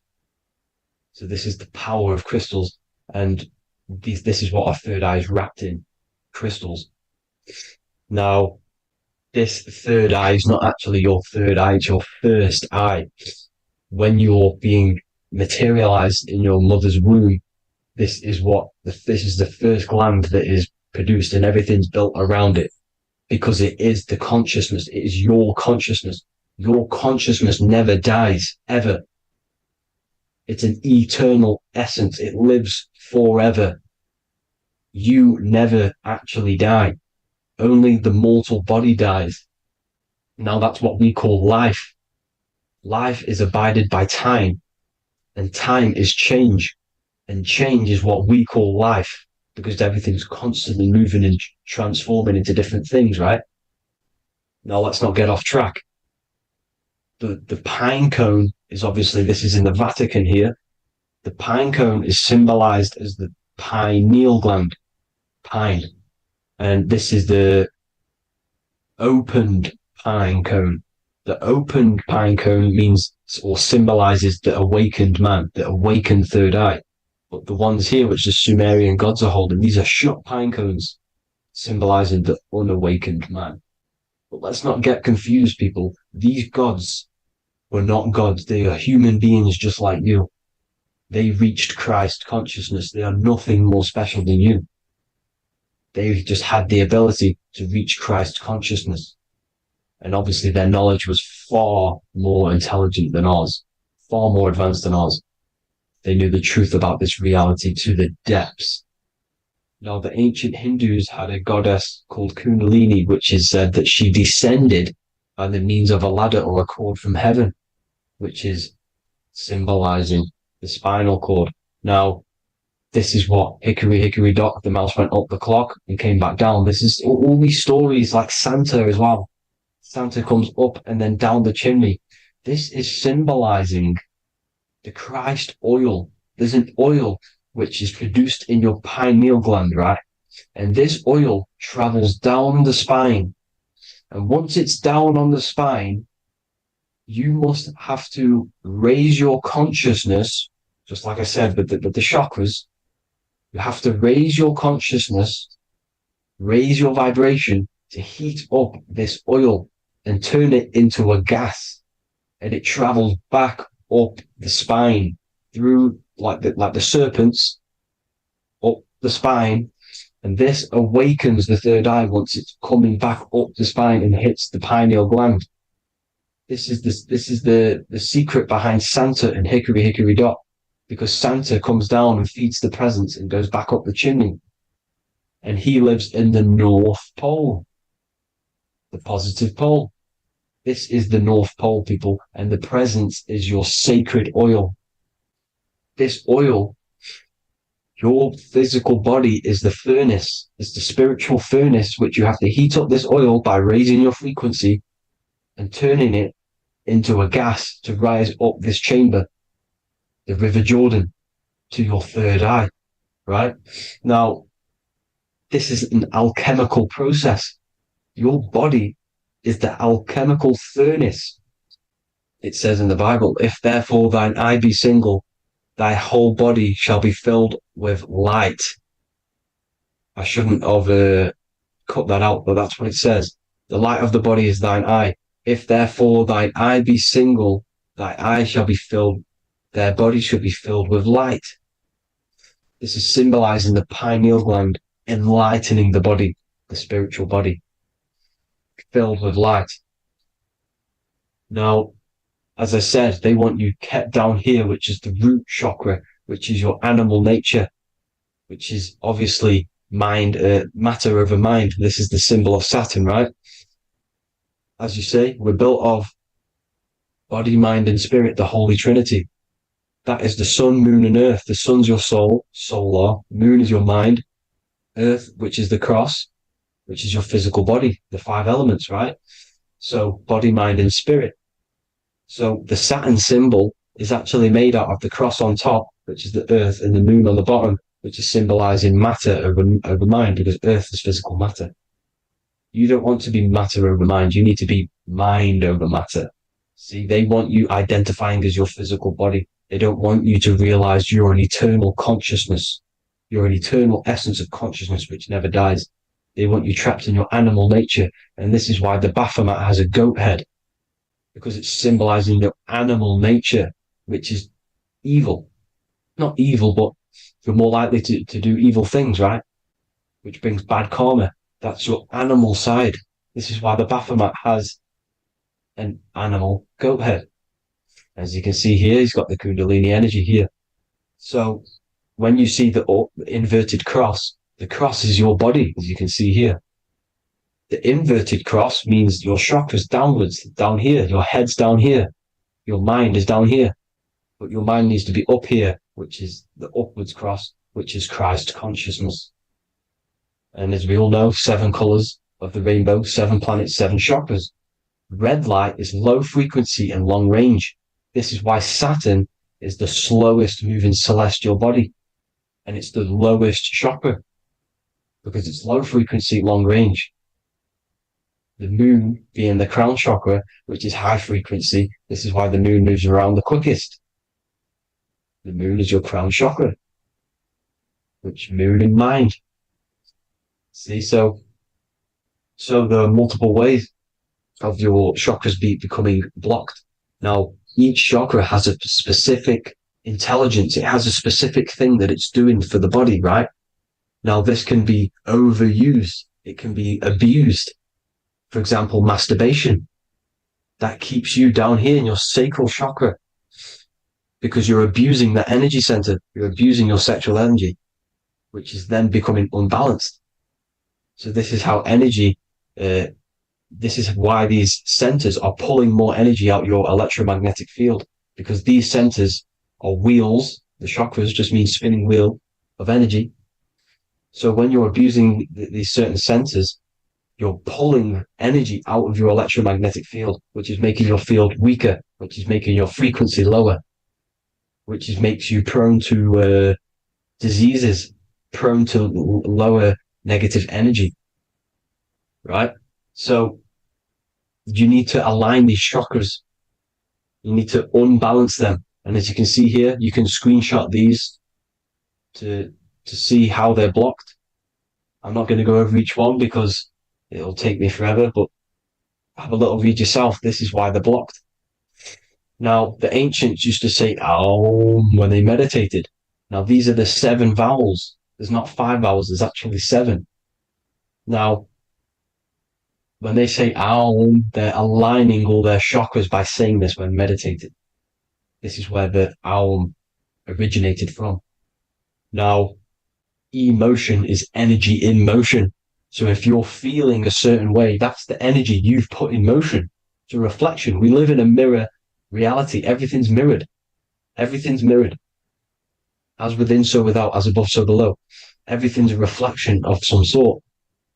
So whatever you're feeling, you're doing something wrong. It's telling you you're doing something wrong from the root cause, because your energies are the effect. You're feeling the effect of something you've caused. The law of cause and effect. Nothing escapes it. Now, the Jehovah's Witness believe that exactly 144,000 faithful Christians go to heaven or be resurrected, right? This is not true. This is symbolic. 144,000 go to heaven. Now, the petals on the chakras, this is the root chakra, this is the crown chakra. Now, if you add up the first 5 chakras, the petals, add up the petals on the first 5 chakras, you get 48. And then you get to the third eye, which has 2 petals. 48 times 2 equals 96. 96 plus 48, which you got from here, equals 144. The last chakra has 1,000 petals. Times 144 times 1,000, you get 144,000. This is a frequency. This frequency is the frequency of the ascension up your chakras. This frequency is a high frequency, which turns that oil into gas, which rises up the spine, activating your third eye. Right?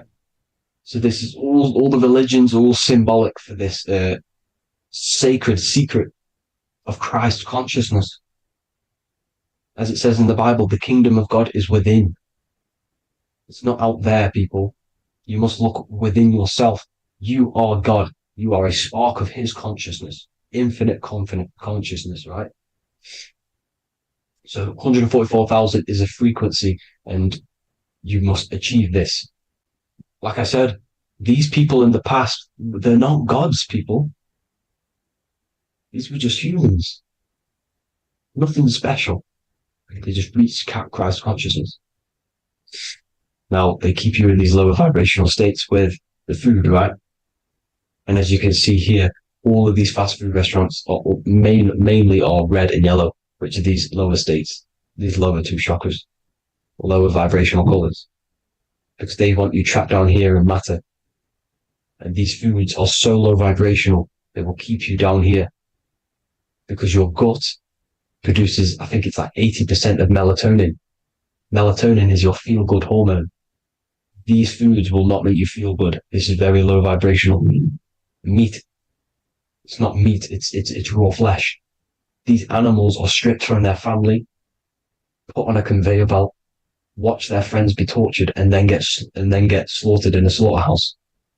Think of all the fear that's running through their blood, all the hormones, all the fear, and you're going to go and eat that very low vibrational energy. As you can see here, this is the light photons within fruit. You can see the life force in this fruit. You must think, feel, and do positive to raise your vibration. As you can see, earth equals heart. If you rearrange it, everything in nature is green, right? The aurora borealis is green. You must align all these chakras and then live from the heart, because the heart's the center of the Taurus field. You must become the consciousness in the center. So that's it for this video, people. Thank you all. God bless.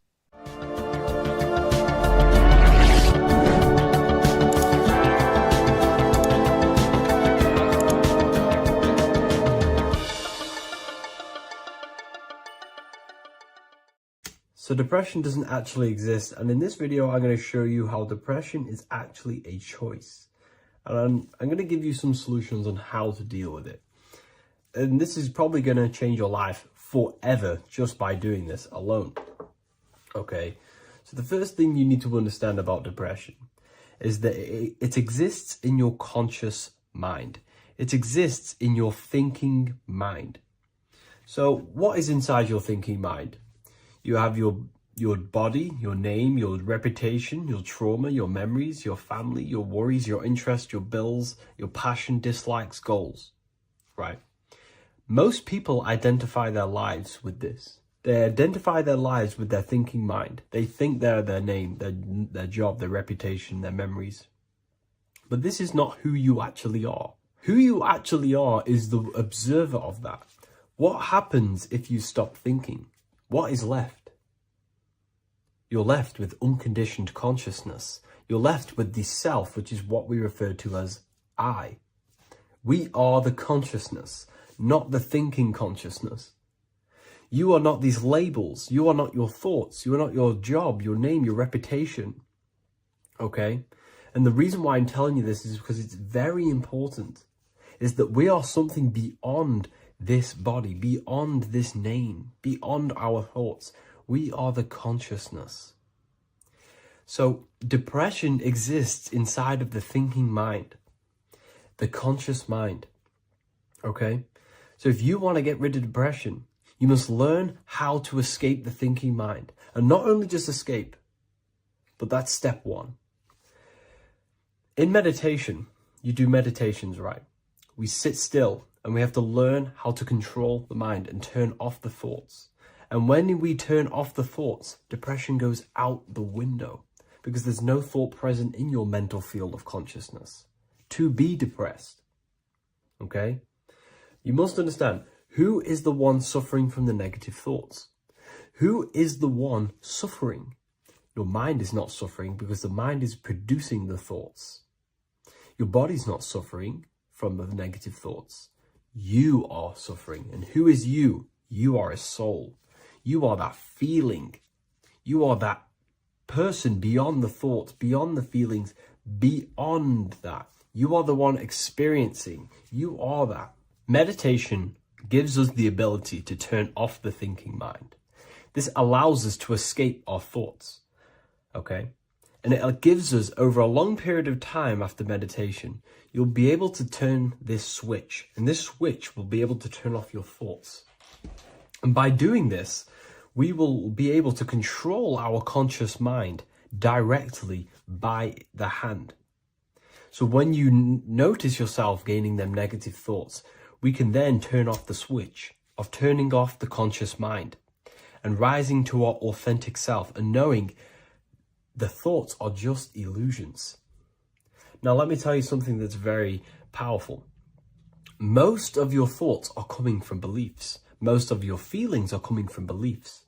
So if you have a feeling of lack, this is coming from a belief that you don't have much. If you are feeling alone, this is coming from a belief that you are alone.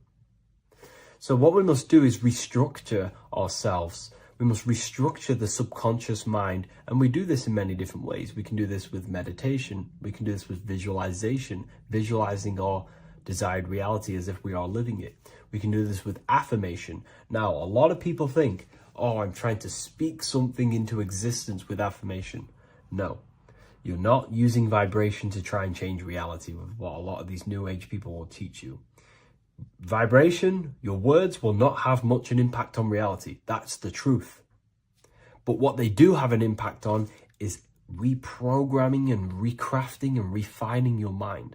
If you repeat, I am wealthy all day long, your subconscious mind, that word will be lingering inside your subconscious, and you will start to mold that into your conscious. You'll start to be consciously thinking about this. Most of your thoughts are coming from your subconscious. So if you want to get rid of depression, you got to figure out the trigger. What are you depressed about? What are you feeling? What are the beliefs that are making you feeling and thinking this way? And that's what you must restructure. You must restructure your subconscious mind through visualization, meditation, and affirmation. You do these all the time. You do these every single day, and you will slowly, if not surely, restructure your subconscious mind. While by doing the practice of meditation, you'll gain the off switch as well.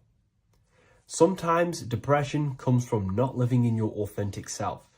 You're not doing the things that your soul is telling you to do. We all know what we should be doing at all times. I don't care what you have on. We all know we should be doing something. We all know that we have there's a higher aspect of our mind that tells us, oh, we need to be doing this, but I'm actually sat here on my phone. Oh, I shouldn't be eating this, but I'm doing it anyway. There's always that higher voice. And that is the voice that has to be connected to. And when your body's not acting out the voice of the soul, then the soul becomes sadder, and suffers more and more and more. There has to be a connection between the soul, the mind, and the body. They have to work in unison. Okay? So I hope this video helps with depression, with whatever you're going through mentally.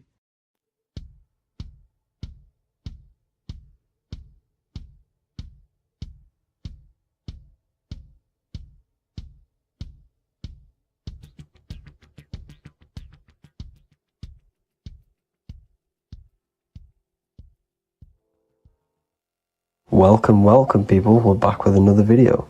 I will now be keeping track of my YouTube and trying to upload every week. In this video, we'll be talking about the chakras. The chakras are the 7 attributes of God, and they are the 7 planets. These are literally vortex portals within us that connect us to these vices and characteristics of God. Each one of these energy centers are a spinning whirl of energy which controls the cells and organs in that particular area of the body.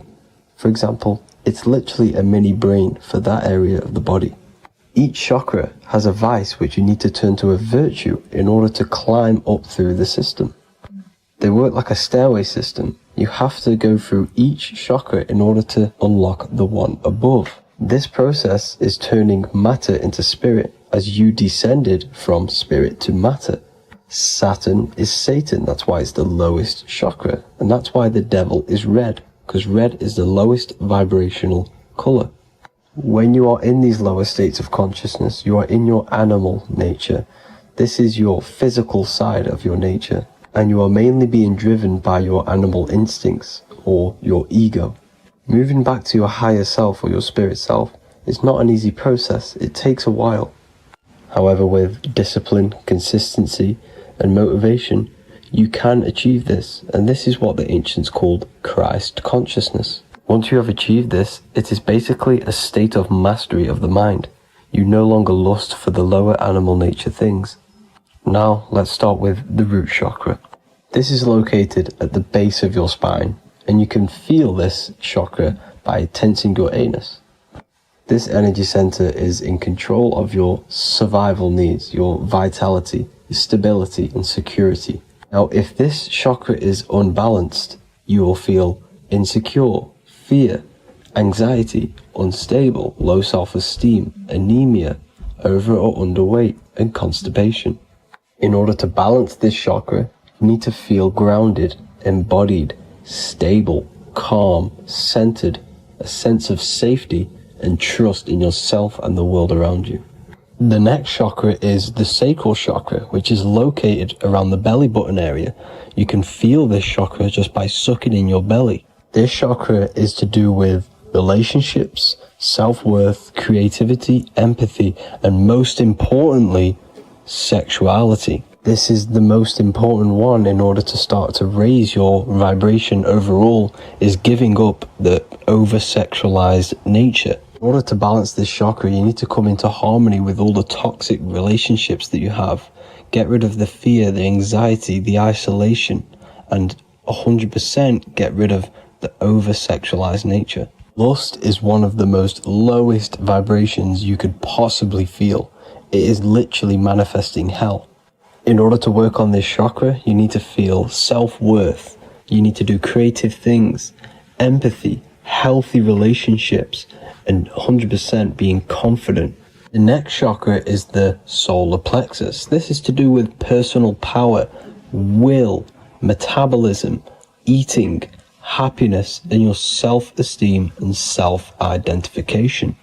You can feel this chakra just above your belly, below your ribs, and you can suck in this area. If this chakra is blocked, you will feel lack of confidence, difficulty in manifesting your desires, low self-esteem, misuse of power, misuse of dominance, weak will, and shame in yourself. Biggest one for this chakra is overeating, as it's to do with metabolism.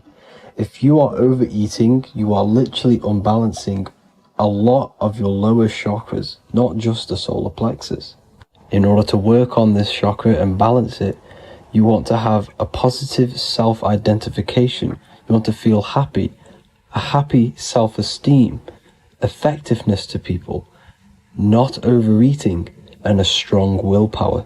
Now for the heart chakra, one of the most important chakras. Chakra is to do with love, understanding, trust, hope, openness, compassion, balance, and forgiveness. The most important because your heart is the tree of life in the body. It is the center of the toroidal field. It is the most powerful chakra. Your heart is 5,000 times stronger magnetically than your brain. Once you have hit the heart chakra and you start surpassing the heart chakra, you are now turning matter into spirit, as the lower three chakras are dense and physical, and the above the heart chakra are turning to spirit. As you can see already, this is a hard and long process of working on yourself physically and internally. The symptoms of a blocked heart chakra would be lack of love or too much love, difficulty to accepting or giving love, lack of compassion, loneliness, and lack of emotional fulfillment. Finally, a lack of connection with a divine or to nature. In order to balance this chakra, the most important thing and the most powerful thing you can do is loving people, accepting and giving lots of love. Second most important thing to balance the heart chakra is balance. You need a balanced life. You need balance in all aspects of your life. Now for the throat chakra. This is a very important chakra as it's to do with communication. A symptom of this being unbalanced is a lack of self-expression and putting on a front all the time, acting with the ego. In order to balance this chakra, you need to constantly self-express yourself. You can't be putting on a front. That voice inside your head, you have to let it come outward. Don't just block it off with a wall. Self-expression will lead to you gaining friends who actually like you for being you and not these fake friends that you have to put on an ego for. In order to balance this chakra, you need to express yourself, express the word that's within you. Don't be lying to people, don't deceive or be deceptive. The next chakra is the third eye chakra. This is starting to get very advanced and you are coming very close to spirit.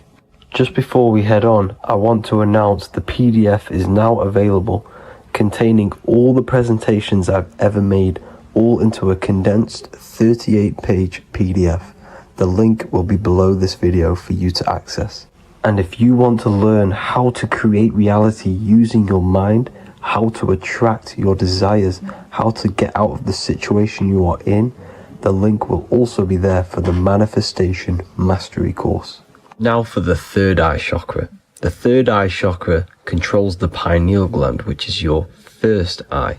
It's to do with your psychic abilities, channeling, telepathy, astral travel, visions, and connection to the higher self.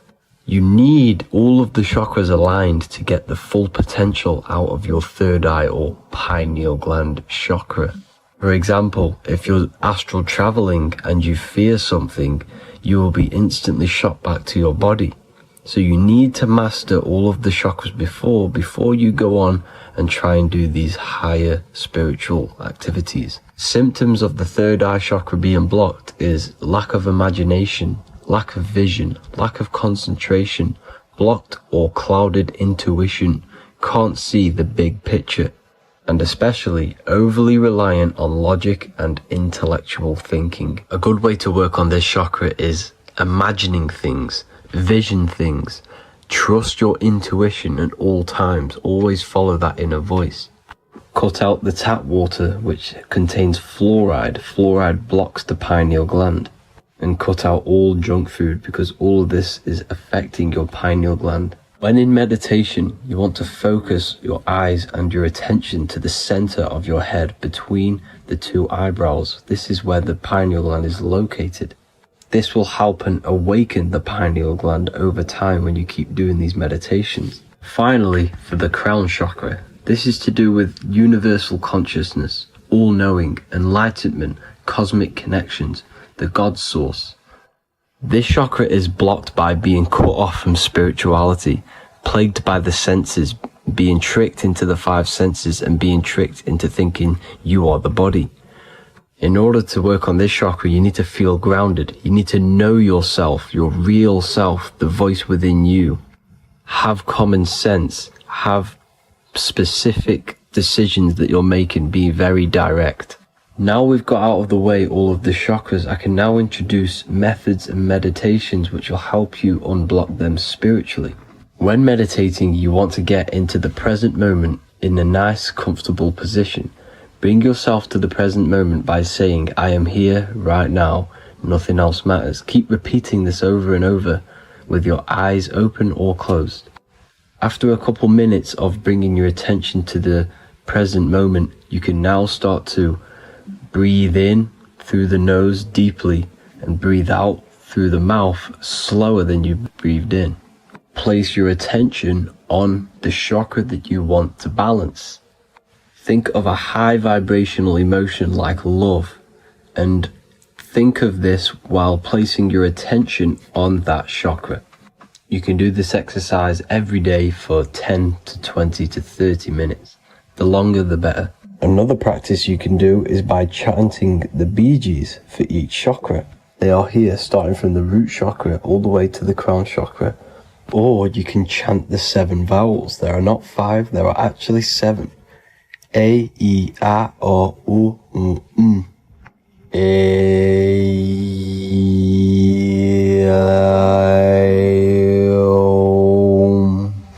This is the proper way of pronouncing the 7 vowels. These are so powerful because these are the only things that exist. It is literally the sound of God. By pronouncing them right, you can actually create a lot of power within you and align your chakras. That's it for this video, people. I'd appreciate a comment and a like to help the algorithm. I appreciate you all. Love and light.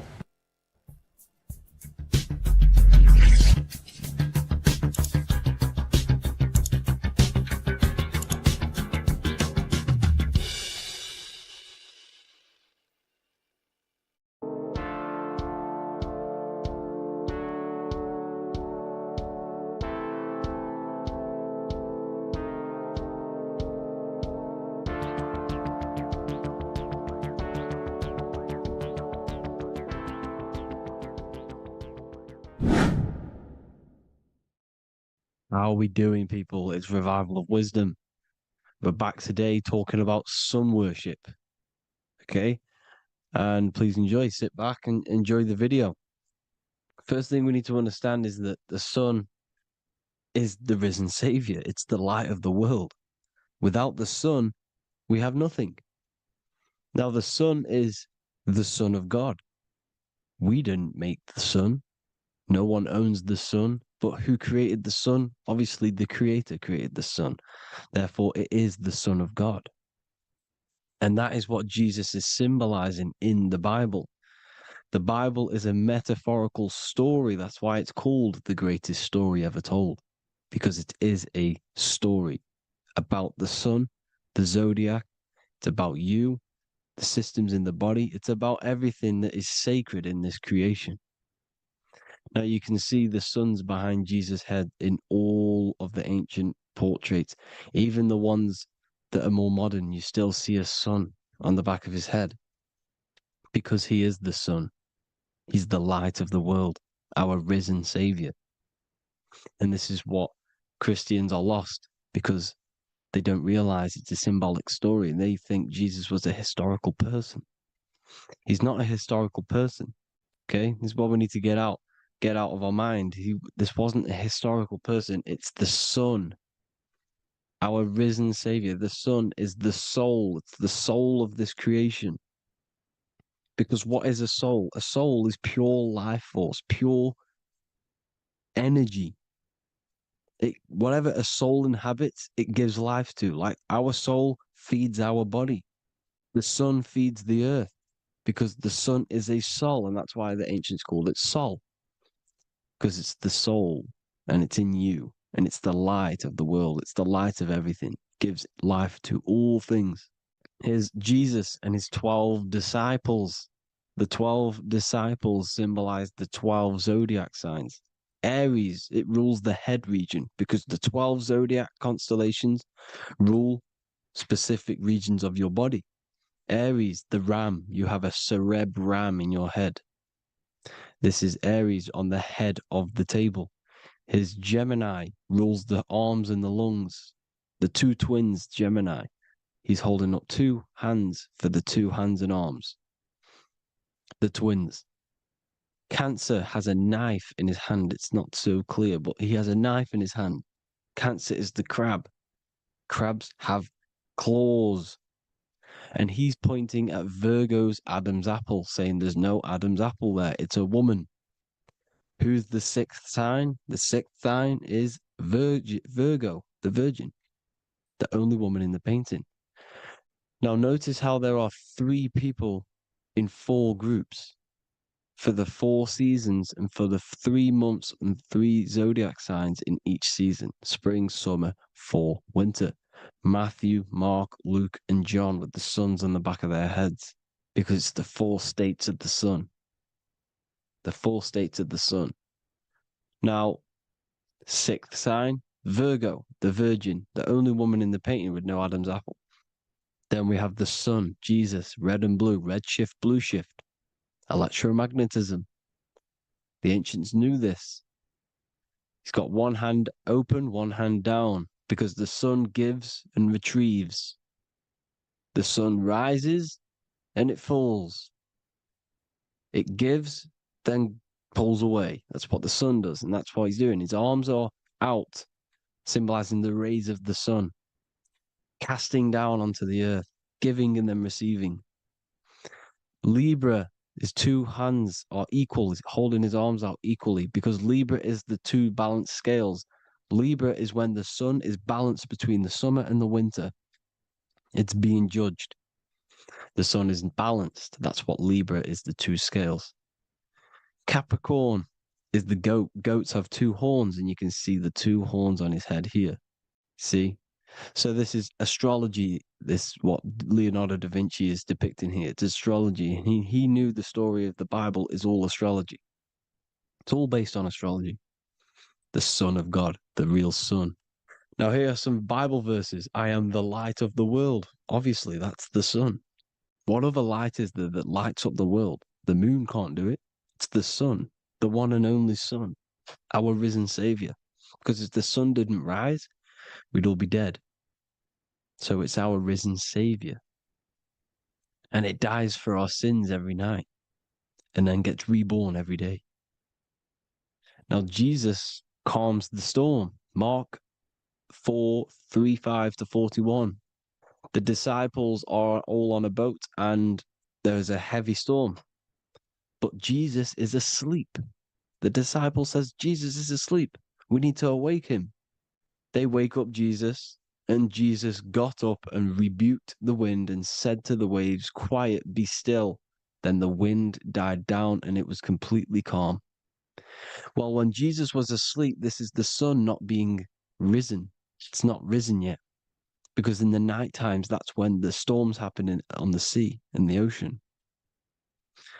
And when they awake Jesus, Jesus rises because he's the sun. He rises and everything calms. Because when the sun comes, the storms go. You see? So it's the sun. It's all about the sun. Here's another, Luke 22:10. A disciple asked Jesus, when will we know it's the end times? And Jesus says, as you enter the city, a man carrying a jar of water will meet you. Follow him to the house that he enters. Well, this is clearly talking about astrology, the topic that Christians think is satanic, when they don't realize the whole thing's based on astrology. Because the end times is the end of Pisces, which is the two fish, which is the age we've just gone out of. And you can see all these ancient churches here with two fishes, because they knew it was the age of Pisces. There's an ancient photo, ancient artwork with the two fish, Pisces. And the end times, as it talks about in the Bible, and Christians think the world's going to end or something.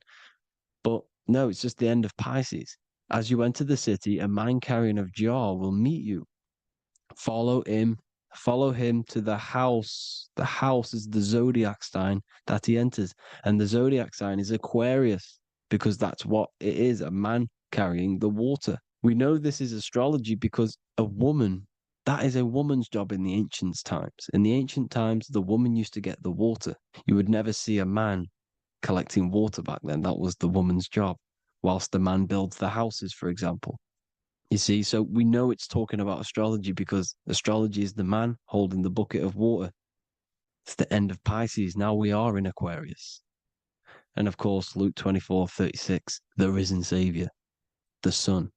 Now, the sun is also born on the 25th of December, a virgin, just like Horus, Mithra, Buddha, Krishna, Hermes, and thousands of other gods, all born on the 25th of December.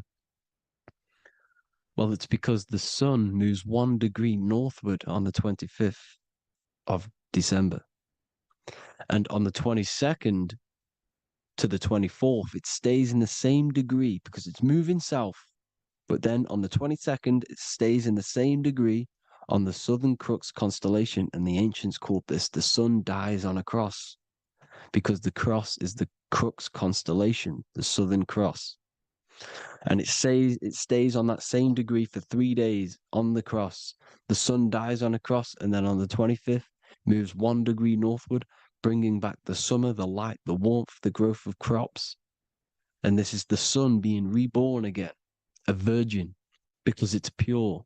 And here's Mithra, another sun god before Jesus was around, before Christianity. It was Mithraism, and Mithra, Ra is Ra, the sun god, Egypt. It's all about Ra, the sun. You can see the crown of thorns on Jesus' head, symbolizing the rays of the sun. And here are the rays of the sun on the back of Mithra's head. Krishna, the sun. Buddha, the sun. Horus, horizon. All born virgins, all did miracles, all resurrected.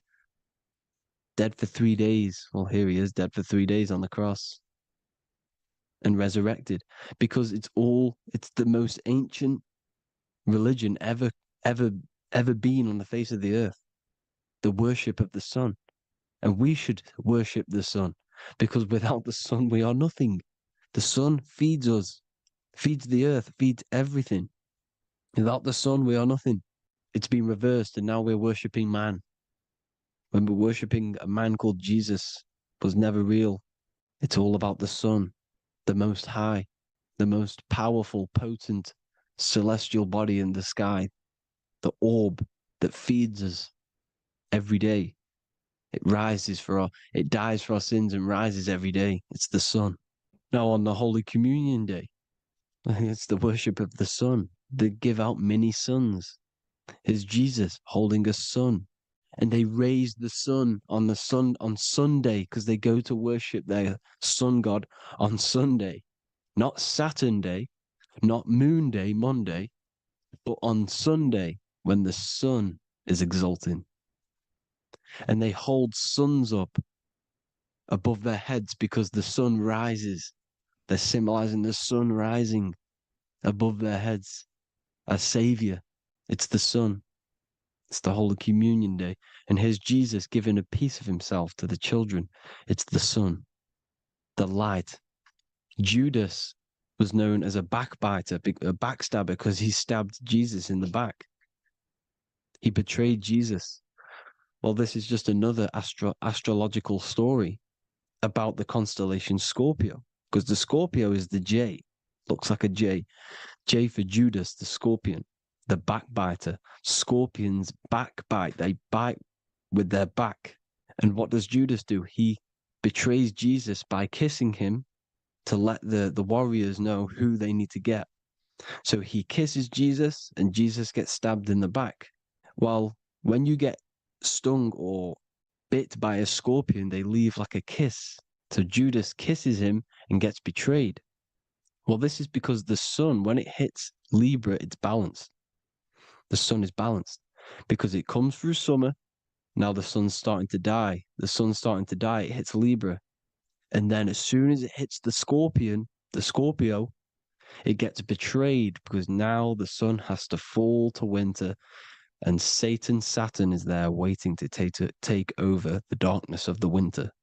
So he gets stabbed in the back by Scorpio, Judas, the scorpion, the backstabber. You see, it's an astrological story. Here's Mary. Mary means marry, which means pure. The sun is pure. No one gave birth to the sun but the God. And it's born every day. It's born every day on every year. It's born pure. There was no controversy. There was no, activity for the sun to be born. It's pure. Now, the 7 metals come from the 7 planets. The sun gives you gold, and this is why the sun is golden. It looks gold. And this is why the banks are backed by gold, because gold is the most valuable metal, because it's the sun, the most valuable celestial orb in the sky, in the heavens. Well, here's Jesus, another ancient symbol of him being crucified on the cross with the big sun, the southern crux constellation. The sun dies on the cross constellation. And if you go to the old etymology dictionaries, you will see sun and son is the same word. They come from the same etymology roots. You can use them for no matter what, but they've been confused today. But if you go back to the old dictionaries of etymology, they are interchangeable. You can use them. Son, sun, sol, it's all the same thing. The 12 disciples, 12 brothers of Joseph, 12 tribes of Israel, 12 breastplates on the stones, because it's all the 12 astrological signs. They could have used any other number, but there's 12. Because 12 is the mind, which is God. 7 is the number of matter, which is man. 7 energy centers in the body, 12 cranial nerves in the brain, because it's the mind. 12 is the 12ness. The zodiac is literally the mind of God, the signs of God. Now here we see here, Job 38, 31 to 33. Can you lead forth a constellation in the season? He's asking you, can you read the sky? Can you read the heavens? Canst thou bring forth the Mazzaroth in its season? Mazzaroth means 12 signs, the zodiac. Why did they translated every single Hebrew word in the Bible into English, but they decided to leave out Mazzaroth? Why? It's because if that said zodiac, Christians would have a different view on the Bible, but they leave that out. But Mazzaroth actually means the 12 signs, the zodiac, and the stars means sign. The word stars means sign because the stars are signs, things to come, which is off in Hebrew, which means sign, things to come. You see a sign on the road, it's something coming. But God is saying, no, what does he say? To qualify as a director, a judge of man's life on earth, one must be able to govern the heavenly bodies that rule the earth. It's telling you to read the heavens. We need to read the heavens. Astrology, the 12 zodiac signs, the mind of God. It's telling you, read the Mazzaroth, read the zodiac, because they are things to come in your life. They are signs. It's not satanic, it's made by God. God said, let there be lights in the firmament of the heavens to divide the day from the night, and let them be for signs. Signs are things to come. The 12 zodiac signs. It's all about astrology. Here's Mary holding the sun. His son, her son. It's the sun in the sky. The one and only, the most high. The soul, the solo because it's on its own. The most powerful, Ra, radiance. Here's the Pope holding the sun. All 3 popes holding the sun because they're sun worshippers and they know the true meaning and origins behind Christianity. Sun worship. Here's the Vatican is a sundial. Yes, this is literally a clock. Your watch is a sundial. It's got 12 sections on it for the 12 zodiac signs. 12 hours, 12 Horuses.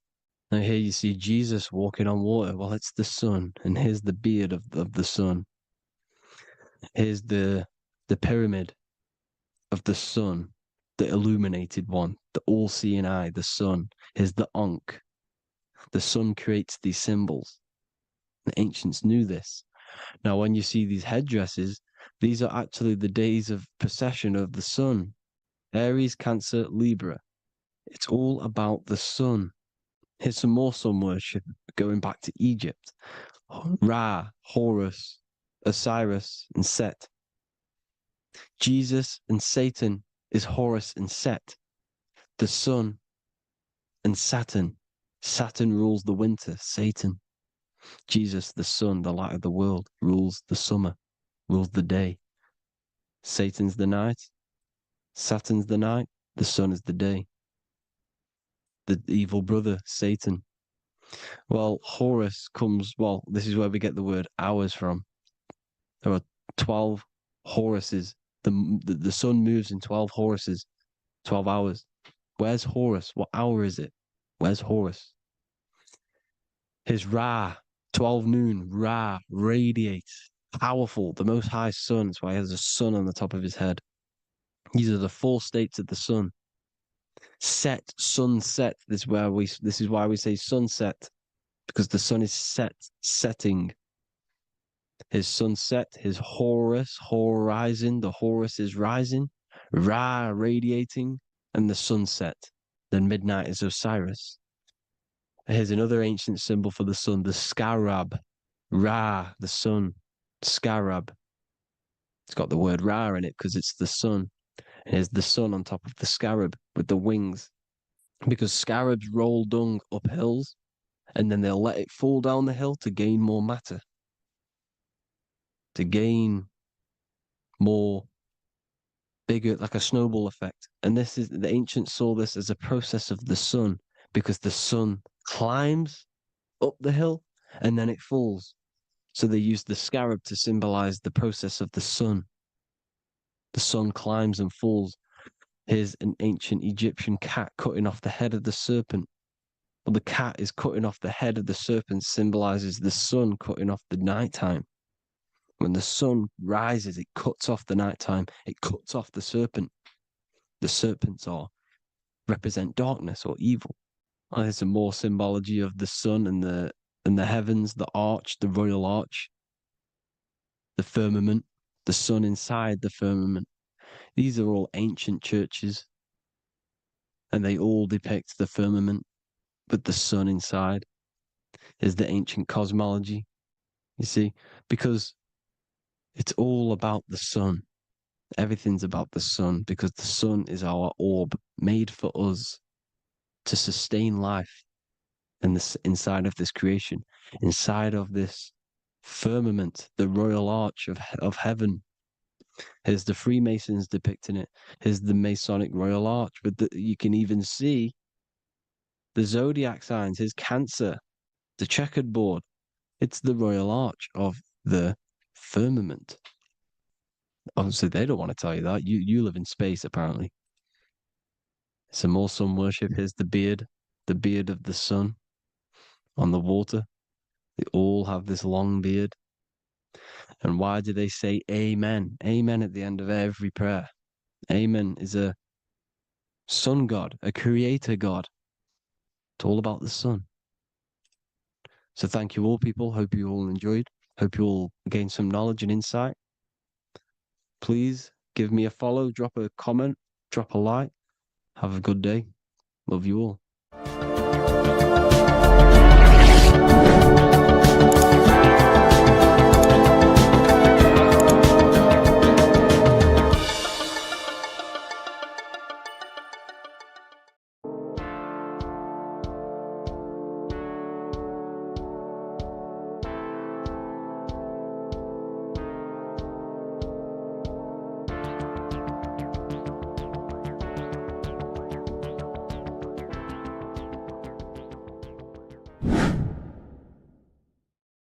What are we all doing, people? Survival wisdom. Today we're going to be breaking down the Bible and its real, true metaphysical meaning. All of these slides within this video is taken from my book, The Book of Wisdom. So you can get all of these slides. So the Temple of Solomon, you are body, mind, and soul, which is the Holy Trinity. The moon, sun, and earth. The sun is your soul because the sun is its infinite source of energy. It is its own source of energy. And that is what your soul is. It's its own source of energy. The moon is mind. This is why you call people a lunatic. You're a lunatic. Luna means the moon. And inside of your mind, you have a specific mood.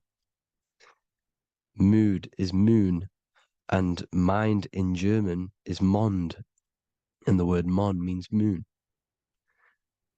And earth is your physical body because your body contains of the four elements, the four physical elements. Well, the Temple of Solomon is the temple of the soul and the mon, the soul and the mon, the soul and the mind. And it's the temple of the Holy Spirit in the Bible. Everything leads back to one singular point in the center of the brain. The brain is not the mind. It's mind over matter. Okay? The brain is the physical manifestation of the mind. The brain is the electrical computer which decodes the light waves given to it by the mind. This is why everything in the body leads back to one singular point. And we'll go over this in a minute. But this is controlling the physical body.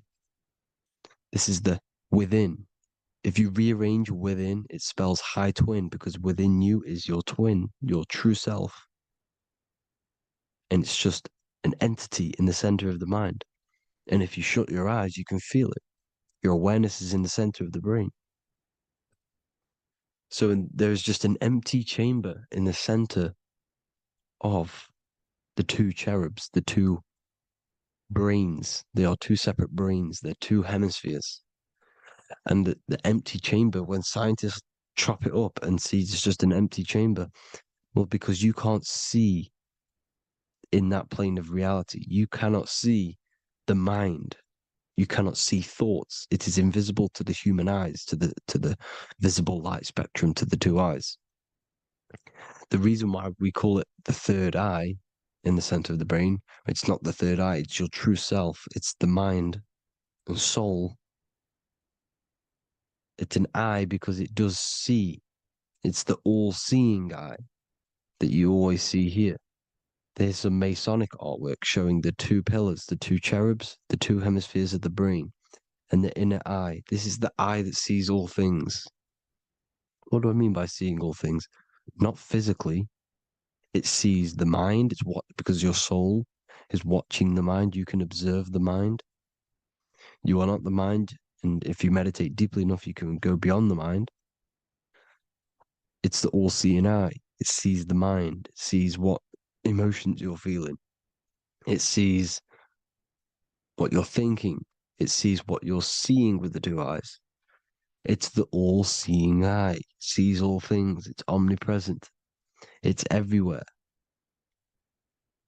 Because the mind can be anywhere. The mind can switch itself into any place it wants. There is no limitations with the mind. So there is two hemispheres in the brain. And in the Bible, there is a quote saying, the most holy place between the two cherubs. The two cherubs is the two hemispheres of the brain, and the most holy place is between them, which is what the Masonic artwork is showing. This is the all-seeing eye, the soul and the mind in the center of the brain. And you will not see this with the two eyes.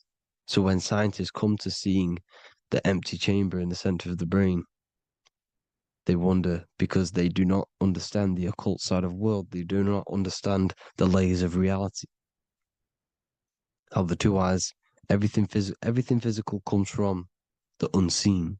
Everything seen comes from the unseen. Now, the two hemispheres of the brain play a major role in our lives. The right hemisphere is the artist. The left hemisphere is the scientist. The right hemisphere controls the left side of the body.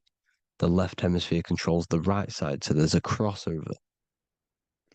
Now, the right hemisphere is to do with your feminine energy, creativity, unification, metaphors, visualization, intuition. The left hemisphere is to do with sequencing, facts, materialistic details, language, and logic. So they keep us normally trapped within the male aspect of our mind, which is the left hemisphere.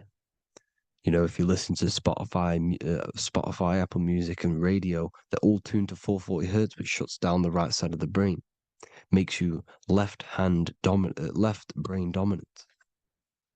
And we learn, well, 90% of people learn to write with their right hand. They're taught to learn with their right hand, which is to do with the left brain. You see, so we are being trapped within this left side of the brain, which is all to do with logic, thinking logical, not creative. You know, very analytic. But the right side of the brain is to do with your creativity. So the right side of the brain is perceiving reality as a holistic perception. Now, what do I mean? If you're riding through a woods, for example, if you're riding through a woods, your right hemisphere is seeing the whole woods as one unified woods.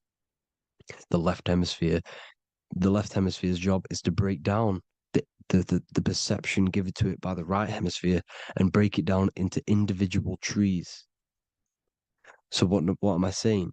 The right hemisphere is seeing humans and everything in creation as one unified consciousness. The left hemisphere is seeing individual egos. This is why the left hemisphere is the place of the ego, the right hemisphere is to do with the higher self. They're both needed, though. I'm not saying one's better than the other. It's balance. Now,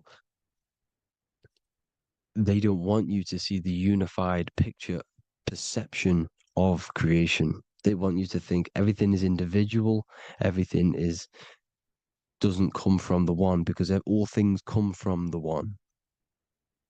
And we experience the two in this reality, dualism.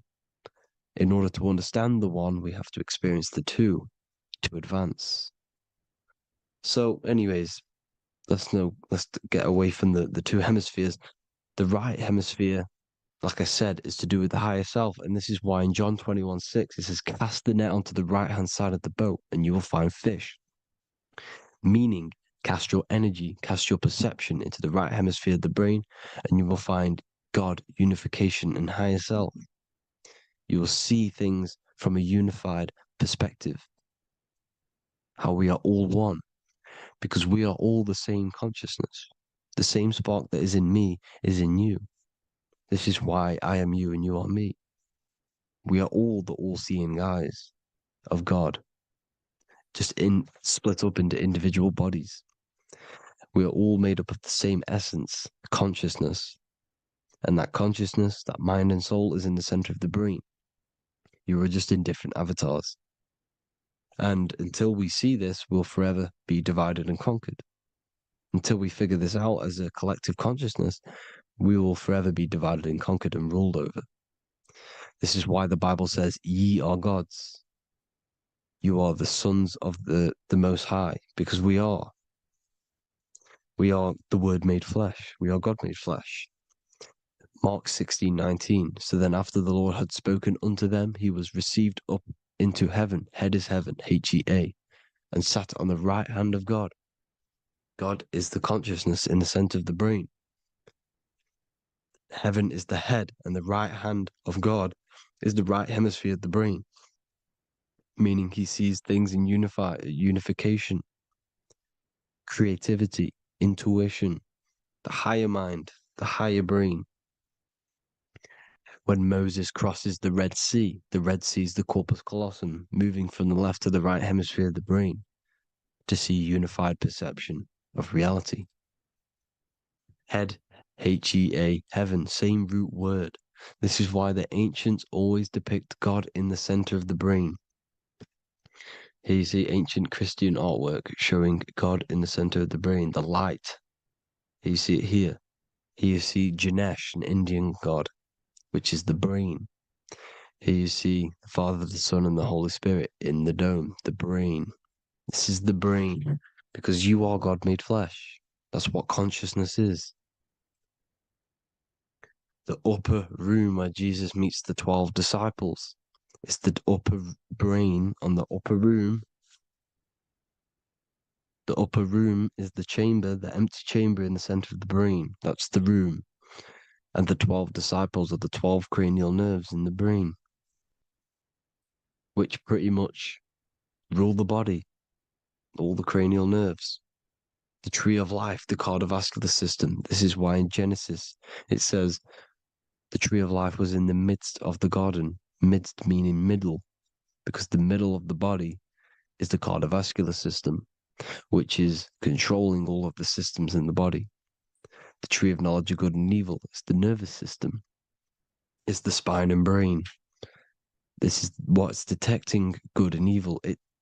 The brain is the electrical computer with the left and the right hemisphere, decoding the dualistic world, decoding the light waves given to it by the external world.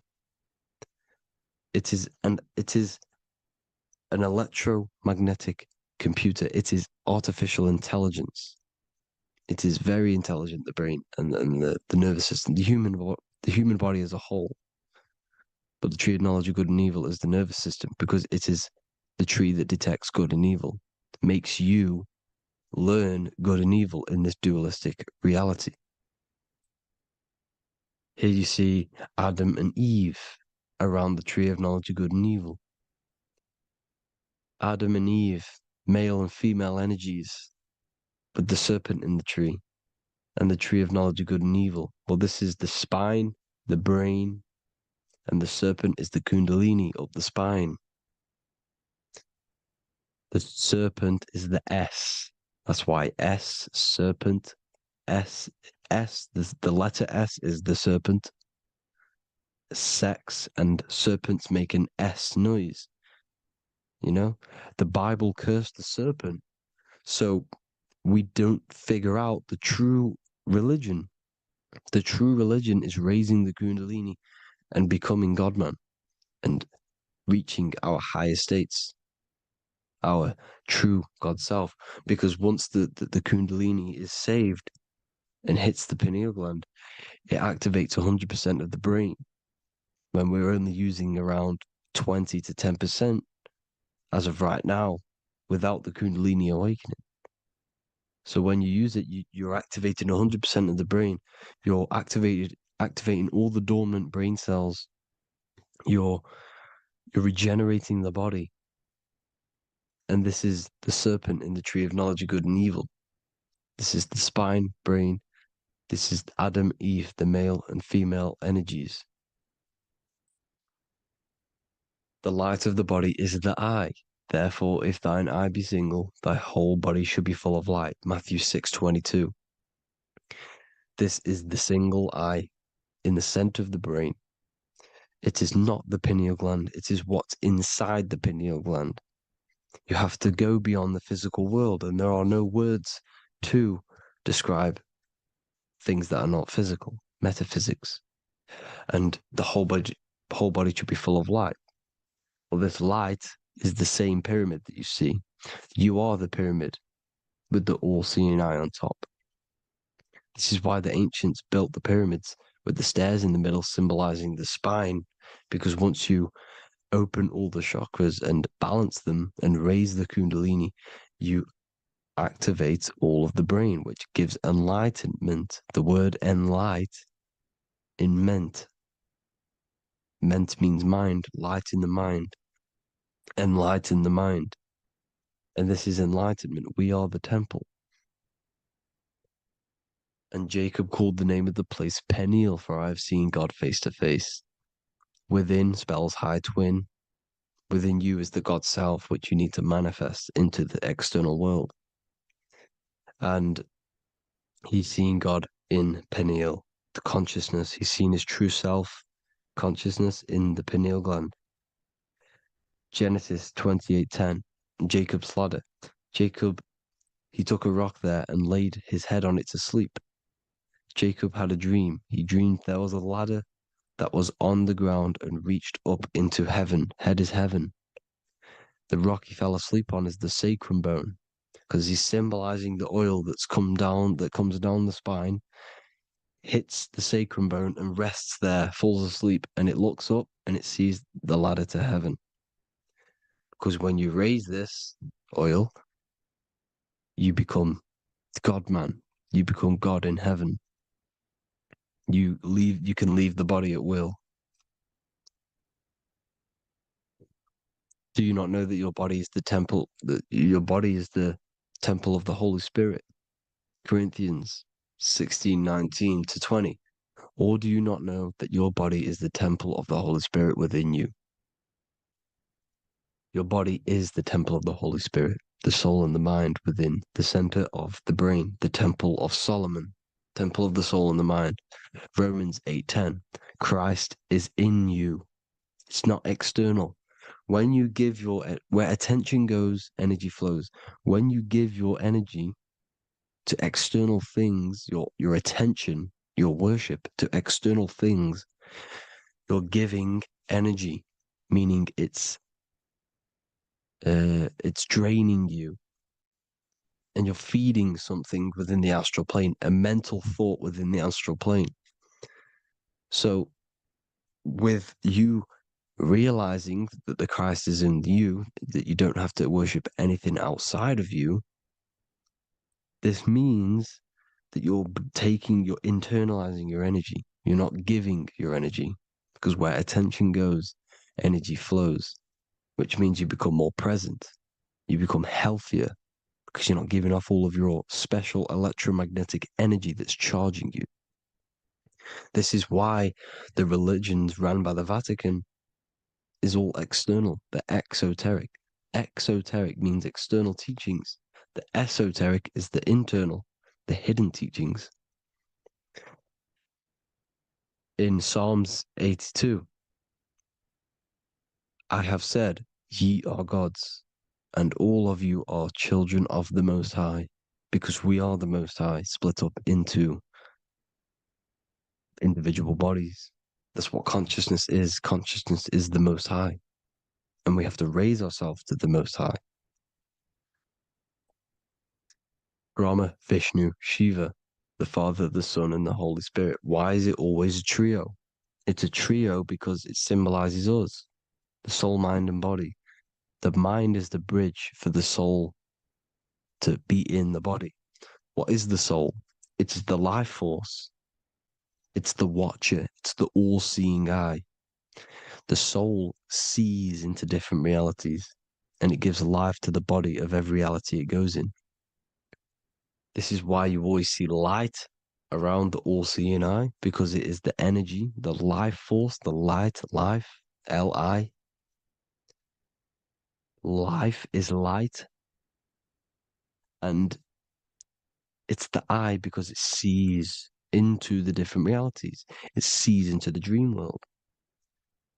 When you're going to sleep at night and you dream, it's not a dream. It's another reality. You're a multi-dimensional creature. We live in a multiverse. There's infinite amount of yous. And there is a version of you which is the highest self in a reality somewhere.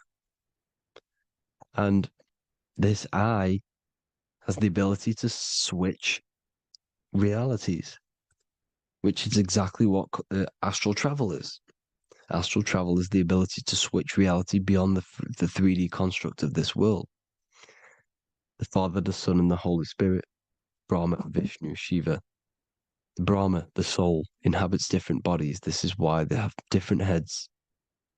Vishnu, the mind, symbolizing gnosis, meaning knowledge.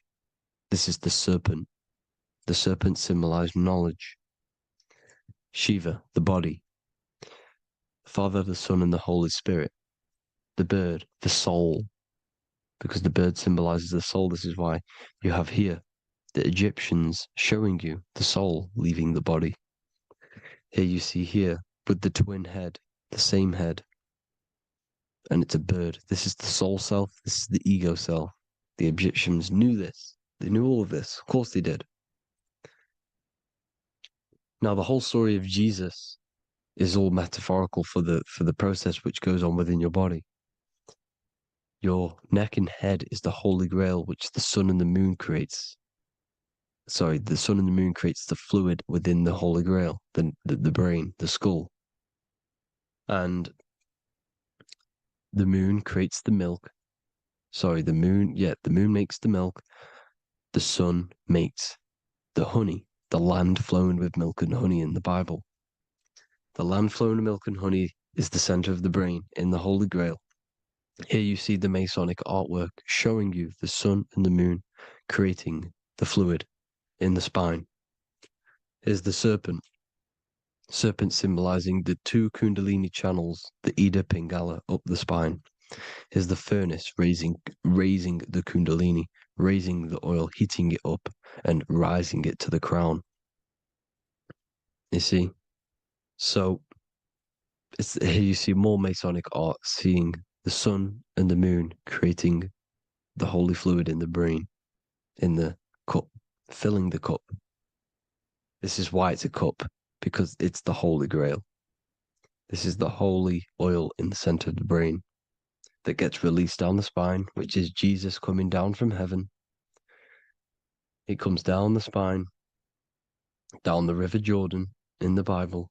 This is when Jesus goes from Nazareth to Jerusalem. He comes down the River Jordan, and Joseph and Mary are in Nazareth waiting for Jesus' return. Joseph and Mary symbolize the the pineal and pituitary gland, which produce the two oils created by the sun and the moon. And when he returns, he gets crucified at 33 because there's 33 vertebrae at the back of the spine, and it crosses the vagus nerve. The crucifixion of the oil past 33 vertebrae creates God-man, and it creates your higher self, and it activates 100% of the brain. And you turn into spirit, you turn to your spirit self. This is why Jesus dies. He didn't physically die, it metaphorically dies and becomes his higher self. The ego self is left behind. It's the same with the whole story of Jesus. Jesus comes down from heaven, which is the oil. He dies in a cave for 3 days, which is the oil hitting the cave. Here's the cave, and resurrects after 3 days. If you resurrect the oil, comes up and gets crucified at 33 in Golgotha. Golgotha translates to a place in the skull. The three wise men from the east. Well, if you look at the Masonic artwork, they'll always show you a ladder up to the east. Okay? Here you see north, south, west. This would be east. Here you see east here. East here. The ladder up to the east. The east is the top, up. Three wise men from the east. The thalamus, pituitary, and pineal gland in the center of the brain. The most important glands in the body. Here you see the Egyptians with the spine, the sun, and the two hemispheres of the brain. What did I say at the beginning? The sun is the soul. The sun is its own source of energy. It's the life force, which gives life to anything it inhabits. The soul is the same thing. That's why sun and soul mean the same thing. So, what I'm saying is consciousness is God. And this is why when it refers to as God in the Bible, means your higher self, pretty much. And returning back to this higher self, because God is something that you need to manifest. Consciousness is God, and your body is a reflection of the creation by God. This is why everything in the body corresponds with the stars. The stars rule the body. We are an image of the stars. This body is an image of the whole of creation. Aries rules the head. This is the cerebrum, the ram in the brain. Here's the ram, Aries. And we have something called the cerebrum, Aries, the ram. This is the Lamb of God moving to the higher mind. Taurus, which is the lower brain and neck, the cerebellum, the bull Taurus, the lower mind, and the cerebrum and the cerebellum, the ram and the bull, is what makes you ramble on. Ramble meaning walking. The higher mind and the lower mind working together makes the body ramble. Ramble is what makes you walk along. Thank you to Santos Bonacci. Gemini, the two twins, rules the two arms, the hands, and the lungs. These are the two twins of the body. Sagittarius, the horse, which rules the hips. Hips means hippo. Hippo means horse. Hippopotamus means water horse. Hippo means horse, and this is why we call them hips, because horses have massive hips. Capricorn, the kneecaps. Pisces, the two fish, the 2 feet. Then they make us swim. We are an image of the stars, people. Well, the body is anyway. Consciousness is God, and the body is the image of the whole of creation. It's a reflection of the whole creation, as above, so below.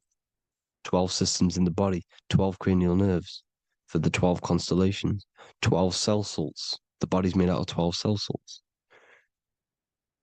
So, this is where it gets kind of deep. This is where we get deep. And he said Jesus was known as the fisher of man. And fisher of man, meaning man does not mean man as in the male. Man means mind. He's the fisher of minds. So the Bible is not patriarchal. It's not patriarchal. Man just means mind, pretty much. So the fisher of mind, man, because he was fishing minds out of this reality into the higher realities. He was teaching people how to leave the body when he walks on water. Walking on water is the physical, etheric, astral, and mental. These are the different planes of reality. The ether is the either, because the ether is the substance that's on either side, astral and physical. It's the fifth element, is ether. And the fifth element is the water, the same water at the beginning of the Bible when it says, let the firmament divide from the waters above from below. The water symbolizes the ether. It's the base of all physical matter. And the ether symbolized is known as the water. So when you're walking on water, you're walking on the ether, meaning you're leaving the physical body. So when Jesus walks on water and he's teaching Paul to walk on water, Paul becomes scared and falls back into the water. Well, when you astral travel and you become scared when you're projecting, you'll fall back into your body. So he's pretty much saying walking on water is leaving the body, and walking on the ether, because the ether is the veil between the astral, and that's what devil means. Devil has the word veil in it, because the devil is trapping you between one veil, which is this world. They're trapping you in this world, this thin layer of reality. Your dreams are different veils. The ether, the astral, the mental are different veils. Devil is deveil. Deveil. You need to escape being stuck in one reality and live in between realities. And this is when you truly become a multi-dimensional being, because your soul is just the eye. That's what you are. You're just an eye, and you see into different worlds. And it also, when Jesus means the fisher of man, the fisher of minds, he is I truly believe, because of my research, that there is other worlds. It's not just this one. There's higher worlds. There's an infinite amount of you, and you've been in them dreams you call dreams. Them dreams are other realities that you are in. That's why when you're there, you don't feel like you're in a dream. You feel like it's 100% real, because it is real. So this is why the ancients always depicted the many different heads, because there's many different versions of you. And this I, the soul, the watcher, is switching itself into different bodies at all times. Well, when you sleep, when you astral project. And this is what the ancients were doing. They understood the multiverse, and they could switch bodies at will. And this is what the 7 seals are in the Bible, also known as the 7 chakras. These are literally portals within us to these different worlds. We're in the heart at the moment. Earth rearranged spells heart, meaning middle.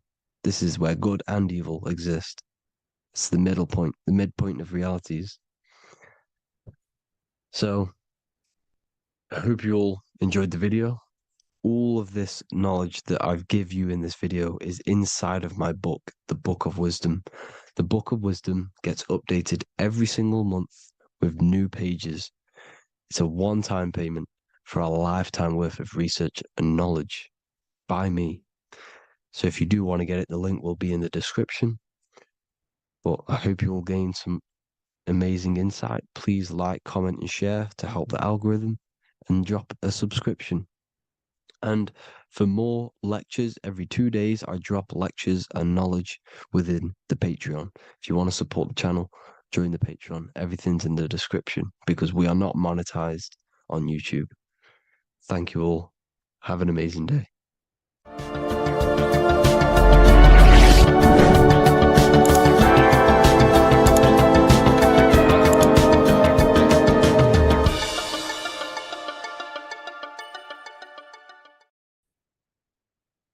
Hello and welcome to another video and another lecture from Ethereum University. Today we're going to be breaking down in detail the Freemasonic 33rd degree symbol. Now, of course, this is a complex symbol, and it's composed of many symbols put together to create a greater meaning.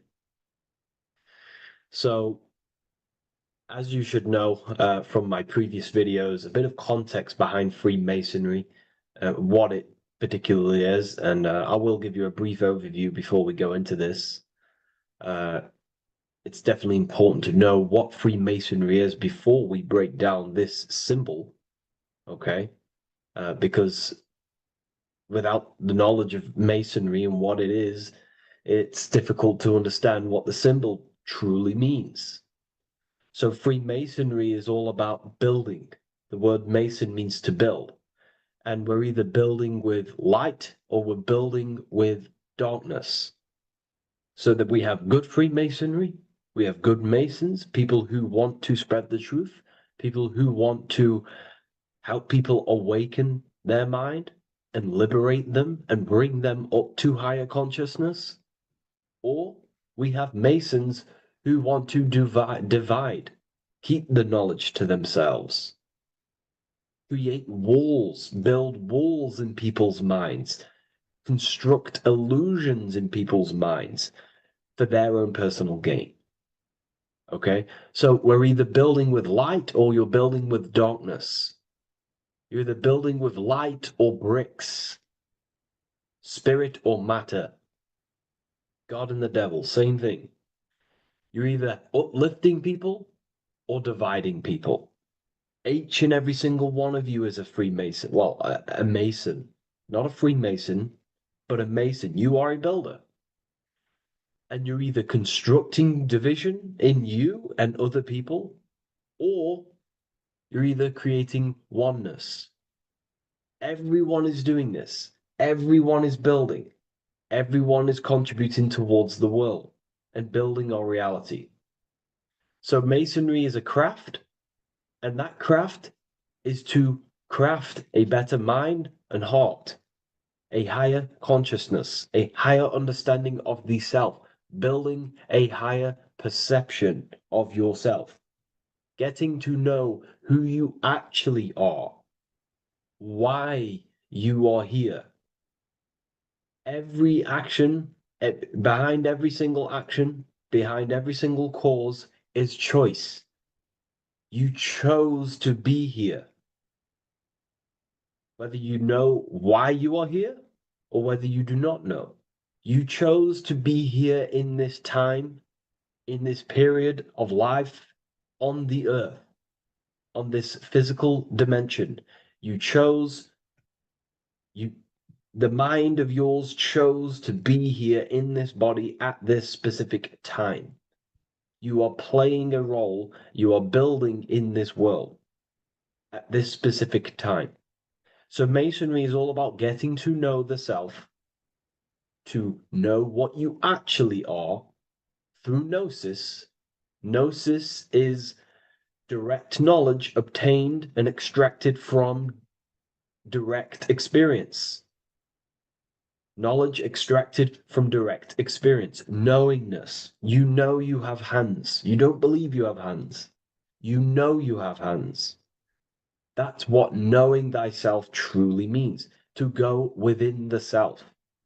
To dwell in meditation for long periods of time. Not even meditation. To dwell, closing your eyes and thinking internally. Not thinking externally about anything outside you, but thinking and questioning internally, and you shall find answers. Seek and you shall find. If your heart is truly set on knowing, on getting to know true knowledge and knowing yourself, then you will find it. Okay, so because that's what the heart is. The heart is where we find our treasure. That's why it's inside of our chest. Our chest holds the treasure. What is your treasure? Your treasure is your physical manifestation. And whatever you act, whatever your heart cares about, your body follows. Your body takes action towards what you care about in life. This is why we say follow your heart, because your body follows the heart, what you care about. If you do not care about something, you do not take actions towards it. Whatever your heart loves and has that love energy for, the body follows. If you truly want to become enlightened and truly want to reach higher consciousness, then you will. You truly care for that, then you will find it.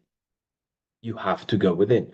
Okay, so this is what Masonry is about. It's about going within and finding out your true nature and constructing a higher consciousness by dissolving walls and blockages inside your mind and heart, purifying the self. Because you can care about sick and twisted things. Okay? We can see that in society. People like killing people. It's psychotic, but I know.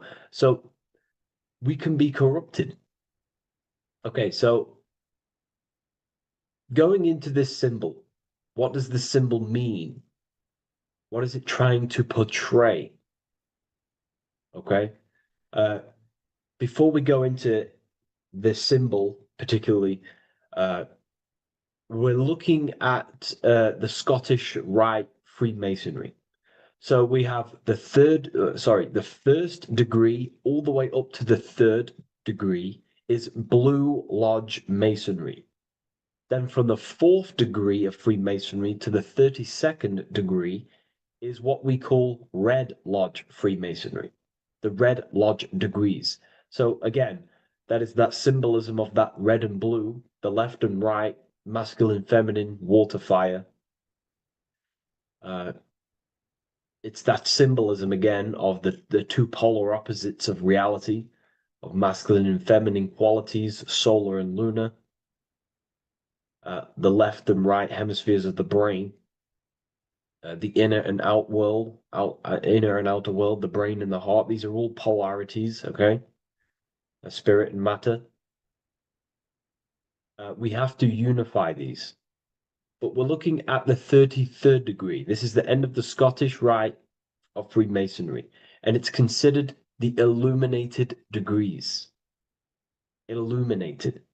This is when one gets to know the true self, the true knowledge, when one has gone within, mastered the self, got rid of mental blockages, blockages in the heart, purified the self, and they know who they are.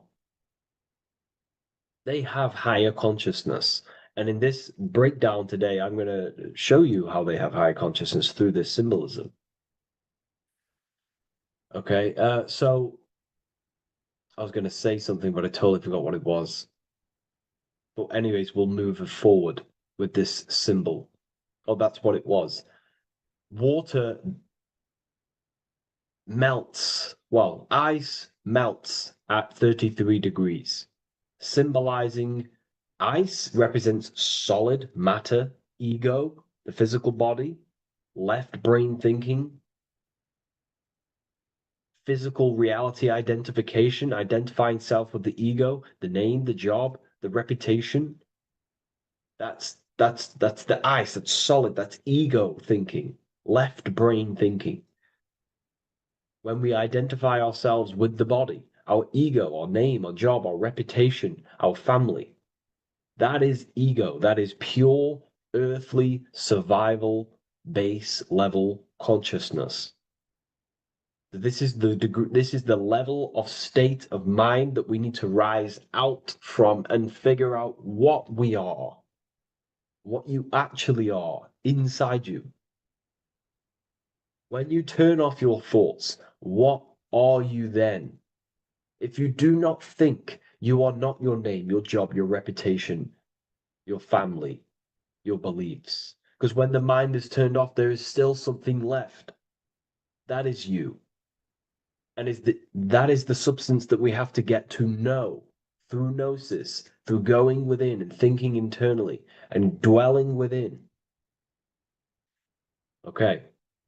So Freemasonry is all about learning about the psyche, the true nature of consciousness, how it functions, the mechanics of consciousness, how we can integrate universal law with consciousness. We're going to be going into that. Natural law, how we can become one with God's law. We can become one with the universe and integrate universal consciousness into yourself. Okay, so the first thing I'm going to say about this symbol, straight away, the first thing you probably notice about the symbol is the eagle. The eagle is a bird. Okay, what do birds do? They are high in the air. They are above the earth, which represents rising, rising consciousness, rising the mind out of the lower mind, earth-based survival, impulsive, reactive, egotistical mind. And we're pulling us out, we're rising from that. The earth represents that lower base survival consciousness, ego-driven thoughts. And we're rising up. The bird is free. It's free from the earth. Okay? It's free. It's elevated. It looks down upon the earth. So the eagle is a bird which represents higher view of self, a higher understanding of the self. It's elevated. We have a higher view of myself when I reach the 33rd degree. That is what it's showing you. That is what it's symbolizing. Okay? It's above the earth. It is free. It looks down. When you have higher consciousness, you become enlightened. It's impossible not to look down. You do look down on people, but not in a bad way.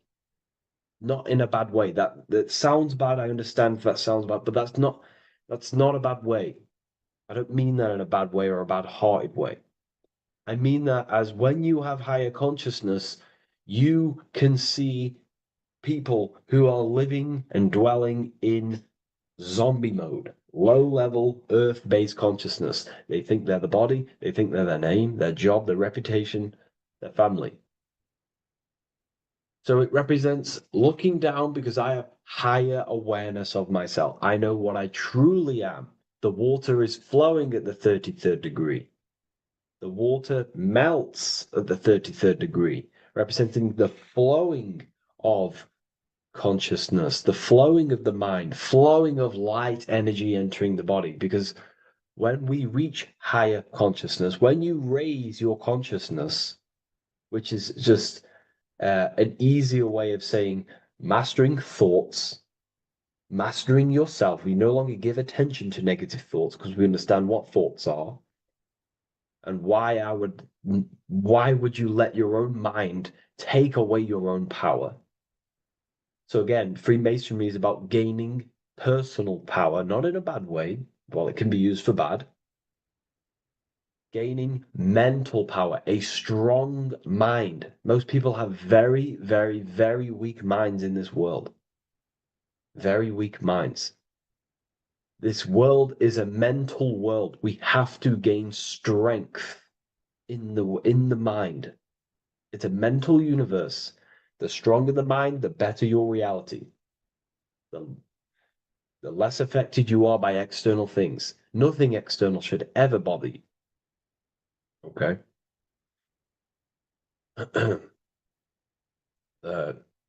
So it's about gaining mental strength, mental clarity. So again, the bird is elevated, it looks down, it has a higher awareness, it sees things from above, it sees the world for what it truly is. That's the eagle. Okay? It's the higher view. This is the illuminated degrees. So we're looking at now the sword. The bird, the eagle, the double-headed eagle is standing on the sword. Very symbolic. The sword is not above the eagle. The sword is below the eagle. The sword moves through the air. On a basic breakdown of the sword, it represents power. Power. Because if I have a sword, I hold the power over you. That's what it symbolizes. In war, you have a weapon bigger than someone else and more destructive than someone else, you hold the power. So it's a power symbol. To go even deeper on this, on its true meaning, the sword, I've already broke this down plenty of times. It moves through the air. It cuts the air. It's the mind. Air represents the mind. Water is emotion. Fire is the spirit. Earth is the body. So we're looking at the mind, the power of the mind.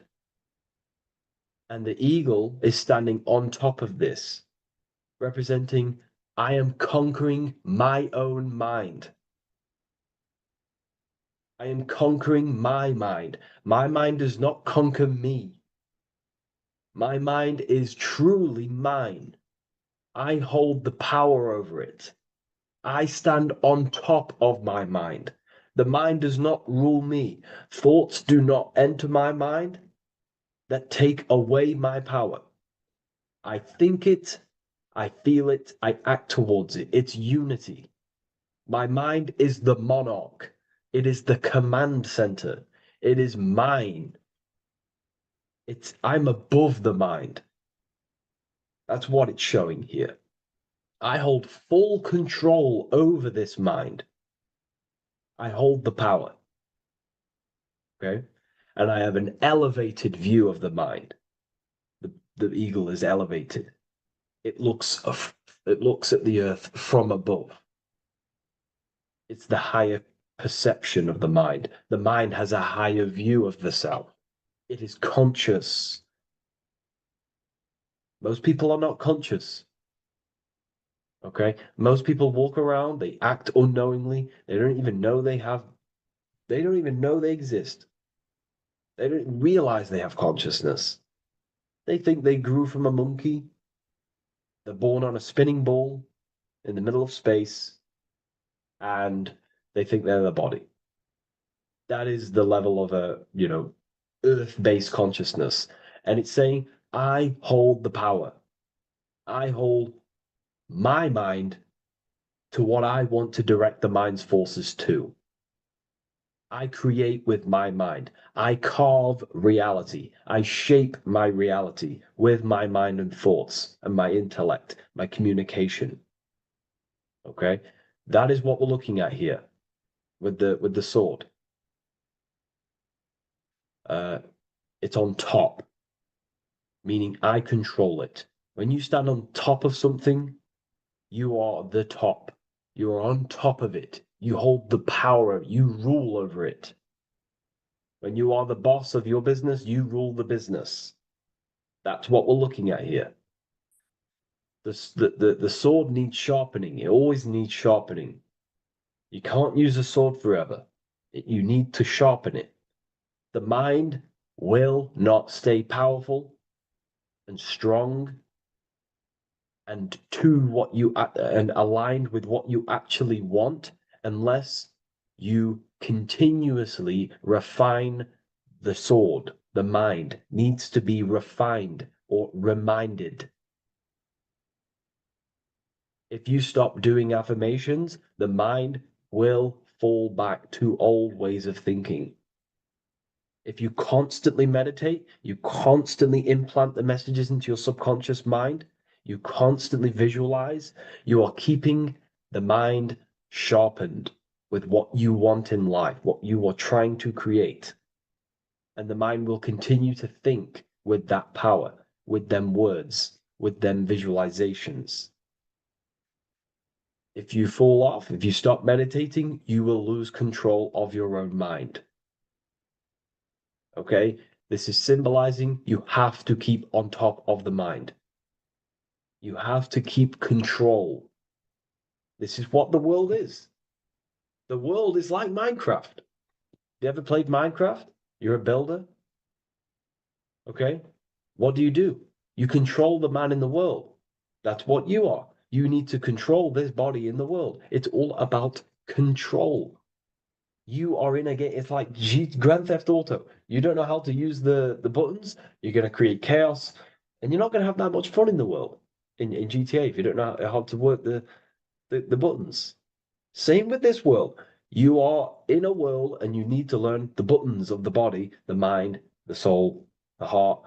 How will these things function so you can actually live a better life and create what you want in the world? Aligned with natural law, of course, unless you want to walk down the path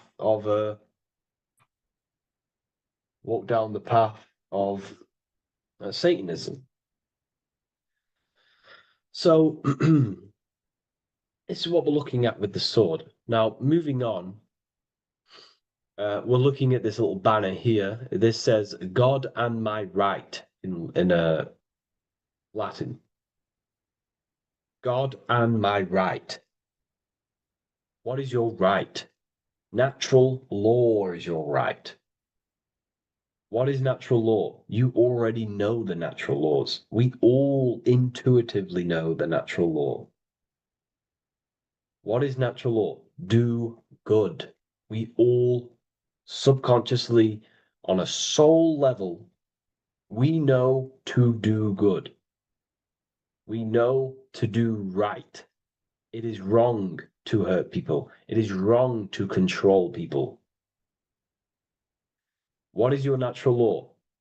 What are the forces that you hold power over, that you have full control over? You have full control over what you think, what you feel, what you act. Thought, emotion, action. If you start to try and control things outside of them three forces, that is now you breaking natural law. If I try to control and manipulate someone else, that is now breaking natural law. I'm going against my inner law. My soul tells me what is right and wrong through emotion. So it's about aligning the self, my actions, my thoughts with my emotion, my intuition, my natural law. These are your rights. Your rights is to think, feel, and act with the law, with good, with God, with love, with care for one another. Am I building with light to bring good things to the collective? You see, most people are stuck in their left brain, and the left brain only sees me, ego-driven thinking. That's why they trap us in our left brain. They train us to be left brain. They tell us to write with our right hand to strengthen the left brain. They call it writing. Everything in this matrix is to activate your your left brain. Why? They need you in ego consciousness so you can be controlled and manipulated. So you do not recognize patterns. That's the right brain. The right brain recognizes patterns, symbolism, metaphors. They don't want you reading between the lines. They want you logical. They want you divided, because the right brain sees the whole. The right brain sees the woods. The left brain sees the trees. And that tree is your ego.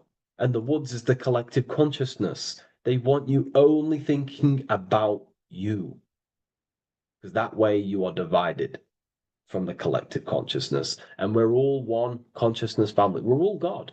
We're all God experiencing himself. And we are all building this world.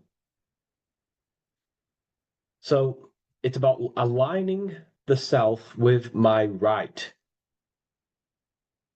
with God, with natural law. It's what Freemasonry is about. True Freemasonry, light Freemasonry, not dark Masonry, or evil Freemasonry, whatever you want to call it. The crown. royalty. Royalty wear crowns. And what do the royalty have? Again, this is another power symbol. They hold control. Yes, royalty hold control. And that's why this crown is at the top of the image, not at the bottom of the image. It's at the top, representing I control the left, I control the right. I control my left brain and my right brain, the two eagle heads, the two views. The eagle has one eye on each side. It's looking, it's seeing. And that's symbolic of the left and right brain. We see, not physically see, but I mean perceive. We perceive reality with the left brain and we perceive reality with the right brain. And it's about unifying these two brains so we can see and perceive reality from a true lens. Because if we see reality only from the left brain, and a left brain dominated brain, we see everything as divided. But if we see everything from a right brain perspective, we see everything as whole.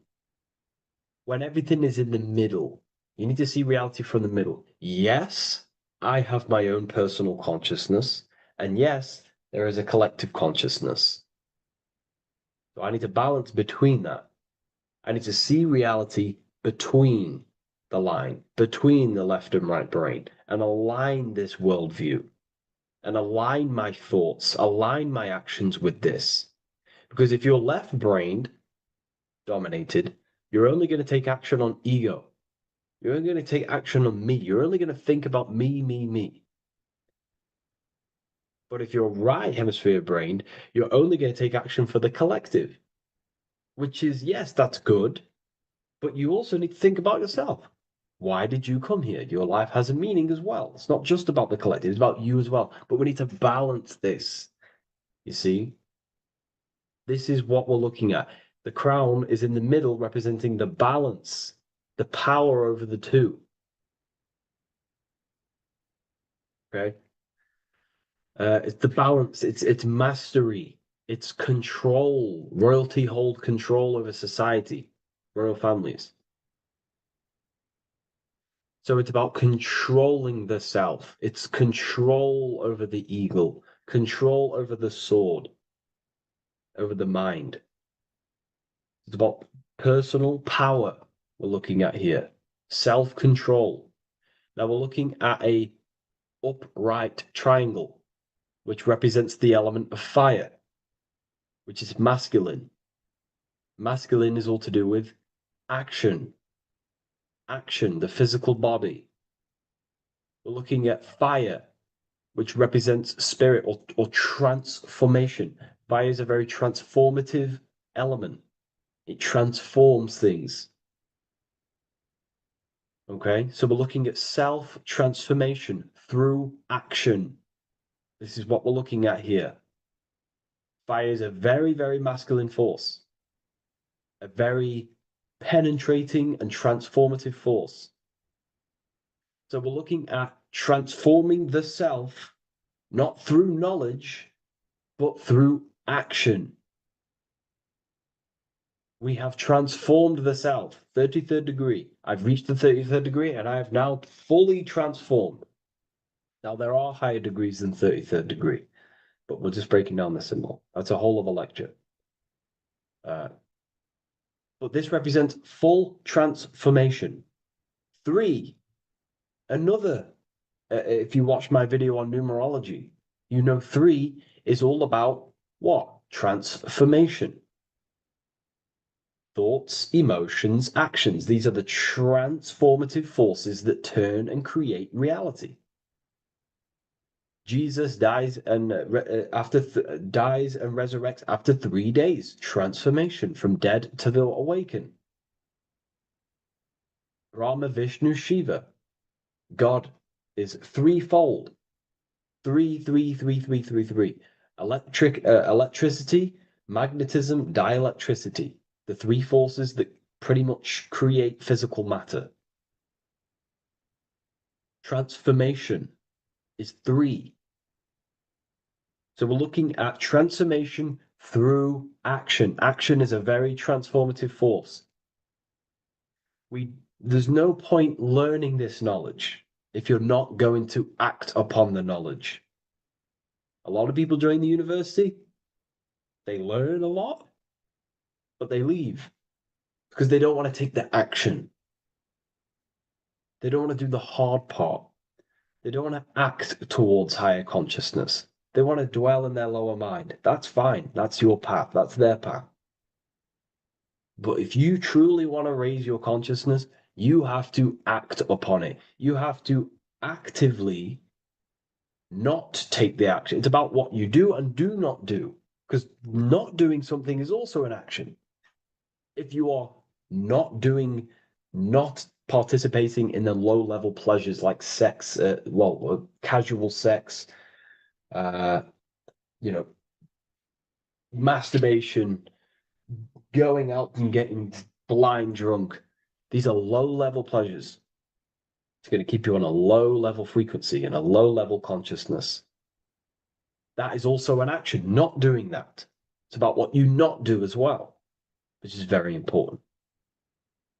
You have to act upon it to reach this degree. You will not reach this degree if you have not taken a lot of action towards reaching higher consciousness, reaching self-mastery over the mind, controlling the mind. This is what, again, it's about taking action on actually controlling the mind, controlling the self, gaining your power.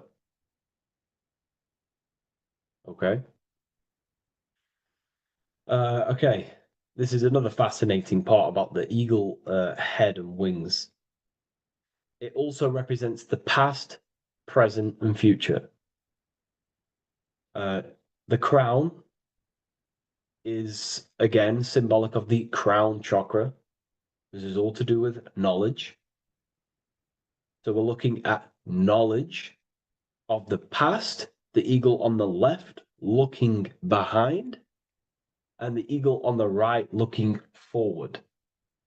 So we're looking at the crown, knowledge of the past and the future.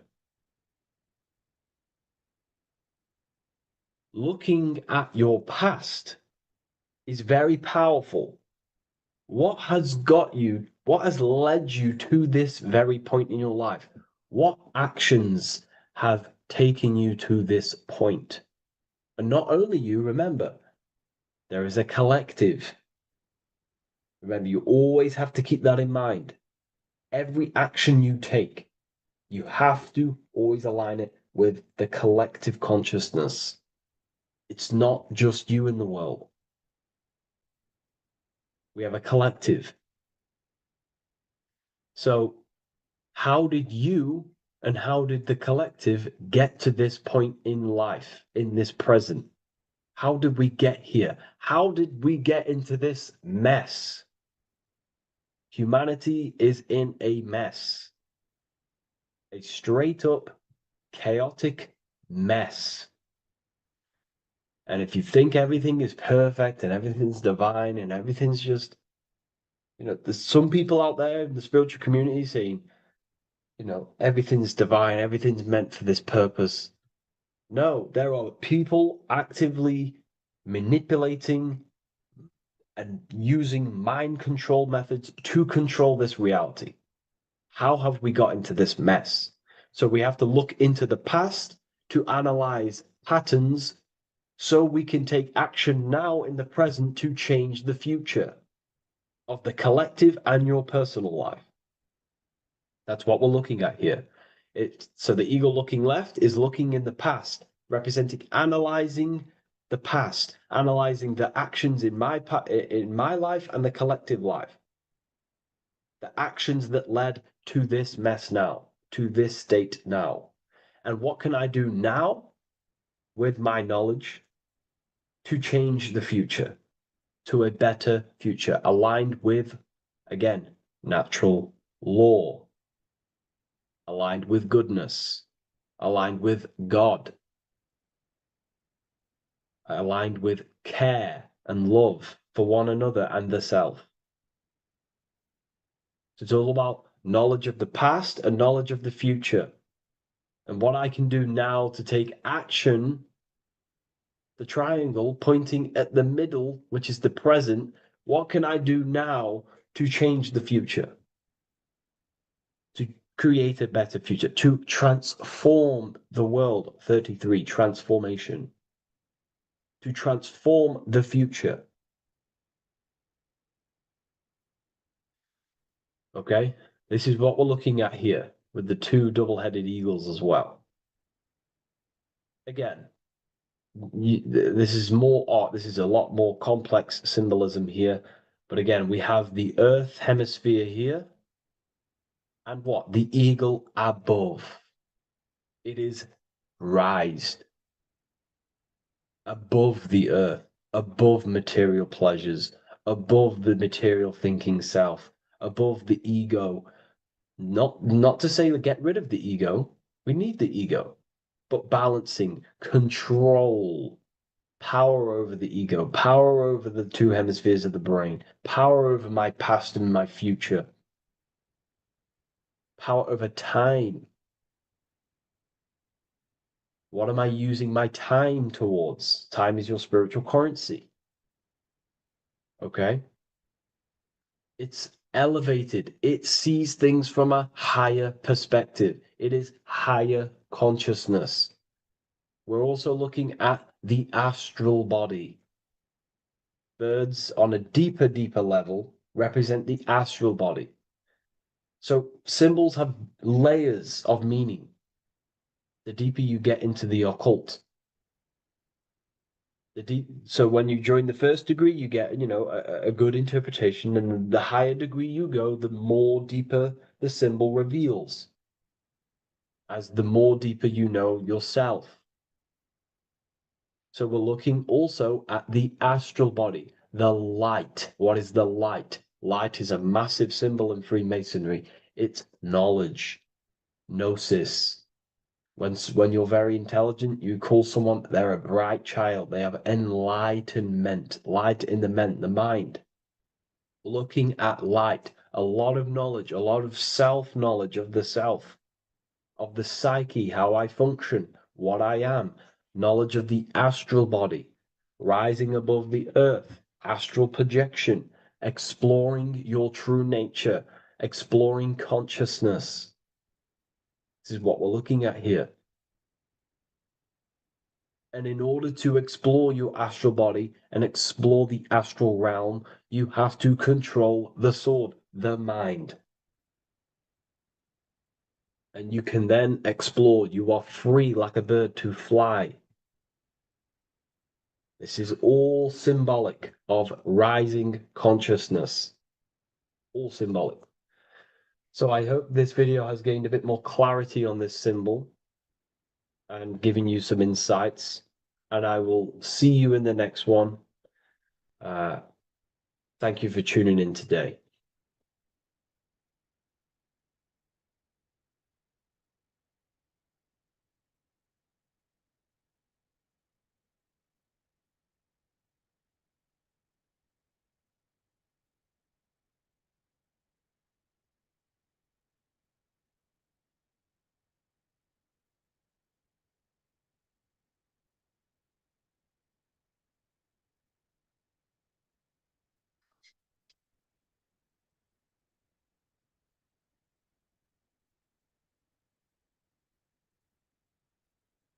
Welcome to Revival of Wisdom.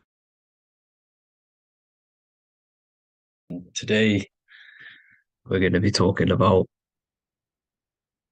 portals, portal symbolism, what portals are, okay, and how they show them to us, because they have to tell you the truth, guys. This is the thing with the universal law. They have to tell you the truth. And they tell you through symbols, they tell you through movies, and different things like that. But let's jump straight into this.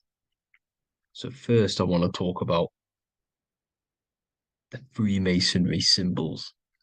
Okay, so first we got, obviously this is some Freemasonry art, but notice how you've got the ladder with a key. Okay, so this is ladder symbolism with a key. So maybe this is talking about ascending. Okay. Because look, because this is ascending into the heavens. Because it's a ladder with humans going up it with a key. In order to ascend, you must have the key. Okay. So what else do we have with a key? Well, the Netflix show Lock and Key, which is all about portals and keys. Because what the keys do, they open doors, gateways. Okay. So what's interesting about this is that they've got this key here, which represents the Kundalini energy rising up the spine. Okay. But we'll come back to this. But it's that same portal key symbolism. We've also got the Vatican. The Vatican is in the shape of a key. Okay, so you can see the start of it here and the end. So this is key symbolisms. Keys open doors. And notice how it's got the 8-pointed star. Okay, what is the 8-pointed star?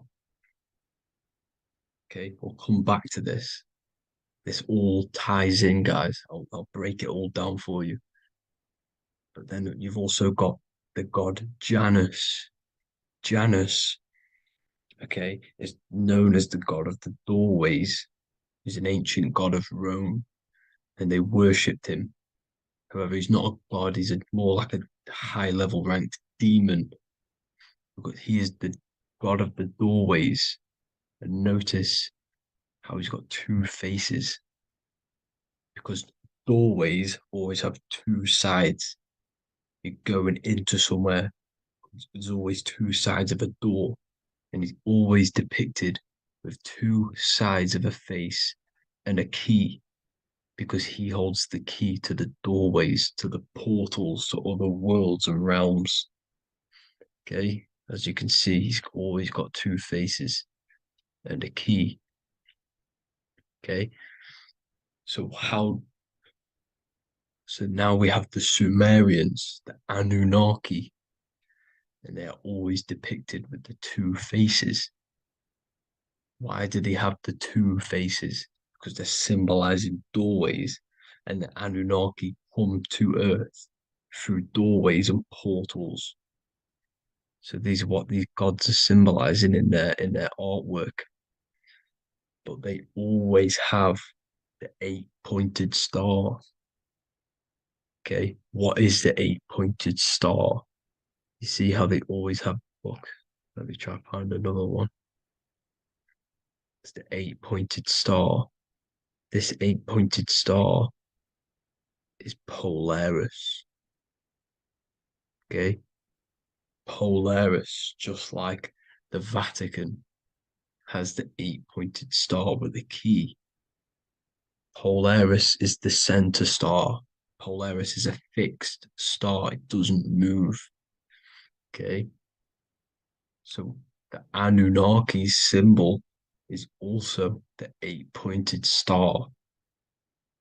So this is symbolizing the portals and doorways that they come through in order to get to the earth. But Polaris is that center star which does not move. It's always symbolized with the 8-pointed star, just like a compass. Why is a compass the 8-pointed star? Because at the center of our realm is where the most electromagnetic energy is stored. As you can see, we have an aura field, an electromagnetic aura field. So does the earth. And in the center, so like our heart, for example, is where the most energy is stored. And like the center of the earth, this is why all compasses point to the center, because this is where the most electromagnetic energy is stored. It's at the center of our realm. Okay. So like I was saying with the lock and key series, See this here? The Kundalini energy rising up the spine, just like your Kundalini energy rising up the spine. Let me try. I can't zoom in, but you know what I'm trying to say here. Let's go back to Polaris, because at the center is where pole. Can you see the pole of electromagnetic energy? Polaris, the North Pole. It's symbolized. The truth is in the words. It's like a pole of electromagnetic energy. And this is where the aurora borealis comes from. Notice how it's got the word aura in it, because it's the Earth's aura, electromagnetic field. Just like you have an aura, also known as the northern lights, because it's coming out of this center hole in the center of our realm, where the black sun is. And this is where the electromagnetic energy is coming up from. And this is what the aurora borealis is, or the northern lights. It's just electromagnetic energy. And it's symbolized through our symbols, the original O. Okay, because it's like a hole through the middle. Polaris. So this Polaris is the sky vault. It's the portal into this realm, because this is what the Anunnaki are always talking about, always symbolize it with the 8-pointed star. And just like a compass is the 8-pointed star pointed to the center, to Polaris. Okay. See here on the Sumerian tablets with the 8-pointed star again. And how we know it's talking about portals with this 8-pointed star is because CERN 666 are opening up portals to the underworld, letting in demonic entities into this realm. How do we know it's a portal? Because their Hydra Collider has 8 points, just like the 8-pointed star. So they are creating synthetic portals to the underworld to let these demonic entities into our realm. But what is the key? Because if we're talking about ascending through Polaris, notice how here on the masonry art, this luminary here, so this is the sun, that's the moon, this is Polaris, because it's a luminary with what? 1, 2, 3, 4, 5, 6, 7, 8 beams coming off the luminary, just like the 8-pointed star. So you see the ladder with the key going up to Polaris. It's symbolizing ascending out of Earth. So what is this key that they're keeping from us? Because it's a human holding a key going up the ladder to Polaris. Well, chakras. We have 7 chakras. Okay, so this is what they are telling us in the lock and key symbolism. The Kundalini energy rising up the spine. Okay, just like they have 33 vertebrae on the back of your spine. Okay, this represents the Kundalini energy going up your 33 vertebrae, just like in masonry has 33rd degrees. Okay, so what is the key? Your chakras. Your chakras have to be unlocked. Okay, you have to unlock your chakras, and you can't unlock this one without going through this one. You have to go through them all. It's like a ladder, just like Jacob's ladder. You can't go from the bottom to the top. You have to unlock each one.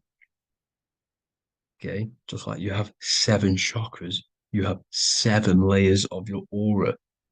Okay, you have to unlock your chakras to the highest point in order to reach Christ consciousness. And this is the key that they're talking about. They're symbolizing the organic portal within each and every one of us to ascend out of this realm. Okay, so this is the key that they're talking about, and they're holding back this knowledge to keep us trapped in this 3D realm. Okay, so like I was saying with the 33 vertebrae and the Kundalini energy coming up the spine, 33 vertebrae, you can see this sort of symbolism going up to the light, because it's the light. You see here, your crown chakra turns on and becomes enlightened, just like the Illuminati symbol. Can you see it? But also, Jesus also died at 33. So this is symbolizing, okay? They're symbolizing the death of the ego, the body. So once you open up your chakras and reach Christ consciousness, which is your 33rd vertebrae, once your Kundalini energy goes up your 33rd vertebrae, your body technically, not physically, but spiritually dies, because you then become formless. You reach Christ consciousness. So then you can travel other worlds. Okay. This is what they're talking about with Vatican, 8-pointed star, and the key. Janus with the key. The Sumerians with the 8-pointed star. Anunnaki, the 8-pointed star. Polaris, 8-pointed star. So Polaris is the way out of this realm, which is at the center. Pole, North Pole. Okay, so the key is that they're hiding from us is the knowledge to unlock our chakras. Okay, and without this knowledge that they keep from us is trapping our souls in this reality to keep reincarnating. Okay, well, thank you all for tuning in. I'm going to leave you all there. Make sure to leave a like and a comment in the comment section. Let me know some topics to talk about so I can break it down for you. God bless you all.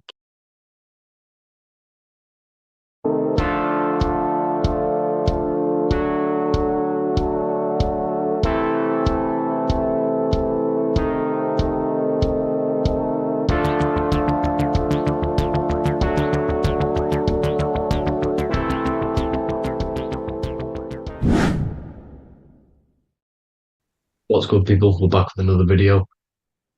This is going to just be a quick video. Manifestation, magic, bending reality. So let's jump straight into this. So you have a conscious and a subconscious part of your mind. The conscious is what you're conscious of, what you're actually doing, where you can choose or not. However, the subconscious is the part of your brain which is automatic. So all of the systems in your body, like the digestive system, your heartbeat, these are automatically being ran. And you do not have to tell these systems to do anything. You do not have to consciously tell your heart to beat. It's automatically doing it. And this is what the subconscious mind is controlling. It's like the dark aspect of your brain or your mind. It is the way bigger aspect of your mind. Okay, it controls all the systems in your body. Okay, and this is where all of your programs are. So when you're in it from your childhood, what you've learned in school, all of these things are being kept in your subconscious, maybe traumas and stuff like that. So the subconscious is the female aspect, and the conscious is the male aspect, because the male is all about action and doing, and the female is more about creation, creativity, intuition. So you have a right and a left hemisphere of your brain, and these are obviously male and female. The right side of your brain is your female. It's to do with creativity, imagination, intuition, insight. Okay. And this is one of the most important sides of the brain. This side of the brain is the most attacked by the elites, whatever you want to call them. This side is one of the most important because obviously your intuition is a massive part of reality. And if you don't have intuition, then you lose track of the things around you. You can't consciously feel if things are wrong or right.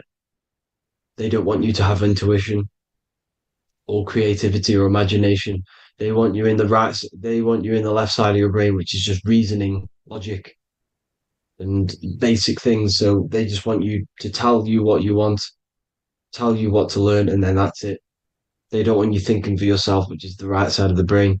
So whatever the conscious side of your mind impresses the subconscious side of your mind. So if you do affirmations, for example, if you consciously do affirmations every day, you're reprogramming your subconscious mind. You're impressing a vibration and a word into your subconscious mind, and therefore it will reprogram it. So the male and female aspect are symbolized by the Star of David as well. The male being the upside triangle, the female being the downside, connected all in one, because we both have male and female energy. So every thoughts are electric, which is the male aspect. Emotions are magnetic, which is the female. Each thought creates a wave of vibration in all directions. So think of it like a water drop in a pool, but it going out in every single direction. It's not just flat. And these thoughts have a certain frequency, well, has a certain vibration. That vibration has a certain frequency. And this affects your aura. Every thought, every emotion directly impacts your aura and the strength of your aura. So if you're angry all the time, your aura in the astral plane will look red. However, if you're happy, it'll be more like blue and green. So it's very important. Your electromagnetic field is created out of your emotions and thoughts, and that affects reality because you're 60% water, and frequency and vibration create certain patterns and has a certain effect on water. We'll get into that after this slide. So each thought that people are thinking around you, you are actually subconsciously picking up these thoughts because it's emitting this vibration in all directions. So this is why you can pick up thoughts of other people on the odd occasion. However, when you're more in tune with your intuition, your right side of your brain, you can start to pick up on vibrations, thoughts, and other people's auras. You can pick up on the energy once your third eye is open, and you know whether you should be in that environment or not. This is what we call an atmosphere when we go into a room and you can feel the tension if someone's been arguing, for example. This is the atmosphere, this is the vibrations, these are people's auras emitting these certain frequencies and vibrations. Okay. So our aura is contained of multiple layers. Obviously, we have the physical body. This is the electromagnetic layer. However, you have the different planes of existence, the spirit, mental, astral, etheric, and then physical. The physical is the lowest plane of existence. And the physical plane is a product of all of the planes above. So the mental impresses on the astral impresses into the etheric, and then the etheric creates the physical object. So the mind is the root cause of reality. The mind is the cause of everything. Your consciousness is pure cause. There's no effect. Everything you see in this reality is the effect. Everything that you experience is the effect, because the root cause was the mind. The decisions you made you experience that certain experience. And that decision was created on the mental plane. And this is just pure thoughts. And thoughts are things. If it exists in your mind, it is a thing. It's a certain frequency. So if you have a certain level of thoughts, if you're thinking positive, for example, you're going to have a strong aura, you're going to have a higher vibration, and that attracts like. Like attracts like when it comes to thoughts and vibrations and electromagnetism. So if you're thinking positive all the time, speaking positive, doing positive, you're then creating a higher vibration, and that's going to attract people on that similar frequency to you. Everything is electromagnetism, frequency, and vibration. Everything. You see, so this is why, for example, if I put my hand to a TV screen, if my finger was the same vibration as the TV screen, it would go straight through it. However, the particles in my hand and the particles on the TV screen are two separate vibrations, and this is what causes the friction to stop and not my finger to go straight through it. So, like I said, when you don't feel the vibe of someone, when you don't feel right, you don't really get along with someone, this is a vibration. Your vibrations are not matching, they're not similar, they're two complete different vibrations, and they're not aligning properly. So music has a massive part on this. Music is a massive, massive tool for the elites because music is frequency. And in 1975, the musical instrument are all tuned to 440 hertz. So Spotify, Apple Music, most of the music on YouTube is all set to 440 hertz. And 440 hertz is not divisible by 3, 6, or 9. And when you can't divide a frequency by 3, 6, or 9, it's not a natural frequency. As you can see here, this is 432 hertz. This makes a nice geometric pattern. However, 440 hertz is a distorted pattern. So when you listen to this, this actually shuts off the whole right side of your brain. Like I said at the start, this is the most attacked side of your brain. It's to do with creativity, imagination, intuition. When you listen to 440 hertz, it shuts off the whole right side of your brain. And obviously shutting off all of these forms of your brain.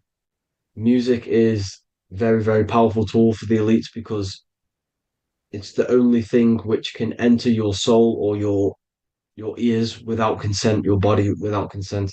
Everything else has to be through consent. You choose whether to eat something, you choose whether to drink something, but frequency, you're going to hear it no matter what.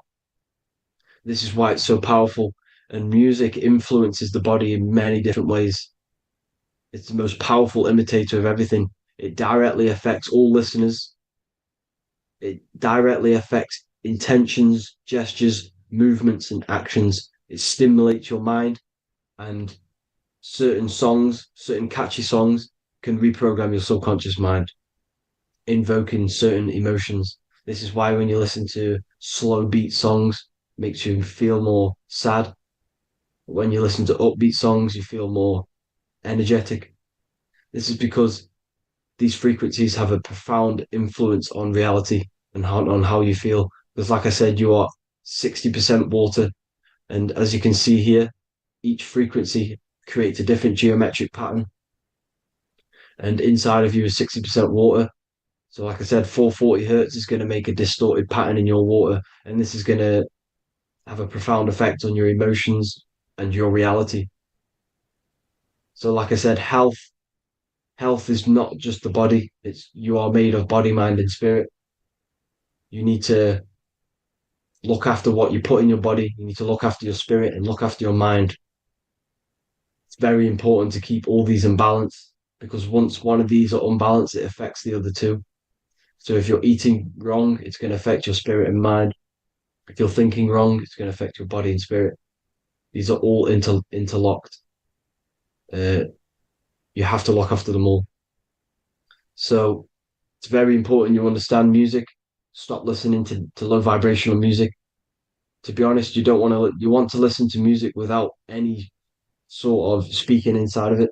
You just want pure uh, frequencies, which are the solfeggio scale, like one of these, for example, 432, 528 hertz. These are all good frequencies. It's called the solfeggio scale. And these frequencies make you more in tune with nature. 528 hertz is what the earth vibrates at. So it's very important. And the Rockefellers are the one who changed this to 440 hertz. The Rockefellers, one of the elite families. So if you want to manipulate reality, it's very important to have your chakras aligned and having a high vibration, because the higher your vibration, the more powerful your words and your intentions are on reality. So the lower your vibration, the harder it is to affect reality, because you're on a lower state of consciousness. You want, like I said, you have the mental, astral, etheric, and physical. Everything is a product of the one above. As above, so below. This is what Hermes Trismegistus was saying in the Egyptian days. This is where it comes from. As above, so below. If you affect above, it directly affects below. So, like I said, meditation helps on this, helps align your chakras. Think positive, feel positive. Like I said, your feelings are magnetic, your thoughts are electric. So once you combine these two together, you're then creating an electromagnetic frequency, and that will have profound effect on reality. So the law of cause and effect, every law, so the law of cause and effect, every effect has the root cause. Like I said, your mind is the root cause of everything. Every decision you make is having a different effect on reality.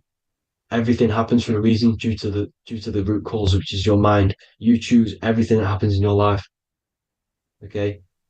So it's very important you understand this and you constantly make the right decisions, the good decisions to have good effects on your reality.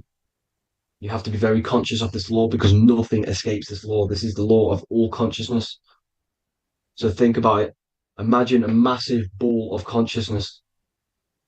However, off this ball are different sparks, and each one of these sparks are in each and everyone's body. This spark is governed by these laws, the law of cause and effect, the law of correspondence, the seven hermetic principles. It's very important you understand this, because this mass ball of consciousness is what is obeying these laws, and everyone has this spark of consciousness inside their third eye. And like I said, everyone is the same consciousness. This is why if you do bad onto someone else, that will directly affect your reality. So if you hurt someone, it's going to come back to you in one way or another, because you are that same consciousness. This is like a mirror reality. As within, so without. Whatever you feel on the inside, you're gonna see that on the outside. You're gonna experience that reality, whatever you've impressed. So there's different ways to bend reality to your will. This is kind of a sort of magic. So obviously you have black magic, which is manipulating reality to harm and influence others, or to be very selfish. And then you have white magic, which is manipulating reality for the good of humanity. So you do have to be very careful with your intentions, people, when you're trying to manipulate reality, because this is nothing to be played with. If you are manipulating reality for the wrong reason, it's going to come and bite you in the ass in some way or another. Because everything is balanced. Everything balances out in this reality. Nothing escapes the laws. Not one thing escapes the laws.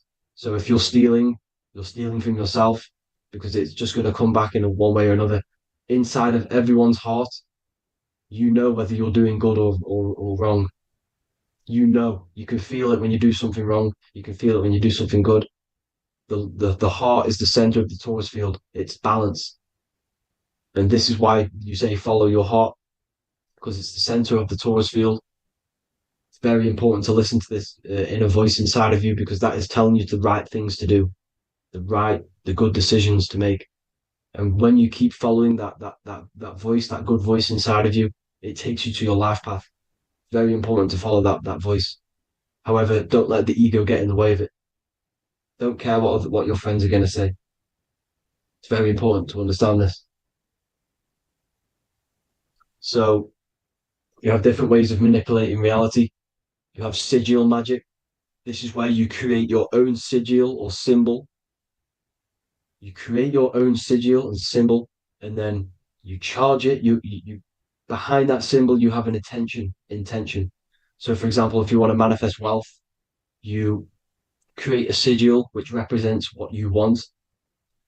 You create that sigil, you draw it out, you charge it, because wherever your attention goes, energy flows. So whatever your attention is, you're sending energy that way. So what you do with your eyes and your hands, you place attention on the sigil, Imagine that it's glowing. Imagine that you're sending energy to the sigil. And then you burn the piece of paper once you've done this. And then after this, you meditate on that symbol. You constantly think about that symbol, because that symbol is the frequency, is the thing that you want to manifest. So that's one way. Or you can just meditate on your reality. So imagine yourself having already what you have. This is what they call a mindset. You must set your mind to the frequency what you want to manifest. Okay. So if you want to manifest wealth, for example, imagine yourself being wealthy. What would it feel like? What would you be doing? Imagine a scene in your mind. Constantly do this, and you're putting out that frequency. Like I said, you must think, because the thoughts are electric, and then you must feel, which is magnetic. Together, this creates an electromagnetic frequency, and this is how you attract things to you. You will attract the certain people to come in your life to bend reality to your will. Okay. Or you've got mirror magic. Stare yourself in the mirror, because a mirror reflects light. It also reflects energy. So you've got to be very careful with what you say to a mirror. You've got to be very, very, very careful, because whatever you send into that mirror is directly sent straight back to you. So if you're thinking negative, you're sending negative energy back straight to you, and that's going to have an effect on your reality.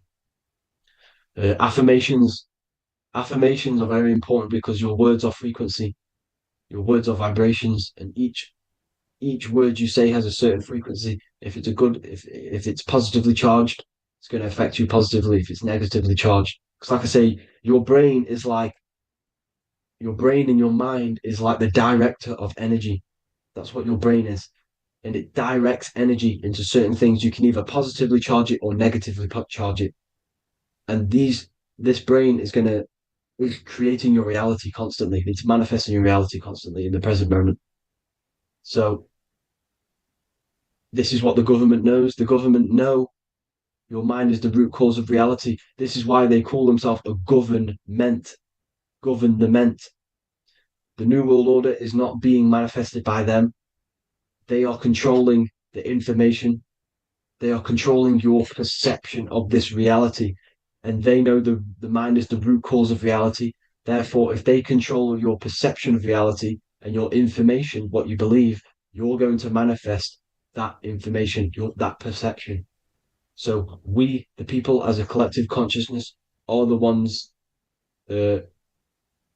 manifesting this New World Order. You see, so this isn't black magic. They're actually tricking us into manifesting their own their plans, this New World Order. You see, this is how smart these people are. They know how to get around the laws of reality. They know how to bend reality to their will without facing the consequences. They're getting humanity to do it. You see, there is a collective consciousness. As like I said, we all have that same spark of consciousness, right? So as a collective consciousness, we are on a very low vibration at the moment. However, we are waking up rapidly. There are more and more people waking up at the moment, and light always chases away the shadow. Light is a lot more powerful than darkness, you see. So one person waking up has a massive effect than one person being asleep. It has a profound effect. Because like I say, the light always chases away the darkness. It's more powerful. The light is always more powerful. High vibrations are more powerful than lower. So that's it for this, people. I hope you all enjoyed. This is a short, quick video. God bless you all.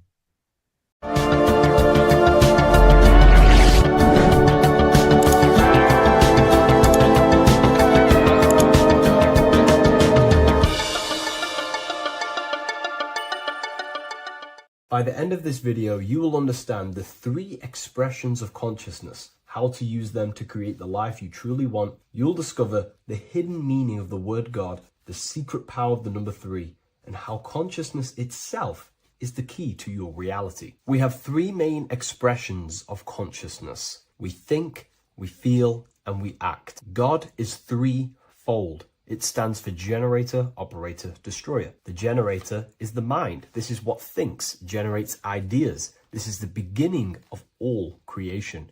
This is the first expression of consciousness. It is the first form of consciousness. not a physical form, but a spiritual form. Then we have the operator, which is emotion. When we think something, if we have care or any emotion towards it, then we take physical action. The body, the destroyer. We think, we care, we act. Thoughts and emotions are the two spiritual forces which merge together and give birth to actions. Think about it. Why are you watching this video? Because you had a care to watch the video. Therefore, the reality in front of you is because you had a thought, you had a care, you took action to express that reality. Everything goes through this threefold process. This is why we say follow your heart, because the body does follow the heart. We think something in the mind, we feel something in the heart, and the body takes action towards it. Everything operates on the care energy of the heart. The body follows the heart. If you do not care about something, then you do not act towards it. It is the care energy that guides our actions in this world. Going back to the generator, the mind is a part of the mental plane, the infinite dimension of infinite information. There is no limitations in the mind. Everything already exists as a piece of information or a thought. This is the beginning of all creation, the spark of creation itself, thought, the mental plane. And our mind exists like a radio, our conscious mind. This is why we call it a mindset. What we set our mind onto through attention, mental attention, whatever we set it on, we receive thoughts that are very similar to what we set it on. The mind is like a radio, and whatever we tune that radio to, we receive that frequency and play that song. So if we purify our minds through ritual work, meditation, and affirmations, the mind can become a temple to receive higher thoughts, higher ideas, and better genius ideas. Going back to operator, this is the Holy Spirit. This is what we care about, our emotion. This is the feminine side of consciousness. Thoughts is masculine, the Father. Emotion is the Holy Spirit, which is feminine. And these two create a child, which is Jesus, the Son, which is actions. When thoughts and emotions merge together, you have a physical action, which is a masculine force, which is why it's a son. The Holy Spirit represents a purified heart, love consciousness, holding love in the heart. And when we purify our minds, we have an effect and purify our hearts. And the reason why I say that is because whatever we think in the mind directly corresponds to what we feel in the heart. As above, so below. Thoughts create emotions. If we think something and our heart tells us that is bad, we have a feeling that that is wrong, then we should not take physical action towards it. And if we do take physical action against the feeling of knowing it's bad, then you are going against the spirit. That's what the word Satan means, or Satan. The Hebrew word for Satan is Satan. It means adversary or opposer. You're opposing the Holy Spirit. You're opposing what you know is good. You're taking a sin against the Spirit, against the guidance from your soul, the knowingness of good. So when we do purify our mind, we purify our hearts. And when we cultivate love for the self and one another's in our hearts, we gain the Holy Spirit, which is love consciousness. And when we think in our mind with the love of the heart and we merge our thoughts with love, it gives birth to perfect actions. This is what the true Christ consciousness is. We think with the love of the heart and it gives birth to perfect actions. And if everyone did this in the world, we would live heaven on earth. Everyone would be balanced within themselves and the world as a whole would be balanced. So we need to gain full mastery over these three aspects of our consciousness, over our what we give mental attention to, gaining love for ourselves and the collective in our hearts, and gaining a strong disciplined willpower for our physical actions. And if you can gain full control over these three-step process, you can gain full control over your reality. The number 3 represents this 3 aspects of creation or transformation. This is a transformative process from going invisible to the visible. This is also why Jesus dies in a cave for 3 days. It's all about transforming the self. Transformation is the number 3. Me personally, I think the Holy Spirit has been replaced for the sacred feminine aspect of consciousness. They do not want us connecting to our feminine side of consciousness. because then we will cultivate love in our hearts for the self and one another. And love is the most potent force there is in the whole universe. It is what unifies everything. It nurtures everything. It allows things to grow. Think about it. When you hold love or care for someone, you grow relationships. The sun is the perfect symbol and representation of love energy. The sun gives abundantly, expecting nothing back, and allows everything on the earth to grow. It's a caring, nurturing, feminine force that allows things to grow and unify and come together. In today's world, we mainly have thinking and acting without emotion, without care, without the judge of our hearts. It's all about gaining unity consciousness. We think, we care, true care for one another and the self, and we act. And if you align these three forces towards something, your business, whatever you're trying to create, you will fully create that reality, because these are the three forces that you can use to generate a reality. You can do ritual work to create care in your heart about something, and then you will take more action towards it. The book I'm using here is the Book of Wisdom, Volume 1. You can get this paperback or PDF on my website. So I hope this video has helped you. Please leave a like, comment, and a subscribe on the channel if you like the content. Let me know what you think about the Holy Spirit and if it is covering up the feminine side of consciousness in the comments section. There's an ancient symbol hidden in plain sight, one that holds the key to transformation, power, and unlocking your true potential. It's been used for centuries by mystics, rulers, and even modern science, but almost no one understands its true meaning. Once you do, it will change the way you see yourself and the world forever. Stay with me, because this could be the key to your own awakening. The symbol of the snake, or the serpent, is a very powerful symbol that refers to something within you, that we all are on this journey. So first of all, we see this symbol in ancient Egypt on the top of the pharaoh's head. We also see this with Buddha, with the snake on top of the Buddha's head and below. We also see this in Rome, with the Roman god Mercury holding the staff with the snake. We see this in Adam and Eve's story with the snake tempting Eve. We even see this today on the medical facility. But what does this mean? Why is this symbol being used for thousands and thousands and thousands of years? It has a very deep esoteric meaning. We see this in the caduceus staff, and we even see the snake representing the kundalini. What does the snake actually mean? A lot of people think it represents the kundalini, which it does. However, there's a deeper interpretation of this symbol, and it goes very far beneath the surface of what the snake actually represents. Okay? So first of all, when looking at symbols, we need to observe what the snake does in nature. The serpent sheds its skin. The serpent shedding its skin is a sacred symbol of an inner transformation. It transforms from its old self to a new self. It sheds layers of itself. As the snake discards its old exterior, it mirrors our own journey of realizing outdated beliefs and patterns, paving the way for a renewed, authentic self on the esoteric path of awakening. Essentially, it represents transformation, but not transformation of our physical bodies, transformation of our inner world. Now, this is where things get a little bit tricky and you may become a little bit confused, but I'm going to make this very clear for you. The snake symbol, or any symbol, can be used for different contexts. For example, the kundalini. We see the snake representing the kundalini. We all know that energy can't be destroyed, only transferred.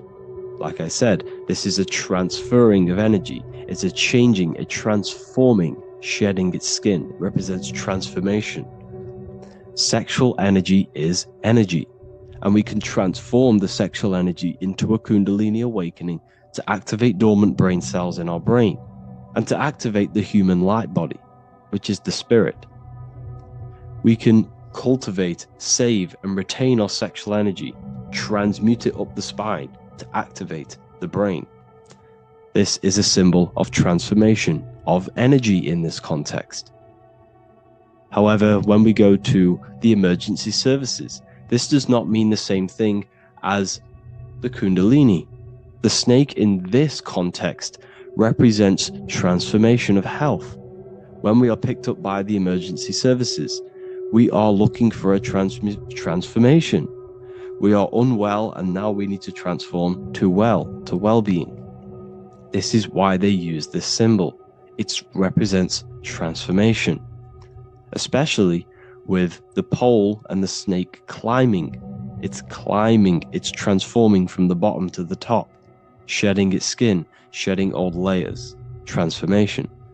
We see this in the Bible with the snake tempting Eve to eat the apple of the tree of knowledge of good and evil. Well, what does this mean? Where's the transformation in this? Well, this is a very hidden one. The transformation takes place in Adam and Eve's consciousness and their mind. They go from a pure, whole state of consciousness, from being tempted by the snake, and they eat it and they transform into knowing the good and evil, into the dualistic ways of thinking and the dualistic meaning of this world. Let me rephrase that. They understand the dualism of this world, and they now understand the two good and bad ways of thinking. They know the knowledge of good and evil, of duality. They shifted from a whole state of consciousness into their consciousness being split into good and evil. This represents the journey of every single soul that incarnates into this world, including yourself. When you were a child, you were whole. You had no understanding of good and evil. But as you grew older, you eaten the fruit. You grew to understand the knowledge of good and evil. Your consciousness split from a whole into a separate and divided way of thinking and divided understanding of the world. We suppressed aspects of ourselves to fit in with society norms. And we just limited ourselves with limiting belief systems. We knew the knowledge of good and evil. Our consciousness split from a whole state. This is what Adam and Eve is symbolic of. We see this with the Roman god Mercury, with the snake. Mercury represents intellect, communication. He's always flying in the air, which represents the air, the mind, the intellect. He's holding the snake to represent transformation of the mind. This is what we call mental alchemy, turning base metals into gold, turning the unenlightened aspects of our mind into enlightened ones, turning our negativity into power and control. We see this with Buddha, and Buddha is all to do with transformation of the inner world, transformation of the mind and the soul and the emotions. And it also represents the Kundalini. We see this in ancient Egypt. We always see the snake on the head, representing the place where the third eye is, representing the intellect or the mind's eye, the third eye, whatever you want to call it. This is the place of the invisible intelligence within us. This is our mind or intellect. And this is the transmutation of the mind. This is why the snake is on the head, representing the transformation of the mind, going from the unenlightened into the enlightened, going from the uncontrolled to the controlled mind, so that we can control the very fabric of reality. I've kind of just given that away. Why is this important? Humans are creators. We're the architects of creation, endowed with the divine power to channel the fourth dimension, which is the imagination, into reality. Each thought and intention is a seed. When nurtured with focus and clarity, transforms the unseen into the tangible experience. This creative process bridges the gap between the ethereal and the material. Humans are creators. It's impossible for you not to create. Whether you're doing this consciously or subconsciously, you've been creating your whole life, turning non-physical thought into physical reality. We are creators. However, the mind cannot create in a state of chaos. The mind cannot create with limiting beliefs. The mind cannot create with thoughts that come and destruct our minds. The mind cannot create consciously and effectively if there are impulses within our mind, and we have no control over the mind. So this is where self-transformation comes from within. This is where the snake comes in. The snake represents the transmutation of our mind from the uncontrolled to the controlled. In this context of the Egyptians with the snake on their head. It's all to do with mental alchemy. In the occult tradition, the mind is seen as a delicate instrument that demands constant vigilance. Left unchecked, it reverts to archaic and destructive thinking patterns. Like a finely honed blade, it must be continually sharpened through discipline and self-refinement. In this unending process of unveiling and mastery, we learn to shape reality, harnessing the power of our thoughts to manifest the highest potential. It's all to do with mental alchemy, and this is how the snake is connected to you. And what the snake represents to you, it represents the transmutation, the changing of ourselves, of our consciousness, so we can gain control in this 3D world. If we lack control, then we'll constantly be manifesting chaos. Now, there are 3 ways that we can transform our world, and we can slowly transform our mind. Now, this is not an overnight process. It takes periods of time of purification. And number 1 is affirmation. Let's say we have this dirty cup of water, and we have a tap of water. And in this tap, it's pouring in more water, clear water. Over time, if I keep pouring clear water into this cup, it's going to slowly purify this cup. And then in the end, it will look like the cup on the right. It's the same with your mind. The cup represents the limiting beliefs, the negative thoughts, the negative mind, the uncontrolled mind. But if we keep repeating affirmations over and over and over again, such as I am disciplined, I am powerful, I am limitless. Over time, this can purify our subconscious, and we can gain control over the mind, and we will become conscious of the thoughts that we are giving attention to. The second way is meditation. Meditation allows one to develop an off switch for the mind, providing a sense of control over it. Over time, we gain the ability to filter our thoughts and become more conscious of the ones we choose to engage with. Meditation, over a period of time, will give you this button that allows you to filter out negative thoughts. If you have a negative thought in your mind, you'll be able to become conscious of this and redirect your mind's attention. This is all about self-control, because remember, we become what we think about. The snake represents the transmutation of the self. And another way is visualization. Visualization allows your subconscious mind to experience the reality you desire, accepting it as truth. As the subconscious becomes more immersed in this imagined reality, it works to manifest it into your conscious experience. Your visual eye, visual eye. You're using the mind's eye to see and mold your future. That's what imagination is for, to create in your future. You can become your future now in your imagination. And this can slowly purify your consciousness, slowly purify your mind, which will then, if you do all 3 of these over periods of time, you will see great transformation from the inside out. And your outer world will start to mirror your inner transformation, because it's as within, so without. You change your inner world of consciousness, of thought and emotion, you'll change your external reality and your circumstances. So I hope this lesson has gave you a great understanding of what the snake actually represents. And now that you see it, you will see this everywhere. Every time you see a snake, you know it represents the transformation.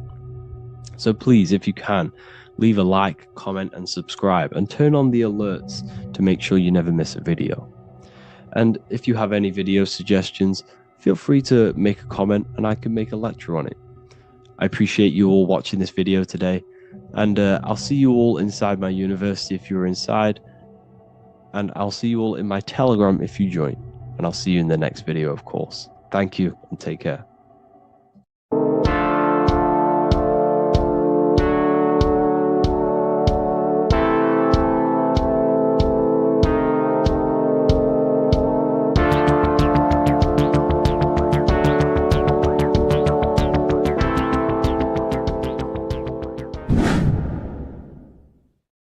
What is good, people? It's Revival of Wisdom. I hope you're all doing well. And this video is how to raise your holy oil or your kundalini. Let's get straight into this. So this is a monthly cycle. Every month, when the moon is in your zodiac sign, this oil is released. Now, the moon is in control of monthly cycles. For women, it's the menstrual cycle, and as well, this holy oil cycle. The moon changes sign every 2.5 days and passes through the zodiac signs in 27 days. So the moon tells the day, the sun tells the time, the stars tell the month. This reality is a massive clock, if you like to say. It's a cycle. Okay. The moon controls the night, emotions, water, fluids, and the mind. Okay. So this oil is produced in the claustrum. It's produced in the claustrum, which is here, right? This is where you get Santa Claus from. Now, the claustrum is at the center of the brain, and it is next to the pineal gland and the pituitary gland. Once it starts in the claustrum, this is the holy present. This is the present that Santa gives to us, Santa Claus. And it goes to the pituitary gland and the pineal gland. And what's connected to the pituitary gland and the pineal gland is the Ida and the Pingala. The Pingala is the pineal gland's nerve, which is the honey, which is the positive charge, electric. And the pituitary is the Ida nerve, which is the magnetic charge. This is the milk, the land flowing with milk and honey. This is the brain, the heaven, okay? And it travels down the spine using these two nerves, these electromagnetic charge. And this is what the ancients symbolized with the two serpents wrapped around the spinal cord, the Ida and the Pingala. And this travels down to the sacrum or the solar plexus. Okay. So once it's here, okay, the spine is an elongation of the brain. So the spine is pretty much the brain. It's an extension of it. And it's kind of a microcosm of how we descended from heaven to physical reality, to physical matter, which is our consciousness has done. Our consciousness has descended from heaven into physical matter. And this is a microcosm of it. Okay. So once we're in the sacrum bone, this holy oil, like I've just explained, this holy oil starts in the Santa Claustrum, goes down the chimney to the sacrum. This is the sacrum, the solar plexus, and drops the present off at the sacrum. Now, once we're at the sacrum, we need to raise our vibration to take this oil back up the spine. Okay. And the River Jordan symbolizes this in the Bible. King Herod wants to kill Jesus in Nazareth, which is here, this is the River Jordan, is Nazareth. He goes to be born in Bethlehem and then goes back up to Nazareth to Joseph and Mary. Joseph and Mary, the pineal gland and the pituitary gland. The Bible is huge symbolism. It's all metaphors for this sacred process which goes on inside of your body. You are the Temple of Solomon. You are the Holy Land. The Holy Land is your brain. Once this oil is at the sacrum, you need to raise your vibration in order to take it back up. Once this oil has gone back up, to the pineal gland. It activates the crystals which are wrapped around your pineal gland. Your pineal gland is this tiny little beam here. This is the claustrum. This is the pineal gland. And it's wrapped in crystals. And when this oil travels back up the spine by raising your vibration, back to the upper room where Jesus met the 12 disciples, or the 12 cranial nerves in the brain, and it activates and it turns on this pineal gland. And once it's turned on, it illuminates all the cells and the nerves in your brain and turns them all on and activates the higher God man, the God consciousness, Christ consciousness. And it regenerates the whole body. This is the secret to regeneration. It regenerates all the cells in the body. And this is how the ancients lived for thousands and thousands of years, as talked about in ancient texts. They lived for hundreds and thousands of years because they knew this secret. And this fluid, this brain fluid, the secretion, or the Christos in Greek, which means gold, because this is the alchemical process from turning lead to gold. Your body is the alchemical furnace. Now, the ancients knew about this center of the brain because they symboled it. This is the eye of Ra, and it's the brain. And this is what's wrapped around our consciousness. Our consciousness isn't wrapped around the brain. The brain is built around the consciousness. We are the consciousness. You don't have a soul, you are the soul. Okay? Now, the head, heaven, hell, heel at the bottom of your foot, that's hell. Head is heaven and hell. Simple. Now, the pineal gland produces DMT, which is dimethyltryptamine, which is known as the spirit molecule. So, let's move on. Now, when this oil travels up, back, the spine, the chimney,